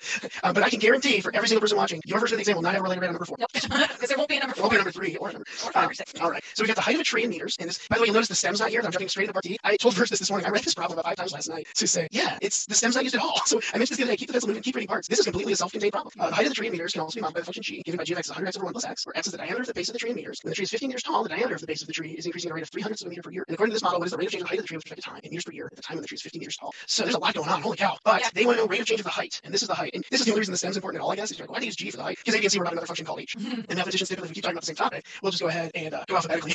We get g, now we'll do h. Or we'll go the other way, because they don't want to do I, because capital I has all kinds of issues. All right, so we're going to be doing dg dt. That's my rate of change of the height with respect to time. Oh my, what do we have here, Verge? Low behind, mine, high, low. Quotient rule. Now I'm going to go through this pretty quick, because we've done a few of these. But it's the derivative of the numerator, it's 100 times the denominator, minus the derivative of the denominator times the numerator, all over that to denominator squared. And then, hey, these are all x's. And we're differentiating with respect to t. The dx dt had to show up. When I did that problem, just FYI, I put that dx dt on each term in the numerator, and that's okay too. it. Take Absolutely. I just factored it off, right? You put it out back. Yeah, I just factored it out back. Put it out back. So, and x is the diameter, right? Yes. And they said the diameter is the 0.03, so that dx dt is the 300ths. And now all I have to do is plug in the diameter when the height is 50. I cut that off. They didn't tell me the diameter of mine is 50. Well, so now I do some more side work. Mm-hmm. So 50 is 100x over 1 plus x. I can multiply that 1 plus x over 50 plus 50x is 100x. You can also do this with inspection. A lot of you could. X is 1. Because 100 over 2 is 50. Just slide your paper up a little tiny. Okay. Just a teeny So bit. yeah, 100 times 1 over 1 plus 1 is 50 is what? So I just do 100 times 1 plus 1 minus 100 times 1 squared. And that looks like 200 minus 100 over 2 squared, which is 4. Or you can stop here, right? Just for just happy face. That looks like 25 times 0.03. No, it looks like 100 over 4 times 3 over 100. Hey, I like that. That's so cool. Clever person goes, boom. Did they ask for units? No. No, they gave them. They gave them. Yeah. If they ask for units, it's going to be worth something. If they They're don't short ask for gas. units, don't worry about it. Yeah. Absolutely. Yeah. All right, we got 2 minutes left. Do you want to talk about number 4? Well, I think The next number 4? I think what I'd like to do is kind of talk about the fact that this is where we're going to start tomorrow. So I think it would be a really good idea. These are contextual applications. Context means with text, like con queso, with cheese. So it takes a while sometimes to digest all the given information. So if you do nothing before tomorrow's session, I would read this about 6 times and try and work it out. This was a very difficult free response question. Kids really stumbled on it. But these are doable problems. They truly, truly are. We're going to start tomorrow after the warm up with this and then do some other free response questions. Is that good, Mark? I mean, like that? I think that's encourage them to get going on this. And I think that as I switch my share screen here, I think that one of the things we should emphasize is that when Verge says that it was a difficult problem, it was a difficult problem under the time circumstances, and that's why we're trying to get you practice now. It's not any harder than the other problems we've done already, but as she said, that text and contextuality made it harder, and our job here is to help demystify some of that for you. Yeah, and actually, there's always great memes immediately after the AP Calculus exam, so you can look up the potato problem from 2017 and find the memes. One of my favorites that year, there's some tweet, a lot of them on Twitter, you said Twitter and type in that. Or maybe Reddit, I don't know. Yeah, there was a tweet, some poor student who got into the international form or the late form or something as a controlling factor, and said, when all the memes are about potatoes and bananas and you didn't see either, it was right. the monkey giving the side glance. Right, you had a different version, and that could happen this year as well, where there's a couple different versions pushed out, so we don't know. That'll be interesting. Well, thanks for watching. I've had this slide up for a second now, so you can use your camera to find that Dropbox or type in that bit.ly. It is in the description under. I promise. There's an arrow down there. It says show more. Scroll down. The kids know where the comments are. Text your teacher where to find it. So you can get to that Dropbox. What's our Dropbox today? First, the notes. We have a notes page. The free response and a new circuit, right? And yes, and it's the a circuit I wrote. It's everything up to implicit. So it's kind of a review of the week up till now. Yes, to me, it's a little bit more doable than the chain rule circuit where you can get kind of bogged down in a lot of algebra and trig. Mark's is really clean and quick. It would be a nice one to work on this afternoon. Cleanse your palate before tomorrow. Before you have a potato. Again, information for the test. If you want to freeze the screen, get that website, freeze the screen, get that QR code or that bit.ly, and that takes you straight to the calendar. It's also in the top level of the Dropbox. All right. So thanks again. Tomorrow's Friday. There's music we can't use.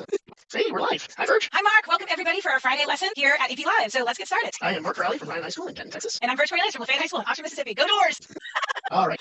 If you've been here, you're getting tired of this slide. If you haven't, welcome to this slide. It's our schedule for the remaining few weeks until May 1st. Come back, pause it later, take a picture of that QR code, or write down that bit.ly, and those will take you to this calendar. You can also go to the Dropbox, which we'll give you later. But if you just join us every day, there's no need to know what the schedule is. That's right. Just be here anyway. Just be here anyway, yeah. That's what we do. Anyway, AP coronavirus updates.collegeboard.org has if you want to go see the details on the exam, there aren't many. It's a 45-ish exam, 45 minutes FRQ followed by 15-minute FRQ. And I should say too that they will be posting videos that we'll let you know about that. But look for some videos that will help you to understand how this platform is going to work. So it looks like I got a graphic out of place, but we're going to go with it anyway. Okay. Oh, yes, we do. Look at that. Oh, disaster.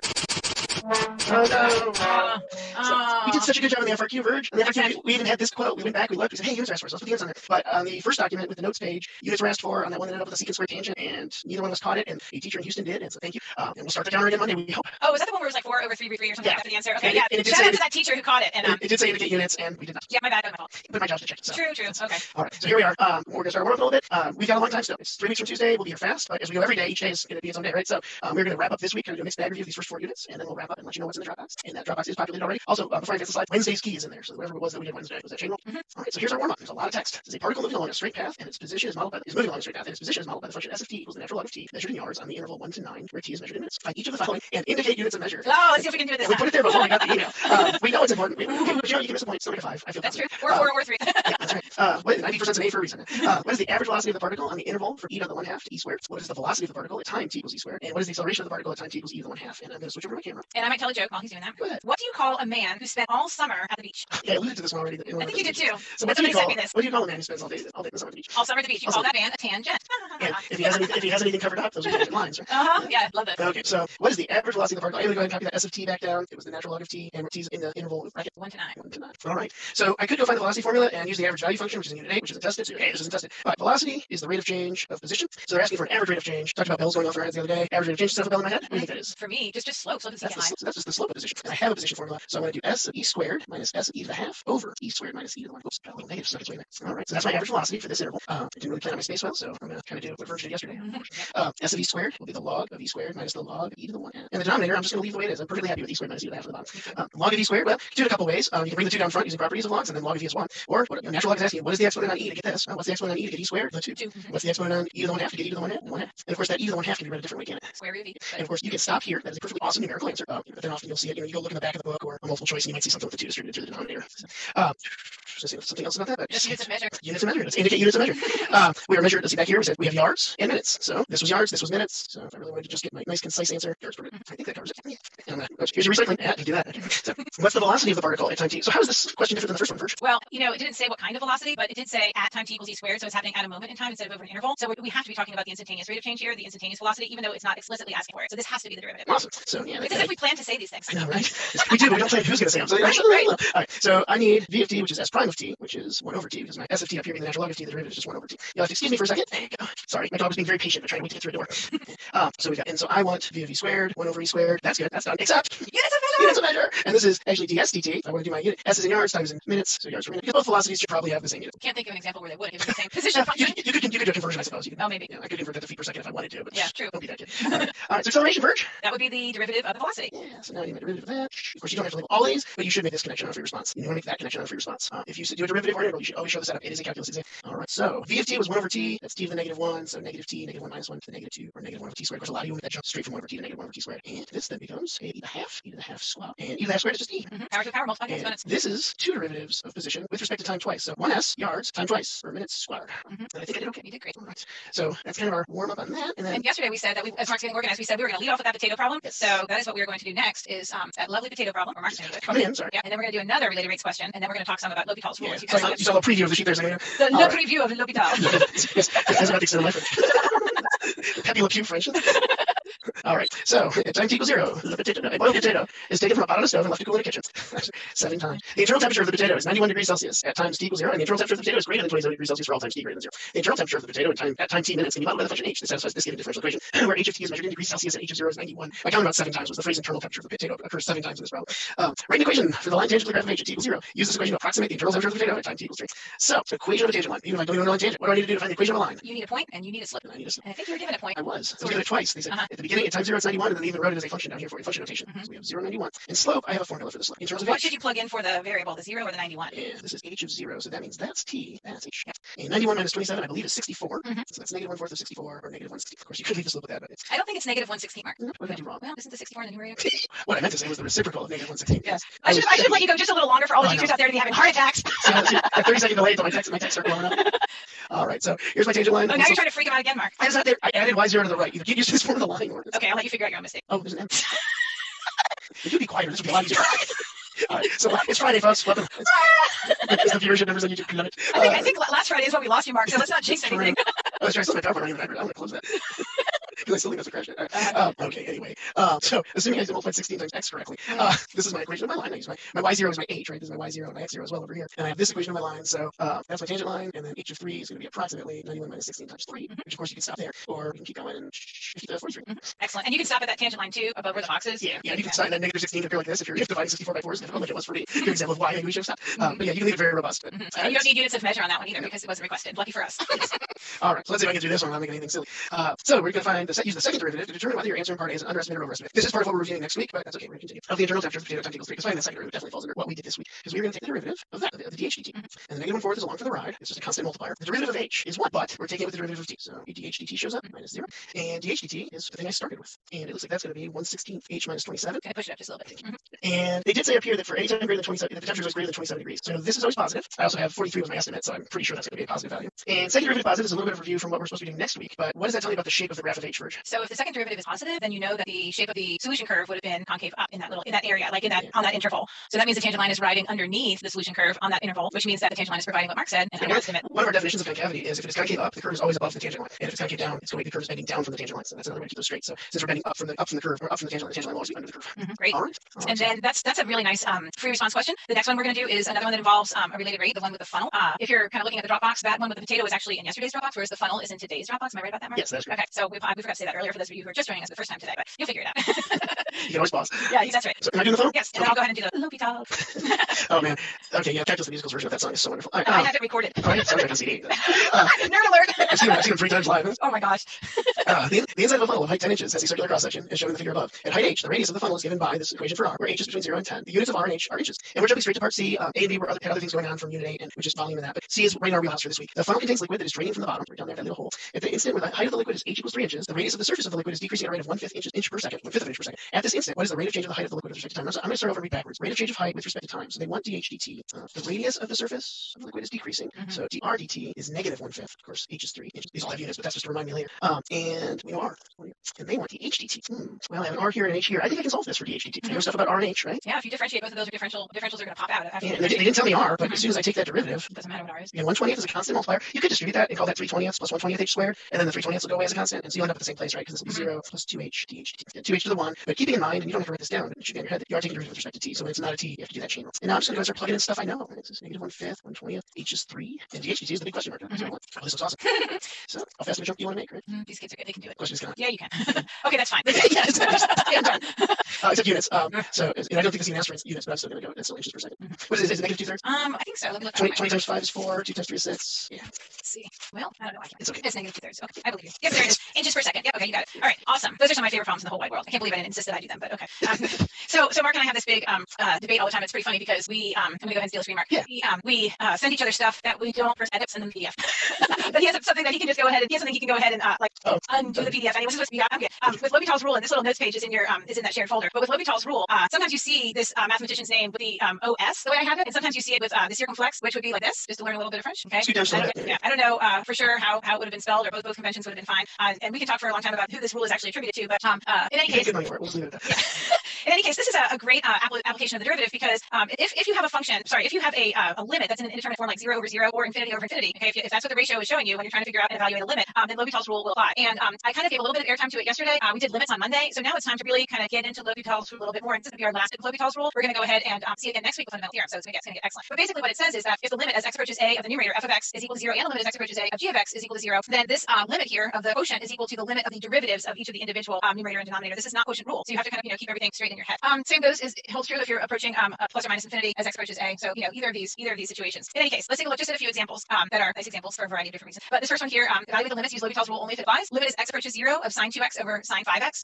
Well, let's look at that numerator. Limit is x approaches 0 of sine 2x is equal to sine of which is 0. And then the same thing holds for the denominator. The limit is x approaches 0 of my denominator is also ending up to be 0. So we have this indeterminate form here of 0 over 0. So L'Hopital's rule applies. So I can go ahead and take the derivative of the numerator, which would be cosine of 2x, but then times the derivative of what's inside. So you got to do a chain rule. So 2, and then divide by derivative of the denominator, which would be the derivative of sine 5x would be cosine 5x, and then times the derivative of what's inside. So then what you do after you apply L'Hopital's rule once, you try that direct substitution again. So you substitute in 0. 2 times 0 is 0. Cosine of 0 would be how much? 1. So we have 1 times 2 over another 1 times 5, so 2/5. If you wound up with an indeterminate form again, you could apply L'Hopital's rule again. You could continue to apply L'Hopital's rule. Sometimes you kind of get stuck in the weeds and you think to yourself, this is not working for me. I need to have a different way to analyze this. But sometimes 2 or 3 applications and it works. So go ahead, Mark. We're gonna say something about that. No, I was just going to add, if you do get that indeterminate form again, because like what you did when you substituted the 2 and the 5, it's really natural to do. You don't want to ever write equals 0 over 0 because of that form. But we have a magic power on the AP test. If you draw a line through it, that's the same as erasing it never existed. So if you write it as nothing in the world, just cross it out and then write what you need to write. What Mark is saying is you don't want to do this. This is wrong. Because right now she's saying that's equal to 2/5 because later on you say it's equal to 2/5. So don't ever use notation like this. Notice how I said that my numerator was equal to 0 as x approaches 0 and same with my denominator. So on the direct substitution, you just got to be careful. Yeah, that's going to come up in an example too. Yeah, from a testing standpoint, it's so easy to do the substitution and write it. And if you don't have an erasable pen like Bruce has or she provided for her friends, you can't just draw a line through it and then it's gone. I'm actually going to do number 3 next. My students are watching. They're like, they're going to say something like, well, that's what she always said. She never goes in order. So here I have the limit approaches infinity of the natural log of x divided by 4 square root of x. So one more time, because I know my connection gets unstable sometimes. Limit is x approaches infinity of natural log of x divided by 4 square root of x. This is of the indeterminate form infinity over infinity. If you substitute infinity here to the natural log of infinity is infinity. It's getting there very slowly, but it is getting there. Same thing here. 4 times the square root of infinity is going to end up being infinity. So I'm going to say, I don't know. I'm going to go ahead and be very, very careful mathematically here. Can I say that, Mark? Yes. Because that's a specific way of saying does not exist. And so therefore, 3 little dots, I usually say this. L'Hopital's rule applies. That's not necessary, but that's just what's happening in my head. So now I'm going to apply L'Hopital's rule. I'm going to take the derivative of the numerator. Derivative of natural log of x is 1 over x. Derivative of the denominator is going to be 4 over 2 root x. And then I might need to do a little bit of algebra here before I go ahead and substitute in again. Because I can already tell substituting in here, I'm going to get 0 over 0, and that's going to give me another L'Hopital's rule situation. So in terms of, I'm going to just go ahead and do a little side bubble here. 1 over x times, and then the reciprocal, 2 root x over 4. So I'm multiplying the numerator by the reciprocal of the denominator. I get root x over 2x. Does that look right, Mark? Yeah, reciprocal. Okay, and then so I end up with 1 over 2 root x, because root x divided by x is just x to the 1/2 divided by x to the 1, and so we end up with the square root of the denominator. So that's a little bit of algebra to rewrite this quotient. So now I have the limit as x approaches infinity of 1 over 2 root x. Now this does need 0. Why? Because I'm taking the number 1 and I'm dividing it by infinity. 2 times the square root of infinity is gigantic, so that approaches 0. Basically, you have 1 divided by a huge number. If you want to think about it numerically, you can think about it graphically too, because you can think about like what's happening on that asymptote or whatever. But that's going to end up being 0. So let's take a look at this one next. And if I did that one too quickly, just rewind and pause and take a look at the algebra there. This says the limit is x approaches 0 of the square root of x plus 1 minus x over 2, all divided by 5 squared. Well, I can definitely pretty easily see that the denominator there, when I substitute in 0 to the 5x squared, I get 0. And then the numerator, let's see, 0 plus 1 is 1, square root of 1 is 1, 1 minus 1 is 0, and then minus 0 divided by 2 is 0. So the limit, here's the clever thing, right? Yeah, the limit is the limit as x approaches 0 of this numerator, if I can write it down correctly, is going to be equal to 0 as well on either side. So therefore, L'Hopital's rule applies. So I need to take the derivative of the numerator, the derivative of the denominator, and then start again, or try again, find my direct substitution again. So here we go. So just a quick shout out when you're doing that because you're getting them right. Shout out to South Carolina for texting me -16 a couple minutes ago. Oh, is that somebody who has the same initials that I do? No. Oh, okay. I know South Carolina. Yeah, there's a lot of South Carolina. Oh, is that somebody with the initial R? Yeah. Oh, how nice that she's watching. That she didn't have to do that. Hi, South Carolina. Okay. All right. So we know everyone is. Okay, so I took the derivative here while I was talking. Let's see if I can walk and talk at the same time. No, I cannot. Look at that denominator. That is horrible. That's totally my fault. Yeah, okay. So derivative of 5x squared in the denominator is 10x. Derivative here in the numerator, this derivative of square root of x plus 1 is 1 over 2 root x plus 1. And then derivative of the negative 1 is just 0. And then this is a linear term right here. This is like minus a half. So minus a half like that instead of minus x over 2. So the derivative of that is just going to be the coefficient. So it's just going to be minus a half. Yeah. Now, as I look here and I think about, well, I'm just going to plug in 0 and try again. I think to myself, in the numerator, when I plug in 0, I get a half minus a half. So I get 0. And in the denominator, when I plug in a 0, I get 10 times 0, which is 0. So L'Hopital's rule applies again. And I, even if I tried to do some algebra, I don't think it would help much. I think I'm going to go ahead and, is this okay, Mark? I'm going to go ahead and do a 0 sandwich. Okay. So now what's in your sandwich? Hold on. Okay, so now I'm going to go ahead and do, hopefully third time or second time that I take the derivative, it'll be good. So derivative of the denominator is the easy part. So limit as x approaches 0. The derivative of 10x is 10. Derivative of the numerator, well, the derivative of this negative half is going to be 0, but the derivative of this 1/2 x, 1/2, whatever it is, I'm going to just put it like this, 1/2 of x plus 1 to the negative half. So I need a derivative of that. So I'm going to go ahead and use the power rule. This ends up being negative 4, and then x plus 1 to the negative 3 halves. How does that look, Mark? That's really good. Okay, so negative 4, and then x plus 1 to the negative 3 halves. Okay, a little nervous about this exponent here, but when I substitute in a 0 for the last time, it's going to be a 1 that I'm raising to the negative 3 halves. So 1 to the negative 3 halves is 1. And so it's wonderful. So I have negative 4 divided by 10, which would be fine to leave it like that, or negative 1/40. And then the last one, those of you who are AP teachers out there might definitely recognize this question because it appeared on a recent exam. So let's take a look at this one. It's it could be it's a little different, always creative on the AP exam in my opinion. I love it. But a little note is that f of 1 is 1, f prime of 1 is 2, and f double prime or the second derivative of 1 is 3. So okay, whatever. Maybe that was given in a table or something like that. But so here's some information. Now I have this limit. The limit is x approaches 1 of 10 to the x minus 3 f prime of x, all divided by f of x minus arctangent of x. And arctangent of x is just inverse tangent. It could be read either way. It could be written either way. Okay, so if I substitute in 1, in my numerator I get 10 to the 1, which is 10, minus 3 times f prime of 1 is 2. So in my numerator, I don't think I'm getting 0 here. I'm getting 4, right? Okay, my denominator. By the way, just that means L'Hopital's gone, right?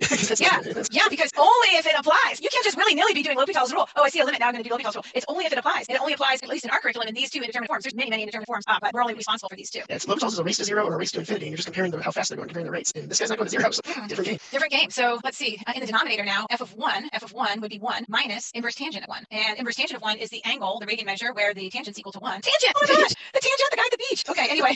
Yeah, a quarter of a pi. Pi over 4 where the tangent equals 1, the ratio of the sine and the cosine being 1, so that would be pi over 4. So that's a really nice one that appears that you might need L'Hopital's rule, but the middle line is enough, right? Oh yeah, we can that's do numeric. Yeah. Oh, nice. That one's good too. Yeah. Okay.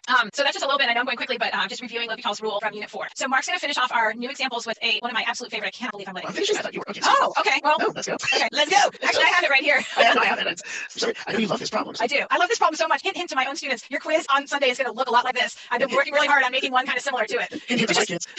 I proofed that already, so I'll steal it. Well, they're hard to write so that they come out properly, and you need to have a good appreciation for the writers of these things because for everything to kind of knit together perfectly is really beautiful. So anyway. And this isn't the Dropbox. It's also it's excerpted from 2017-86. We did drop a part off. But yeah, because it uses mean value theorem, I believe, and we're getting to that next week. So let f be the function defined by f of x is equal to cosine of 2x plus e to the sine x. Let g be a differentiable function. The table above gives values of g and its derivative g prime, so that's the table. And let h be the function whose graph consisting of 5 line segments is shown in this figure. It says find the slope of the line tangent to the graph of f at x equals pi. And then also there's a b and a c, but I'm gonna do one bite at a time. I'm not gonna try to equal 72 ounce steak at once. Slope of the line tangent to f at x. Well, that sounds. Was that a shout out to Amarillo, by the way? Big Texan Steakhouse. So we're looking for f prime to pi. So we're gonna take f of x is cosine 2x plus e to the. Ooh, sorry, I was thinking ahead already. Horrible habit. And all right, I'll take the derivative of the left side. I'll leave the rest as an exercise. No. Derivative of cosine, negative sine of 2x, or the opposite of sine of 2x. And then I'm going to chain that 2 up front. So it's not sine of just x, so 2x chain is 2 up front. And then e to the sine x, well, exponentials just like to be themselves, but then not just an x, so cosine x up front. And that's my derivative. It's nice and cumbersome, that maybe. And now we have to do f prime of pi, negative 2 sine of 2 pi plus cosine of pi e to the sine of pi. And let's see, sine of 2 pi, Verge, help me out on that. 0. 0. That's gone. Of course, this is numeric, but we're going to be using it in a second. So cosine of pi, negative 1. And sine of pi, 0. So that is negative 1 times e to the 0, or just negative 1. Oh, why did you tell me this? No, it was good, and you were talking the whole time, so it's okay. Yep. So we have negative 1 times e to the 0, f prime of pi is negative 1. So that's my a. And they didn't ask to write the equation of the tangent line, it just said to find the slope. So you don't have to then put it in an equation. Like when we did that one with the potato where we used the tangent line to make an approximation, we had to do a little more, but here it was just find the slope of the tangent line, or line tangent. All right. So let k be the function defined as this composition. K of x equals h of f of x, find k prime of pi. My table on g is cut off a little bit, but we're just using h and f here. Looking for k prime. Oh, it's a composition. Yeah, and remember, it is a composition. It's not a product there. All right. So we have to peel away the layers. We take our derivative of our outer layer and chain out the inner. And now I want k prime at pi. So I need h prime f of pi minus f times. Well, f prime of pi, that sounds familiar, Verge. Negative 1. That was negative 1 in part A. Yep. So we have negative 1. F of pi, well, let's see. I think I could do that in math. I think you can. It is cosine of 2 pi. right? Yep, That's which is -1. No, 0. That's 0. That's a full circle. no, cosine. 1. Oh, it's the same as the angle 0. Yeah. It's Friday. Coffee's just not doing it. All right. So I'm just going to go ahead and write it in now because I goofed it up. All right. So cosine of 2 pi is 1. Sine of pi is 0. So that's 2. Okay. So that's 2. But now I'm not done, right? That's still sitting inside that h prime times -1. And h prime at 2. Well, if you look at my graph, let's see the tick marks are marks. So here's 2. And that's not a real easy point to read. But what is that point? Well, I don't think we That's actually h, right? That's h of 2. Yeah. And we want h prime. So we just want the slope of that segment. Yep. And it looks like it goes down 1, right 3. Nice. So k prime at pi is 1/3. I hope you're checking me on these. I am. You're doing great. All right. On to C. Let me get a fresh piece of paper for that. So for B, you guys, just it was 1/3, just so you know, because he did kind of whip his paper away quickly. Oh, I'm sorry. No, it's fine. And by the way, we know we're going a little over, and we asked our producer if we have permission to do that. And so we'll just play like it's regular high school, and let's pretend that the C. There's so many situations where they hold the bell. I don't even want to say what they are. Let's not go down that. Am I right, Mark? Like, because they ring the bell already. Here's We have been so good about sticking to the 45 minutes though on our AP lives, and our producer said I'm doing some more over here. that's fine. Our producer said it's fine if you go a little longer than 45 minutes, and I said I really wanted to, going into this weekend, make sure that we did all the wrap ups that we wanted to. Wow, that was slick. That's a lot of Mad Magazine foldings at the back for the older crap. Okay, so now I can see everything. And look how nice they were. I was actually noticing this last night because we had our warm up yesterday and it didn't have the dot. It said, "Wouldn't it be so much nicer if we put the dot into that product?" And they did. Yeah, because this is actually from an AP exam. This is from 2017. So I mean, we're trying to find. Yeah, we're trying to find n prime of 2 pi. So we need to take the derivative. So the derivative, and I guess I'll use the traditional as you take the first function times the derivative of the second, which is just h prime of x, plus the derivative. Oh, we're going to chain out a -2. This g prime of -2x times h. Now I'm going to evaluate all of those at 2. So I'm just going to everywhere I see an x, going to substitute in a 2. And now I can scoop this up because now I'm just playing off of these, right? No f in this one, right? No f. So just going up to the table. So so -2 times 2, -4. When x is -4, g is 5. H prime at 2. We just did that, right? That was the -1/3. Yep. Now -4 again. G prime of -4 is -1. Oh, I do need that h of 2. I got your back. I'm going to do it this way. If the slope is -1/3, the slope is also -1/3 for every 1 unit over. So down a third, that's -2/3. Yeah. Or as you say, -2/3. 2/3. I started at the beginning of the year and I still think it's hilarious in May. Not sure everyone else is on board with me, but all right, and we can leave it, right? We can walk away. Yeah, walk away. So, of course we can't because we're math people, but that just, wow, that was so nice. Is that really just -3? I think so. Yep, it is. But that is a really reasonable way to write -3 on a timed AP exam. All right, so we did everything that we wanted to do. This is exciting because we're good, and we're going to just talk a little bit about what's in that shared folder besides the Lobby rule notes page and besides the free response questions. What else can they find? Well, here's the bit.ly and the QR code. That'll take you right to that top level of that folder. You'll find the schedule on the top level, and then in the unit, the mixed bag, once you're forward, it has the date on it, April 17th. You're going to find the free response we did today as far as the funnel and the mixed representation. Again, that potato problem is in yesterday's folder. It was the end of that document. You're going to find a circuit written by Vicky Carter out of South Carolina. Oh my gosh, it's so good. It's one of my favorites. Yes, it's really cool. It has a table at the back, so it brings in all this stuff, and it's and a graph, I think, too, right? It's nifty. Yeah. And the Lobital worksheet that the Verge had been working through is in there as well. And Wednesday, what did we do Wednesday? The key to the notes from Wednesday was put in the Dropbox this morning, actually, so that's in there as well. Okay, good. Well, we hope everybody has a good weekend, whatever that means. I mean, we know that that's what we usually say to people on Fridays, but hopefully you can find some time to watch a movie or something. I don't know. We have a movie night planned for tonight for our family, so I'm looking forward to time on the couch. My wife has never watched Parks and Rec, and I think we're in season 5 or 6 now. We started it last week. So. And you're in the office. Not in the office. You're in the Parks and Rec office. Yes. Yeah, good. Enjoy that. Ron Swanson's a wonderful meeting. All right. Thanks for watching, everybody. Thanks for watching us. We'll see you Monday. All right, we're good. Hi, Mark. Hi, Mark. Hi, everybody. Welcome to our 19th episode of AP Calculus AB Live. I am Mark Raleigh from High School in Denton, Texas. And I'm Verge Cornelius from Fayette High School in Oxford, Mississippi. And it's been so long since I've been able to get my haircut that I had to bust out a Barat from 1978. This is ridiculous. Fortunately, mine's short enough. Normally, I haven't gotten those. I did look at the clippers last night. You looked at the clippers? I may show up very short hair. Here's a schedule for the remainder of the week, so you don't have to take a screenshot or come back later and pause it, or hold your camera up to that QR code. Where are we? We are right around Monday, April 20th. So we're halfway through this. And so if you want to know what we didn't pass, that's what we've done in the past. We are aiming for this May 12th, 2 Eastern, 1 Central for me. The actual exam, the late exams after that. It is 45-ish minutes, a 25-minute FRQ, and a 15-minute FRQ, and hopefully we will prepare you for that as best as we can. And is this picture new, Mark, or did we have this picture before? No, this is a new one. Oh, okay. This was we were starting the counter again, one whole day. And that is a very windswept picture of both of us. That is the end of the reading last year, I believe. Maybe the year before. But in Kansas City, you can see those black, we have our lanyards on still from the convention center. You can identify the restaurant. That's the sushi place. It's 2 years ago. If it's but we look very relaxed because we're obviously done with our presentations and stuff like that. So all right. So we're in our warm-up in a minute. We'll roll right into our Unit 5 review, which is analytical applications of the derivative. And then we'll let you know what's in that Dropbox. It got populated about a half hour ago. If you want to go get those items, you have any. And I want to say too, this is Unit 5 review, and we are reviewing all of the units. But Unit 5 is really long, and this is just some highlights of some ideas of that we're reviewing for you. Some things that make you think and go back to your notes, go back to some of your assignments, quizzes, whatever of your own. This is not like the definitive Unit 5 review forever and ever. And also, some of Unit 5 is going to carry into Unit 6, and we're going to carry some of Unit 6 into Unit 7 because we have a whole week of Unit 7 videos already online. So. Yeah, and also like math is completely intertwined, so we're reviewing everything all simultaneously. All right. So here's our warm-up. We have a graph, and it says the graph of a differential function g is shown above on the interval from -4 to 4, and it's inclusive. How many values of x in the open interval from -4 to 4 satisfy the conclusion of the mean value theorem for g of x on the closed interval -4 to 4? And first, do you want to show them the definition of mean value theorem first, or do you want to go ahead and do some time with a joke while they Well, think about it? last week I said that I was kind of running out of jokes, and I asked people to email me more jokes, and guess what? You Nobody emailed me. So here's the thing. Maybe I already used up all the math jokes that there are, or maybe that's a sign that people think that the math jokes are terrible, or maybe people are busy doing other things. So I just want to do something different today instead, and that is I want to give a shout out. You got a joke in there, though, right? Because you talked about it's a sign. What the heck does it have to do with the triangle? That's true. I do want to give a shout out to all my folks in Boston. Boston strong. A lot of people have been cheering on marathon runners today, and it breaks my heart that's not happening. But Boston will recover. It'll be a marathon in the fall. That's what I'm hearing. I believe we have a reader friend who was going to be participating actually this year. Yes, I'm sure there's a lot of people watching us right now who would have been involved in that race. Okay, so go ahead. Right, so first, this is a review, right? What the heck's the mean value theorems? Right. I can get this to work. Hey, no, Okay, so the mean value theorem. This is the version of the CED. I think our key that you'll see in a couple days will be a little different. If a function f is continuous over the interval, the closed interval a to b, and differentiable over the open interval a b, then the mean value theorem guarantees a point within that open interval where the instantaneous rate of change equals the average rate of change over the interval. That's a lot of the word interval. So, yeah, but English is like that. English is just too much, and math is so much tighter. And I see pretty much those words over on the side there mathematically. Right, but we were given the fact that this function is continuous and differentiable in that closed interval, so we're good for that. That's important. Yeah. In fact, I don't even know, did it say it was differentiable or did it say it was continuous or did it only say differentiable? It's still differentiable, but what does that mean? Differentiability implies continuity, so we know, and then we need to state it as we well. We have to state that on an FRQ. We have to make that connection because continuity is a requirement here. We know continuity, but the reader doesn't know you know. And then it says there's a point within that open interval with the instantaneous rate of change. Well, that's that g prime of c, right? Our function here is g, so that's our instantaneous rate of change equals the average rate of change, which is the slope of that secant line from endpoint to endpoint. You're seeing that as that blue line, and it lines up with the blue part of our equation. Think we're ready? Well, I hope everyone has in their mind how many lines parallel to that blue line are tangent. Right. Yeah, think about it. How many tangent lines are parallel to that blue line? I'll be honest, when I did a very similar problem on a released exam, I used my pencil. I just set my pencil down and just slid it down the page. Kind of like this. One. So there's one. Yes, I was telling Verge this morning. I kind of disappointed myself. I didn't put count there. But two. And lastly, a third time.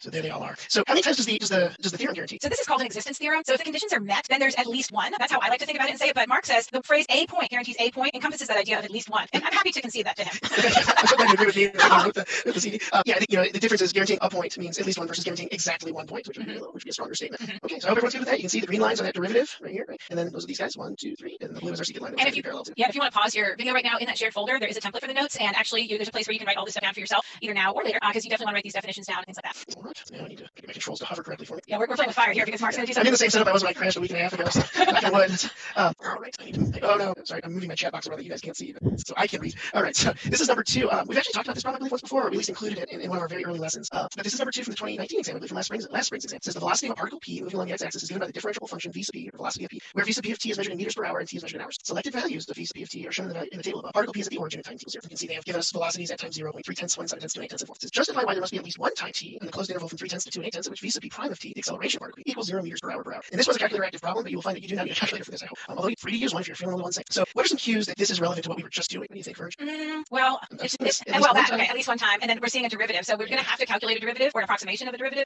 Yeah, we've got this closed interval. So it's kind of the left-hand side of that mean value theorem. And then we have these closed intervals. And I don't know how fancy I want to get with colors here. So playing with fire. So we're looking at the little bit. And so I'm going to do my y values on top. Right? So we're going to do v of 2.8 plus v of 0.3. By the way, your y values on top is a great reminder. We see so many students put the x values in the numerator, but we're calculating a slope here, changing y over changing x. Make sure your y values are in the numerator. Rise over run. And if you go with a rhyming scheme, right? Y's over run from your x's. It's wise to run from your x's. It's wise to run from your x's. Oh my goodness. I'm hearing all sorts of new stuff in these last few weeks. Not very useful stuff necessarily. And I don't have to simplify the bottom. I really don't have to simplify the top. I do need a numeric answer. So those 55s have to be substituted in. But that's 0, right? So, yeah. Now, I've shown some work. Have I completely justified it yet? No, you have not. What are my conditions? You need to really talk about continuity on the closed interval and differentiability on the open interval. And we weren't told that this function, v sub p of t, is continuous. But we were told right there that it's differential. It thus continuous. Yep. So that connection has to be made. And did I leave you out? Didn't you? All right. That's what I mumble with my hand. Right? Okay. We've been told it's differentiable. We have to make that condition. And a lot of people are like, well, that's obvious. Everyone knows that. Well, you have to tell us that you're one of the everyone that know it. We only know what you write. So I hope there's a certain one of my students that's hearing what you're saying right now. Are they related to you?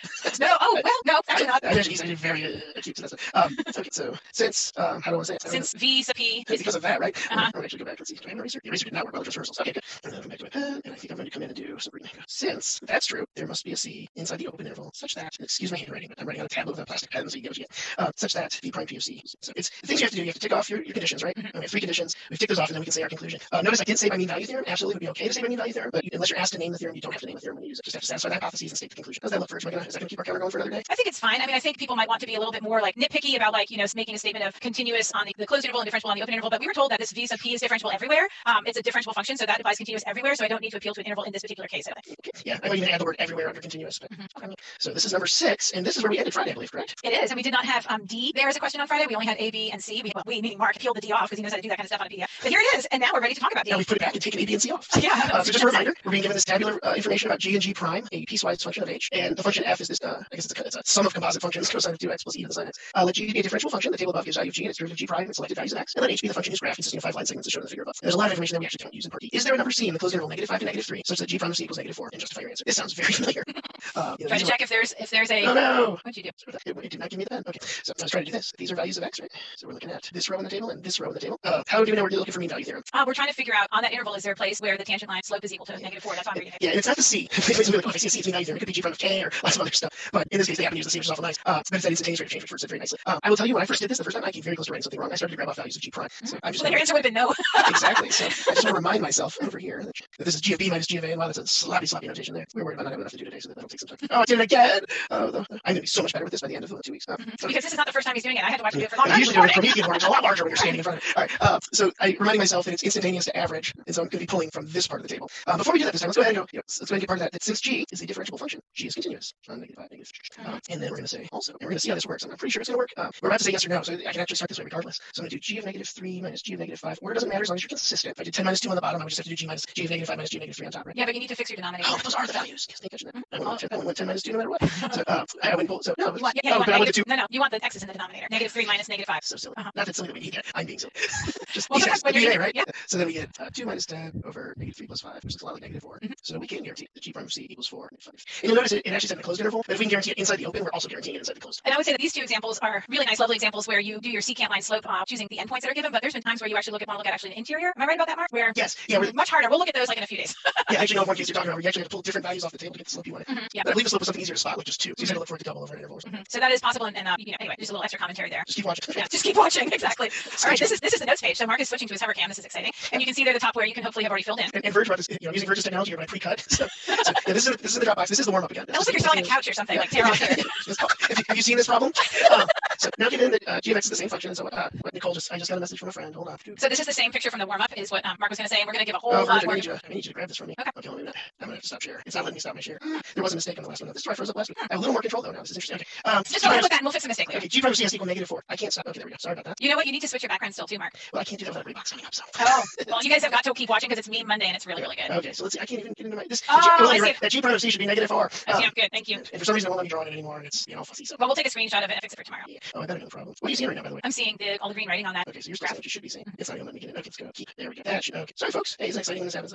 I'm gonna try to bring this in one more time, and we're gonna fix that. That's not even the right slide. Can I write on that? This one. But you can hover your cursor where you're talking about. Maybe I don't know. I can see it all the way down at the bottom there. On the bottom left, it should have said g prime of c equals negative 4 on that interval. Yeah, for whatever reason, it's just not letting me edit it. Oh well. It's okay. Wow. All right. That does not count as a mistake because we want to fix it. Technology-wise, this may count as a mistake. All right, let's just get to the camera. All right, I know how to work physical. All right, so yeah, so these little tear-offs is so I can work underneath them, so I free cut them. All right, so now we're gonna use some more information because we all love to have more to do. It says now given the same function shown above, it has x-intercepts on the interval negative 4 to 4, x equals negative 3.8, negative 1, 0, and 3.4. Also, g of x has horizontal tangents at negative 2.9, negative 5 tenths, and 2 and 2 tenths. Finally, let h of x be a twice differentiable function such that h prime of x equals g of x. All that information. So this is now g of x, but it's also h prime. And they want us to increasing. Now, what open intervals is h of x increasing? Well, when is h of x? The easiest test for that is a test, not a definition. Is we want to look at where's h x greater than 0, h prime of x. And so I happen to have a graph of h prime, and it looks like it is positive from negative 4 to that x-intercept, which is negative 3.8, and then again between negative 1 and 0, and then at that last x-intercept of 4, it's 3.4 to 4. So it's those three intervals. And it asks specifically for open intervals here. We can talk more about that later if you guys want to email me or ask me. But they would be closed if we wanted to be in a textbook level of quality. But open is going to be fine for us and fine for the AP reading. But we went from negative 4 to 2.8, negative 1 to 0, 3.4, and it said give a reasoning. And again, I'm going to make this connection. I'm actually looking at g equals h prime is greater than 0. And should I repeat them, or do you think I'm okay just to say on those intervals? I think that's fine. Yeah. It didn't say justify. When I wrote these notes up, I just said give reasoning for each or give a reason for your answer. Yeah. So there's a connection that you can make a conclusion about h because you're looking at h prime, and you know that h prime is the same as g, and you're looking for h prime to be positive, greater than 0. You could write h prime is positive. You write that out in English, but it's better to write it out in math. Right. Then they ask for the decrease, and it's just going to be the complement sets, right? So from negative 3.8, if we want to think of this as this is my positive, my negative, my positive, my negative, my positive. Physically, yeah. H prime is above the x-axis, then below the x-axis, then above, and so that's what's happening on h prime. So it's giving us information about what will be happening on h. So yeah, we're just plotting individual tangent line slopes, right? They're all being plotted in the negative quadrants. So negative 3.8 to negative 1, and then from 0 to 3.4, and this is because g equals h prime is less than 0. Again, just like Verge said, you can write that out in words. But the connection between g and h prime is key. And when we put the key up on Wednesday, on that one I actually did repeat the intervals each time, and I put a conjunction and in there and things like that. So, all right, questions about 1 and 2? Did you want to add? Looking good. All right, take those away. Calc. That is a reference that most Nobody's of you should not get. Yes. Yeah. All right. Number 3. On the open interval, negative 4 to 4. Again, this is a contextual thing, right? Like, how do you know that's not a point? It doesn't say at. What are the x coordinates of each local or relative maximum on h of x? Prepositions are so important in English. And you have to be very careful, right? Because really, I see a local maximum right there, but it's of h, and this is h prime. So I want to look at places where the function exists, and it is, and the function exists everywhere, so it's differentiable, so it's continuous. I also want to know where it goes from increasing to decreasing, and I measure that by looking where h prime changes from positive to negative. So positive to negative right here at that x-intercept, which is negative 3.8, and I'm going to put both here in front. And it looks like it goes positive to negative at the origin, or through x equals 0. And then at the other times it crosses, it's going negative to positive. So that's it. We're only looking at the open interval, so I don't have to worry about whether your textbook considers an endpoint one or not. No, someone just send me a photo. Don't send me a photo while I'm talking. I'm sure it's a photo on my screen. But x is negative 3.x equals 0 because g equals h prime of x changes from positive to negative h. Do we have to say that g equals h prime of x equals 0 in each of those spots as well? It probably would be safe because it's continuous. So. I mean, if we were justifying, we would absolutely have to say that. So yeah, it's probably better with that. This is funny. I'm getting texts from my phone, but I don't know where my phone is. Okay. All right, so on to number 4. And even if you haven't seen this document, can you guess what number 4 is? I can. You haven't seen information. Where are the minimums? Where are the minima? And there's going to be 2 of those. And we want to look where h exists and is changing from negative to positive. it's its first derivative, so we know it's changing from decreasing to increasing and exists. So we're looking at x equals -1, and so that's right here we switch from negative to positive, and over here, again, these values are given in our stem, that's why that was so important, and x equals 3.4, because g equals h prime x equals 0 at those locations. What are those called when equals 0 there, Vert? Critical numbers. And critical numbers are the only places that relative min and max can occur in most textbooks. Actually, aren't those like considered stationary points because they're like critical numbers have other kinds of numbers in them? Like the only things you can have are undefined derivatives, but the function has to still exist. Yes, yeah, like if you had a cusp or something like that, I mean, that could be a location on the original function. Yeah, I don't know. I've heard that term stationary points. I don't usually use it, but anyway. Okay, the question, the picture was an emoji, which was a laugh at the 30-second delay to me reacting to the correction on the PowerPoint. All right. In any case, 3 and 4 were all right. Yeah. Okay, let's slide that out into a piece of paper. So this is a review, so you guys already know all this. So we've talked about increasing, decreasing, or maxes or mins or whatever. But there's something else you could talk about with functions that has to do with a second derivative. So what might that be? What might Mark be putting up in a little strip next? Sorry, I was going to try and change my background for you. All right. So 5 and 6, where we concave up and where we concave down. And I'm just going to go ahead and look at the reason, the give reasoning is the explanation for how we're getting our answer, right? So concave up is going to be, we test for it by looking at second derivative equal to greater than 0. It can be defined as where h prime is increasing or where the tangent line is below the curve. So I'm looking for where I'm increasing. I'm going to change colors here. We're going to start marking this thing up because I don't have to use it a whole lot more. It's red. So from here to here, we're increasing. So that'd be h double prime positive. And then from here to here, I don't know why I put parentheses on that one. All right. So that I need to go from peak to peak. And the peaks occur at these handy horizontal tangent locations that the author gave me. So between -2.9 and 0.5. -0.5. Oh, man, I'm having issues with my negatives today. It's okay. And from 2.2 to 4. And that's because h prime is increasing on those intervals. I am going to avoid saying because the second derivative is positive. Because if I say the second derivative is positive, I have to give reasoning for how I know that. And how do I know the second derivative is positive? You have to talk about it a whole lot more, probably, than just making a statement of it. I mean, my justification for h double prime being positive is because h prime is increasing. That's the information I've been given. You want to use what you've been given, and we've been given h prime. If I'd been given it in an algebraic sense, then I would just find the second derivative and use the second derivative. So where we concave down, where we're decreasing. So -4 to -2.9. See if I can show my negatives correctly. And -0.5, positive 0.2. Use the backwards ampersand. And again, I know this because this is where h prime is decreasing. Yeah. We have one more type of question we can ask, right? Yep, I think people can probably figure it out. If we've talked about concavity, we probably want to leave no stone unturned. We talked about increasing, decreasing, followed by min and maxes. So now we talked about concavity and the inflection points. So on this one, what are the x coordinates of each inflection point on h of x? So not needing to find a y coordinate, that might be subject of tomorrow. Yes. Need a little more information to find the actual point, but just the x coordinate. And we're looking for places where we change concavity. So I'm going to bring back these two guys. And this is truly analysis. I mean, like you are analyzing this graph of g, which is h prime. We have a change at -2.9, right? And we have a change at -5/10. And 2.2. There's 3. Yes, there's 3 because there's those 3 horizontal tangents. Yeah, interesting. And my reasoning, because those are locations, and actually, I want to see those values of relative. I'm not going to abbreviate this. I'll abbreviate on my derivative or on h prime. I want to say specifically which derivative. And that is actually a way to test for points of inflection. Relative max and min on h prime, when given h prime, is the most direct reasoning. I could also say because the concavity changes, but how do I know the concavity changes? Because I know the second derivative changes from positive to negative or vice versa. But then I have to back that up to the information I've been given. And so I would have to say because h double prime changes from increasing to decreasing. Because h prime changes from h prime changes from increasing to decreasing. So it's easier it's much easier just to take out those relative max and mins on h prime. Because the only way you're going to get a relative max or min at an interior point is you're changing from decreasing to increasing or vice versa. All right. Okay, so I'm going to do my best to try and do a free response question with everyone right now. Right. So let's see how that goes. And I'm going to try and convert my laptop back to laptop mode so hopefully I get some more controls. So this is in the shared folder. This is okay. Yeah, I'm sharing. Can you see it? Okay. I took the date off of it. I can't remember what date it is, but this is almost a mirror image and a little bit of a vertical translation from the graph we were just looking at. And we're told here on this problem, we are given the graph of f prime. And here's all the given information here, and that's going to be part A as well. The figure above shows the graph of f prime, the derivative of a twice differentiable function over the interval from -3 to 4, the closed interval. The graph of f prime has horizontal tangents at x equals -1, x equals 1, and x equals 3. So the horizontal tangents here. The areas of the region bounded by the x-axis in the graph of f prime on the intervals from -2 to 1 and 1 to 4 or 9 and 12 respectively. Now, like this is not going to be important at all for any of the unit 5 stuff because that's going to be where we're really trying to figure out the value of the max or the min using a definite integral. And so we'll be working on that kind of stuff tomorrow. Whether we work on this exact problem is a different story, but we're not going to actually use that given information in the examples I'm going to do. In any case, part A, find all x coordinates at which f has a relative maximum. Give a reason for your answer. So where f has a relative maximum, I would want to look and see where does f prime equal 0 first of all. And I can see that f prime equals 0 at these 3 x-intercepts. Okay, I don't have to write them all down because only one of them is going to end up to be where the relative maximum occurs. By the way, you could say relative max or you could say local max. Is there anything else we could say besides those 2 terms, Mark? No? Okay. I'm thinking carefully. Oh, you're thinking?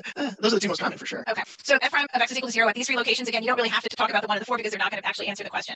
We want the sign of f prime. We want f prime of x is actually greater than 0 for the interval. And I'm just going to go ahead and say from -3. Well, I'm going to say when x is less than 2. Sorry, -2. We can get into a lot of parentheses, brackets, arguments, and we're not going to. That's why I'm just going to be trying to be careful about this kind of stuff. So we know that f prime of x is greater than 0 when x is less than -2. And we know that f prime of x is less than 0 on the interval from, let's see, -2 to 1 with parentheses. Therefore, there's a relative max at x equals -2. I could have said f prime of x is positive, like write it out, in English, f prime of x is negative, write it out in English, be fine. And the other x's aren't necessary, but the prime sometimes helps you see it. True, yes, absolutely. So those would be, there's actually only one x coordinate, x equals -2, at which f has a relative maximum, and here's the reasoning for my answer. It doesn't really matter whether you answer the question first and give the reason after or vice versa. And I think Mark was kind of talking about that on those mean value theorem ones. You can kind of state the conditions at the end, or you know what I mean? Like, especially even those notes ones, you have to reason through it, right? True, but with the amount of time that's afforded on the AP exam, we know that you don't have time to kind of clean up your proof like you might in an assignment situation, at home or whatever. So here's my, I'm selling my couch now. So here's part B on that same, let's see if I can get it to where I have a enough clean space. Part B, it says on what open intervals contained in -3 to 4 is the graph of f both concave down and decreasing. So concave down really means, like Mark said, as I think about this, I want to be thinking about the second derivative being negative. Decreasing, I want to think about the first derivative being negative, being less than 0. So as I look at this graph, the first derivative is less than 0 or equal to 0 pretty much the whole time, from -2 on. You know what I mean? I think is decreasing from -2 to 4. Yeah. And then so the question is, where is it also? So this is happening, when x is greater than -2, basically, that f prime is less than or equal to 0. In terms of the concave down, we're looking for f prime to be decreasing. Where is f prime decreasing? Well, f prime is decreasing here, like Mark drew on his. It's kind of off the screen. That's better. Right. And also here, okay, is where f prime is decreasing. So really, the intersection of these two intervals, x is greater than -2, and then also here from -3 to -1 and from 1 to 3, the intersection is going to be -2 to -1, and also 1 to 3. So that's going to be the answer for B, -2 to -1 in union with 1 to 3. And you don't have to say in union with it. I tend to do that instead of putting a comma. Yeah, we can talk later, but there's reasons why you don't want to put union for what it means in set notation. It's true on this problem, but it can actually be false. Okay. Well, that's good. I'm excited to talk about it later. I'm ready to fight. I'm just kidding. I'm already waiting for the email about that lesson equal to. I'll tell you, I'm not going to answer those emails. Right, and we talk about it all the time at the AP reading. We're talking about a Cal 1 level class, and we're very waiting questions, so it's not an issue. Okay, now here's part C. Part C says, find the x-coordinates of all points of inflection for the graph of f. Give a reason for your answer. Okay, so like before, the points of inflection are going to be places where f prime is changing from increasing to decreasing, especially because I'm looking at f prime. So I'm trying to think about how can I reason this with my given information. So it's going to be maybe some horizontal tangents, right? Yeah. So let's see here. I'm looking at probably happening at -1, also at +1, and then also at 3, because here's my reasoning. F prime goes from increasing to decreasing or from decreasing to increasing. So, and to be a little bit, I might say, well, decreasing to increasing is happening at -1 and 3. I'm going to use that and sign again like you did. And then the other one going from increasing to decreasing is happening at 1, at 1, something like that. Okay. So that's kind of a soft set of questions about this on the AP, an AP free response. It's not really any sort of hard notes justifying. And so just a good one to kind of do today. Tomorrow, we're going to work on unit 6, and we're going to pull in ideas with definite integrals, which is going to make these problems a lot more challenging, I think. And also words like justify, which make them more challenging as well. Anything else on that, Mark, before you go ahead and talk about what's in the shared folder? Or I can talk about what's in the shared folder either way. I'm not going to do part D on this one because it's a framework. I'm going to say as soft as it was because of all those different reasons. I don't remember how this one did traditionally, but I know it took a long time to read. Oh yeah, I'm not saying it's easy for the readers to read it. I'm just saying yeah. Anyway, so what's in the Dropbox? So I think we've got the notes page, which includes those two warm-up. All the things I was tearing off, yes. And also the warm-up problems. Hey, look, it says -4 now. Yay! We can click up the clicker. All right.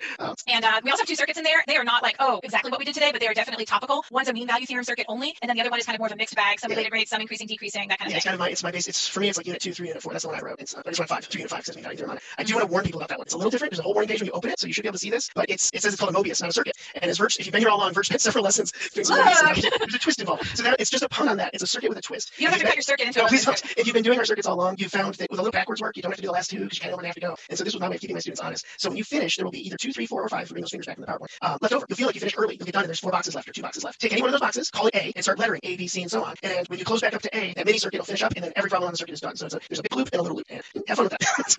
Yeah, definitely. We are so appreciative of you guys watching us for each session. We have a lot of fun putting this stuff together for you, and we'll see you tomorrow. Unit 6 review. There's some good stuff in Unit 6. Yeah, we're in the meat of the sandwich right now, aren't we? Definitely. I'm hearing a U substitution and all sorts of good stuff. Thanks for coming, everybody. Bye. Go that way. All right. Welcome back, everyone. Hi, Verge. Hi, Mark. Welcome, everyone, to our 20th AP Live. All right. I guess I have to advance the slide for to advance. I love these transitions. Hi, I'm Mark Raleigh from Ryan High School at Denton, Texas. And I'm Verge Cornelius from Lafayette High School in Oxford, Mississippi. We were just on Google Maps with our producer showing us how close we really are. Like, you can actually drive from our one house to the other in 8 hours, which going 70 miles an hour, which you can do in this part of the country. So not going there anytime soon, but. Yes. We got an email from Upper Peninsula, Michigan today, too. And I've got a nephew and his wife just graduated from Michigan Tech. So I was looking at Google Maps on that, too.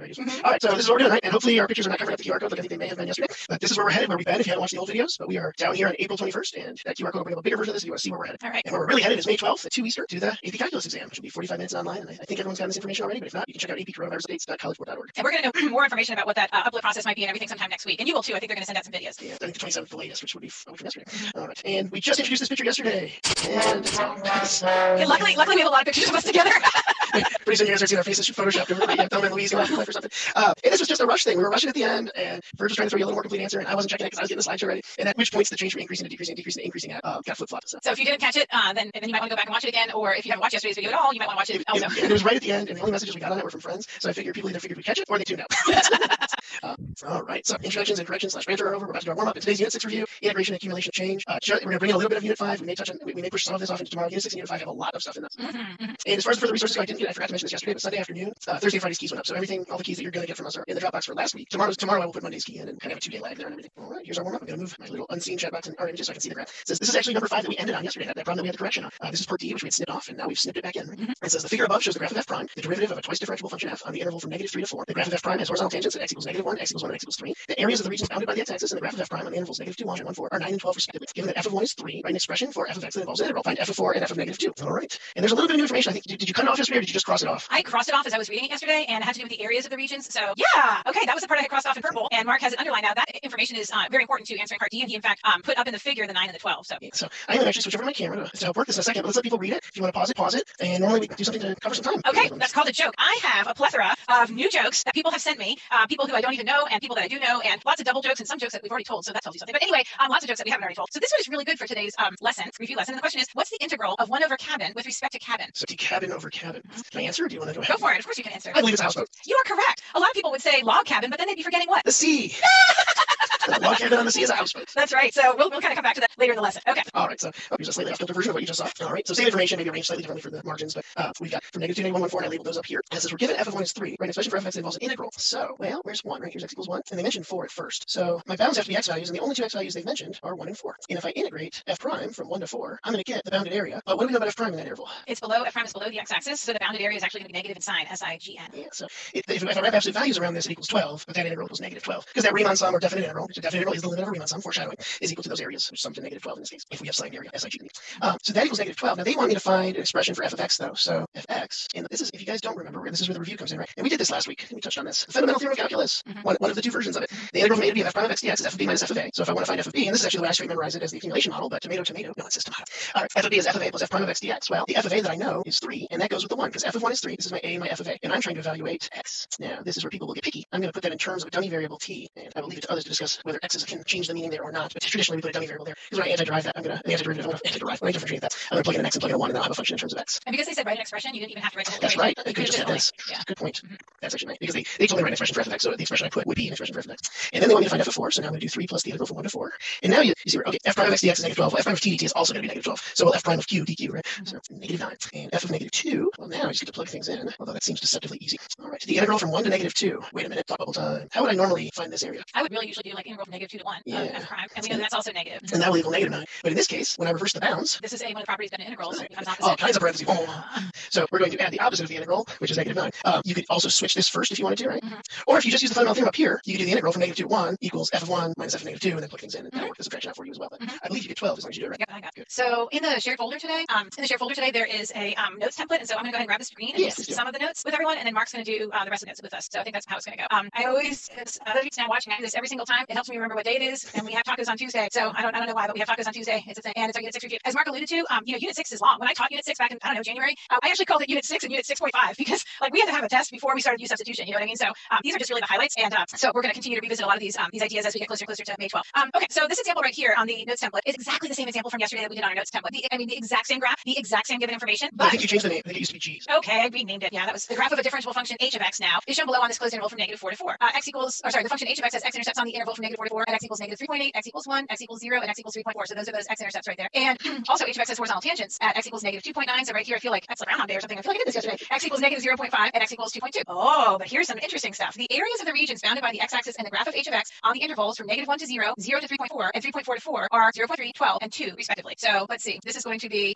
12 right here, and then I'm going to do Mark's little sound effects 2 right there, and then this little teeny tiny hump of area is 0.3 right there. So I don't know anything about this area or this area, and I don't need to because I'm not going to ask you about it. So all right, for all x, g of x is equal to 11 plus the definite integral from 0 to x of h of t dt. So now I have an equation that is relating this g function and this h function. So that's kind of interesting there. We have to find a bunch of different steps. So the first thing we have to find is g of 3.4. How would I do that? Well, Mark just said on the warm-up example, we'll just plug it in. So we're just going to say g of 3.4 is equal to, so I just plugged in the 3.4 there, is equal to 11 plus the integral from 0 to 3.4. So I'm plugging in for x and for x of h of t dt. So that's that dummy variable, and that's really what mathematicians call it. Mark wasn't making that up. It's just stupid. It's like a placeholder, it doesn't matter. It could be any variable, u, t, you don't want to pick x. That's really subject of a much later class. But to be mathematically correct, you do need to have a different variable there. All right, so 0 to 3.4 of h of t dt. This is 0 to 3.4. This is -12. So this g of 3.4 ends up being 11 plus -12, which is -1. Unit 6 is all about what the integral tells us. It's about accumulating area. It's not necessarily about anything. There's no doubt we're going to be taking some derivatives.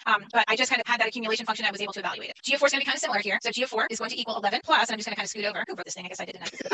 11. What I'm doing in the background right now, I'm actually in the Dropbox because don't flip out on us, Mark. That first H is out in italics and it's driving me crazy. This one. Okay, so that'll be fixed. So it's already fixed. I just have to upload it. Okay, good. Thank you. All right, so g of 4 is going to equal 11 plus the integral from 0 to 4 of h of t dt. Okay, so the integral from 0 to 4 of h of t dt is going to be -12 and then plus 2. So this ends up being 11 plus -12 plus 2. You could have also kind of stolen from here and said -1 plus 2 if you wanted to. In any case, you get positive for that answer. Okay, g of -1, I'm going to go ahead and bring it over here. G of negative 1 is going to be 11 plus the integral from 0 to negative 1 of h of t dt. And this is my graph of h. I'm trying to figure out the area. Oh, but these limits of integration are what I might call backwards. A lot of times we want to see that lower limit on the bottom because that'll tell us correct information about the areas and things like that. So if I do switch to put that negative 1 on the lower limit there and 0 on the upper limit, I need to change that to a negative. So I have 11 minus the integral from negative 1 to 0 of h of t dt, which I was told was equal to 0.3. So I have 11 minus 0.3, which is, I believe, 10.7. I believe you're right. Okay, next one, g prime of 3.4. Ooh, now I scanned it. So g prime of 3.4, I've got this equation right here, and I need to take the derivative of it. Okay, let's see what I do here. I might, in fact, I don't know, I'm just going to like this just to give myself a little bit more space to explain what's going on. So g of x is equal to 11 plus the integral from 0 to x of h of t dt. If I differentiate on both sides, and now some of you have been with us ever since the beginning, like March 25th, and so we've already done quite a bit of this. You know, for those of you who are just joining us, we haven't really talked about fundamental theorem of calculus or anything, but here we go. We're going to talk about it right now, and on the next page as well. But the derivative with respect to x of g of x is going to be g prime, and then here the derivative with respect to x of 11 is going to be 0. I'm not going to write it down, and then plus the derivative with respect to x of this expression right here, the integral from 0 to x of h of t dt, just becomes h of x. That is fundamental theorem of calculus. That when you take the derivative of this definite integral, as long as that lower limit is a constant like 0 or 3 or 1 or whatever, you get this integrand. It gets stepped up a little bit with chain rule, and we're going to see some examples of that today. So here's the thing: is that g prime of x is equal to h of x. So if I want g prime of 3.4, what I really want, based on my given information, is h of 3.4, and h of 3.4 was actually 0. That was one of my x-intercepts, so I know that this answer is 0. So when we have to find g double prime of 2.2, it means that I need to take the derivative of this little equation right here. So g double prime of 2.2, I would figure out g double prime of x therefore is equal to h prime of x. So g double prime of 2.2 is the same as h prime of 0.2. Well, this is a graph of h, so h prime. What feature of the graph would I be thinking about? So we're looking for the derivative of h, so we're looking for the slope of the tangent of h. Exactly. You have a graph of h. I have a graph of h, and I know that at 2.2 I have a horizontal tangent. Yeah, that was given, right? Yeah, that means the slope of that tangent line is how much? 0. 0. Exactly right. Exactly right. And I have the right answer with the right reason and the supporting information that goes with it. A lot of times you do a ton of work. I don't know, Mark, do your students say this? We did all that work and the answer was 0? You know, they get really mad about it. But then they get really mad about having an answer like negative 144 over 26 or whatever, you know? How am I supposed to recognize this stuff at 2 plus 4 over the square root of 3?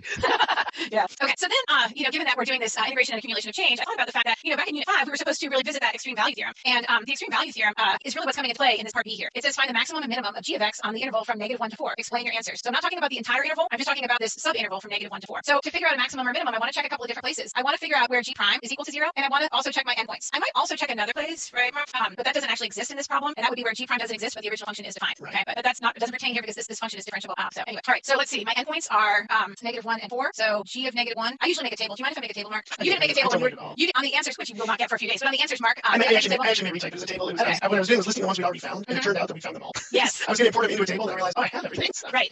You know, okay, I just have to say that this problem took me a really long time to write yesterday, but it gets at a lot of different ideas, and I wanted to have problems that were a big bang for the buck, basically. You know what I mean? Like, it's getting at a lot of different ideas. So yes, all of your work's already been done. So you just need to figure out, like, what was g of negative 1? Well, g of negative 1 ended up being 10.7. I really appreciate you trying to get your bang for the buck, but I want to remind everyone that these videos are free. Actually, that's not true, because you all pay for your exam, so I know there's money changing hands, but the amount of your money that's going to this is very small. Yeah, okay, so when I say bang for your buck, I really mean, like, you know, and I think as a classroom teacher, you know, you only have a limited amount of time with your students, so you want to pick examples that are rich and explain things. I know you return on value for your own time, but exactly, because time is money, right? Yes. Okay, so at 4, the other endpoint of this interval, g of 4 is 1. I figured that out. And then let's see, are there any places where g prime equals 0? Well, g prime is equal to I h. see one of them.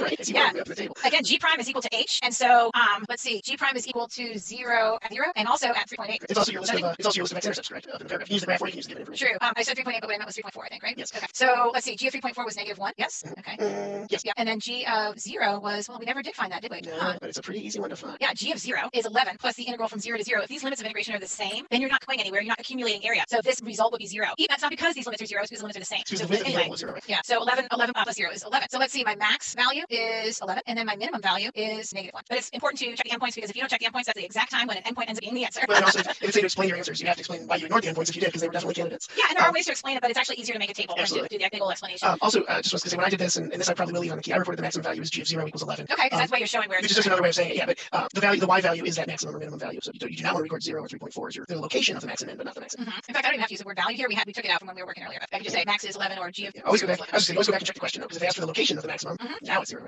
Okay, so this next set of exercises is a biggie in Unit 6, and that's approximating areas with Riemann sums. And a lot of times we actually need to demonstrate that we know how to do this, give a necessarily give an equation or a graph. So this particular problem reads like this: little is known about the function v of t except selected values given in the table. Use and then there's 3 different kinds here. Sum with 4 subintervals indicated by the data in the table to approximate the definite integral from negative 2 to 10 of v of t dt. One thing I always check is that those are actually the endpoints of my given information. Sometimes it's not. Sometimes it's like, you know, a little in between. And then I also look at my widths. Are they uniform widths? No, they're not. So I have to be really cognizant of the fact that, like, on this interval I've got a width of 3, on this interval I've got a width of 5, and that kind of stuff. So left Riemann sum means that we are going to take the heights or the y values that are on the left hand side of the interval. So this interval right here has a width of how much? 1 minus negative 2 is 3, and then times we want to take this height right here on the left hand side of the interval times 3 plus, and then the next interval is from 1 to 6. Let's see how this erasable pen does on the printed paper. It's not usually the greatest.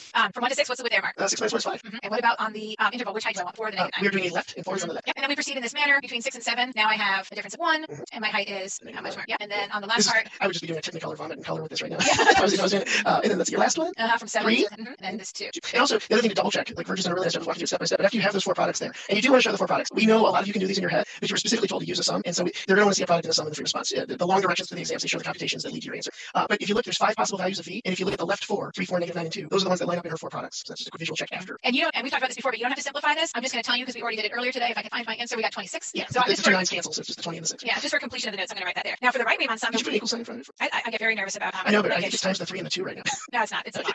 Okay. On the right Riemann sum, we're going to be pulling the right hand values, but the widths are going to stay the same. So I don't need to, I've already been careful about my work, so I know that all my widths are still the same. But now I want to pick this right hand 4 plus, and now this right hand -9 plus, and then the right hand 2, and then finally the last one's going to be 0. And when we did this one together earlier today, we got -31. What's really cool is that if you need a trapezoidal sum, you don't need to memorize the formula. Just figure left and the right and average them. I was a math major undergraduate. Mark, I think you were too. And I never knew about the fact that you could do that. Like I didn't even think about it until a student pointed it out class one day, like recently, like last 10 years, I'd say. And I was like, wow, that's so great. I love it. So anyway, you can go ahead and do that for the trapezoidal. So if you don't believe us, the proof is left as an exercise for the math majors. Yes, that's right. It's especially useful when you have unequal widths. And that technically, the AP style questions tend to be pretty creative like that. And you will probably, if you see a table, chances are the widths are going to be unequal. The other thing is the other kind of sum for which you're responsible is a midpoint sum. And we did at least one of those in the Unit 8 videos. And then we're going to definitely revisit tabular stuff and things like that. But if you're curious about how to handle a midpoint sum, this data doesn't lend itself to it, but you could definitely search those videos. Yeah, I was just add to that if you look, we have that schedule up, it's in the Dropbox. So if you go to the link straight to the calendar, just go to the Dropbox. It's in the top level. You will see the tabular FRQ is a whole day that we have planned. So. That's true. It is one that tends to show up. All right, Mark's going to do 4 and 5, but I'm going to go ahead and do this example 3, fundamental theorem of calculus, the actual fundamental theorem of calculus, which you can do Google search for, or you can look in your textbook or look in your notes. You can find the fundamental theorem of calculus pretty easily. I'm just going to show you like 2 ways in which it would show up. This one right here, the integral from 4 to 9 of 1 over 2 root x dx. What this is saying is that if I know the family of functions whose derivative is 1 over 2 root x, I can just hop straight to evaluating this definite integral. And this is something that my students have memorized. You can do a little bit of reverse power rule and rewriting that square root of x, but that would have been the family of functions, and then we would evaluate from x equals 4 to x equals 9. So this ends up to be the square root of 9 minus the square root of 4, or 3 minus 2, which is 1. This is where you see fundamental theorem like 90% of the time in calculus, evaluating definite integrals. Occasionally you see it in this situation where you're taking the derivative of an integral like we did in example 1, especially when you're trying to figure out the relationship between two functions. But the one in example 1, there's no chain rule involved, and chain rule is everywhere, right? So we have to do one with chain rule. So this is the derivative with respect to x of the integral from a, so there's my a, and I guess on the side I could say a is a constant, but I actually don't think that notation is necessary, from a to x cubed of this quotient 1 over t squared plus t minus 5 dt. This is sub it in, put x cubed into each of these t spots, and then multiply by the derivative of x cubed. So this becomes 1 over x cubed squared plus x cubed minus 5, and then times the derivative of x cubed, which is 3x squared. If you feel the compulsion that you need to clean this up, it would be 3x squared over, don't mess this part up, x to the 6 plus x cubed minus 5. Power to a power back to algebra 1, 3 times 2 is 5, not 5, not 5. I say it's 5 all the time. That's why we don't simplify on the exam. Either one of these would have been joyful answers. So, if you want, let's say a has to be greater than 2, because that denominator actually has 2 zeros. Oh, so that's nice. Yeah, because otherwise you'd be like trying to hop over an asymptote. The discriminant's the square root of 21, and so that'll scoot us over far enough that we don't have to worry about this. Yeah, because then you have an improper integral or something, and that's like not subject of our curriculum. Or yeah, exactly. It would not be that subtle, I think, on BC. Hopefully. Yeah. All right. You're gonna do the 4 to 5? Sure. Okay. So go ahead and steal the screen. I think you'll do them fast. Screen stolen. Okay. All right. Hopefully it's full size for you. Yeah, looks great. All right. So example 4, properties. I love these problems. If we're That's why I put these in, I would put these. Properties of definite integrals. So given that the integral from 3 to 6 of f of x dx is 7.5, the integral from 5 to 3 of f of x with respect to x is 2, and the integral of g of x with respect to x from 6 to 3 is -12. By the way, you may notice I move my prepositions around. I do that intentionally. I think they can be read all as long as the prepositional phrases stay intact, you can generally get away with it. All right. So we have this integral from 5 to 6. You'll notice there is no 5 to 6 here, but I do have 5 and 3 and 3 and 6. So I'm going to take that integral from 3 to 6 of f of x dx. And I'm going to break it up, and I can break that up as the integral from 3 to 5 and the integral from 5 to 6, which is what I'm actually trying to find. I'm going to zoom in so I can. I'm assuming if you notice a physical motion. I think actually it looked fine, but it's okay. You're good either way. All right. So the integral from 3 to I'm just worried about phone people. Turn your phone sideways. I can't remember who it was. I was watching one of those things from the Saturday night at-home concert, and somebody had recorded them. I think it may have been even Paul McCartney had done himself vertically, and I was like, oh, come on, Paul. All right. We don't have the integral from 3 to 5, but we do have the integral from 5 to 3, and this goes back to the problem that first let me do earlier, right? The integral from 5 to 3 is just going to be the opposite of the integral from 3 to 5. And that's true for any a to b. That's right. So now, here's the sound effects again. All right. So we have -2 plus the integral we want equals 7.5. Add 2 to both sides. Integral from 5 to 6 of f of x with respect to x is 9.5. Hopefully that's the answer we got earlier. I'll check. Okay. That's okay. I got that. So 3 to 6 is just 7.5, right? Gotta read. All right. Oh, well, heck, I just spent a lot of time talking about this. So that's going to just be the opposite of that, which is the opposite. I can perfectly fine to stop there, but we know that's 12. Oh, good. That leaves me lots of room for C. You're going to need it. All right. Now, inside C, what do we got there? Let's get that over. The integral from 3 to 6. Can I do this? We still have my other information there. Yeah, the integral from 3 to 6 of 4 times f of x minus 2 times g of x plus 4. Well, again, these are all just Riemann sums, and I'm like, what? These are related to those rectangles. But it's a summation. This elongated S here is a summation. So I can break off pieces. And I like when I break off pieces, I can factor out constants. Ooh, that's clever. So this is 4 times. Oh, I thought you were going to take a 2 out of the whole thing. Ooh, that is clever. I'm not that clever. I'm just going to individually go ahead and do 4 times the integral from 3 to 6 of f of x with respect to x, and I'm going to subtract 2 times the integral from 3 to 6. I am not distributing the summation notation. I'm breaking it up into separates and then factoring the constants up front. And I know you're like, what's the difference? Well, it's important to someone. So, and then the integral from 3 to 6. Well, I can put the 4 out. I can just have the integral of dx there, and then be understood 1. 3 to 6, that was given. So we have 4 times 7.5. 3 to 6 of g, well, we just found that in part B, right? So that's 12. And I will be honest, I try to train my students to do this. I doubt they do. So if you want to come up here in the thought bubble, that thought bubble's right behind my picture or something. I could do a thought bubble that's 4x from 3 to 6, and then that's 24 minus 12. But when it's constant, it's a rectangle. Yes, I think it's important. My students right now who are listening are going to say the same thing. Like, we got into Unit 6 by thinking about a lot of physical areas that we actually knew the formulas for before we learned anything about the definite integral. So they would hopefully see that as a rectangle where the area is 12. Right. Yeah. And so this is my thought bubble. It's like some people are up here to this thought bubble. Sure, that's but fine. it's a rectangle of height 4 with 3 times 3 is 12. The issue is, and this often happens on multiple choice, but you guys aren't going to have to deal with multiple choices here. A lot of times kids will do lots of great work and then add 4 instead of adding 12, and guess what? It's a multiple choice answer. So this year that's not an issue for you guys, but you still want to get the answer right anyway. And be careful about that kind of stuff. Yeah, great. I don't think I've had a chance to talk about McBob answers yet, so I'm going to slide that in there. So this is your free response answer. McBob is multiple choice or when you're trying to match the back of the book. You know, it could be the circuit also. Yes, that's true. Oh, I guess we could call it McBob C. Or it could be a CT McBob. Like, we're doing an antiderivative. Let's go ahead. It's McBobbing on a river or something. Oh, look at this set of integration blasts. I see that 3 of them are kind of similar and one of them is different. You put this in here. I don't know if you know this. I actually have 3 or 4 like blast worksheets that are all that look this idea. I mean, teaching students integration is a lot of times about recognizing what it is you're looking at, but I don't see but one definite integral in this bunch. These are all indefinite integrals. Yeah. Virtually I was going to do these fast. I did that one while she was talking. And it's obviously it's really easy. Like cosine, cosine. But the derivative of cosine, like all cofunctions, is negative. So I need that negative to show up. But you can also do this as a u to u of some strange sort. But then that negative is the one that survives, and the negative sign becomes cosine. You guys know that one. That was just to warm me up again. This is a great time to revisit your yellow sheet as well, especially for all the basic antiderivatives. And we actually have a circuit in the shared folder today of some basic antiderivatives, which would be great to work on in the next day or two. All right. So I'm going to talk about this the way my students would hear me talk about it. Hopefully I'll ring some bells for you guys. Maybe slightly different. That's fine. We're all doing the same now. But the first thing I tell my kids to look for is, can you simplify? It's like if this was a minus, could I factor and cancel? I can. What's the chain of the denominator? And this is thinking is u to u an option. And the derivative of the denominator would just be 2x, and I'd have this constant. So we're going to break this up because unlike denominators and the song, breaking up numerators is not hard to do. And I'm going to keep it negative with the x for now just for some clarity, but I'm going to move it. So I'm going to break it up. And the reason I do that is this should be setting off those Pavlovian bells. That is just arctangent of x, or the inverse tangent of x if you use the inverse notation. And then this second one. And you could do this, like I alluded to, is u is 1 plus x squared, and then u du is 2x dx. I'm just going to slide a 2 in here. I'm actually going to slide a positive 2 in. And I'm going to offset that by multiplying by a negative 1/2 out front. So that's still my negative x over 1 plus x squared, but now I have derivative over function, and I hear derivative over function as a log, kind of like d cabin over cabin. And negative half is still out front, and then don't forget your constant. So that was a little trickier, but again, this is for review, and hopefully that's just reminding you of some things you've seen in the past. And great conversations for students and teachers to have. And I know it's 1:45, but neither of these is going to take very long, so let's go ahead and click them out. I think so too. Yeah. We've been really conservative with our time, so now we're buying it back, right? We're buying it back. Yep. And Verge commented on this the other day. That was this morning. No, this was something on the other day. Wait for it. What is the chain of 2 minus g? A -1. Well, with respect to g, yeah. Right, with respect to g. So that's my u to u or chain rule, but I left that space there, and that's what you commented on the other day, that we kind of, because we can think ahead and know where it's headed, we sometimes deceptively do that. Negative 2/3 plus 1, just a term, then divided by 3 is multiplied by 3, then we get negative 3 times 2 minus g to the 1/3. Of course, you can rewrite it as a cube root if you like. You can also put the divided by 1/3 as divided by 1/3 if you want to leave it that way in the example. And I think one last comment about that one is a lot of students will by accident do a natural log or an antiderivative, and that's danger zone. So when we continue to practice, you will see what we're talking about, because I will continue to insist that we do this kind of practice to at least get a lot of us better at knowing when we do a natural log and when we don't. Yeah, and this is kind of my fail-safe is derivative over function is a log. This was derivative over function to the 2/3, and it's grammatically different. Okay, and you've seen a variation of this one already in our videos. I believe we have negative 3 to 3, but I plug in 5, I get 0, I plug in negative 5, I get 0, because this is not one that we know how to do in AB with AB techniques. Yeah, it's just a different technique, right? It kind of looks like a U substitution, but then we're like where's the D? Where's the DU? Yeah, and it turns out that we can't do this with we can't get the closed form after derivative with AB methods, but we can draw a semicircle. And just like my rectangle up on number 4C, I can find the area of that rectangle as 1/2. You can find the area of the semicircle. Semicircle, right? 1/2 of pi r squared, or 25 pi over 2. So that's that area, which is that definite integral. How come you didn't put a plus C there? Because it's definite. If I did it, now the one is the fundamental theorem ones, the ones where you're like, where's the plus C? But there's a plus C on both plugging in the B and plugging in the A. One of the things I do, this one didn't lend itself to it. I always say when you take the antiderivative, you always have to write a little bit more. And sometimes it's the plus C, and then sometimes it's that evaluation bar. But you never just write the antiderivative and stop writing. And then of course, if you don't get that joke, don't worry, we'll explain it more later. Okay, he's explaining it now. Very short explanation. All right. We need to get back to our thanks for watching slide. So that's kind of while we're doing that. Thank you for coming. Yes, absolutely. Yeah, and big shout out to all the AB calculus students, and we probably have BC ones watching as well. But we have one of the longest view times per view of anyone, and you'd be embarrassed to know how long that is, but it's actually like 17 minutes or something like that for the. Oh, that was 9. No. Okay, but when they're watching live, it's longer. Oh, right. Okay. Yeah. And we do have a theory that we know there's teachers out there doing a quiz for my background, and yesterday I lasted a long time watching the background. That's probably what it was. That's true.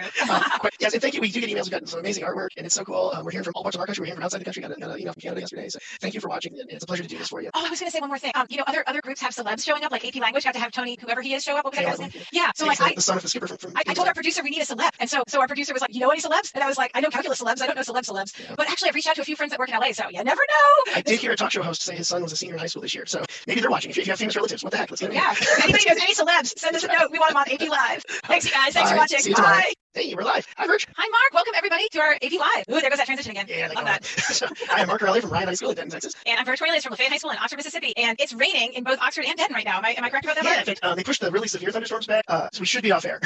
Yeah, when I moved to the south, I realized that everything's late in the south, including the weather. So if this gets shaky around 12:30 and my lighting appears to change because the outside lighting has changed, you'll find out. Yeah, I'm good. I can do it. So hey, we're here to do some AB calculus AB. I rearranged this slide a little. I'm taking advantage of our landscape and limited time. So today is not on there, so that's our upcoming lessons. And I wanted to add on here that last night we had our first look at a schedule for the week of May 4th and May 8th for an exam prep and send-off week. So they're extending our engagement, I guess is the theater way of saying it. The show will go on. Then the week after, that May 8th, 4 short days later, on May 12th at 2 Eastern, most of you will be taking the AP Calculus AB exam, so you'll be taking the BC, and for whatever reason, some of you may not be taking it on June 1st. And that week beforehand, there's going to be some sort of AP prep with the different format of the exam, so just stay tuned for more information on that. That's why I didn't fill in the calendar. Yeah, we have week. Right. And then we whipped through that last picture after one whole day with no mistakes, so we're taking the barrel now. So scraping the bottom of the pictures. This was actually taken at medieval times in Dallas on Thanksgiving weekend. Medieval times! So that's why we're wearing our crowns. Yeah, and that's an old picture of me for sure, because I don't have those glasses anymore. Yes, I'm middle of, that is a poor December period for me, actually. That's no shave November, I bet. No, yeah, but it was early on. I must have started late that year, because that hair just comes in fuller now that I'm older. So there's our introductions and warm-up, or sorry, just signature and corrections. We didn't have any yesterday. I know people are working the circuits. I did not put the key up for Monday yet. I'll put that up after we're done today. For those works, everything else is up to date in the Dropbox, so we'll get going on that. Go to our warm-up, differential equations. Did we want to talk about the Dropbox? I think that's an important thing to do. You can bring them back. Wow. Yeah, there was the updates on the exam. This link actually takes you directly to this, but we wanted to show you how to get to the Dropbox and maneuver it, because we've been getting questions when people can't find things. So. And a lot of times we talk about there it we at are the live. Oh, wow. it's videoception. And we talk about it at the end, and then we know people are just not with us at the end anymore. So down here at the bottom, there was a show more or show less. I believe it's a little arrow in the mobile version, and you tap that bit.ly. And we also reorganized it. So if you haven't been in the Dropbox in a while, they're now labeled by episodes. Oh wow, you did do a lot since this morning. And so we just wanted to talk about the fact that today is episode 21. And there's today's stuff. It's differential equations. There's only one item in there. Aw, that's unfortunate. But that's because if you look back at episodes 1 through 8, they were all 7.1, 7.2, and so on. And so there are a lot of Unit 7 reviews out there. You can look at the wrap up. You can pick something to focus on. But there's tons of probably at least 16 resources within those 8 folders. So if you haven't been with us since the beginning, you definitely need to visit those folders for good practice. Yeah, 8 out of the 20 previous lessons were about that. That's nearly a third from the upper direction. Also talk about the home versus the files, Mark. Oh, yeah, the link takes you to this level, which is really nice. But if you accidentally click home on this folder, it's a mess. It's all by and you guys may not even have access to home. That may be me because of what's shared. But if you ever click files, it organizes everything by date again, and everything looks nice. So and down here at the bottom is that our course schedule's down here, and the AP course schedule here is when your exams are. That's a college word. Thank you, Mark. That's awesome. Now we're ready for our warm up. So we're gonna have a warm up, and then that notes template that is in the shared folder is what we're going to go ahead and work through as a Unit 7 review. So here's our warm up. That's us. And it says, which of the following could be a solution to the differential equation dy dx equals secant squared x plus 2x? All right. Give you some time to read that. Maybe pause it. Think about it. I guess I could read the choices for those of you that are on mobile devices. A is 2 secant x, y equals 2 secant x times the product of secant x and tangent x plus 2. And then B is y equals 1/3 secant cubed x plus x squared plus 2. C is y equals tangent x plus c. And D is y is tangent x plus x squared plus 2. I said plus c on secant x plus 2. It's okay. It constant 2. So get your choice. And Mark, are you gonna go to your overhead at this point? Your document camera? Sure. Okay. So I'll tell you everybody a joke. Remember, I had a plea for jokes, and I've gotten a ton of jokes. Just a couple of shout outs to Vienna, Virginia, and Menchville, South Carolina, who sent me jokes. I don't know if this one came from there, but this one's really for Mark. And he'll love this one. And the question is, Mark, are monsters good at math? Oh, geez, are monsters good at math? Well, not really, unless you count Dracula. The count. How much fun count is that? The count. All right, and I assume you're still seeing the PowerPoint slide. My camera decided today was the day that it felt insecure and it was asking me to agree with my terms of agreement again. I hear beep, beep, beep. Yeah, that's it, focusing in. All right, and now you should see a blurry version of the warm up there. Okay. Yes, it's not quite as insecure as Apple that constantly asks me to re-agree, but it's close. All right, so we can do this in numerous ways. We can do separation of variables, but honestly, it's just... You got only the independent variable showing there, so you don't really need to do... Right. We just integrate both sides with respect to dx. Right? Yeah. That was the y. Get those going. And then secant squared is the derivative of what? Tangent x? And that's what this problem's really asking, right? It's just saying, especially when it's all in terms of the independent, it's just saying, what is this the derivative of? Secant squared is the derivative of tangent. 2x is the derivative of x squared. Since they're added, I can do those separately. And then this is a general form. So, and of course, some constant not named x or y. Right? Lowercase c, capital C, which that's my attempt at a capital C. Right. I did minus c on one of my keys yesterday, and Virch told me to stop. I think that was this morning. Was it? That seems like it was so much longer.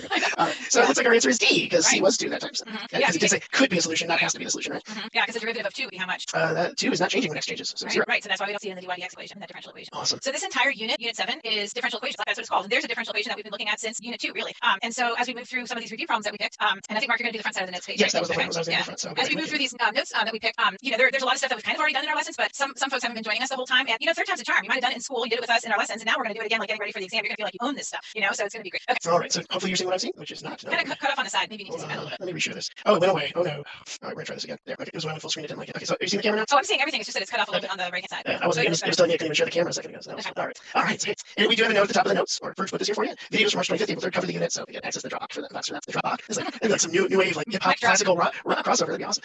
Okay, so we've got the rate of change of the height. Example 1. The rate of change of the height of a tree h in meters with respect to the age of the tree t in years is inversely proportional to the product of the time and the cube root of the height. Right. This situation is a differential equation. So there's a lot there that you might start doing, and we see that at the reading, right? First, like I'm going to solve for h. But again, reading the actual question, they just want us to write a differential equation. And then we're done, which explains why you gave me so little space. So break it up into phrases here. The rate of change of the height of the tree, dh, and I'm going to change colors every time to drive you nuts. With respect to the age of the tree time, we had a discussion about this right before going on here. Yeah, I'll get you later.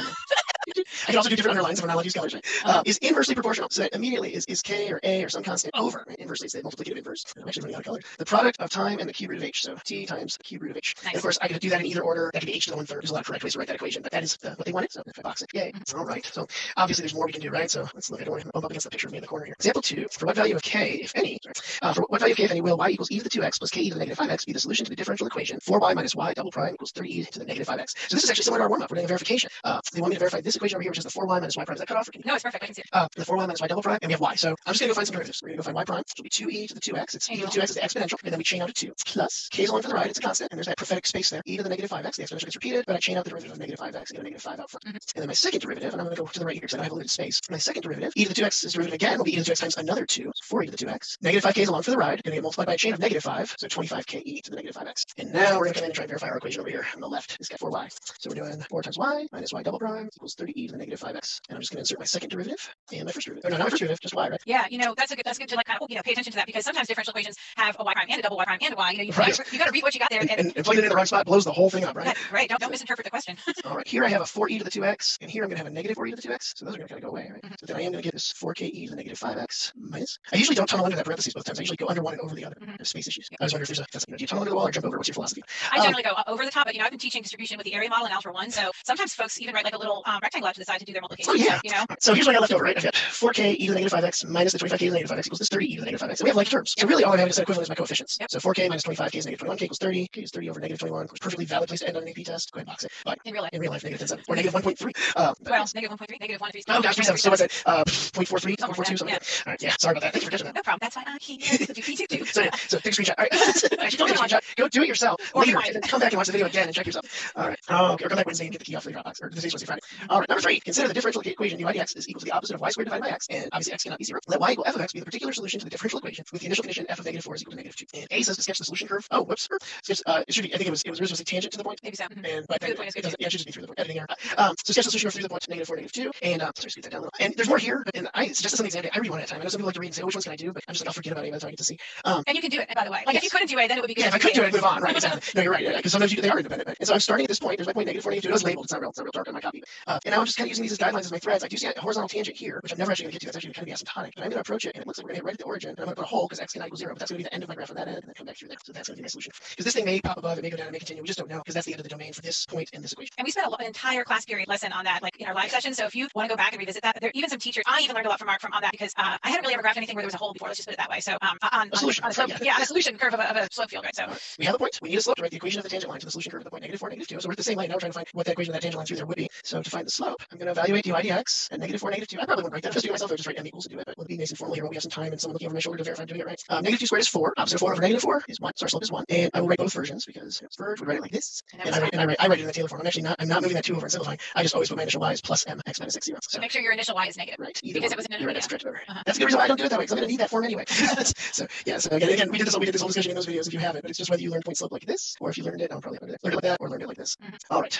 So there's my tangent line. Now it says use the equation of the tangent line for this. So f of negative 4.1 is going to be approximately negative 2 plus 1 times negative 4.1 plus 4. And I'm done. That's a numeric answer. But in real life, that's going to be negative 1/10. So negative 1. Yeah, and I actually had a student message me about which one would be better to use, and I told them, in the AP exam, because you press for time, and we want to evaluate you on your calculus knowledge, not on your addition and subtraction knowledge. Leave it in a numeric form is totally fine. Yeah, but in real life, you have to usually get to the simplest form. Right. And also for reasonableness. And if you want to check to see absolutely. If you want to check to see if it's reasonable, and then you cross it out, and then this becomes your official answer. Because crossing out the same as erasing, so you can kind of use that as a powerful tool of I'm going to simplify, see what it looks like, and then I'm going to pretend it's not there. Yeah, just because for the internal dialogue, I think it should be like in the third quadrant. Blah, blah, blah. It should be probably a little bit above, like if I'm going left, right, so left, right. If I'm going left, right, it should be a little lower. You can follow the slope field. All right. D. Find the particular solution y equals f of x of the given differential equation with the initial condition negative f of negative 4 is negative 2. And I recopied this just because I know I was going to scoot the page up. So over. What to do now is y's and x's over there. Separate. Integrate. That's from a song I knew. And you can put it as over y squared. I'm putting it as negative 2. I would bring the negative to the other side, but that's just me. You're good. When I say the negative coefficient. Which means it's negative. Yeah, negative 1 can stay over here. That can be negative 1 over x dx. And I could have written that obviously it's 1 over x dx, but I wanted it to look like our cabin joke. So negative 2 plus 1. Negative 1. Negative 1. And then divide by negative 1. And that's why you brought it over. I know. Thinking in advance. It's sneaky when you're moving points in front. And the derivative over function, or just 1 over x is antiderivative, is the natural log of the absolute value of x. And then plus c. And that c takes care of both sides because if I had a different c over here, that just changes this c. And now I'm going to look at negative 4, negative 2. What's going to happen? So I'm going to plug in my negative 4 for my x and my negative 2 for my y. And I'm just trying to find my c. And it looks like c is the natural log of 4 minus a half. I feel like I lost a negative. Well, you know what? For your equation, it's right because my negative is on the other side. Yeah, the c's are personal, but it's consistent with mine. All right. There's probably more than 7 of them too. All right. So 4 minus a half. All right. So there's a start. But they wanted me to find y equals a function. And right now I have 1 over y equals. So I'm just going to reciprocate both sides. And this is what I do with my fingers. And the version does this too. Just flip both sides. You can also put it over 1, cross multiply, whatever makes you happy. And that's my final equation. And you can simplify this. Obviously, the complex fraction is going to make people nervous about the back of the book. The key I'm publishing Friday, we typed it nice with a 2 on top. Hey, Mark, I'm feeling pretty proud of myself because I did find your mistake. Yeah, where is it? Okay, so natural log of the absolute value of negative 4 is natural log of 4. And when you bring it together, it's already negative. No, not there. Okay. Yes, so, there. Oh, there. Gotcha. Trying to fix it too fast. Yeah, because now this looks like that solution because we did have a negative in a different spot later, and then I did a bizarre exponent trick to fix it because I had x over 4 at the end. Okay, all you haters out there, we fixed it in real time. This is amazing. Kidding. Okay. Just beat the text message I got. Okay. And then, of course, for those that really want to see it, Is that right? You got to have a 2 up front of the natural log there. Yeah, there we Yeah. go. Okay. Yes, but I don't want to do that because of that, right? Yeah. Okay. So I think I'm taking the next ones, right? All right. Okay. You got to watch me, Mark. Make sure I don't make any mistakes. Yeah. Like we don't have to actually have to plan mistakes because they're going to happen, Well, right? and it's funny because you think like, oh, well, don't think of them ahead of time. It's like, yeah, when I did it ahead of time, I didn't move the negative over, so it doesn't look the same. And there's so many different ways to do that problem correctly that just the spirit moves you to do it a different way the next time, right? But math works. That works if you don't make errors. Even if I don't. Okay, so this is our reminder to myself that it's Wednesday. Okay, good. All right, so example 5. It says the point 1, 2 is on the graph of the solution curve to the differential equation dy dx is equal to, why am I doing 5 instead of 4? I'll do 5. I always go out of order in my classroom.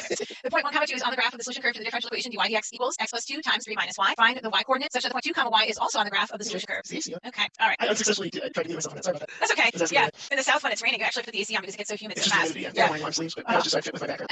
So here, dy dx is equal to x plus 2 times 3 minus y. So to solve this differential equation, I have to separate. I have to get the y's or that y expression over with that differential and then move my dx kind of to the other side. Think about it that way so that I'm set to integrate. This is hauntingly familiar to what Mark just did, so it's a nice problem to follow with. With the 1 over x, the integral of dx over x, we got natural log of x, absolute value of x. Here, this denominator is a little bit more complex, but not much. What's the derivative of the denominator with respect to y, Mark? -1. Right. So this one, I wouldn't really do a chain rule on it. I would just recognize the structure here, and then I would say that this is going to be negative, the natural log of the absolute value of 3 minus y. On the other side right here, I have to anti-differentiate x, anti-differentiate 2, and I get 2x, and then plus that c. Again, if this is the first time you're watching any Unit 7, we're going very quickly. I would encourage you to go back and watch some of all of what we taught really on why we're putting the plus c on one side and stuff like that. All right, so my initial condition was that when x is 1, y is 2. I'm going to substitute that in before I do any algebra and find my c value. So negative the natural log of 3 minus 2 in absolute value because the y is 2 is equal to a half times 1 squared plus 2 times 1 plus c. So here, let's see, I have a half plus 2 plus c. And over on this side, I have 3 minus 2, which is 1. And what's the natural log of 1? 0. 0. 0 is 1. Okay, so my c value ends up being negative 5 halves or negative 2.5, something like that. All right, so now I have negative the natural log of the absolute value of 3 minus y is equal to 1 half x squared plus 2x minus 2.5. And I'm going to go ahead and solve for y to get my particular solution, and then I'm going to answer the question and plug in x, and then I'll have the answer to the question. I wasn't prompted to find the particular solution here. However, I have done this problem several times, and if you don't find the particular solution first, you're kind of in the weeds as to what to pick for your answer choice. And I'm not going to go there with you right now. I'm just going to go ahead and do good calculus, and well, I guess it's actually really algebra that I'm doing right now, and just get that particular solution. Okay, so I'm multiplying my entire equation by -1. Then I'm exponentiating, so I have the absolute value of 3 minus y is equal to e to the all this stuff is up in the exponent, negative 1 half x squared minus 2x plus 2.5. Remove the absolute value bars, and that gives you a plus or minus e to the all that stuff, so the exponomial. Okay, and then I'm going to subtract 3 from both sides, so I have negative y is equal to negative 3 plus or minus e to the negative 1 half x squared minus 2x and then plus 2.5, and then multiply everything's negative again. So I have positive 3 when I multiply plus or minus by a negative. I have plus or minus, and then I have all this stuff still in the exponent. Okay, long story short, I really need to do this so that I know which branch to pick of this solution. Do I want 3 plus e to the stuff, or do I want 3 minus e to the stuff? And why? Yeah. I want 3 minus e to the stuff because when I substitute in 1 for x, okay, this exponent is going to become 0. E to the 0 is 1, and then 3 minus 1 gets me 2 instead of the other way around. If this was 1, 4, then I would want to do the 3 plus. So I have 3 minus e to the all this stuff. Okay, nice. And then that's my particular solution. Now I have to figure out when x is equal to 2. So 3 minus e to the negative 1/2 times 2 squared minus 2 times 2 plus 2.5. That would be my value of y when x equals 2. Yeah. And I think if you just are that kind of person who needs to have that exponent, it just makes you feel like I'm going to throw up. It's so unorganized. What would that exponent have been? I think it's negative 2.5 if I look back at my notes. Negative 4. Negative 3.5. Negative 3.5. Yeah. Okay. Again. Or negative 7 halves if you're even more.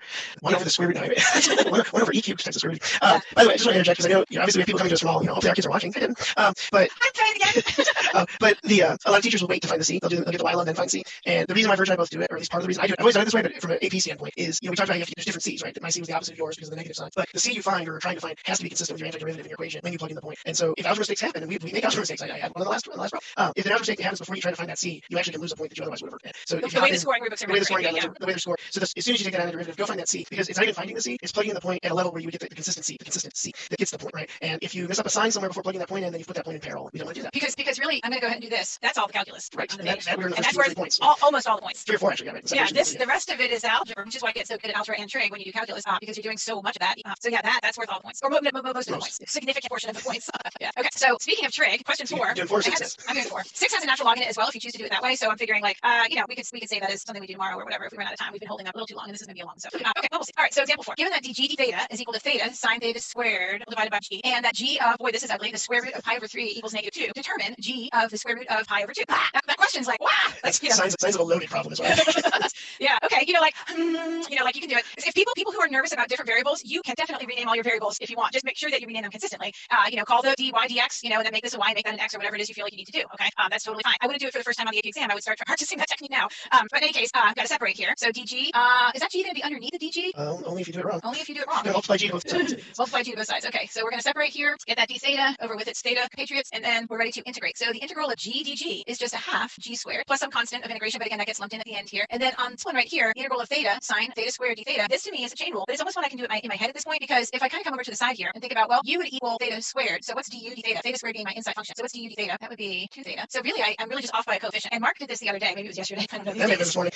Yeah, I mean, like me personally, when I'm doing this in my head, I think to myself, okay, so I'm going backwards. So really, I need a 1/2 to compensate. Oh, Cosine. Okay, antiderivative of sine is going to be negative cosine. So we generally put the negative out in front of the coefficient, otherwise it looks like a subtraction, or we have too many parentheses. So here, this would be the antiderivative of theta sine theta squared, and then plus a constant. So let's see here. I would then go right away and substitute in my initial condition. So -2 is that g value, 1/2 times -2 squared equals -1/2 times cosine of root pi over 3 squared, and then plus c. Now I'm feeling a lot better about that square root of pi over 3, because now I just have cosine of pi over 3, and I just need to think about where that what that might equal. -2 squared is 4. 1/2 times 4 is 2. Let's see. So 2 equals -1/2 times whatever the cosine of pi over 3 is. Again, this is kind of like my thought bubble over here. Me personally, I did not memorize unit circle when I was in high school. I did not go through college doing unit circle or anything like that. But when I started teaching, I taught with somebody who taught that way, and I thought, wow, that's such a better way than memorizing a table, because it gives you a visual of what's happening and how the pattern is repeating. Anyway, so here's my pi over 3 in the first quadrant, and I know the cosine is the first coordinate, so I've got a half there. And then let's see. So -1/2 times a half is -1/4. Add that to both sides, and I get 2.25 is equal to my c value. So first, okay, Mark? Yeah, I actually have a theory that whichever method you see second is always going to be the method you prefer, because you already know the answer. If you live in the unit circle first and then you see a table, you're like, oh, the table organization makes way more sense. Huh, maybe. I'll have to think about that. It's a thought for another day, but yeah, it seems like, because kids are like, you're so good at teaching trig. It's like, yeah, because you learned it last year, I'm just repeating it. Yeah, it's true. Yeah, I can totally see that. I don't know, but then when you generate the sine graph off of the unit circle and you see that periodic function, that sinusoid, understand that it's kind of going around like that. I don't know. To me, it's more animated in my mind now than it ever was before. Okay. All right. So I have a half g squared equals -1/2 cosine of theta squared plus 2.25. So I'm coming back up to this line right here and just substituting in my c value. So now I'm going to solve for g. So I'm going to multiply both sides by 2. So I get negative cosine of theta squared, and then plus, this is messed up some wording. It should be plus 4.5, not what I wrote down. And now to finally finish it off, I got to take the square root of both sides. When you do that, you have the positive and the negative. This time, which branch do I want to hit, though? Well, the point they gave us equals -2, and the only way I'm going to get -2 out of that root is if there's a negative in front of the principal root. So we're going to choose the negative. That's right. So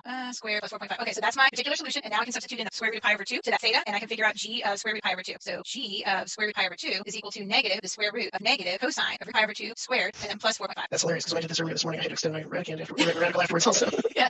So this is actually even nicer than I suspected. Square root of pi over 2 squared, of course, is pi over 2, and the cosine of pi over 2 is going to be nada. Yes, that's when you say, what's up? And a math person says cosine of pi 2. There's nothing. All right, so my final answer is negative square root of 4.5 and or any incarnation of that that's equivalent. And you want to scoot it up to see the sorry. Yeah. So this can be written lots of different ways, including, okay, should I go for this one? Well, go for that, but while you're doing that, I was going to say you can actually stop at the line where she plugged in the pi over 2, because that cosine is considered numeric, because you can plug it into a non-graphing calculator and get a numeric value. Yeah, but this is how a mathematician would probably do it, and unless they're over 60, then they'll do 3 root 2 over 2. Right, so they slide tables. Yeah. Me and my fancy electronic book, we know how to get that decimal. Yeah, right. Okay, good. So we're at the 45-minute mark, and yeah, perfect. 45-minute mark. So I think I'm going to save example 6 for our warm-up tomorrow, because tomorrow's lesson is a wrap-up of units 5 and 6 and 7. So we can absolutely start with a warm-up from unit 7. So go ahead and work on that this afternoon or tonight, and see if you have it right when we tune in tomorrow. And thanks for watching, but it was funny. They said the rain was going to come near the end, and the sun just, hole in the clouds just went by. But not on the virtual screen. No, not here. Poor guy that keeps walking across this in the background. But we hope we'll see you tomorrow. There's a link to the Dropbox that we showed you at the start of the video again. If you came in late at the start of the video, we showed you how to navigate the Dropbox. And there's nothing in the Dropbox except for these notes that we mostly did today. You got to scour the old episodes. The first 8 episodes. And yeah, 20 million. Again, we got renewed for a second mini season, May 4th to May 8th. We'll do some exam prep and for this exam. So we'll see you tomorrow. We love you guys. Do your calculus. Bye. My group, I'll see you in about 15 minutes in a Zoom meeting. Welcome to another episode of AP Calc Live. Hey, Verge. Hi, Mark. How you doing? Fine. Good. All right. So you're at AP Calculus AB, and Verge is an actual Mississippi, and I'm a guy named Mark from Denton, Texas. So. Yeah, and yesterday we talked about how we wish we could just get in our car and drive to go see each other, and we actually have done that before, but we can't go anywhere right now. So we like to just look at the map and see that it's not that far apart. Especially because traffic isn't bad in this part of the country if you time it right. In the Northeast, forget it. It's a logjam. Same in LA, and Houston is pretty bad. Dallas just avoided. That was our roadmap to each other. This is our roadmap to the exam, right? Oh, clever, Mark. Yeah, that's great. If it had been scripted, I would have flunked it. So that's right. Right now we're expecting 5 through 7 tomorrow. Anything goes. Yep. And then we're going to look at specific types of FRQs next week and kind of wrap things up. And then we did get renewed for a final week of exam prep and send off, and that schedule's coming. It will be preserved. On May 12th at 2 Eastern. Hopefully most of you will be taking an AP Calculus exam, either AP or BC. And we got to use a picture 2 days in a row, so that's nice. And that's from Dallas, medieval times. Medieval times. Like, I love that place. So we've done our introductions and banter. We're on to our warm-up suit, and then again units 5 through 7. So that's picking up at analysis of derivatives and into differentiation. And then we'll wrap up. Tell you what's in that Dropbox. It is live. Today is Thursday. I think Virgil will have a post in a minute. That means Tuesday's key went into the Dropbox this morning. So if you again, we don't put keys for the circuits up. They're self-checking, but the other documents provide something. And if you did want to pause it and go to that Dropbox and get the materials, that would be great. I'm sorry, let me bring that back up for you. No, that's fine. I kind of blew through that. Yeah. Well, we just assume that people have been watching, and I think some people have been watching every single day since we started. But some people are just now tuning in because we're doing review sessions. So that Dropbox is the shared folder underneath each video. I think that takes you straight to the calendar, but from the calendar you can go level up, or down in the description where it says show more. There's a bit.ly link that takes you to the top level of our Dropbox. And today in the Dropbox, there's no guided notes page or anything. We're starting with our warm up with example 6 from the end of yesterday's notes, and we are doing a free response question or 2, and we are also doing some work off of a Big 10. All those are in the Dropbox, so you could download them or look at them. All right, go ahead, Mark. I meant to do when we were on the map. A shout out to a couple people. There's about five of you, AP buddies that I should be spending the night at a friend's house in Duluth tonight and presenting to some wonderful teachers in Duluth tomorrow morning, and then unfortunately got canceled. So I was thinking about got you guys. All right, so warm up. You want to read it? You want me to read it? Okay. In a certain locale, there are 2,345 confirmed cases of a virus. The number of confirmed cases at time t in days is modeled by the function n of t. The rate at which the number of confirmed cases is changing can be modeled by the differential equation dn dt is equal to 336 thousandths times n. Determine an equation for n of t. All right. So you can pause the screen and make sure that you have that jotted down before we go over it. I do have a joke for you. This joke was sent to me by many different students. So, and actually, I think a teacher as well came from her husband. But the question is, what is the derivative of cow? Derivative of cow. I hope it's some music. It's prime rib, of course. All right, I'm going to grab the screen and we're going to go ahead and write this differential equation. So let's see if I can do that. Yes, and there's my post-it note, so we know what day it is, we know what date it is, and we know what episode we're on. Also, it's funny, it's the 22nd episode, and probably for like the 19th time when you said you can pause your screen, I actually reached like, oh, I can pause the screen. Oh, right. He's talking to the students. Absolutely. Okay, so for this one, we can do this, write this differential equation in a couple of different ways. We could, of course, separate, integrate, solve for C, and then solve for our independent variable, or we could recognize the form that this is in. And I think I would like to really talk about recognizing the form that it's in first. If dn dt, the differential equation, is a coefficient times that n, what this is saying is that the derivative is just the original function of some sort times a coefficient. And there's only really one function that behaves like that, where the derivative is itself. And what function would that be, Mark? So the amount of stuff you have determines how fast you're changing? That's an exponential, I believe. Yeah, it's an exponential. So you could really hop to the final answer knowing that the initial amount of cases is 2,345. And this right here ends up in the exponential because of chain rule. So you can hop directly to the answer that n, or n of t, is equal to this initial amount, 2,345. Am I good? Yeah, that's okay. So you can hop directly to this form right here if you recognize this derivative. If you don't recognize it and you just want to do a separation of variables, of course you could do that as well, where you have dn divided by n is equal to 0.336t. We work on these separations of variables. Ooh, jeepers. Thank you, Mark. That's why you're here. I almost forgot. I actually forgot something I wanted to wear today. I was going to wear a specific ring today. I'll save it for tomorrow now. But I almost left the room. I was like, I wonder if I can leave. I'm glad I didn't. Don't leave. I didn't. Don't leave. I was actually, I'm not going to say that I don't make mistakes because I make all the time, but I was actually kind of anti-differentiating in my head right there is kind of what's happening. Absolutely. Because the integral of 0.336 dt is just going to be 0.336t and then plus that constant of integration. Over here, yesterday Mark talked about this a lot. We've got, if you have the integral of dx over x, or if you have the integral of dy over y, or the integral of d function over function, then you, or whatever, some variable that maybe function isn't the right thing to say. This hopefully we're starting to recognize is going to be the natural log of the absolute value of n. Another thing Mark really talked about yesterday is that to find our c value, we probably want to go ahead and substitute in this initial condition first. So the initial condition n of 0 was given to be 2345. So let's see, the natural log of the absolute value of 2,345 is equal to. It's really close to the combination on my luggage. I just went like this while I was typing. 2345. Amazing. This has nothing to do with anything. I just made up the problem when I was writing the notes. There wasn't any sort of, I'm doing research on this growth rate or this number of people or whatever. So my C value is the natural log of 2,345. And then I would go back to this line here and rewrite. So the natural log of the absolute value of n is equal to 0.336t plus the natural log of 2345. And then to finish it off, I would have to exponentiate. Absolute value of n is equal to, now this expression right here is such that I can bring this algebraically, this 2345 to the front. I don't have to, but e to the natural log of that expression is going to just be that expression. And then with plus, anyway, algebra. Go look at our 7-8 video if you want to see that done a couple more times. Yes, definitely. Maybe the 7-7 too. Especially for those students who are on block schedule and really started their AP calculus in January, please spend some time watching those because it'll be helpful. So which branch do I need to select? I need to select positive branch, and that would be my final result. But you do these problems, 5 or 8 times, and you start noticing the pattern. You say, well, I don't want to do all this work when I can just recognize the model. And it's not that you're not doing calculus. You are reading this differential equation, recognizing the model, and understanding what goes where when you write the equation. So you are absolutely doing calculus. Yeah, and if you're concerned about what gets graded on the exam or anything, if it was a different relationship, if it wasn't that specific relationship, or it was t divided by n or something on the end, then you do have to show all this work. But this is actually called out in that course and exam description that you can go find, and there's a link somewhere on the way. You can just Google AP course description. But there's a what's called an essential knowledge in there that says if something's proportional to the amount, if the rate of change is proportional to the amount you have, then you can jump straight to the CE or the KT models. I think it's 7.8 in our curriculum exam design. Yeah. So the next example, well, that was the warm up, but since this is kind of a mixed bag review of units 5, 6, and 7, I really wanted to do this problem with you next. And this is a problem for which we have already done parts A and B. This was a free response question from 2017, and it was about a potato. And this is part C, and you don't even really need at all the context for the rest of the problem. You don't need the stem of the problem to do part C. It was completely independent. And I think that's a good thing to know about how AP Calculus sometimes writes their questions, is that a part could actually be independent of the original given information. It's related because it's about a potato, but I don't need to give you the stem here. We can just launch right in on C. Okay, so this an alternate model for the internal temperature of the potato at time t minutes is a function g that satisfies the differential equation dg dt is equal to negative, and then open parentheses g minus 27, close parentheses to the 2/3, where g of t is measured in degrees Celsius and g of 0 is 91. Find an expression for g of t, and then based on this model, what is the internal temperature of the potato at time t equals 3? So this differential equation, I must find the particular solution, and then once I do, I need to use that model to figure out an approximation for the temperature at t equals 3. So this is, I definitely don't recognize this differential equation, so I have to do some work here to separate the variables and integrate and do all that kind of good stuff. So I'm just going to recopy it here so I have enough room. So dg dt is equal to negative, and then in parentheses g minus 27, close parentheses to the 2/3, and I know that g of 0 is equal to 91. Okay, so dg divided by, I need to get this g expression over there, so divided by g minus 27 to the 2/3 is equal to negative dt. So separate. And if you want to slide a 1 in there to make yourself feel comfortable, of course, if you want something to hang your opposite sign on, you can, right? Definitely. I'm actually going to do a little bit more rewriting here just to kind of show a little bit more. I forgot my DG. I live in a college town. When I hear DG, I always think of a sorority. I don't know why. I'm not a sorority girl, but I always think DG. So there might be some of you out there, you know exactly what I'm talking about. Okay, so I've got the integral of g minus 27 to the negative 2/3 dg is equal to negative the integral of 1 dt. Well, on this side, on the right hand side, that's pretty straightforward, especially because put that 1 there for clarity. Well, if I took a derivative and I got 1, chances are that had to have been t. T's the independent variable here. Maybe there was some sort of a constant. This negative here out front, we would bring it down. Okay, other side a little different. We've talked a lot about U substitution and when you need to use it, when you don't. I personally wouldn't be using U substitution here because my inside function has a derivative of 1 with respect to g. So in that case, I'm just thinking about like something to the negative 2/3 and doing a reverse power rule on it. What about you, Mark? Is that the same for you? Yes. Okay. So if I take negative 2/3 and I add 1 to it, I get positive 1/3, and then I have to divide by 1/3, which is the same as multiplying by 3. I know a lot of people figure this out, but I'm going to throw it out there because it's always one of those things where kids see it in such an aha moment. Did you see that fraction in the power rule? You really don't want to screw it up. You just add the denominator to the numerator. That's your new numerator.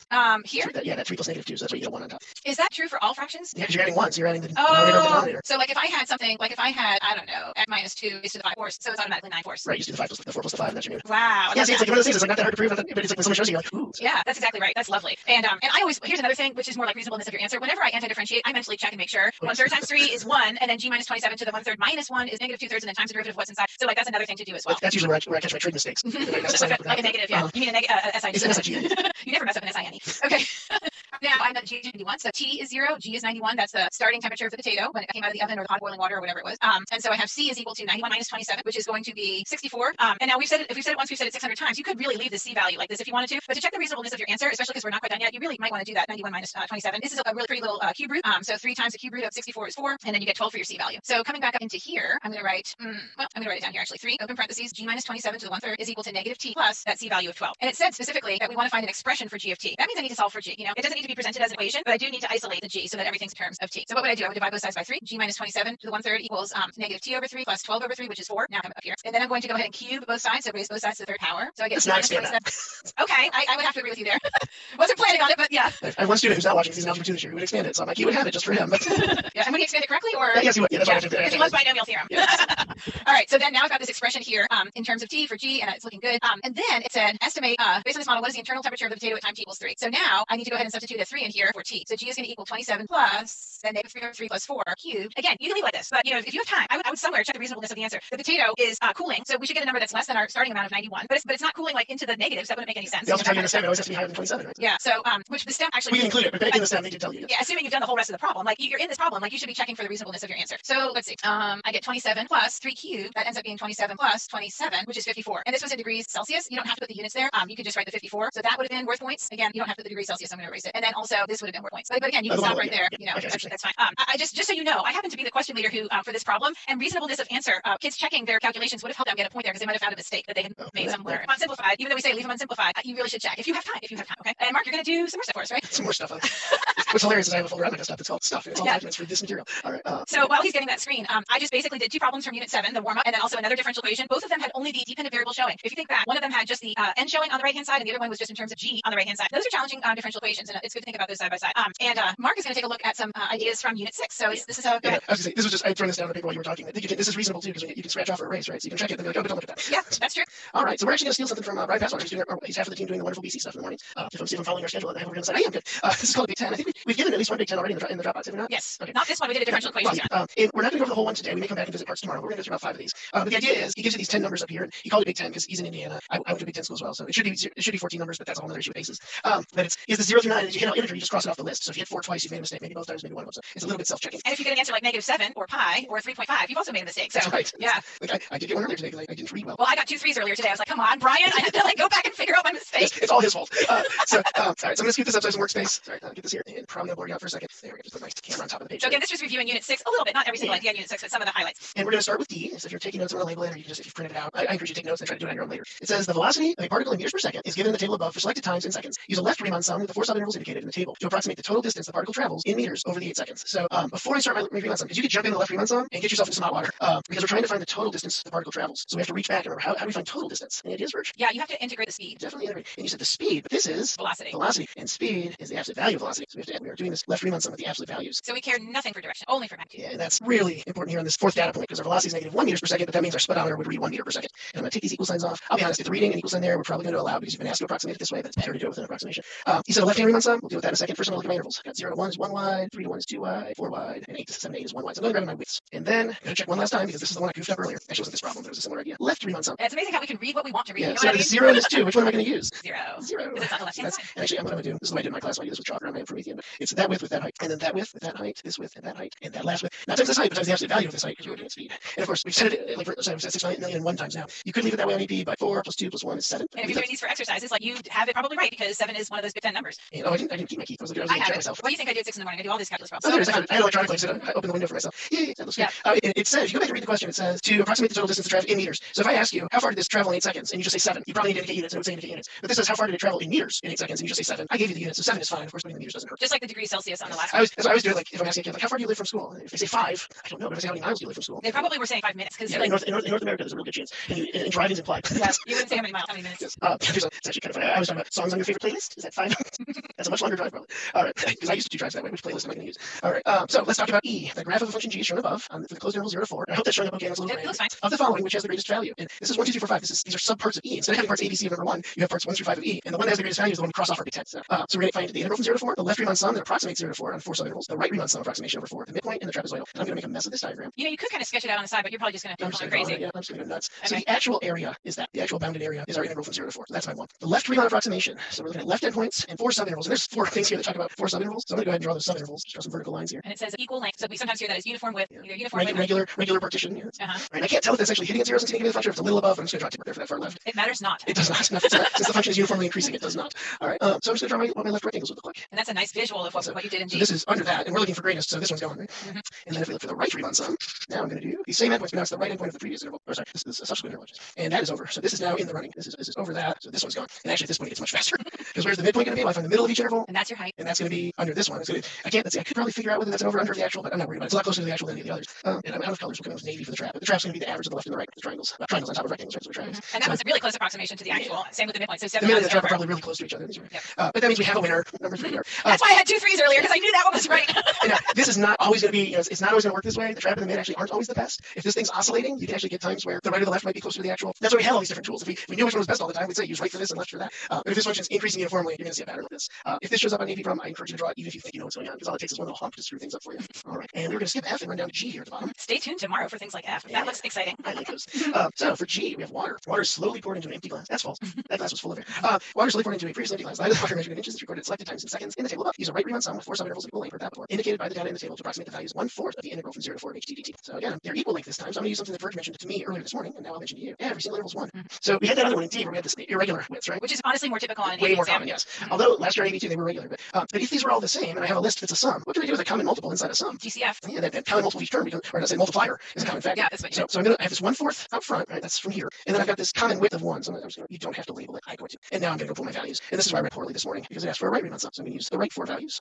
So this interval's using the right, that interval's right, that interval's right. So I'm bringing in 1, 1.25, 2.75, and 3. And I get, let's see, I'll add these first. First is the easy, first I do the hard first. Those are easy because you're going to get a whole number. That's 4, plus 4 is 8, right? Yeah. And you don't want to stop there because you had this 1/4 and 1 hiding up front. And so we end up with 2. And this one I got wrong this morning. I first had 2 3s. I did the left Riemann sum on this one because I didn't read it well. And I got a decimal fortunately, so we knew I was wrong. It did not ask for units. It did not ask you to interpret this, but we're going to. It's good practice, right?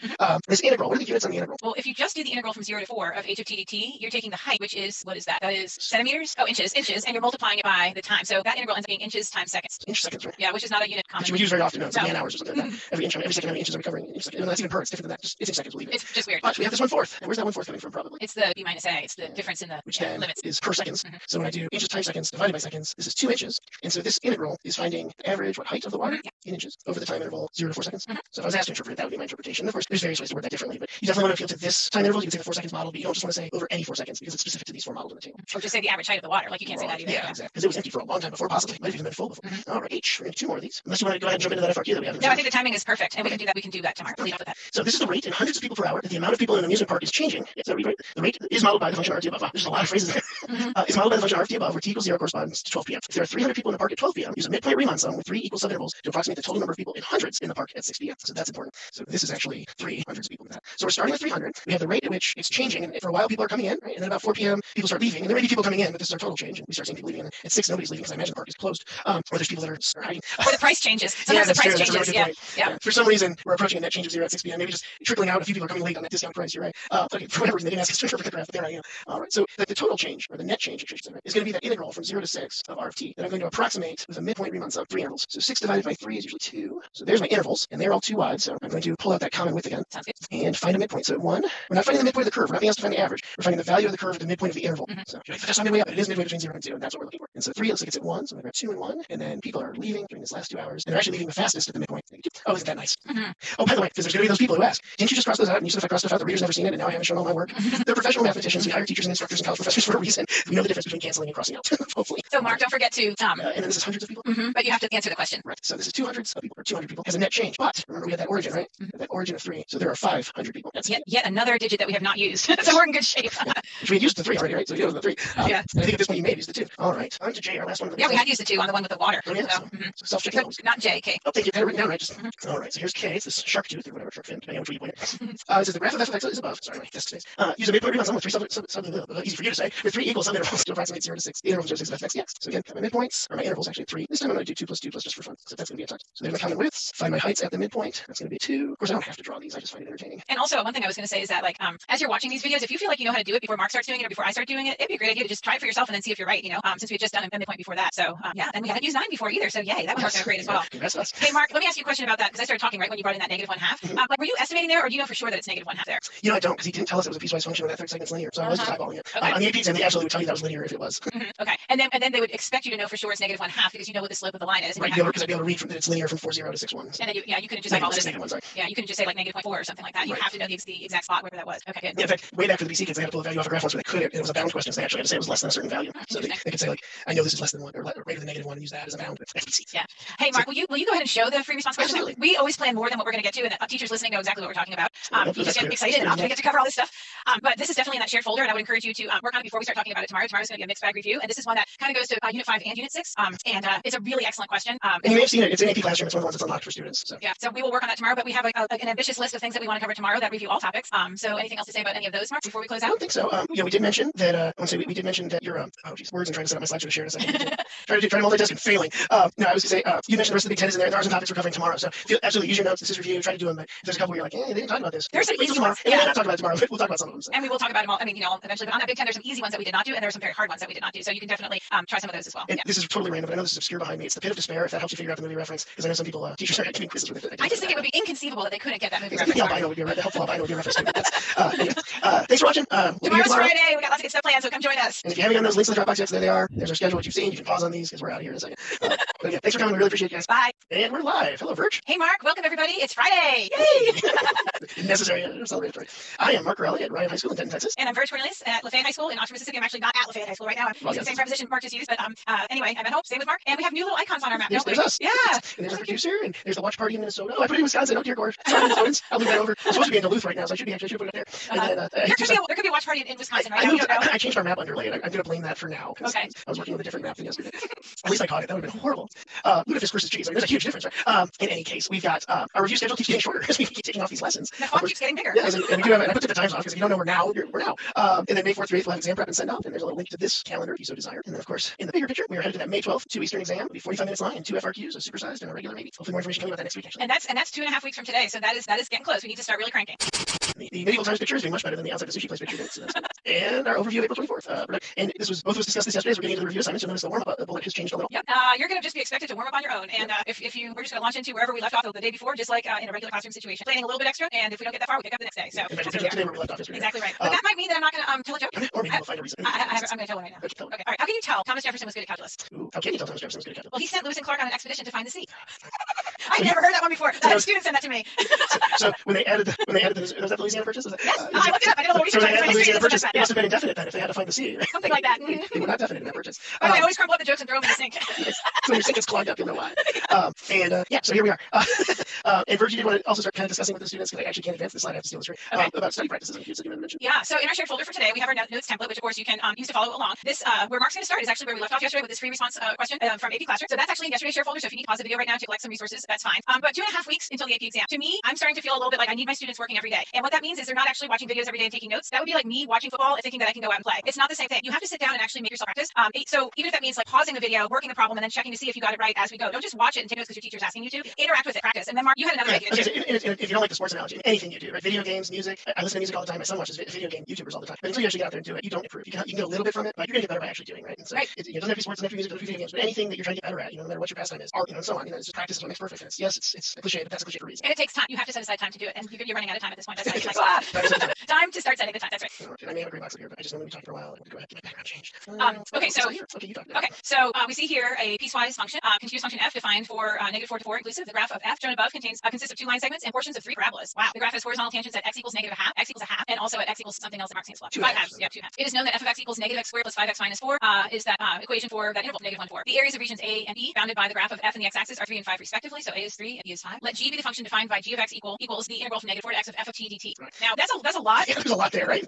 And you need to take time to digest that mentally and underline things and mark things up. And that's going to be a whole lot different on the actual exam this year. But I think you're going to have time to digest. Don't just start rushing into it. Figure out where you are in the problem and then go from there. Okay. I'm going to scoot back and forth. You changed your background, so now you're good. Yeah. You're still reading. I didn't want to take. You're doing such a good job. All right. So we're going to try to find g of 0, and we have our definition right here. So we're integrating from -4 to 0 of this function f of x. Although they changed it to t dt for that dummy variable that we discussed the other day. And that's what we're trying to find. So the way we find a definite integral, first, if we can find the antiderivative, we use fundamental theorem, big F of 0 minus big F of -4. But in this case, what we have is the function itself, and so it's an area accumulation. We're going to find these areas, and I'm going to do the area from -4 to -1 because that's a triangle, and then from -1 to 0. So using those properties we alluded to yesterday as well, right? And then this is a triangle, and it has a height of 3 and a width of 3 as well. You can still see that on screen. And do pay attention to the scales because the x's are wider than the y's. But they gave you the point, that's 300. He's saying that because I made a mistake on that earlier today. And it's a very common thing to do. Yeah, and so I mean I'm still doing calculus. I've been doing it for 30 years, and I'm still making mistakes. So just be careful. Yeah. So that triangle is 1/2 of 3 times 3, and this integral, well, that's this bounded area, but this is underneath the axis, right? So it's actually the negative a. It's the opposite of a. It's -3. And if you really wanted to leave it like that, you could. It is 9 halves minus 3, so 3 halves. If you want to, that'll be useful later. So. It will. All right. And then they want g of 4 next. I know you can't see that, but you'll have to trust me that part A was g of 4.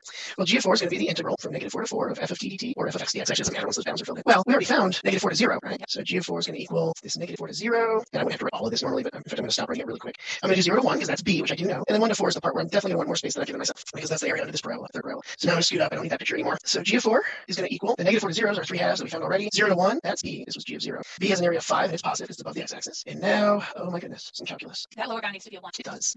Okay, now AP test, AP exam in a couple weeks. You can type that into your TI-84, your Inspire, Desmos, and get a numeric value. But we want to make sure you're ready for college, so let's go ahead and integrate. In fact, if you don't know how to use your calculator for that, that would be a good thing to research this week. Yes. We're gonna talk about it. We don't have time to talk about it this moment. Right, we will. It'll be touched on in the next 2 weeks. So and I'm just plugging in my 4s while we were talking. Sorry. So I'm plugging in my upper bound, and then I'm going to subtract my lower bound. And I'm just going to, I know multiplying by 1 is easy, so I'm just going to try to screw up everything else. So all right. So we've got this big F of 4. This was our big F. This was our little F of B minus F of A, and then we have 3 F's. And I can stop, right? Boom. That's numeric. Yay. I put noses on my slides. I know people think that's weird. I'm used to it now. Yeah. Let's see. We're going to get -64 thirds, 80 halves, minus 16 plus a third, minus 5 halves plus 4. Distributing that negative. And can I just say 11? Yes, please do. Yeah, okay. Please do. I mean, this is 40. You can do this. Mark. You're good. No, I just want to talk about it. It's not that hard. This is -21. That's 40. And the 5 halves and 8 halves can get together. You can combine your fractional like terms and get together. I love that. I do that all the time too. It's a good point to show them. All right. So B, we haven't talked about B. B says, again, back to our original problem, find the absolute minimum value of G. Again, G is this integral we've been working with, this integration function. Find the absolute minimum value of G on the closed interval from -4 to 4. And closed interval, and this is justifiable. Closed interval, min-max, should bring to my extreme value theorem or candidates test or both, depending on how you've discussed them in class, because I want to see my picture. So my candidates are my endpoints and my critical numbers. Now I can ignore the 1 because we're not changing signs there. It's not a relative min or relative max. But I'm going to go ahead and do the robust version where I'm just going to say, all right, G prime of x equals f of x equals 0. And that happens at, should I look at my picture one more time? It happens at -1, 0, and 1. So those are my candidates along with my endpoints. And here's where they've done us a favor, because we actually know a lot of these values. Right? G of -4, well, that's the integral. We haven't done that one, but it's the integral from -4 to 4 of f of x with respect to x, ft. Actually, it really doesn't matter. It's 0. -1, well, we didn't do -1 directly, but it was part of finding G of 0. Right? G of negative, I said f of -1. G of -1 right there is just that 9 halves. G of 0 we found, and that's even though you don't have to simplify, and you can stop here. Sometimes you want to simplify because we have to compare the size of these numbers, and so you might want to do it now if you haven't done it before. And then G of 1 is the integral from -4 to 1 right here, which was just G of 0 plus b. So that's the 3 halves plus 5, and then G of 4 is 11. So, and what did we want to find again? I was just thinking the same thing. I think it's the maximum. No, the absolute minimum. Where's the lowest value? So I don't have to do 3 halves plus 5 because I know that's bigger than 3 halves. So there's my minimum. No, it's not. There's a number smaller than Oh, there is. Oh my gosh, that's the interior. It got me. That's a relative. It is a There's our minimum, minimum. not the absolute. That's right. G of -4 equals 0. And if they don't put an adjective on it, they want the minimum, right? So we cut that within 30 seconds. So no texts from the friends. I'm like so paying attention right now. And as far as justification, this is our justification. We tested our crits and our endpoints, and we compared those numbers, and eventually did it correctly. And I would say too that making that connection that G prime equals f equals 0, that's communicating that that's going to have to be said. That's going to have to be said. That's part of your justification. It's not just doodling off on the side. Because you don't want to just go through and say, I'm going to test every single integer value. Because some of those are going to be really hard to find. And if you're going to try to do it that way, you're going to have to test all of them. They're not all candidates. Right? They're not all candidates, right? I guess in a way, every single number is a candidate, but we want to narrow it down. All right. Now C says find all intervals on which the graph of G is concave down and give a reason, which is not quite as hard as justified, but they do want us to explain what we're doing. So there's our little graph, right? Our happy graph. And this is f. And I'm going to go back here and repeat this function. It is from -4 to 0. dt is G. So we've already established that G prime is f of x. I put this in, man. I was going to tell you later, but I've worked all these already, and it's just I'm working ahead. Right? And so that means the second derivative of G is the first derivative of f. And that's what we want to look at for concavity, right? So and again, I've already forgotten my question. They want concave down. So, and concavity is open intervals due to some textbooks definitions that have to do with where the tangent line lives. So we only have to look for open intervals where f prime is negative. But they didn't really give us f prime. They give us G prime. So I'm going to talk about G prime. So we're looking for where this is decreasing. Because if that's decreasing, then this will be negative. So it looks like at -2, 3, we have a peak, and we come down to that horizontal tangent, and they told us in the stem, oh my gosh, they gave us information. We're going to use it now. So from -2 to -1/2, we are decreasing along f4 G prime. So we are concave down. And I'm not a big fan of abbreviating those terms. You're trading 25 or 15 minutes for college credit. You can write all 10 letters, 11 letters. Then we're increasing up until a half. Again, this is happening at x equals 1/2. Decreasing until 1. And then this peak they told us was at 2.5 or 2.5, and decreasing until we get to 4. And my reasoning is because g prime, which equals f, is decreasing on those intervals. And I think I should get all my signs right, which every time we've got a negative half and a half on a graph the last 3 days, I screwed up that sign. I don't know if you want to put another comment in between those two. No, right over here. Yeah, it's not a big deal. Come on. Yeah. I do love my culture clubs. Yeah. So, okay, so that was a free response question. Kind of leftovers from yesterday, just like how we eat these days. We eat leftovers from last night. Yeah, and you recognize that it's from AP Classroom. It's one of the questions that actually students have access to now without teacher permission. If you go in there, there's some green bullseyes that you guys can access without having to have. So if your teachers have never used AP Classroom, you're curious what's up there, there's some stuff up there for you, even if you haven't used it. So Mark is getting out now is what's in our shared folder for today, Friday. Go ahead and start with number 6, Mark. That's right. And I also wanted to remind you that on Wednesday, I tried to do the keys 2 days by. I actually had those written up and not typed. And I have to type in one more answer before I put that in the Dropbox, but that will show up this afternoon. So today, when we made the schedule, back in March, we wanted to do a mixed bag review. And so this page of notes, 2 pages of notes, is a little bit from each unit with the unit identified. And this is the last time we're going to actually identify what unit something comes from or what even the name of it is, because that's really a goal in the next couple of weeks, is just to be able to do it no matter whether you're told, hey, differentiate, hey, integrate, now this is a limit question, whatever. So this is something that I know a lot of people want to still work on. So I thought we could do this one for sure. You're actually changing the order from our plan this morning. No, I thought we were going to do 6, 1, 2. I thought we were going to do 1, 2, 6, which is all limits in at once. But okay. It's fine. It's just the accumulation. Let me move you so I'm looking at the camera when I'm looking at you. Okay. Where are we going with this? Well, this has come up on it was on the Big 10 yesterday that we worked on, and they were and we didn't do any of those problems. And some people I've had students emailing me saying, when are you going to do the sigma notation review? My teacher didn't teach it yet, So here comes Mark. He's the one who really taught it to me back when it came on the curriculum about 4 years ago. I had completely forgotten it. So he could teach it to everybody else too. Yeah, and it's funny because whenever anyone says put in the curriculum, I was put back. It was there in the 90s and 80s. True. It had been gone for a while. But I forget. If I haven't done it in a year, I forget it anyway. So, this is actually what you're doing. Every time you do a definite integral, this is what you're actually doing. These two things are equivalent statements. This is not like, ooh, this is a handy thing that this equals this. This is what you're actually doing when you use that fundamental theorem of algebra, or the fundamental theorem of algebra. Well, the fundamental theorem of algebra is cool, and we use it as well. But so this is the big draw, right? So we go from drawing little rectangles under a curve. And that's what this is. This is rectangles. We'll talk about how to find it in a second. And we're getting to here. So that's about 3 weeks of work right there. So the way I look at these, the limit as n goes to infinity, n is your number of rectangles. And a common question we ask in calculus, and you'll see it in Calc 2 especially, the VC kids have gotten sick of this, is how are we going to get a better approximation? More of whatever we're doing. More but smaller. More and smaller. All right, so we're adding that. This is the sum. So we're adding up, right? We're adding a bunch of rectangles, and these are heights, and these are widths. And so that delta x, if I come back to here, the width of each is just going to be the width of the interval divided by how many rectangles, because n is my number of rectangles. And then if I'm doing a right-hand rule on sum, which is how we typically do these, because they're easier to set up, I start marching across, and I start at a, and I just add one of these, and I add another, and I add another, and I add another. And so I have these values of x, which I put a sub k on. They're delta x. Oops. It started at the left end point, like I said, and you're adding delta x k times. So you add one of these, I do them, add 3 of them, until you get to n. Of course, n's going to infinity, so we need something else. And then f of xk, that gets you the height because you're plugging it in. That's why that's the height I get. So how do I use this? Well, that's great, Riley. Now what? All right, so I'm going to try and keep this on screen if I can. Like this. I'm going to start working in virtually make fun. I'm going to change colors. Well, you can even push it up a little bit if you wanted to. I can't. Okay. So I'm looking at this is probably my height and this is probably my width. Now there are actually an infinite number of shifted versions of this definite integral that will all get you the same evaluation, but we want to make it as easy as possible. And so I'm going to look at that as my delta x. So that means my width of my entire interval is pi, because that's pi divided by n. That's my b minus a. Get a little fuzzy. Well, then I look for where does this get operated on. I'm sorry for the small print there. These pens are not as fine tipped as my gels, but I can't fight this feature right.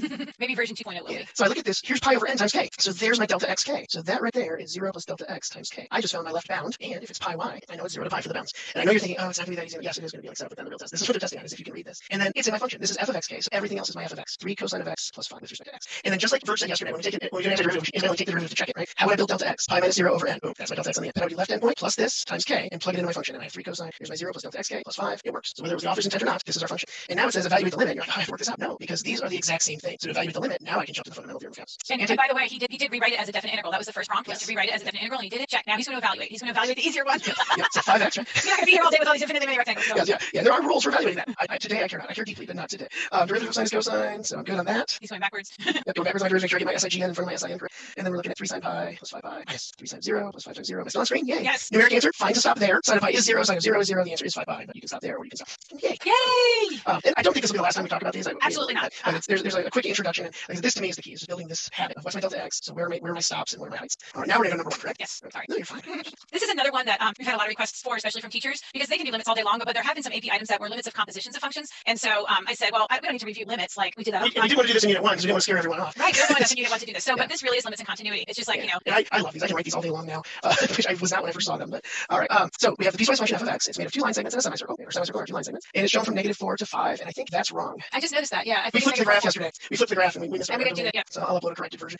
So the limit is x is 0 of f of x minus 1. So it's a composition. If functions are continuous and their limits exist, we have a whole bunch of properties, and we can just plug in. So I can do the limit. Off to the side. This will have me mentally behind my face probably. The limit as x approaches 0 of x minus 1 is just -1. And then so what I'm really doing, I've done this in Verge. I actually do a u sub sometimes and say I'm gonna let that be u. Now remind me again, what is a limit? It's like a y value that the function is approaching. That's way too small. I apologize. This is the thought bubble work, so I'm being sloppy about it. All right. So the limit is what you're approaching. So u is approaching -1. So I can rewrite this as the limit as u approaches -1 of f of this function u. And then so u is approaching -1. So I look over here as f approaches -1. The curve rate, the value of f is going to approach 0. And this is one because f is continuous at that interval. It's continuous right around both of these numbers. I can just plug in f of 1 0, f of -1 0. So that's all fine. I got to use my properties. Those don't bother people very much. Well, can I just say, like, those don't bother people much because many of us are very good at transformations, and we could say to ourselves, oh, that's just a function shifted to the right one, so I'm just going to shift it to the right one, and then I'm going to look at the limit as x approaches 0 of that graph, shift it wholesale to the right one, and then I can see where that kind of cornery cuspy thing is coming in at 0, and so my y value is 0 coming from both sides. I think realistically what a student does is plugs in 0, finds f of -1, writes down the answer. Yeah. And that works if it's continuous at that point, right?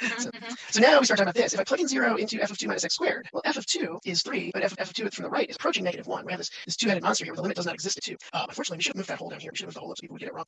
2 minus x squared graphically. What is 2 minus x squared graphically? Upside down parabola, vertex is at 0, 2. So as x is approaching 0, this function is approaching 2. So I'm going to do this thing where, all right, u is going to be the limit as x approaches 0 of 2 minus x squared, and it equals 2. So now I can rewrite this as the limit f of the function u, and u is approaching 2. But the limit of number approaches 2 of f does not exist. So we need to do a little more investigation. Notice which way we're approaching 2. We're approaching it from underneath, so those y values are always less than 2, so we're approaching 2 from the left. Yeah, underneath on this graph translates to, on the inverse or whatever, it translates to from the left or something like that, I guess. But yeah, so this changes our game. So now I can put that from the left here, and as I approach 2 from the left, my function value is 3. My function value is approaching 3.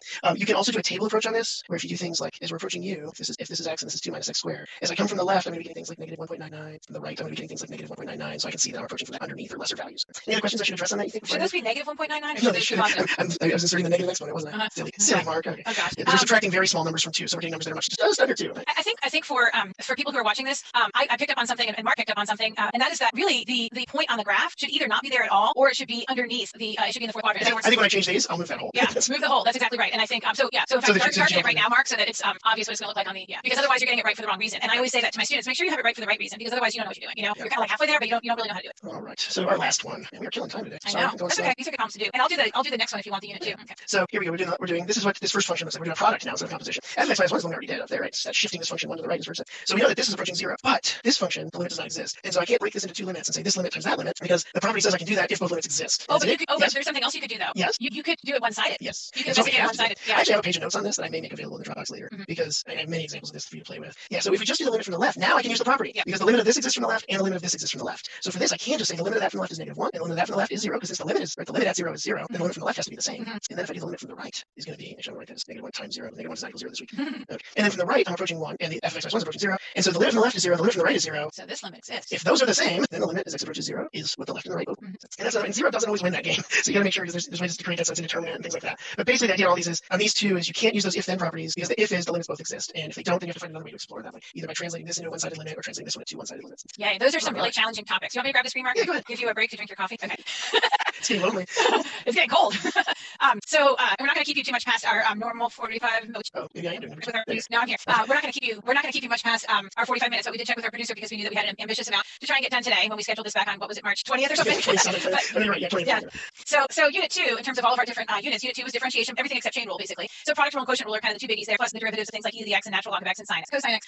But this one I picked on purpose, or I wrote it on purpose, because I really wanted students to engage with this kind of question, and teachers, and realize that on the AP exam, you can be asked this question, but nobody's going to tell you it's about differentiation. And you're going to think, oh, it's all about limits, but it's kind of not. You know, like given f of -3 equals 5, f prime of -3 equals 2, g of x equals 1 over x, let h of x equal this function right here, 4 f of x times g of x. We have to find this limit. Limit as x approaches -3 of h of x minus h of -3, all divided by x plus 3. Well, the first thing when you're faced with a limit like this, especially when you have this symbolic here, you might go ahead and do a direct substitution. H of -3 minus h of -3 gets 0 in the numerator, denominator. -3 plus 3 gets 0. Dang, I'm going to have to do something else. Well, back in these times, you didn't know about L'Hopital's rule. You might have known about limit definition of the derivative, though, and you also might have known the alternate definition of the derivative. Which one is this, Mark? Is this the limit definition of the derivative or the alternate definition? Well, it's the alternate limit definition. Right. They're both the limit definition of the derivative. This is the alternate because it's specific to a point, not in terms of h and x. Right. But you know what? When I was in high school, I didn't know what things are called. I just knew what to do. You know what I mean? And so it's okay if you don't know what it's called, but I think I know what to do. I can either use L'Hopital's rule and take the derivative of the numerator and the derivative of the denominator and try my direct substitution again, or I can recognize that this is that alternate form of the limit definition of the derivative and that this is actually equal to h prime of -3. Okay. Either way, the upshot is that I'm going to have to figure out h prime of -3 because if I did L'Hopital's rule, and I'm not doing any sort of justifying or anything here, I'm verbally confirming that I can do L'Hopital's rule. What happens is the derivative of the numerator ends up being h prime of x, the derivative of the denominator is 1, and that just end up with the same thing. I'm looking for h prime of -3. All right, so here we go. I got to take this function and I have to differentiate it. I'm going to use product rule. So I have to do h prime of x is equal to 4 f of x times g prime of x, and then plus g of x times 4 f prime of x. That's product rule. And first times the derivative of the second, plus second times the derivative of the first. However you have it memorized, whatever works for you. Get it down symbolically, and then start plugging in. In fact, I would actually do another line here so that you don't tangle yourself up too much because there's going to be a lot of it's almost like picking stuff off the shelf or something. You got to go up here and do this and over there and do that. So I like to plug in this -3 before I start plugging in things like 5 halves or 2 or something like that. All right, so h prime of -3 is going to be 4 times f prime of 4 times f of -3. Do we have that? Yep, we do. Okay. What about g prime of -3? Do we have that? Well, I do.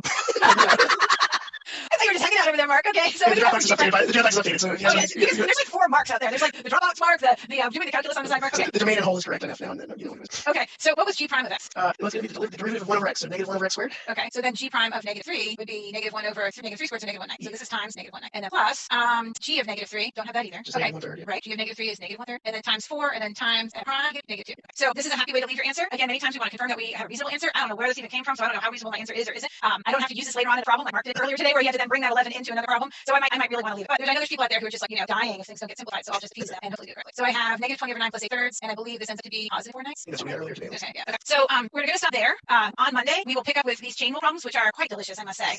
And then, I'm serious. I know, it's just the choice of descriptors. I mean, okay, this is true. I wake up every morning before my alarm. I turn on the coffee. I let the dogs out. I feed the dogs. I sit down with my coffee, and I cannot wait to work the calculus problems. There is obviously something wrong with me. But I hope that everybody who is listening right now actually... I'm going to interrupt. It's funny that I have this license plate frame, right? Yeah.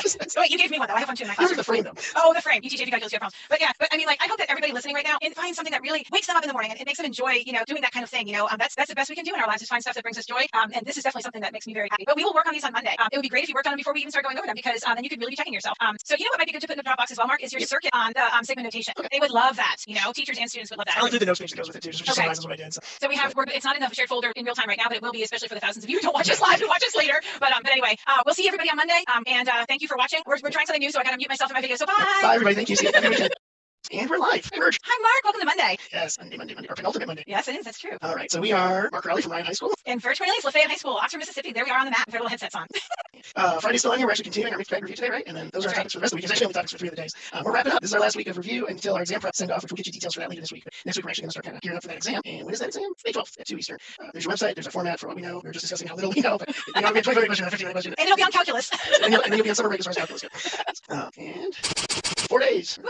Let's see if we can do it on error-free on a Monday. Yeah, because I was just going to avoid saying anything. All right, so we've done our introductions. We mentioned last Friday, now that we're in our deep review where we're just gathering topics and kind of scatter shooting, that we're really assuming you come warmed up. If you haven't gotten it yet, down here, this tabular medley is in the Dropbox, has been for about a little under an hour. And the 1 through 7 next review, we're going to finish that up. That was actually Friday's shared folder, so it's under episode 23. Yeah, great. And Virgil, are you going to start with that? I am. I'm going to start with that. Let's see if I can share my screen right now. I'm going to go ahead and maybe we need to be co-hosts. Oh, no. Yeah. You're first. Wow. Well, all right, I guess maybe you can stop sharing, right. And maybe our producer will make us co-host. We forgot to ask her as we were chit-chatting. You should be able to share it up. Okay. And she's just made us hosts. Okay. Well, here we go. Well, it's Monday. We've already had one yes. glitch, right? Monday moment. Okay. So it's episode 24 of our AP Calculus AP live sessions. And on Friday, we left off with this mixed bag review, which you can find in that Friday folder, units 1 through 7. And this is not the be-all, end-all. It's just kind of a little selection of topics. So unit 3, chain rule, we're going to go ahead and work through these problems, which some of you maybe already worked on over the weekend. Good job if you did. And then also unit 4 and unit 5, we'll take a look at those as well. And then Mark's going to go ahead and grab the screen and start working on that tabular medley free response question. Okay, so unit 3, chain rule. We've got 2 different functions here. The function g is differentiable. The table gives values of g and its derivative g prime at selected values of x. The function h, whose graph is shown above, consists of 3 line segments. So we know a little bit about g and about h. Let k be the function defined by k of x is equal to h of g of x. Find k prime of 1. So right here, I have a composition of functions. G of x is inside of h, so I need chain rule to take the derivative. So I'm going to get k prime of x is equal to h prime of g of x, and then times g prime of x. I'm going to go ahead and substitute in 1. So k prime of 1 is equal to h prime of g of 1 times g prime of 1. So then I have to kind of come up here and look at my table. G prime of 1 is 0.2. G of 1 is 2. So this is the same as h prime of 2 and then times 0.2. Kind of a lot of dots there. Then finally, h prime of 2 is going to be over here. H prime means I need to look at the feature of the graph that is not the y coordinate, but rather the slope. So h prime is going to be the slope. This slope here is definitely a half. 1 over 2. 1 over 2. I can say this is equal to a half times 0.2 is 2/10. Final answer 1/10. Yay! If we said it once, we've said it a million times. You can do it like that on your AP exam, but in real life you cannot. Okay. So without a warm up, we didn't get a joke. But I have a joke actually. Thank you for reminding me. Okay, here you go, Mark. Ready? That's what was pressing in my mind while I was watching you do the show. Pew, look at your background. Okay, what does a math teacher call a snake that is 3.14 meters long? I know where this is going. What does a math teacher call a snake that is 3.14159 meters long? A python. I throw all the jokes in this thing. I don't know if I told you guys that. Okay, anyways. All right, next one. Let m be the function defined by m of g of x equals x. In other words, m and g are inverses. Find m prime of 4. Now, we actually have this phrase a little differently on the tabular medley. So I'm going to go ahead and do it this way using the chain rule. But then when Mark does the tabular medley, he's probably going to talk about something else. Am I right about that, Mark? Okay, so here we go. Take the derivative, kind of doing an implicit differentiation. So m prime of g of x and then times the derivative of the inside function g prime of x is equal to the derivative of x with respect to x is 1. Now, if m and g are inverses, then m prime of 4, I have to really think about on my table here. Do I want this point 2, 4 that I want to consider, or do I want this point 4, 8 that I want to consider? And actually, I want this point 2, 4 because on g, the point is 2, 4, but on the inverse, that would be the x's and the y's get interchanged. So that would be the 0.42. Okay. So really right here, so g of where am I? So I want m prime of, well, I guess I'll say g of 2 and then times g prime of 2. This is all with respect to that g function where 2 is the x coordinate. So g prime of 2 is 0.4. G of 2 is 4. So let's see. I have prime times g prime of 2, which I said was 0.4 and then is equal to 1. So then I'm dividing both sides by 0.4. So m prime of 4 is 1 over 0.4. 0.4 is 4/10. So this ends up being 10/4, right? Or 5/2. And of course, you could leave it in any of those 3 forms. Yeah, that would be fine right there. Strange, but fine. Yeah, that's strange. Make sure that decimal point's legible. Yeah. All right. So that's a nice little table and graph. In fact, this week when we planned our lessons, back in March of what we would be doing in May, not even knowing whether or not we thought maybe we'd be back in school. We didn't even know, but we knew that tables would be important and we knew that a graphical stem would be important. That's why today our lesson was going to focus on a tabular free response question and then tomorrow on a graphical. So this is kind of like a mini version, little taste of what's going on there. All right, totally separate question here, number 2. It says, given this differential equation, dw dt is equal to 1/10 w minus 600, find d squared w dt squared, in other words, the second derivative in terms of w. So if I have dw dt and I need the second derivative, how many times do I need to differentiate? Well, you have to take the derivative of what you have with d once more. Yeah, just once more. And people do this different ways, but I like to, there have been quite a few of these problems in the past. I like to distribute first, so I kind of have more of a polynomial situation. 1/10 w and then minus a tenth of 60 is some sort of a number, or sorry, a tenth of 600 is some sort of a number 60, and then I take the derivative of it. So there's my dw dt, and now I have to take the derivative of this with respect to t. So let's see, d squared w dt squared is equal to 1/10 dw dt. So there's that implicit differentiation again, and I've got to be be careful that you're just not writing 1/10 here. So it's got to be 1/10 and then dw dt, the derivative of 60 is 0. Now it says in terms of w, which means though this is a correct answer, it wouldn't earn full credit because I need to replace dt with 1/10 w minus 600. So final answer would be 1/10 and then in parentheses 1/10 and then w minus 600 and yet another smaller parenthesis. Yeah. So sound good, Mark? Sounds good. Okay. I'm apologize. You probably heard me try to. Oh, I heard you yawn. I got up early to go to the grocery store today. I didn't think it would hammer me as bad as it is. So. Did you take advantage of those senior hours, Mark? No, those are Sunday, Tuesday, and Thursday. I intentionally avoided them. I don't qualify yet, so I didn't want to get there right at 7:30 when it switches over and have people like, are you trying to sneak in? Yeah, well, we have those on Monday through Thursday in our community at 7 to 8 a.m. I think it is. So yeah. Ours are 6 to 7:30. I think it was the even days, Tuesday, Thursday, Saturday. That's good. All right, unit 4, second page, contextual applications of the derivative. So this is an application of the derivative with a story basically. So here's the story. At the beginning of 2020, a landfill contained 1,500 tons of solid waste. The increasing function w models the total amount of solid waste stored at the landfill. Planners estimate that w will satisfy the differential equation dw dt equals 1/10 w minus 600 for the next 10 years. W is measured in tons and t is measured in years from the start of 2020. Use the tangent line to the graph of w at t equals 0 to approximate the amount of solid waste that the landfill contains at the end of April, time t equals 30. Ooh, lots going on here. But I saw this, and so I think I need to write an equation of a tangent line. I need two things, slope and a point. So this is my recipe for the slope, the formula for the slope. I need to go ahead and plug in something for w. So let's see what I have here. At the beginning, the landfill had that many tons of solid waste. Mathematically, that's w of 0 equals 1,500. So I can plug in 1,500 down here, grab my slope. The dw dt is equal to 1/10 times 1,500 minus 600, or 900 over 10. How am I doing? I know I kind of put that. I was actually thinking this is the one time as a math teacher you're not allowed to get offended when a student says, so what's your point? Is that right for the slope, 90? I can go check my key. I haven't done this since last Friday. But I know, me too. I should have 1,500 minus 600 is 900. It feels good. Okay. So then, let's see here. I need to write this tangent line, and I'm going to just use y's and x's for that. I mean, some people might argue that I should be using appropriate variables, but y minus, let's see, this is my point right here. So y minus 1,500 is equal to my slope 90 times x minus 0. That's my attached to that graph at that point. And then I'm going to substitute in a third for that x value, that t value. So let's see here. That would be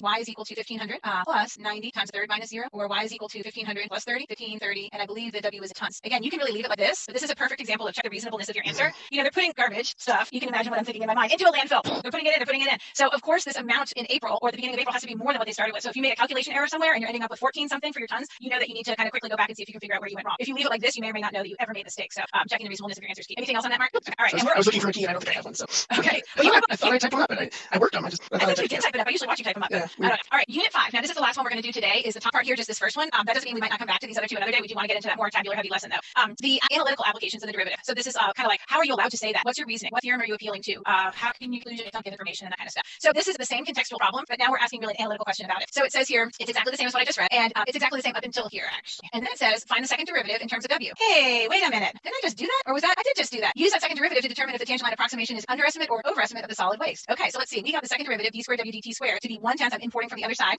times 1/10 w minus 600. And so this ends up being, let's see, 1/100th times w minus 600, or 1/100th w minus and then 6. So what do we think? How can I use this information to answer the question? Use that second derivative to determine if the tangent line approximation is an underestimate or an overestimate of the solid waste that the landfill contains at time t equals 30. Well, I think we actually have to look at dw dt for a second. Okay. Because I know that at time 0 I had 1,500 tons. And so that value, that dw dt is never going to be able to be negative because it's positive. So the amount of waste I have is going to go up. And that's important because that means the number I'm plugging into w in my second derivative here is larger than 1,500. So for t greater than or equal to 0, basically, yeah, I can say that's positive. We can say that the second derivative is greater than 0. Therefore, how is the therefore what do we know about the tangent line? Is it going to be kind of underneath the function or above the function? I always just draw a quick sketch.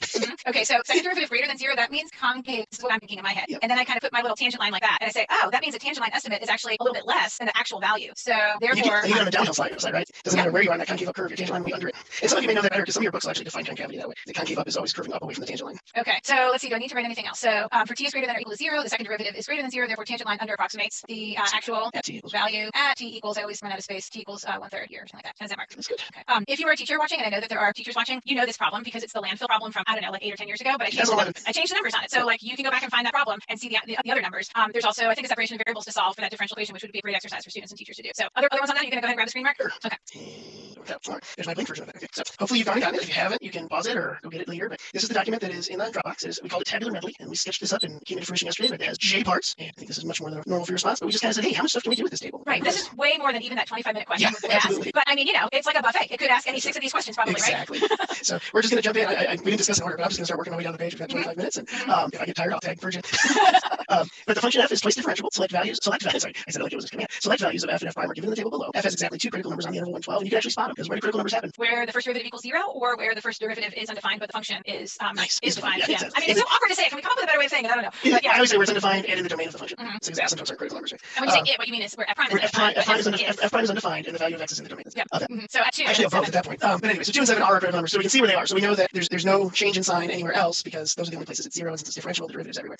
Use the table to approximate f double prime of 6. So I'm really finding, and this may make some people cringe, but we're really finding f prime prime, right?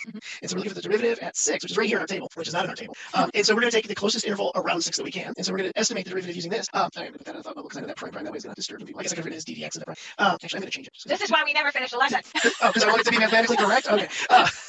In any case, so we're going to approximate this. And how do we approximate instantaneous rate of change? With average rate of change. Yep. But as close as we can get. Right. AP, we generally kind of take 1 point on either side as the convention. Yeah. So. It's been several years since you couldn't, actually. Then they accepted like 3 different answers, and they haven't done it since. So I grabbed, it's going to be y's overrun, right? So I grabbed my y values, which in this case are the f primes. And I'm going to do 0 minus -2 over 7 minus 5. And I get, well, of course, I could stop here, right? And so our approximation of that slope is 1. So it's going uphill. That seems weird, but it's the second root. Oh, no, that's not bad, right? Because it's going from negative to positive. So it should be increasing. So yeah, I like that that's positive. Good. Not that anyone else thinks. I like it. Oh, I care. Okay, so B, and we've done a trapezoidal sum. Which way do you think I should do this one? Do you want me to do straight trapezoid, or do you want me to go left and right? Well, you've practiced left and right and then taking the average, but why not do straight trapezoid since you did make a mistake on the left and take the average this morning? So it was yesterday afternoon, but yes. Okay. And I am fatigued from my arduous trip to the grocery store.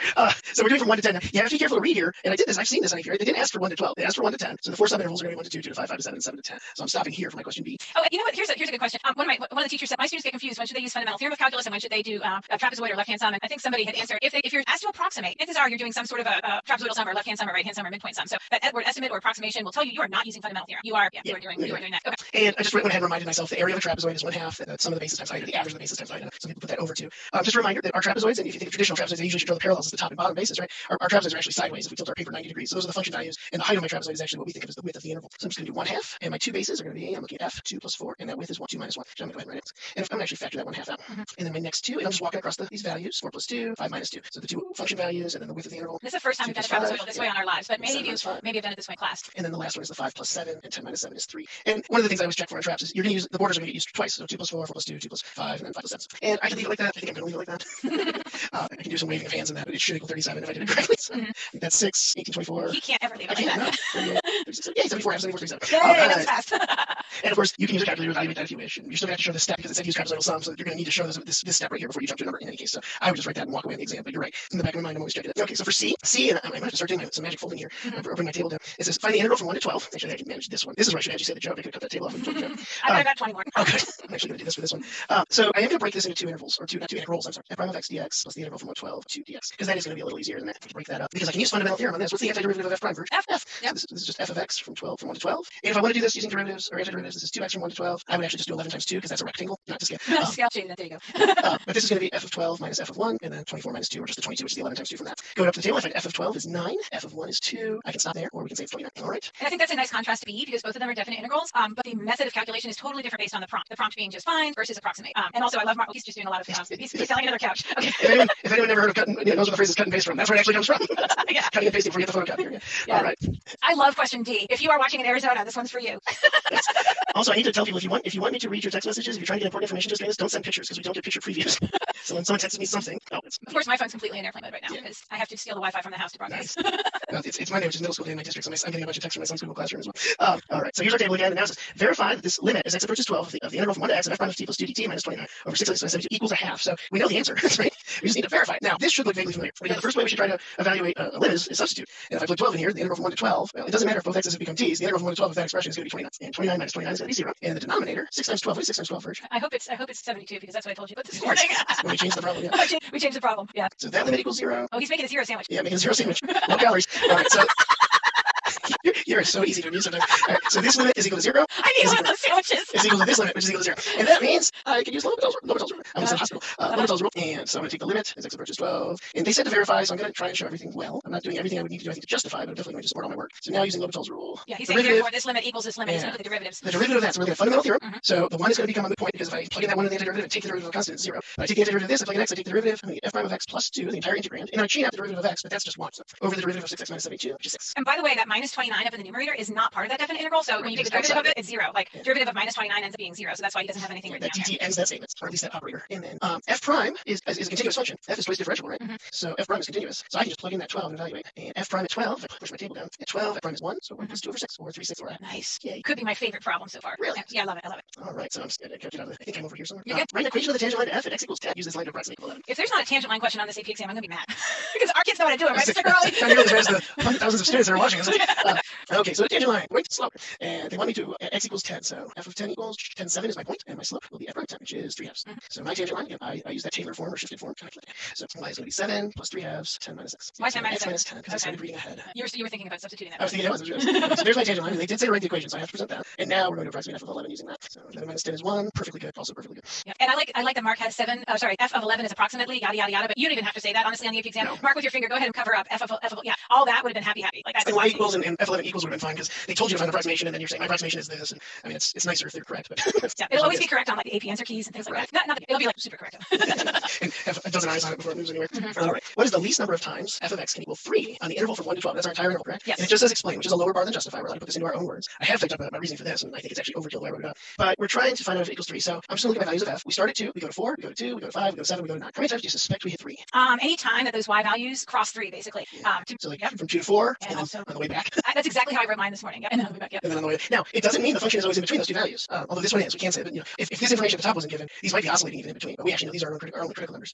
And then when do these happen? And so I'm going to go ahead and say for x, between 1 and 2, what is that? I'm going to actually say. Let's see. I'm going to rewrite it. This is my thinking process. So I'm going to say 3 times. Let's go ahead and commit to our 3. Yeah, and I then can't guarantee between 5, 7, 7, 9. now you can kind of also state your conditions for why. Yeah. And now I'm just going to replace those. I'm going to say for x between 1 and 2, f of 3 is between f of 1 and f of 2. Although it would be fine to have a 2 is less than 3 is less than 4. Yeah. And then from 2 to 5, because this one I do go the backwards way. And then from 5 to 7. And this is important. Since f is twice differentiable, f is continuous on 112. So what is this? Intermediate value theorem? Which you don't have to actually say. You don't have to name it as the intermediate value theorem, but like that's what guarantees that we can have at least 3 times. Yeah. Yeah. Like I said, that's probably not totally airtight. I'm sure someone will email me a mistake somewhere here, but it's I explaining think your so. reasoning. Yeah, So, I think it's fine. okay. Yeah, but if you didn't have the fact that you talked about differentiability implies continuity, then because we could just have like a function that's just a bunch of dots, like a scatter plot or something. Yeah, or you could have an asymptote or a jump to all kinds of stuff. Right? Yep. All right. So G, like k of x equal f of 2 of x, f of 2x. Find k prime at 5. So again, a lot of these problems are familiar. Verge did problems like these earlier, but they weren't always tabular, right? So we're playing the things you can do with tables today. So when I take k prime, I'm going to do f prime of 2x, and then my little mental check, those internal dialogues we talked about, I think going back over a week now, is this just x in here? Nope. So you take the derivative of it. You know, even if it were just x in there, you could just Still derivative change it. it. Absolutely. So k prime of 5 is going to be f prime of 2 times 5 times 2. I'm going to go ahead and skip a step here. So f prime of 10 is 3 halves. The sound effects help so much. And again, 3 halves times 2 would be okay, but we're going to write it. All right. I've got 5 minutes. You think we should try to throw this, or at least get I think do H, and then we can kind of we can even leave IJ. Yeah. All right. They can do those H inverse. Okay. So, and I love the way Verge did her inverse because I think that's the way a lot of you are going to have to do it on May 12th if it shows up. Because you don't remember the formulas and the tricks. But if you happen to be watching this video on May 11th and this sticks for you, this is really nice. So, m is the inverse of f only on the interval 7 to 12. That's because from 7 to 12 this function is always increasing. We have all positive f primes there. This is a 1-to-1 function, so we can't have an inverse for its entire domain. But it's the inverse on this domain, and we want m prime at 7. Well, if you remember what Verge did earlier, she did a little. Was it m of g inverse? Yep. It was m of g of x equals x because they're inverses. Yeah, that's the definition of inverse. Like from an algebra 2 or pre-calculus class, like you would have had that on the board. Right. And so this is the big thing for me. Is this is what I always remember and try to think about is it's if you solve for m prime, it's 1 over g prime at x, which is not the same x, right? This is specific x. It's not the 7. So what I have to do is I have to go find for mine. It's going to be 1 over f prime at wherever that 7 occurs, right? At like m of 7, yeah. It's m of 7, yeah. Because what happens with an inverse, right? What gets inverted? The domain and the range get interchanged. Domain and range get inverted. And as far as the slopes go, or the derivatives, this is the coolest part of all. Right, it's the reciprocal. So. Yeah, it's not the opposite reciprocal. It's just the wholesale numerator denominator swap. I just have to find out where 7 occurs on f. And so I'm going to go across f until I see a 7. It occurs at 10, which is in the interval I want. And so I'm really finding f prime at 10. And this is the part I think is so cool is once you're on the table, you stay for the same value of x. If this is where f of x is 7, then this is f prime at 7. So you're just like, ooh, 10, boom, 3 halves, and it's 1 over 3 halves. And so where's it happen? Derivative there, reciprocal. And I know some of you won't remember on test 8, it won't be a big deal, but if you remember it, it makes it so easy. And how to recognize that you're being asked about the inverse, you know, like you see either the word inverse or you see that -1 exponent or you see the explicit, m of g of x equals x. That relationship. Yeah. All right. Well, it is 144. So the next two go really well together, so I think we should leave them. We'll start with this tomorrow for sure. So that's your warm up. Get them done in addition to other things that you might be having yourself do, practice. Keep talking like the slideshow. Okay. Yeah, like don't just do these 2 problems before tomorrow. You know, I'm sure your teacher has some suggested practice or there's things in the Dropbox from last week that you haven't finished. Or you can go online to different sites and do practicing and things like that. So tomorrow we will finish those, right? Right, those 2, yep. And then maybe we'll even call it the warm up again. Return engagement of the warm up. And then we're going to talk about graphical stems primarily tomorrow. So that means when you've got a graph, you know, and then you're asking a bunch of questions about that graph or the related function. And again, all these materials are in that Dropbox. There's the bit.ly right there if you need to write it down or type it in your camera, that QR code, or go down where it says show more in the description. There's a link there every day. Thanks for watching. Yeah, we're so happy to be back. It's weird to have a weekend where I don't actually do a live session. I kind of was a little bit out of sorts today. Like, what am I supposed to do? You know, like, oh yeah, here we go. Right. So here we go. And here we go. You got to do that last slide, Mark, right? Okay. Bye, everybody. Bye. Thanks for watching. Hey, Mark. Hey, It's time to go. We just got our go signal. Yay. Welcome, everybody. Welcome to AB Calculus AB, right? Right. I am Mark Corelli from Ryan High School in Denton, Texas. And I'm Birch Cornelius, Lafayette High School, Oxford, Mississippi. There's more popcorn on there from yesterday, isn't there? I think it's the same as yesterday. Oh, it's the same. I didn't notice one in Canada last time. Yeah, and the Wisconsin popcorn moved to Minnesota.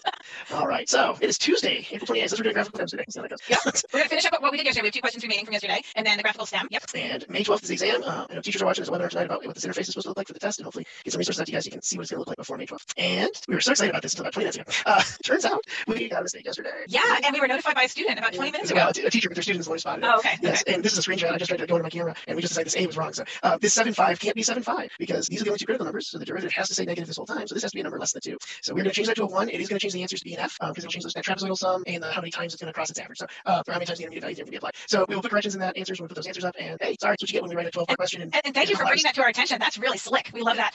But it does only affect B and F. And so, Mark, you'll see the corrections by tomorrow. No, I just quit the screen slideshows. Hey, we're huge. I'm going to put that back up. Oh, man, errors just flying now. Okay. So anyway, so where are we going today after we fix that? We're going to finish off I and J from that table, from that medley. It is not going to affect I and J, so we're okay there. And then we're going to do today's graphical medley as much of that as we can get in. And that is in today's share folder. It went in there about 12:15 my time, so 1:15 Eastern. And do you want to have a joke or what before we get started on I and J? or do you want to have an awkward time where we need a joke that we have?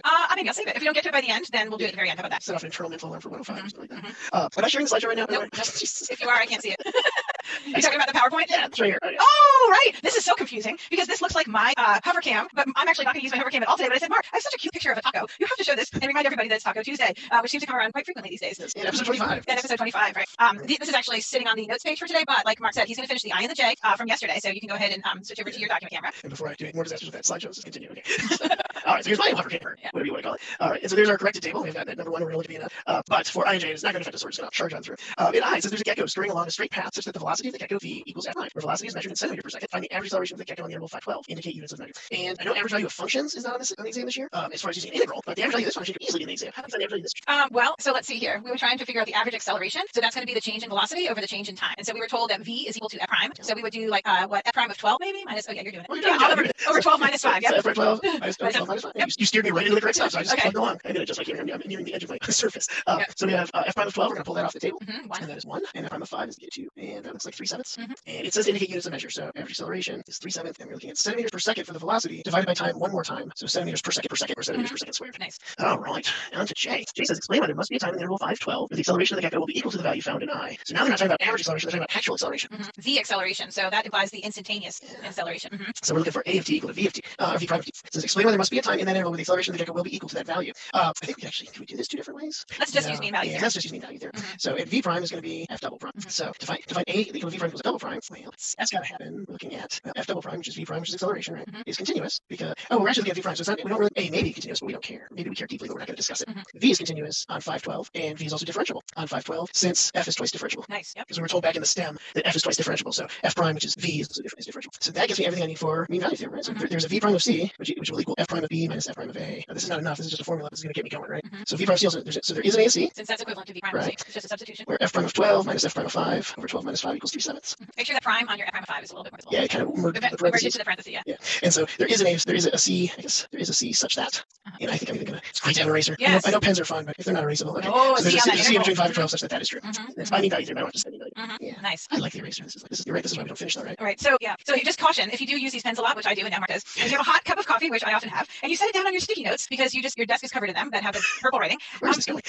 Your writing disappears. It becomes like invisible ink because this ink, the way that this works is by friction, and friction creates heat. So it's an eraser, but not in the traditional sense of like a pencil with an eraser. Not like a piece of lead or a piece of rubber. Yeah, it is really. Yeah. Anyways, it's pretty neat. Anyways, and now we're to our next problem. How exciting is that? This is what's in the Dropbox. This is the graphical stem medley. Way more questions than you have to actually answer on that 25. But what we wanted to do was just try and get a nice variety of questions together that you could answer by looking at one given graph. That's what that graphical stem means. And there's one graph that's given. Right. So, here it is.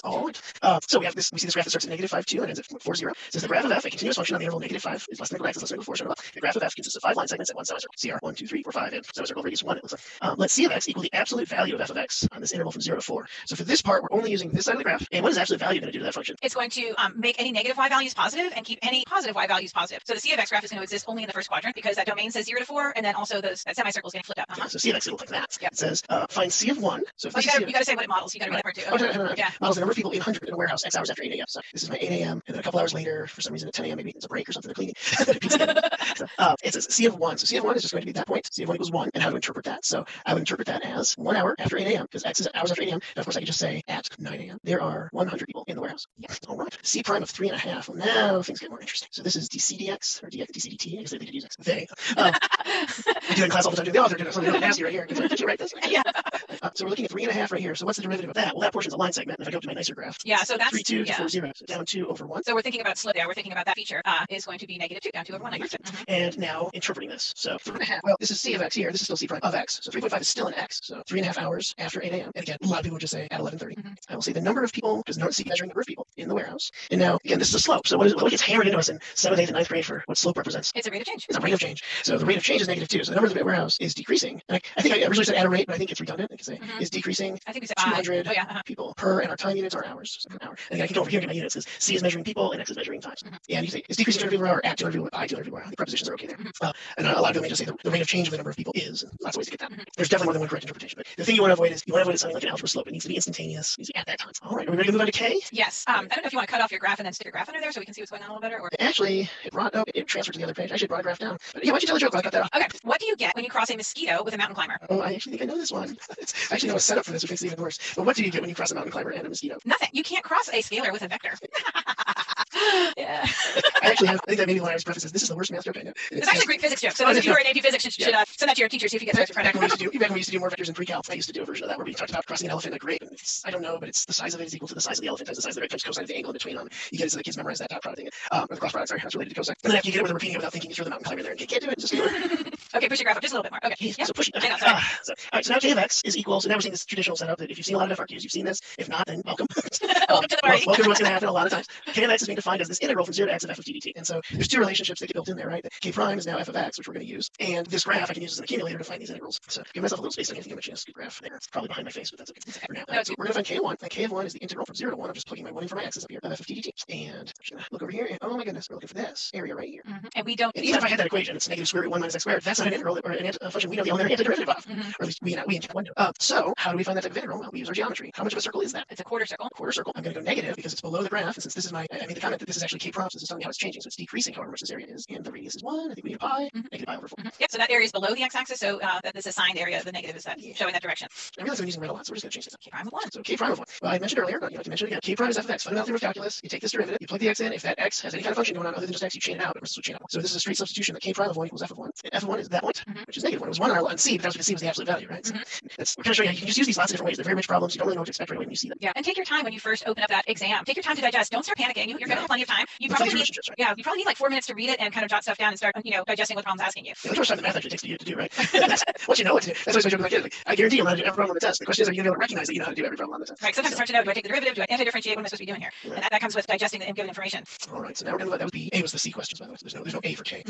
C says we're going to find the average rate of change. And there are, if you've heard A-rock, I don't use A-rock in my class, but I know a lot of teachers use A-rock. The average rate of change of K of x. And I'm just recapping the problem because I want to scoot that graph down. So I need to find average rate of change. That's the slope of the secant line. The slope of the secant, yeah. So the slope of my secant is going to be K of 5, negative 5. I guess we want to go right to left. It doesn't matter actually, but just as long as we're consistent. It's okay. So K of 0 minus K of negative 5, or F of B minus F over B minus A. I've seen several times. So K of 0, we don't have K of 0 yet, do we? K of 0, again, my function is just the integral from 0 to x. That's pretty straightforward. Ooh, that turned out to be 0. No, We're not going anywhere.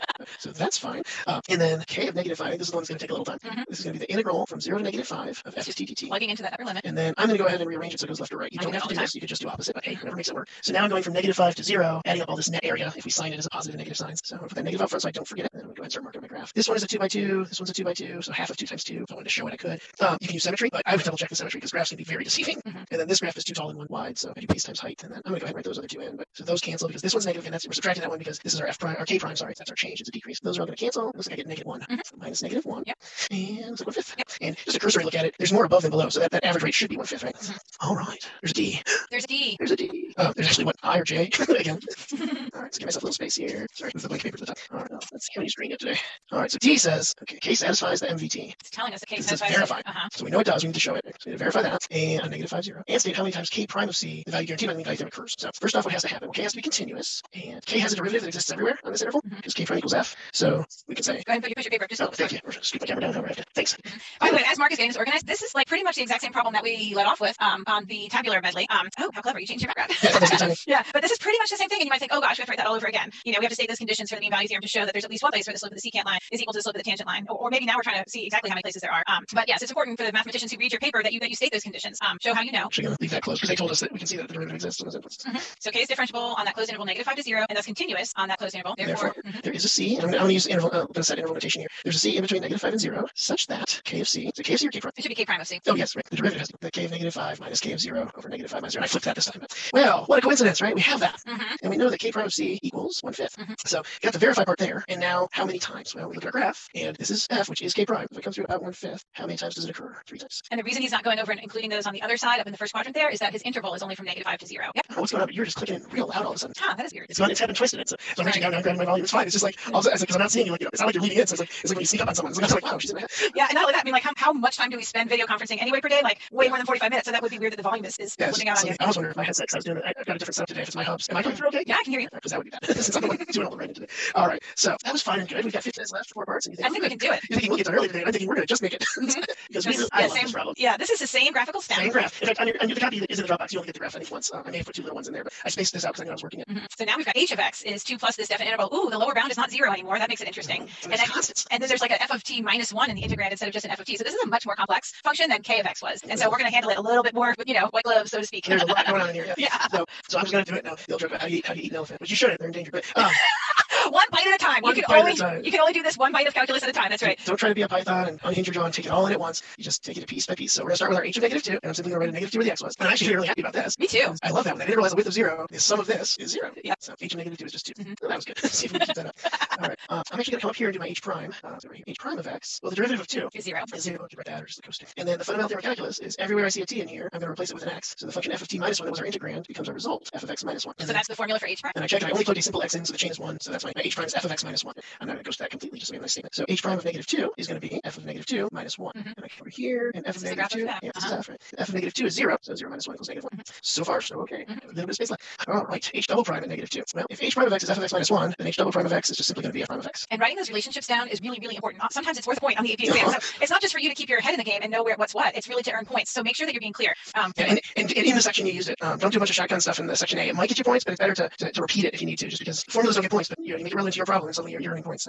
Slope of this line, so it goes up 2 over 1, up 2 over 1. So f prime of that -2 is going to be the slope of that line segment. Yep. And again, I know that I'm looking for the slope because f prime means slope, and I'm looking at a graph of f of x, so that's the feature I'm looking for. First, check me on that because I want to make sure you have your answers from. I do. Okay, yeah. we're okay. Yep, check it out. I'm nervous about those being the same. Yeah, no, they were the same. Okay, good. We're good. As I knew they would be. All right, so that's going to go for E. So let's look at F. This is kind of an alphabet soup problem, isn't it? H of 0. Well, now we're going back to our definition again, right? So 2 plus -2 to 0, 15 minus 1. Oh, this one's a lot more difficult. You're thinking, why did they just do H again? We did it up here. Yeah, but what was the width up there? That was like 0. I didn't way. Yeah. Now we got more stuff going on. Yeah, definitely. I'm not going to try and chain this out too far, but I'm going to run one more here. -2 to 0. That's the correct left to right order, isn't it? So we're going to leave that. But I am going to break this sum. It's actually a difference into 2 integrals. Yep. So I can, because remember, all the definite integral is a Riemann sum. We're adding up a bunch of infinitely tiny rectangles. So I can break it up and find all the rectangles for 50 and all the rectangles for -1 and put those together at the end. So I can break that up. And that -2 to 0, that is just this triangle, I believe, which has a base of 2 and a height of 2. And yeah, which is, we knew that was 2 from before. So. Yeah. And if I want to do a definite integral on this, I can. It's going to be 2. It's a width of 2 with a height of 1. So that's going to be 2 plus 2 minus 2 is 2. No.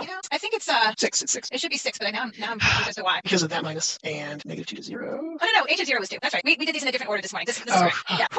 So much more nerve-wracking for us than for you. But there are a lot of 2's in this. Yeah, there are a lot of 2's in this problem, and so you just got to be really careful about that. Make sure your upper limit there is -5 mark. All right. So I probably would have got that when I finally read it, but I was just writing while you were going ahead. So now he's going to go to h of -5. So I'm using my definition, which is up here at the top still barely. -2 to -5. And when I break this one up, I'm actually going to take more steps with this one, so I brought that blank paper in. I'm going to reverse that so it goes left to right the way I prefer it. And you could do some of these steps 2 at a time, but again, it's that one bite at a time sometimes is not a bad idea. Go ahead and push your paper up a little bit more. So now I changed the bounds from -5 to -2, so we're now subtracting this. And now I'm going to do the same breaking up that I did earlier. Minus a negative, so it's going to be plus. I don't know why I do that. I don't know if you do it without doing the sound effects. So, why did you do that? It's like you had sound effects before there were like computers sending emails. Yeah. Because I was 6 with Star Wars. That's all right. So from -5 to -2 is going to be that positive right triangle. It's 1/2, 1 times 2, minus that guy, 2 by 2, and then we're -2, so we stop. Okay, and show the graph just a little bit, bring it down. So this is the, we can actually speed the work up. So this triangle, sorry, is 1 wide, 2 tall. So that's the 1/2, 1, 2, and this one is a negative triangle. Sorry, -1/2, 2 times 2. Can I just make a comment about that, Mark? Yes. Okay, so if you look at that minus, like show your work again there. Yeah. Okay, so when I do those, just so I say that the depth is -2, so I actually add. The negative. Yeah. I do that too arithmetic-wise, but when I'm talking through it, it feels wrong. So because then you're giving a measurement as a negative. Well, it's just the direction of it, right? So a lot of times I'll do symmetry too, where I would just cancel these two out. And then you have like a -1 left there. There's so many fun alternate paths. Yeah. And I lost a negative again. My pain. Okay. So that has a width of 3 and a height of 1, so I'm just going to replace it with 3, guys. I'm sorry. It's one less place for me to make a mistake. And then this is 1 minus 2, and that does equal 6. Great. So we've done a lot with H so far, but it's just been a lot of evaluation. Find a point, find a derivative, find a second derivative. Now we're going to start using those things. And I'm going to just go equals 6 here for my work. Excuse that. So in G, it says write an equation of the tangent line to H of x at x equals -2. And again, if you've been watching since Friday, you'll notice we keep doing the same problem. It's like first, like that MVT. It's like we are getting tired of tangent lines. That's because we want you to do them without thinking. Yeah. I mean, I think I can't like the whole point of calculus is being able to use something linear to describe something that's much more complex. And so, like, it happens in stats as well, but for different reasons. So make sure you're not using any statistics. For the BC teachers and students, I'm saying the whole point of Cal 1 is to use linear approximations. Because we use polynomial approximations in Cal 2. Oh, of course, yes. But this is the seed, right? This is the 1 degree polynomial. Polynomial. Right, the equation of tangent lines. So I can't think of anything that made me happier on May 12th is if you hear my voice, my raspy, non-distinguished voice, in your head go, what do I need? I need a point in the slope. Yeah, because if you don't talk to yourself while you're doing math, maybe you can talk to Mark. And then you'll hear just laugh in the background. All right, so we need a point at -2. Hey! We did it already. H at -2 is 2. We have a point. Okay, now I just have to find H prime at -2. Because that would be the slope, That right? would be the slope. Would be H prime. Okay. Hey! Oh, we did it already. So my Now, tangent let me just say that, like in real life, a lot of times you haven't already done those calculations. You have to. That's your launch point, and you have to go and make those calculations. But now you know that that's how you would go ahead and do it. And I'll use Verge's traditional form, the point slope form. We do y minus 2 is equal to my slope times x minus -2 plus 2. That was pretty nice. Yep. All right, and I brought the graph back for a reason on H. Ooh, H is a lot going on. Hey, you know what? I didn't print. I have it. We can switch to my screen if we need to.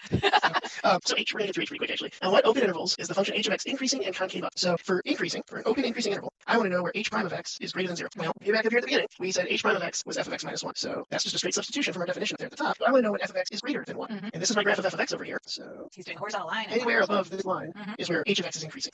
So it's increasing here, here, and here. So those are my 3 intervals where H of x is increasing, my open intervals. Open and concave up is going to be where the second derivative is greater than 0. I'm not going to scoot the page again. I don't make you see say you can grab it from over here if you want. But that's going to be where f prime of x is greater than 0 or f of x is increasing. So f of x is increasing on this line segment, this quarter circle, and this line segment. And we want both, right? So these are linear with slope 2, so these are actually easy points to find. So on -1.5 until -1. And these are increasing, but they're concave down. This is all concave up, but it doesn't start increasing until here at 2.5 to 3. Yep, you did that correctly, Mark. Thanks. I'm so surprised. Well, I mean, you didn't do it correctly today. This morning, whatever it was. I did it correctly. I just wrote it wrong. Okay. You sound like my students. Like, that's what I really meant when I wrote that. That's what I meant. But that's not what he did. So I can't. I would have made a 5. If I had a crystal ball and one of those, like tarot cards, yeah. I actually have I if you want me to. Is that a limit? Yeah. Okay, so we're on our last one. I know it's 145. But we're we're gonna do it. This limit's awesome. Do you want me to do it or you got it? The limit as x goes to 12, I believe. Yes. It's the limit as x goes to. Oh, I don't know what it is. I thought it was the limit as x goes to 1. I can pull it up. Oh no, it is 1. You're right. Yeah, it's that. The 12 was yesterday. That's all it is. Limit as x goes to 1 of k of x plus arctangent of x, and arctangent is the same as inverse tangent, all divided by 2x minus h of x minus 3. Yeah. All right, man. Again, who wrote this? We did. Oh yeah. Who came up with this scary stuff? All right. So I've got some papers I can finagle around here. K of x. You might not remember K of x anymore. That was like 20 minutes ago. I mean, misplaced K of x. I know K of x. I remember what K of 1 is because we actually found it. Oh, okay. So what is K of 1? K of 1 ended up being negative pi over 4 actually. Yeah, we found that. So we know K of 1 is negative pi over 4. These are all continuous functions, so I can plug in and evaluate if that works. That's what you always should do first is direct substitution and check and see what's going on. Don't assume it's L'Hopital's rule or some other something. So what about the arctangent of 1? So arctangent 1. Yeah. And my camera scooted over something. That means when arctangent of 1. So we're saying tangent equals 1. So what line has a slope of 1, or what angle for a ray would have a slope of 1? Is that happening at pi over 4? And that's going to happen at pi over 4, which is 0. It's negative pi over 5. Yeah. So direct substitution on the numerator yielded 0. What about in the denominator? So as I go into my denominator, and actually I'm going to go ahead and leave it as x. So this is 2 times 1 minus h of -2. So h of -2 we found to be 2 earlier. So that's okay. 2 minus 0, 0. Yeah. So we're going to get to use L'Hopital's rule. So by L'Hopital's rule, we can just take that limit and do is x approaches 1 of k prime of x. Oh dear, what is the derivative of arctangent verge? Oh, it's my favorite. I never forget that one. It's 1 over 1 plus x squared. Yep. And plus is the t for tangent. Right? And then in the denominator, my derivative of 2x is 2. My derivative of h of x minus 3 is a composition, so it's h prime of x minus 3, but if I do a little chain rule, it's times 1. And now if we try some direct substitution, what was k prime of 1? We found that earlier as well. Yep, let me look at my notes. That was -1. And 1 plus 1 is 1 plus 1 squared is 1 plus 1, which is 2. So plus x. So we're not getting 0 on top. And I have 2, and then h prime of -2 is -1. We did that earlier as well. Yeah. And so we're going to get 1/2 over 3, 1/6. Negative 1/2. Yep. Wow. Yay! I'm wiped out today. Yeah, that was awesome. I'll do everything tomorrow, Mark, okay? Oh, cool. I'll sign that up after we're doing live. I'll do the same.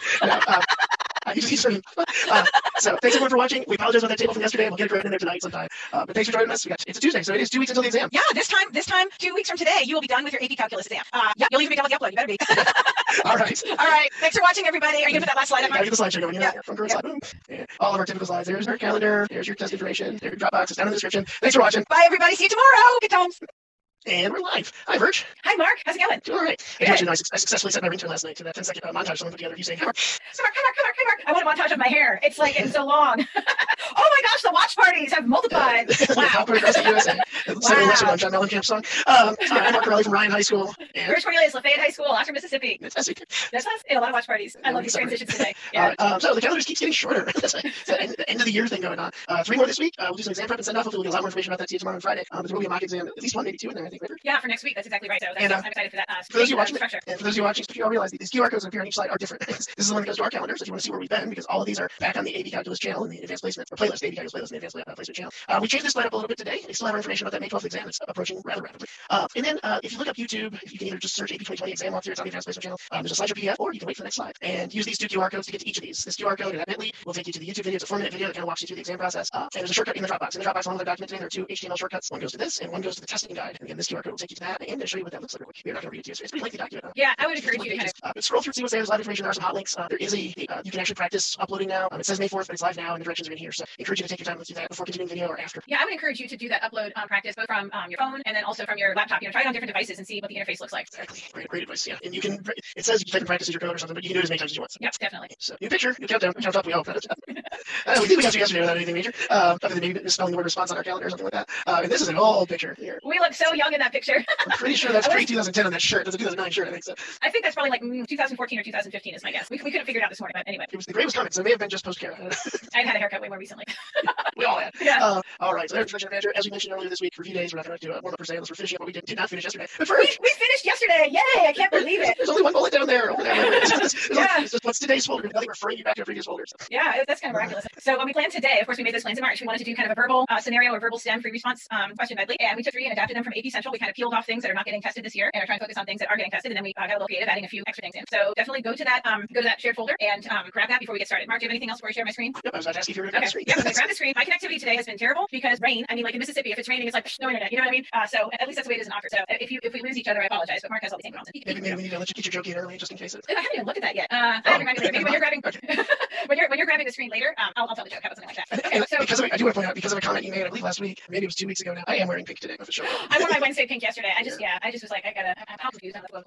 Okay, so this problem is from I don't know 2010 maybe or something like that. 2011. Okay, and this is verbatim the problem. It says at the beginning of 2010. Again, I would pause this if I were you, and I would work this problem right now. And now I'm going over it rather quickly. At the beginning of 2010, the landfill contained 14 tons of solid waste. So this is because my function is W. I just read this at W of 0 is equal to 1400. Sorry, I meant to work that. 1400 tons of solid waste. The increasing function W models the total amount of solid waste stored at the landfill. Planners estimate that W will satisfy the differential equation dW dt. This is looking hauntingly familiar. Is equal to 1/25 W minus 300 for the next 20 years. So basically, T is in between 0 and 20. W is measured in tons, and T is measured in years from the start of 2010. Use a line tangent to the graph of W at T equals 0 to approximate the amount of solid waste that the landfill contains at the end of the first 3 months of 2010. In other words, time T equals 1/4. And I got these to where I can tear them off right now. All right, so for A, oh my gosh, I'm thinking tangent line again. Now another way to say tangent line might be linear approximation or linearization. Can you think of anything else, Mark? Yeah, linear model. But yeah, you're going to see the line or the phrase linear, right? Right. Local linearity. Right. So I mean, I'm thinking about when you open up your exam, on May 12th. A lot of times, students' first reaction is, "Oh no, I don't know anything," and I want you to remember, you know everything. It might be that it's just phrased slightly differently. Just start doing what you know. So I see line tangent. I'm going to write the tangent line. I need 2 things. I need a point, which I believe I have, and I need a slope. And I've got my formula for the slope right here. What do I need to plug into W, Mark? Well, it's W of 0, so that point is TW, so 1400. Yeah, and those are good things to label for yourself. So 1400 minus 300 is equal to 1100, and then divided by 25. I think I got 44. So my equation is going to be y minus 0.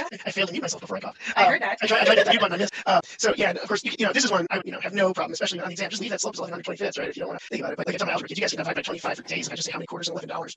But then again, you guys, you do have your calculator on every single question on every single part. Unlike when you gave that to me a long time ago. Unlike when you were in when this question was actually asked, it was part of the no calculator part of the exam. And by the way, these are all we just took them straight off of AP Central, so with permission from College Board. So even though this is a question from 2011, it is available there. But Mark got me off on a tangent. But my point being is that if you want to check the reasonableness of your answer, because that's actually a good way to make sure you haven't made a mistake, you probably do want to get it to 44. Right. By the way, while Mark was sneezing or coughing or whatever he was doing, I was messing this up, so I'm fixing it for myself. It should be y minus 1400, because that's the y value, or the second coordinate, equals 44 times x minus 0. And we're supposed to be figuring this out at time t equals 4. So 44 times the fourth minus 0, and then plus this 1400 from the other side. And that's what Mark's talking about. Like, you can leave it like that, absolutely. Checking the reasonableness of what you've just done, though. Again, we did this a very similar problem the other day, so you might want to go ahead and make sure that there's more solid waste in the landfill after 3 months of dumping stuff there than there was at the beginning of 2010. And if it's going up 44, was it tons per year, then you probably should have gone up less than that in a quarter year. here, things like that. Yeah, good. And you don't have to write ton because units were not requested here, so there's no need to write tons. And this is another thing with tangent lines. You always want to make sure you read the directions really close, because notice what the first word of A was. Use the tangent line. And so you don't have to explicitly write the tangent line for this one. If you start throwing things together, you'd be okay. But I really like to first put that first line with the line minus 1400, because often it says write the equation of the tangent line, and then there's a second period, and then it says use that line. So just make sure if they ask for the line, absolutely in those cases give it. It's safer just to give it. Yeah. Okay. Part B said to find the second derivative in terms of W, and then use the second derivative to determine whether you're answering part A is an underestimate or overestimate the amount of solid waste that the landfill contains at time t equals 1/4. So I'm going to go ahead and calculate the second derivative here. I've got this is part A, and then this is part B. Oh, I see what you're saying. Yeah. So let's see. dw dt is equal to. I always have to engage with the problem. I like to write it down and then kind of get a game plan. I'm going to take the second derivative here. By the way, part of my game plan in this case, now that I look at it, is that I would probably distribute. So I get 1/25w minus 300/25, and I know that I'm differentiating, so that part's going to end up being 0. So second derivative is going to be 1/25. But implicit differentiation here, or chain rule, however you want to think about it, it's got to be dw dt. And then in terms of w, I can do a substitution. 1/25 times my dw dt substituted in 1/25 times w minus 300. And then it's saying, is this estimate that we did from the tangent line an underestimate or an overestimate? They're prompting me to use this second derivative. So I really need to figure out the sign, SIGN, of the second derivative. I've got 1/625 times w minus 300. So what do we think about the sign of that? Well, if w is 1400 or more, what's the sign of this expression going to be? Always going to be positive, exactly. So when I look at that, I realize, okay, that tells me concavity. I'm concave up there. This is my w graph that I'm trying to imagine. So my tangent line is underneath. So for t greater than or equal to 0, this is true. Therefore, tangent line is an underestimate. Am I going off screen? Or Just scoot up a little, yeah, scoot up a little bit. Okay. Is that better? Or okay.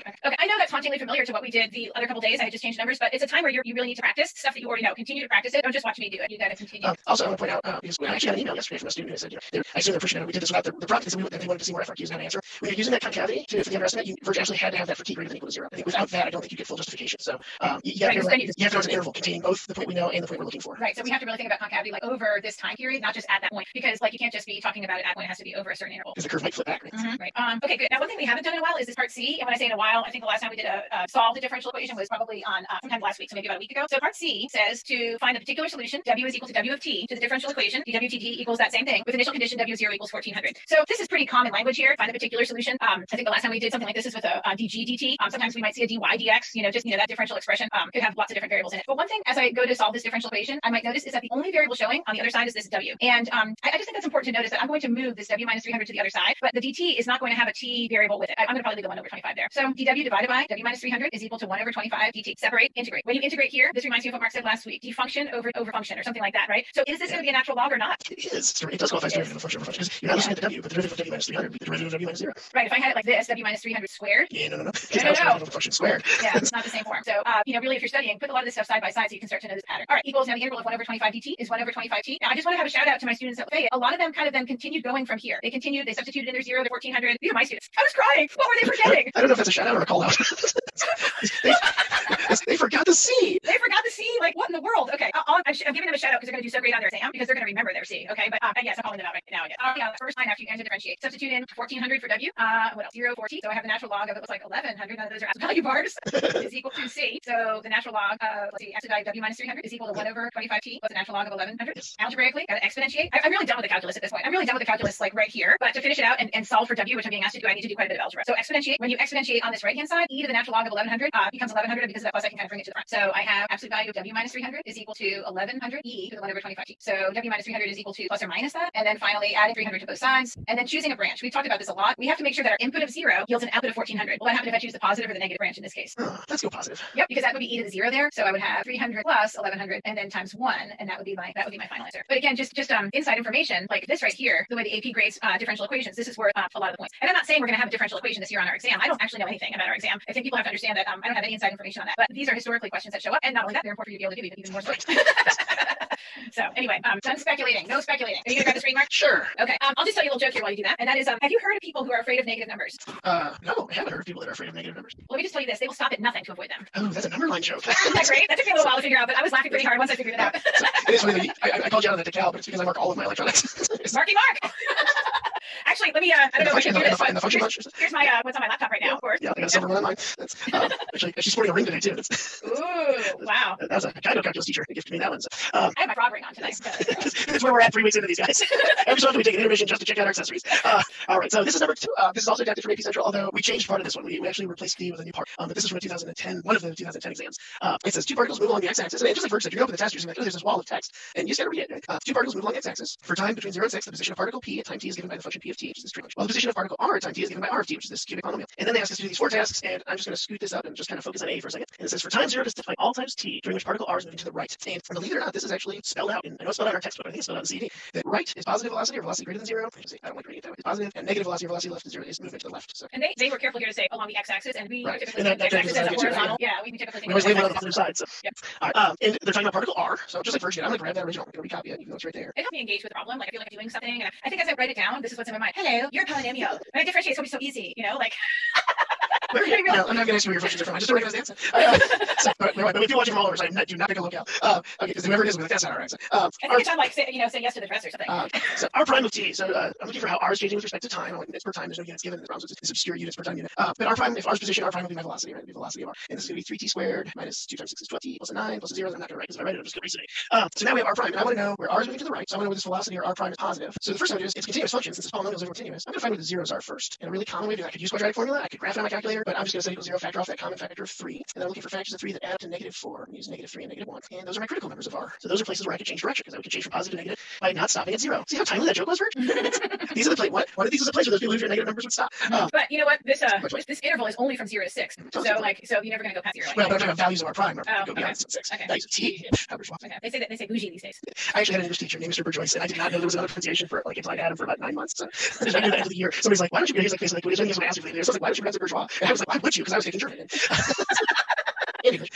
So I'm going to put those numbers on our line. Now, sign charts normally are not used to. We can't use a sign chart as a justification by itself for minimums and maximums, but it's a great way to investigate sign behavior, right? And so if I plug in a number like 1/2, I'm going to get a negative here and a negative here. Negative times a negative times 3 will be positive. Yeah. If I plug in 2, I'm going to get a negative times a positive times a positive. And let's see if I just pick like 5, positive. So I am moving to the right. So r prime of t is greater than 0, and r is moving right. And can you still see? Yeah. And scoot it up a little bit. And they asked for all times, so 0 to 1. How about at 0? You know, Virg? I don't think they included it. I think that 0 is the beginning of our. Yeah, I don't know. I mean, do you like interval notation or do you like inequality? You know, like I usually use inequality. I would use interval notation in this case. It just really does people. Yeah. Mix and match. Like when we were doing those mean value theorem problems the other day, we had to like talk, or no, it was intermediate value theorem problems. We had to talk about the number that was in between the other number. Obviously, you want to definitely use those inequalities there. But here we're just talking about just that single interval. I would have. Now, as far as FRQs go, because you could graph this, right? We could take a calculator for this or Desmos and try to just graph it. We are grading your calculus. It did not say show reason. It's understood that you have to show any calculus reasoning going on behind it. If a student just answered that, they would not earn full credit, right? If they just came in with that word. So right, there's no evidence as to how it even though it doesn't say show work, realize you always have to show your calculus in some of the computations you're reasoning. All right, on to part B. Find all times t during find all times t during which the two particles travel in opposite directions. So I'm going to keep it close. Yeah, because that's all the analysis. I know where r is moving now, right? But p, I'm just going to say r is going left from 1 to 3 and right on 0, 1, 3, 6, and then that's going to. I'm just bringing that from part A. Yeah, because then you can kind of overlay it with whatever you figure out for p. And now p prime. Actually, let's go ahead and change colors so we can talk about overlaying that. So p. By the way, I'm not going to recopy it now because we're on 30 and you get it right there. So p prime. Go ahead. Well, I was just going to say Mark is taking the derivative because he was given the position function. You got to read carefully. Sometimes you're given the velocity function. If you have to answer a question about the direction, then you don't need to be starting by taking the derivative. You need to be starting by analyzing the velocity function. So I think we just launched into it right away. But realistically, I talked about it in A because it gives two positions. Okay. Because I made that connection for v of r being r prime. True. So we're looking at p prime this time, and oh my goodness, so -2 times pi over 4, -pi/2. Oops, that left parenthesis was in the wrong spot. Okay. So now I want to see where this equals 0 because I want to see where p changes directions. That is a negative, right? That was the cofunctions. Because it's not going to matter in finding the points, but obviously my work needs to be correct in full credits. And I'm just going to find that pi over 2 off. So really what I'm looking for is when does that equal 0? And so that's going to be when pi over 4t equals 0, pi over 4t equals pi. And I think the next one would be when pi over 4t equals 2 pi. I think that's actually going to be outside our domain, but I'm going to investigate that. So when t equals 0, the pi's cancel. This is a 1 multiplied by 4. And this one I multiply by 4 over pi. And that's outside our domain. But those are all those unit circle values where the sign is equal to 0. Or if you think about the sinusoid, the graph, boom, boom, boom. Those are all those x-intercepts on that one period. I make something boom. And it's funny because I was actually going to do that. I was going to say, all right, so this is a negative sine wave. All right, so it's doing this. I'm just kind of visualizing what it would do. So it's going to be negative here and positive here. So this is my movement right, and this is my movement left. So going down below the x-axis first. So p is left. I don't have to write all of this, but I'm doing it to organize my own work. And right on 4, 6. And now go back to the question. Always go back to the question. When are they traveling in opposite directions? So this is going left from 0 to 4, and then r is going left. It starts off going right from 0 to 1. So it's like 0 to 1, they're opposites. If I kind of come down and do this, where's the red? So the red starts off going this, and then is that right? No, 0 to 1. You got to do it teeny tiny. Yeah, I think the other way though. It's right 0 to 1. If you're trying to do r. See, this is why I should have done this. You know what? I'm going to do it different. No, I like this way. No, I'm going to do this. You're just going to do sign chart? I'm just going to bring these in because this is the way I got it written up there. So we're going left here. No. Gosh, there we go. Yes, you did it right. That was first, so I put it first. All right, so now we can look. All right, so I've got some right and left overlap at 0 to 1. They're both going left, and then from 3 to 4, from 3 to 4, the red is going right and the orange is going left, and then they're both going right after. So that's way harder than it should have been. Yeah. And that's why you got to take your time and read, right? Start talking about it at the same time, you'll intro. So all right, and then let's see, was that C or B? Where am I now? That was totally lost my place. That was B on C now. C. Okay, good. We have to start over. Trying to find the acceleration. Our particle p at time t equals 3. The particle p is speeding up, slowing down, or doing neither. Okay, so explain my reasoning. Well, how do I find acceleration, Virg? Derivative of velocity, and this is for p, so we can pull in what we got for our velocity, which was So this is going to be p double prime, right? And so I can't pull in that velocity, which I had negative. simplified form was pi over 2. And then sine of pi over 4t. Yeah, that was the velocity. So that was my velocity. So my acceleration, the derivative of sine is cosine. I'm going to chain out another pi over 4. Let's see how you left a little space. Yeah. Oh, and you multiplied it by the pi over 2 simultaneously. Nice. Pi over 2 times pi over 4. All right. And then they want this at 3. So a sub p of 3 is negative pi squared over 8. I don't know why I made that in parentheses. Cosine of 3 pi over 4. And I can stop there. That is a numeric answer. Well, and also you can declare. Oh, they actually ask for the acceleration. Yeah. But that, yeah. But I actually need to get a little bit more information anyway. Cosine of 3 pi over 4, it's a reference angle of pi over 4. So it's square root of 2 over 2, the second quadrant. So for cosine, it's negative. And the reason I'm looking at that is what's a negative times a negative? Positive. So I know my acceleration at 3 is greater than And this has to do with the speeding up, because for speeding up, I want to compare my velocity and my acceleration. Now back to this mess. Is it at 3? At 3, this was negative. So I'm just going to say that VP of 3 is less than 0. These two signs are opposite. So A sub p of 3 Go ahead and push it up a little bit. have opposite signs, and thus particle P is slowed down. If they were the same sign, it would be speeding up. Would you have to say at t equals 3 there, or is that like hitting the? With those, Probably not. I'll go ahead and add it, but I think it's good without it because I have the 3's here. Okay. Also, the way it was asked, I think it didn't say justified, just said at time 3 is it speeding up, and if I say speeding up, then I'm answering at time 3. And just to There talk has about, to be more verbose, right? yeah, just to talk about another way that you could have seen that question asked, instead of is particle P speeding up, you might see is the speed increasing or decreasing at time t equals 3, and that's really the same question, just phrased differently. If you're really handy with a calculator, and this is calculator active, which this one was not in real life, and it was given back in 2010, but your test this year is calculator active, you can also declare speed to be the absolute value of velocity, and take the derivative of the velocity through your calculator, of the absolute value of velocity, and then that's the derivative of speed, and you can be positive or negative about that. That's nice. Yeah, so what I'm saying, I could do the derivative of that, or the speed of velocity, because that is the speed, and that would have turned out to be negative. That's calculator active, so that's going to be handy. There's a third particle, what? I know, too much. This question's bougie. There's a third particle, Q. It's moving along the y-axis perpendicular to P, because they're on the x-axis. The position of Q is given by this, and at time 2, Q is at 4, and Q prime, or the velocity of Q, is 6. So I'll call that dq dt. They call it little q prime, but it's little q. They being you, because you wrote this question. All right. And then what if they say describe how the distance between particle R is changing? So particle R and particle Q. So R is down here on the axis, but I don't know where it is on the x-axis. Right? I need to find R of 2, right? Which is going to be 2 cubed minus 6 times 2 squared. 8 and 18 is 26, minus 24, maybe 8 and 18, 5. It feels like 5. Yes, that's what I got. And R prime of 2 is going to be, I need that, I need my dRdt, because this is a related rate problem, right? This is, because I don't know I need that dRdt yet. I guess that's the case of me being a little ahead of the game. Here's R. I ran 5 on it for a second. Okay. So, and then if I want to find that rate, so I can do these comparisons, that's 3t squared minus 12t equals 9, R prime at 2, and I'm just going to cheat. I have to cheat. I need to look at my other answer, which is negative. And there are two ways to set this up, but what kind of shape do I have here, Verge? Right triangle. Right triangle. So I can do a right triangle and do Pythagorean theorem, or That's how I did it. I can use Pythagorean theorem and use distance formula, because they're the same. So The distance formula has that, like if you're taking the derivative with the distance formula, sometimes students get nervous with that square root. So, but it doesn't matter. easy enough to fix. Okay. So we have d squared is equal to r squared plus q squared. R and q are those position functions. So 2d. What am I going to take the derivative with respect to? Time, because it's asking, like, it's really a related rates question with respect to time. Oh, I love that. Yeah, it's right there for you. So d dt. Go ahead and push it up just a little bit. Yeah. So 2 capital D dt equals 2r dr dt equals 2q dq dt. Lovely. Thank you for narrating. That was good. I am going to divide those 2's off. Let's just take those out. And then what I'm trying to find is how my distance is changing. So d dt is going to be r drt plus q dq dt, or q prime and r prime, I guess, since I took those with respect to t. And then this is just over d. Over d. Yeah, go ahead and push it up again. We don't need this down anymore. All right. So at time 2, lots of stuff to fill in. R is 5, and r prime is negative 3. And then q was the given. That's up here in this graph. That was q was at 4, and dq dt, or q prime was 6. And then the d is the Pythagorean theorem, right? So it's going to be the square root of that. And r was 5. And it looks like a negative 5 on your diagram, but it's not. That was or maybe it was. I didn't heat it up. That was where the r used to be. Yeah, it wasn't heated up enough. Yeah. Okay. And then that's the 5 and the 6, 5 and the 4. Jeez.